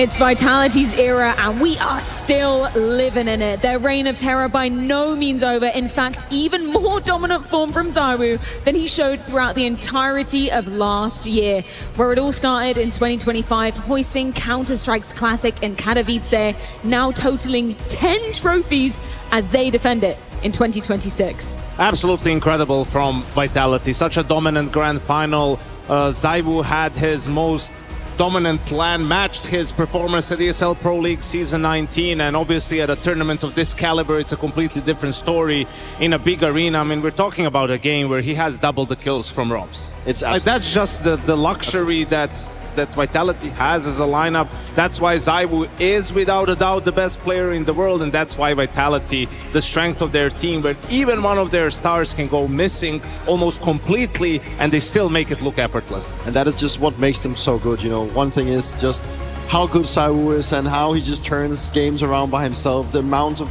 multi-kills, the amount of situation that he just managed to sell is by also at the same time being a fantastic teammate. You know, he's one of a kind, and I'm proud to have been sharing the server with this guy. It's an incredible stint, and I mean, you just gotta take a bow for Vital. You know, man, it's incredible what they have achieved and what they continue to achieve. Just talk to me, Dupree, about having this longevity as a team, right? We now say that they have 10 trophies as this roster, 10 incredible runs at that, as well as series win streak that so many would be jealous of to begin 2025. Do you feel it in the waters? Do you think 2026 is still going to be their year?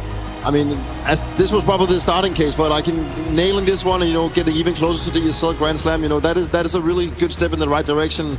The thing for Vital is, on Apex, I said it time and time again, you only get this chance once as a player, and as a team, this is incredible. You know, it just really reminds me of my time in Astralis.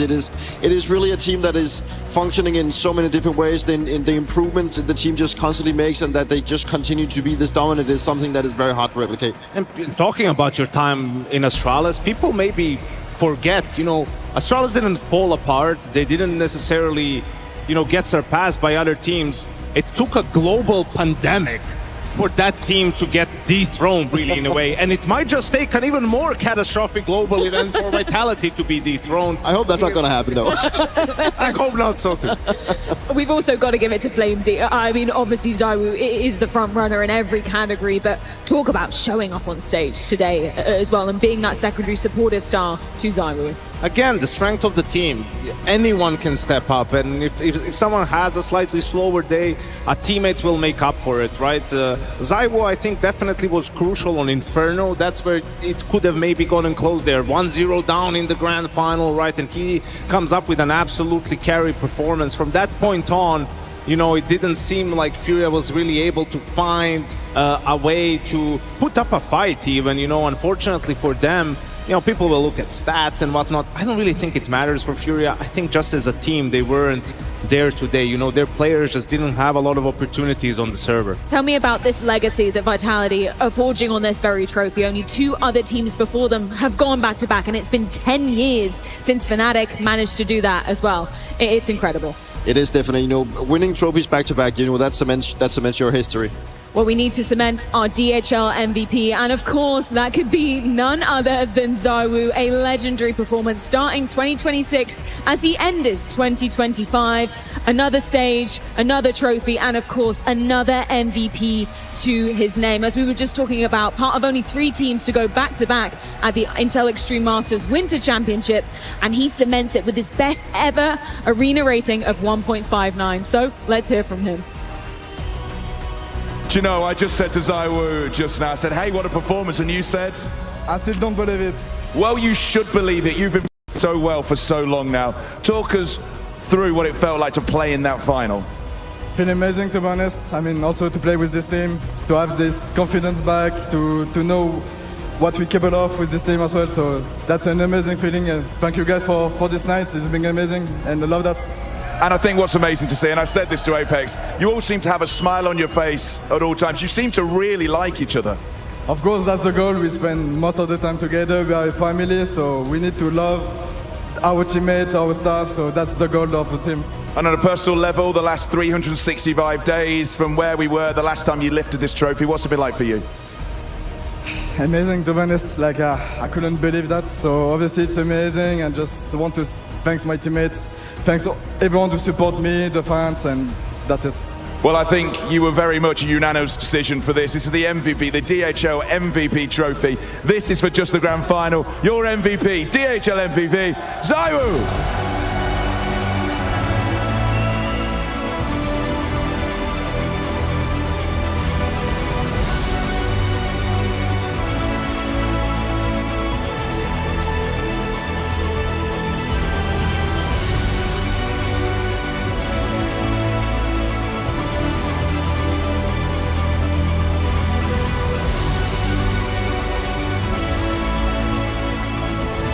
You saw his form couldn't get any better, but it just has. You talked about it, Janko, matching his EPL rating, but this is his best ever performance inside an arena, and that takes a special caliber of player, Dupree. It does. I mean, it's incredible that he keeps doing it. You know, sometimes ZywOo still manages to surprise us. That's like, I think that is probably sets the tone, right? That he, with the caliber of player that he is, and he's doing it time and time again, he still managed to go out and just do this time of, you know, performance. It's absolutely incredible to see that a guy can, I wouldn't say reinvent himself, but just keep playing at this high level. And also, even when the rest of the team, wouldn't say go missing, but, you know, maybe lack that little extra firepower to bring them over the finish line, then he just picks up the slack and just simply plays some of the best Counter-Strike we have never seen. It's incredible to witness, and we do have him indeed joining us up here on the desk, our DHL MVP and champion, that is ZywOo. Incredible stuff in the arena tonight. First of all, massive congratulations. You just said it to OJ yourself. You couldn't believe it. You couldn't believe the form you put up today. Tell me what's going through your head right now. I still don't believe it. To be honest, like everything I could do, like doing in terms of individually, the movement, everything was working for me this night. Like I could do anything in my mind, and it's gonna work. So that's really rare to have this moment. And I was just, you can see when I was playing, the smile. I was just smiling, trying to enjoy the moment, because it's really rare to play in final like this and against a good team. So we just need to enjoy the moment. And what are you doing with all the MVPs? Where are you putting them at home? Are you putting it in like a cabinet? Because, you know, that cabinet has to be full at this time. But I think it's... Oh, really? Yeah, because I have no space anymore, to be honest. Okay. But it's not... I'm going to ask Batay again to do something with that. ZywOo, you definitely were in that flow state today. I just want to know, after how that map 1 went, you know, did you feel... Were you pissed off a little bit? You know, you guys had a big lead. Did you feel like, okay, on the second map, I'm going to do everything I can to not let this slip away as Mirage did? I mean, after Mirage, we knew we fucked up a little bit. We didn't play together. We lost a lot of entry without any trade. We couldn't manage to find a good one for us. So obviously after that, we've been frustrated. But after that, we know that, like, we could play such a fantastic game together, and that's what Apex said after that. Just play together. We know we are a stronger team than them. If we play together, the individuality will come, and that's what happened. There's no doubt that you guys are playing amazing Counter-Strike, and probably some of the best Counter-Strike we've ever seen. And how are you looking like? Did you ever think that this would ever be this good? Did you ever think that this could actually be such an incredible team when you picked up Robson at the end? Nah, I won't say we knew he was gonna work instantly. We knew Robs is one of the greatest players like he ever touched this game, but having this, I won't say win streak, but winning this kind of tournament every time we can, and I don't think we believed it before, but right now obviously we feel really good together. We don't think to change or anything, because we know like the capacity of this team, or we know like every time we are losing a game is not because we are playing good, it's only about ourselves. We only can improve. So we talk a lot about, you know, you have to keep finding motivation, right? Yeah. You have to keep setting new goals for yourself. I know for you, you probably just enjoy playing and you don't think a lot about these things. But probably Dan does it enough for everyone else on the team. I mean, every time he sees Dupree, he points at him, says, I'm coming for you, I'm coming for you. So is he the main source of sort of motivation and that goal setting for your team coming into this year? Of course, Apex is the motivation for the team. I mean, every time he set a new goal for himself, he's also setting a goal for the team. So that's also push us to to play better every game, every tournament. So obviously, having a captain, having a player like this inside of the team push you to always be a better player because you always want to feel that. And if I told you that at this event you matched your career best event rating, what would you say to that?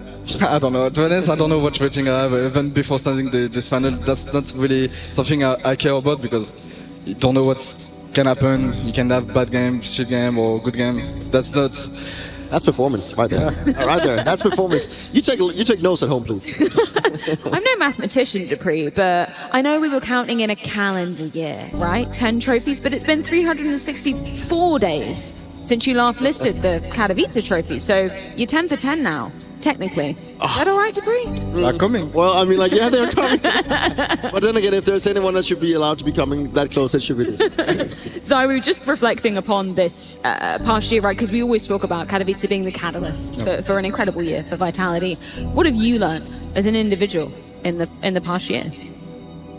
A lot of things. I mean, I don't think I learned anything in terms of individually because I was good before joining Vitality, but as a team, I think I'm always learning. Like I always do some mistake in terms of communication, trade, and that's really important to always have an eyes on it and be able to play as a team because that's something you can always rely on it when you are down on a game, and you can always come back if you have a strong team and you trust that. So always good to have this. I know we're always greedy in Counter-Strike, looking at the next thing, but the ESL Grand Slam, I mean, it's right there for you guys. You only need to win one more event. Obviously, you're not attending EPL, but potentially another event. I mean, I imagine that's not even on your mind right now, but being the first two-time back-to-back. Yeah, but to be honest, even before this tournament, we are not even thinking for the back-to-back like Katowice, Krakow. Like it's not something in our mind. We are just playing game by game because we know how hard is it to win a game, even though we are playing against whoever. Because we know this game is really close. Everyone is shooting great. Everyone have a good team. So we are thinking game by game and not like having the next tournament like to win it. Or You're going to be calling teams from Pro League if someone wants to drop out, so you guys can take that. Maybe that's gonna be good. Never change, though. It's clearly working. Just one final question. I know everybody always asks it to you, but you have an extended Vitality entourage here with you at this tournament as well. Obviously, so many people supporting at home. Anything that you would like to say to everybody here who's been cheering for you? Thank you for the support. It's really unbelievable to have you guys close to us. So we really appreciate it to have Golden Donnet, the French guy, or all the fans like traveling for us. It's been amazing. So thank you guys for that, and we are keeping for to win any tournament as well because we have a tight team and we are here for that. Congratulations, Zawu. It's always an absolute pleasure. We'll let you get off because there's plenty of fans waiting for you to sign whatever they have waiting in store for you. Once again, Vitality, your champions of the Incel Extreme Masters Krakow 2026. Incredible form, and Zawu, I don't think he'll ever change from being a humble guy. I'm sure you experienced that firsthand playing with him, Dupree, but it's always about the team for him. Yeah, but we don't want him to change. You know, he's such a lovely guy. I mean, imagine being such a lovely guy with such a lovely personality, then being so good at the game and just embracing it like that. You know, he's one of my favorite teammates of all time, and that's for a reason. Not only what he shows inside the server, but definitely outside. He's one of a kind. He's definitely a one-on-one. Counter-Strike has never had a player as talented and as selfless and team-oriented and whatnot. And I think that's something that flies a little bit under the radar when we talk about best player in the world. Yes. When we talk, people like to focus on the statistics, but I mean, it's also the intangibles that really do play a role in moments like these. And he's a guy that is never going to make your day worse as a teammate, is never going to be a person who causes any problems within the team. Is going to come in and be the same jovial guy he is, whether he has 5 kills in a map or 55 kills. And I think that's something that's just so rare in star players, to nail that combination of no ego outside of the server, but enough ego on the server. And this is not the same Zawu from a year and a half ago, from 2 years ago, right? Like, this is a guy who takes matters into his own hands, who sees when the team is maybe struggling, who carries more load, takes more responsibility, and has just done it for Vitality so many times in this past year. He just deserves everything coming at him. I mean, it's so deserved in so many. He works hard for it inside the server, but I think we all know how good Zawu is inside the server, right? I think it's you get to learn the nickname, but you don't really get to know the mature on the other side. You know, I got to learn with my time in Vitality. We know he was always there for the team. He was always there for me, and it's some of those traits that really stands out, specifically when you know how he is as a person. Yeah, teammate of dreams, I can imagine, in ZywOo. Unfortunately, for the other side of things, though, with Vitality winning, FURIA now exit the Intel Extreme Masters Krakow. So let's get a few closing thoughts, courtesy of Fallen. It was a tremendous fight out of FURIA, but it was just not enough, and I'm sure that Fallen has a lot to say, right? So let me just open the floor. I wish I had a lot to say. It sucks. Played against a great team. They played super well, very dominant. I think they were playing with a lot of confidence, going for pushes, try to take us out of our comfort zone. Sometimes it was working, sometimes they're getting punished. But overall, a little bit unhappy with the way we played today. I don't think we played to our strengths. I don't think we had the greatest resilience that we show in other events. And it's just against an opponent like that, if you are not at your best, you have no chance. And today, we're a little bit far off from winning. There were some moments of brilliance, of course, right? We think back to that first map. You have played so many best of fives. Do you think maybe the mentality was faltering? Was there anything you saw that you thought, okay, this we really have to fix for the next best of five and the next playoff finals we play? Yeah, there's definitely some internal things that we made mistakes today, but those things are internal. We're going to talk between ourselves, and it was only one part of the reason of the defeat. You know, there's many more things into it, so we can only look at ourselves. Everyone can look at how you behave during a match and what you can do better for the next ones. It's all about it. In the end, you are only playing against top opponents, but you're in a constant battle against yourself too. And sometimes you just don't win it. It's okay. Yeah, absolutely. Now, we still have so much to be excited for FURIA. You guys have talked so openly about that. Despite the success in 2025, you're going to try to change things. You're going to try to level up. So what can you say about the future of FURIA in 2026? We're looking ahead to play more competitions. We're going to Cluj-Napoca next week. There's many more tournaments to play, and competition is going to be always that high. It will be always that hard. Playing Spirit on semifinals was absolutely incredible and difficult as well. We're 2 rounds away from losing group stage to the Mongols, so you know there's a lot of teams playing super well at the moment, and it's just Vitality play a little bit better than everyone else. So it's up to us to try to challenge them, and apparently it's going to be a little bit of repetition from what happened last year. So we got to keep fighting. I'm looking forward to it. Obrigado. Thank you so much.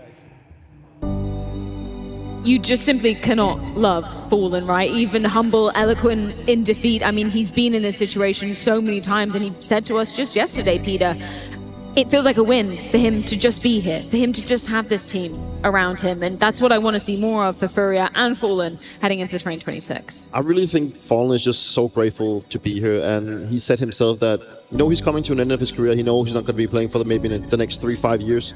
So he knows that, you know, his time is sort of up, you know, so all the experience that he can now have playing these great arena games, fighting for the trophies that he potentially never thought he was going to be fighting for, you know, that's something you really got to take in, and I think he's doing that, and you can feel that whenever he's always so grateful for the players around him. They want to make sure that he can travel the world and fight for these trophies, but also his teammates, you know, he's always putting up a smile regardless if he's losing or not, and let's just let it sink in that it's been 10 years since he lost the best of 5 grand finals, so I think Fallen has and will always be one for the future.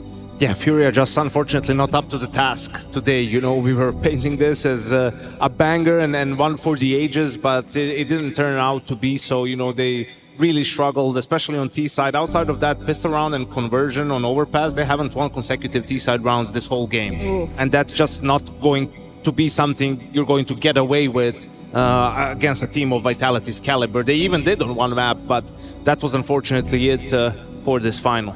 Do you think this is the final year that we see Fallen competing at the top level? Does it depend on obviously how FURIA's results go, or what are you thinking of that?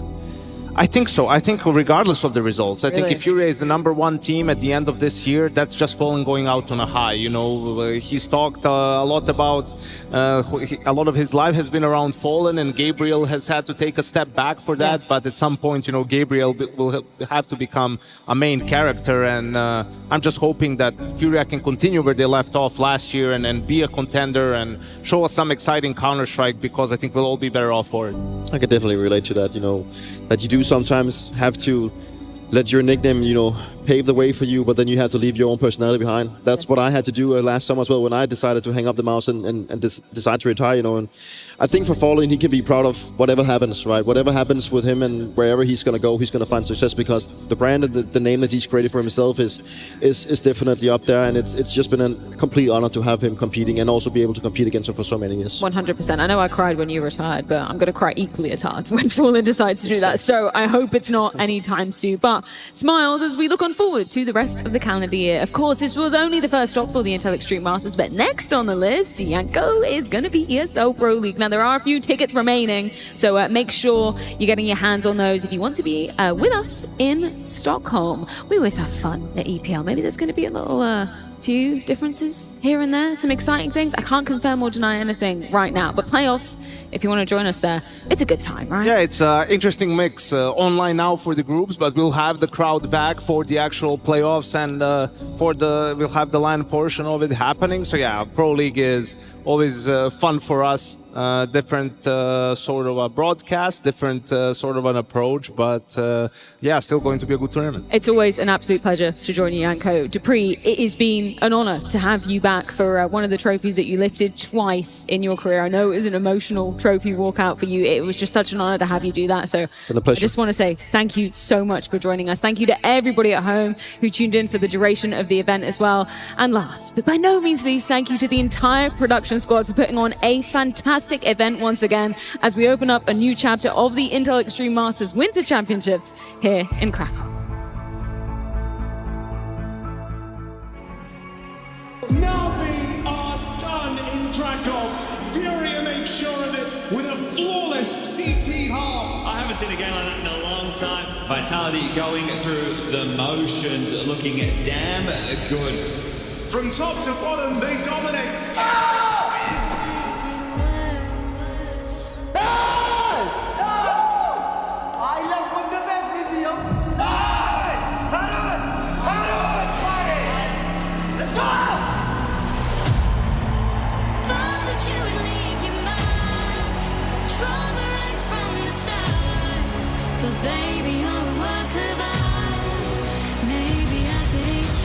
Look around, how many fucking people are watching us. Enjoy, guys.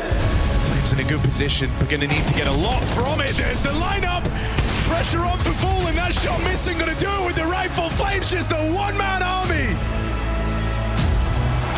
Yesterday against Spirit, game got fucking close, bro. It was 9-3 T-side Nuke. So going to the end. Could come down to the double orbs in this retake. Oh, Molodoy's missed that timing, but it won't matter. Oh, Molodoy, that's lightning fast. The game now rests on Molodoy's shoulders. He doesn't miss. Under pressure. And now Yuri down here in the pit, sandwiched on both sides, backstab, Yakinda and K Serrano hoping to combine. They're just gonna stop this man, and ZywOo. Molodoy shot from death, Messi up top, here's him coming through, he knows, and he's got the round. With that, maybe the game. Vitality dominate on Nuke. Flames could do that much more damage. He could wreak havoc. They're not able to deal with him. They can't contain him. They can't stop him. Flames bulldozes through FURIA. And ZywOo, he's the make or break. He's the Alamo, the last bastion of resistance. FURIA getting sent packing. ZywOo turning heads. You're back to back. IEM Winter Champions. The kings of Counter-Strike.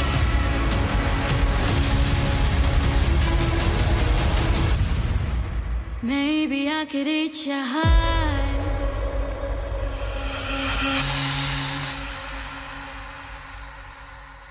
Oh, baby, I love the way. Every day. Are we ready? Yeah, born ready.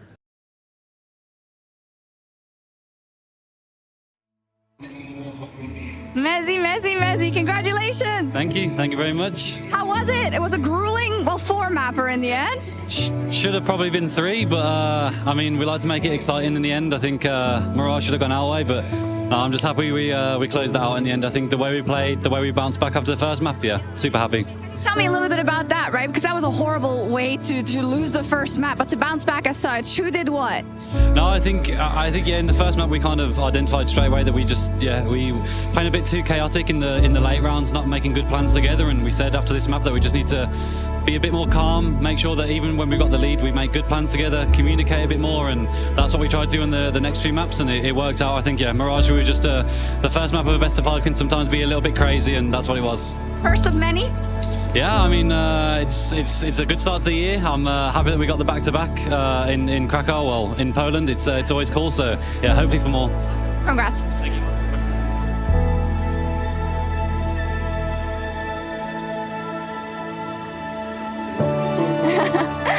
Hello, what's up? I talked to you at the start of the day, but I'm guessing you're a bit more happy now. Tell me about the best of 5. Well, the best of 5 was weird because we lost Mirage in a way we should not have. We were very, very frustrated, and I think it's the map. Like, we just weren't there on the T side of Mirage, and they came back, and that's on us, and that's on them for playing better than us. But other than that, I think the communication and the teamwork was very smooth. Was very smooth for the rest of the maps, and I mean, we made it here in the end, and I think, yeah, just winning this trophy once again. It being Krakow, it has a special place in my memories, and it will, it will stay in that cabinet of special trophies. Yeah, you're racking up the prizes here in Poland specifically. Hey, I saw that you have some people here supporting you in real life and stuff. I know that doesn't happen that much because you guys travel so much, but how awesome is that? How loved do you feel? Actually, this is personally, I had the biggest personal crowd from my family coming here, like 6 people coming over. It was quite cool, to see everyone here. The most I've ever had is 2 with my girlfriend comes to a lot of events, but yeah, they come to the special ones, like this one in Krakow, and yeah, it's even more special to win it, and it's just a magical moment to, win, have your family at the side and watching and supporting you. Yeah, it's absolutely beautiful. How many are you going to win this year? We haven't put a number on it, we want to keep it up in the air, sky's the limit. We don't want to put any numbers. I think, the start of the year is so far is good. Not going to jinx anything, so, we're going to work and we'll see what it brings us. Yeah. So far, so good. Thank you so much. Thank you. Flamesy. Hello. Congratulations. Thank you very much. It's big emotions here. Yeah? Bigger than usual? It's I don't know why this one means so much. It's like this arena was the first major I watched in CS. It was the PGL Krakow major, and that's where I got so much passion into the game. I feel like, and when we played the semis yesterday, I felt like, I don't know, a connection to this stage, and maybe to some extent, I really want to win here because this is something that sparked something in me, and I'm so happy we won here. And FURIA, they were playing good, they were a tough opponent, and we lost Mirage like absolute newbies. So I'm happy that we managed off that to win the best of 5.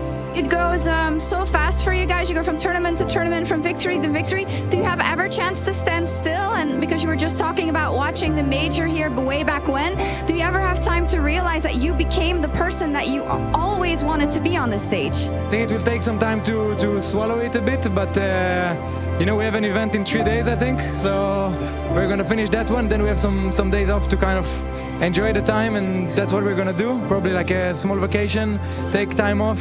And then you get to enjoy it. I think last year we won a lot of tournaments in the beginning of the season, and I think just that in December I kind of realized what we have accomplished as a team. So it's gonna take a while, but obviously myself, I'm very happy with this one because it's I won Katowice, I won Cologne, I won the major, but this one is like the new Katowice, and it's a pleasure to win it back to back. I had it in my head before starting the match that last year Spirit won, 2 years ago Spirit won, then they came to us and played the finals, and I didn't want to be kind of like losing that final and going back to that pattern. So I'm happy that we just won it. Happy for you guys as well. I'm asking everybody, but so how many trophies this year? How many we won last year? You didn't do homework. 14? 14? No. Okay, I wish. No. This year, I don't know, it has to be either 6 or 7. Yeah. Or the majors in there. Yeah, of course. 2 majors. Yeah. Yeah. Anything else you want to say? No, thank you very much for everybody who cheered from home and everybody who was in the arena. It was a really nice tournament, and yeah, bye-bye. Bye-bye.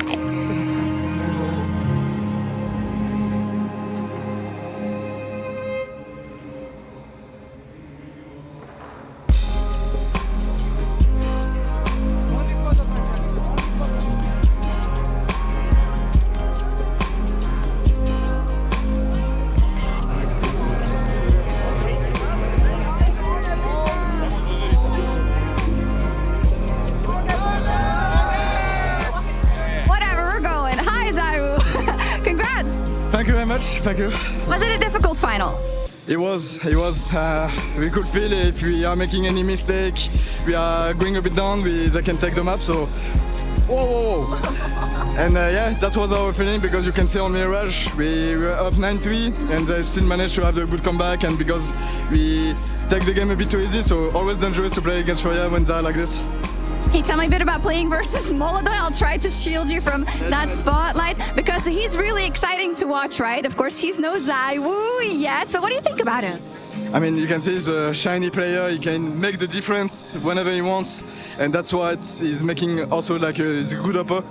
Like his 1v2 on Mirage when he's winning it, it's really impressive to win this kind of round. Yeah. And he's still young, so he will learn as individually and as a team as well. So it will be dangerous to play against him like in the future. Yeah, but he's not the GOAT yet, and you had an amazing tournament overall. Tell me a little bit about what enabled you to play like some of the best CS out of you we've seen in recent times. Just when you feel confident with the team, confident with yourself as well, that's all I feel right now. So now it's been, I don't think I did anything else, to be honest. I didn't play like more deathmatch or more face it or more anything. It's just when you have the fresh mindset, when you feel good with your team, it's always easier to play. Yeah, it looked like it. Congratulations and thank you. Thank you.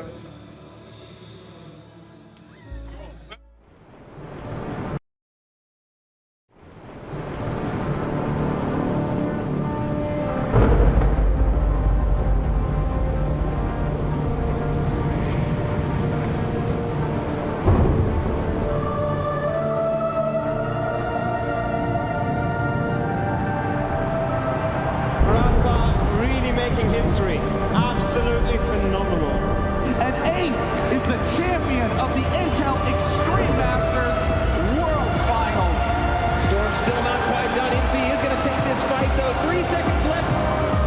Last 2 rounds of match, it's got to start it well for ESC. And this is a massive move for Zez, but he's not content with just a Nexus kill. He wants to win out. And it's all done. And Charlotte's winning.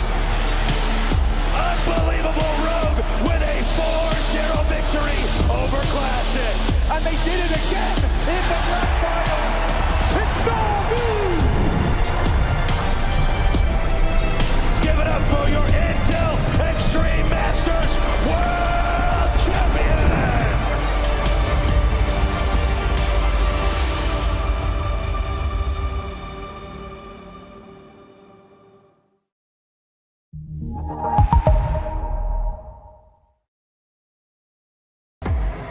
The Intel Extreme Masters Krakow 2026, brought to you by ESL in partnership with Intel,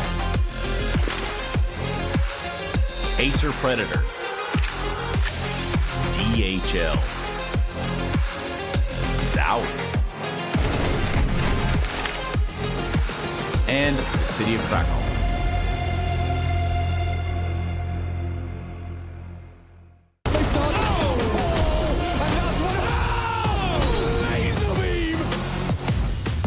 Chance, all dong.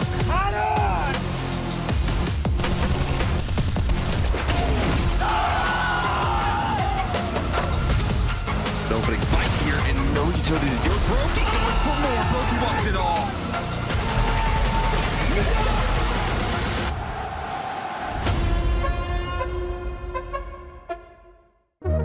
Hi, this is Basement Dweller's first advertisement. And our second drop is, it's up, actually. If you're seeing this, it's up. It's available on the ESL shop. We had our first go at a jacket, and I'm really proud of it.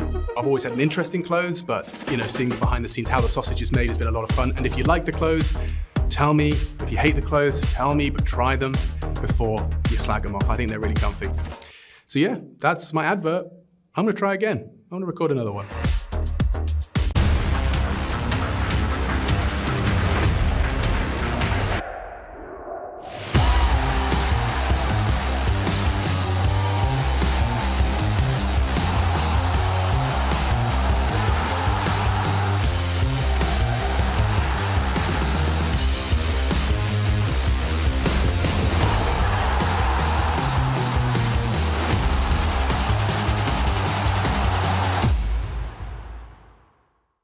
It starts with a dream, with a team you barely know, in an amateur official that feels like the grand final, where practice becomes progress, and every loss feels like a lesson. When will your journey begin?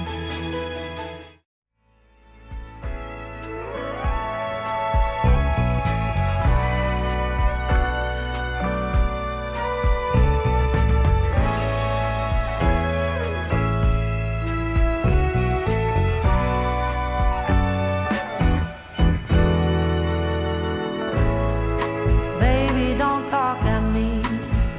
You don't have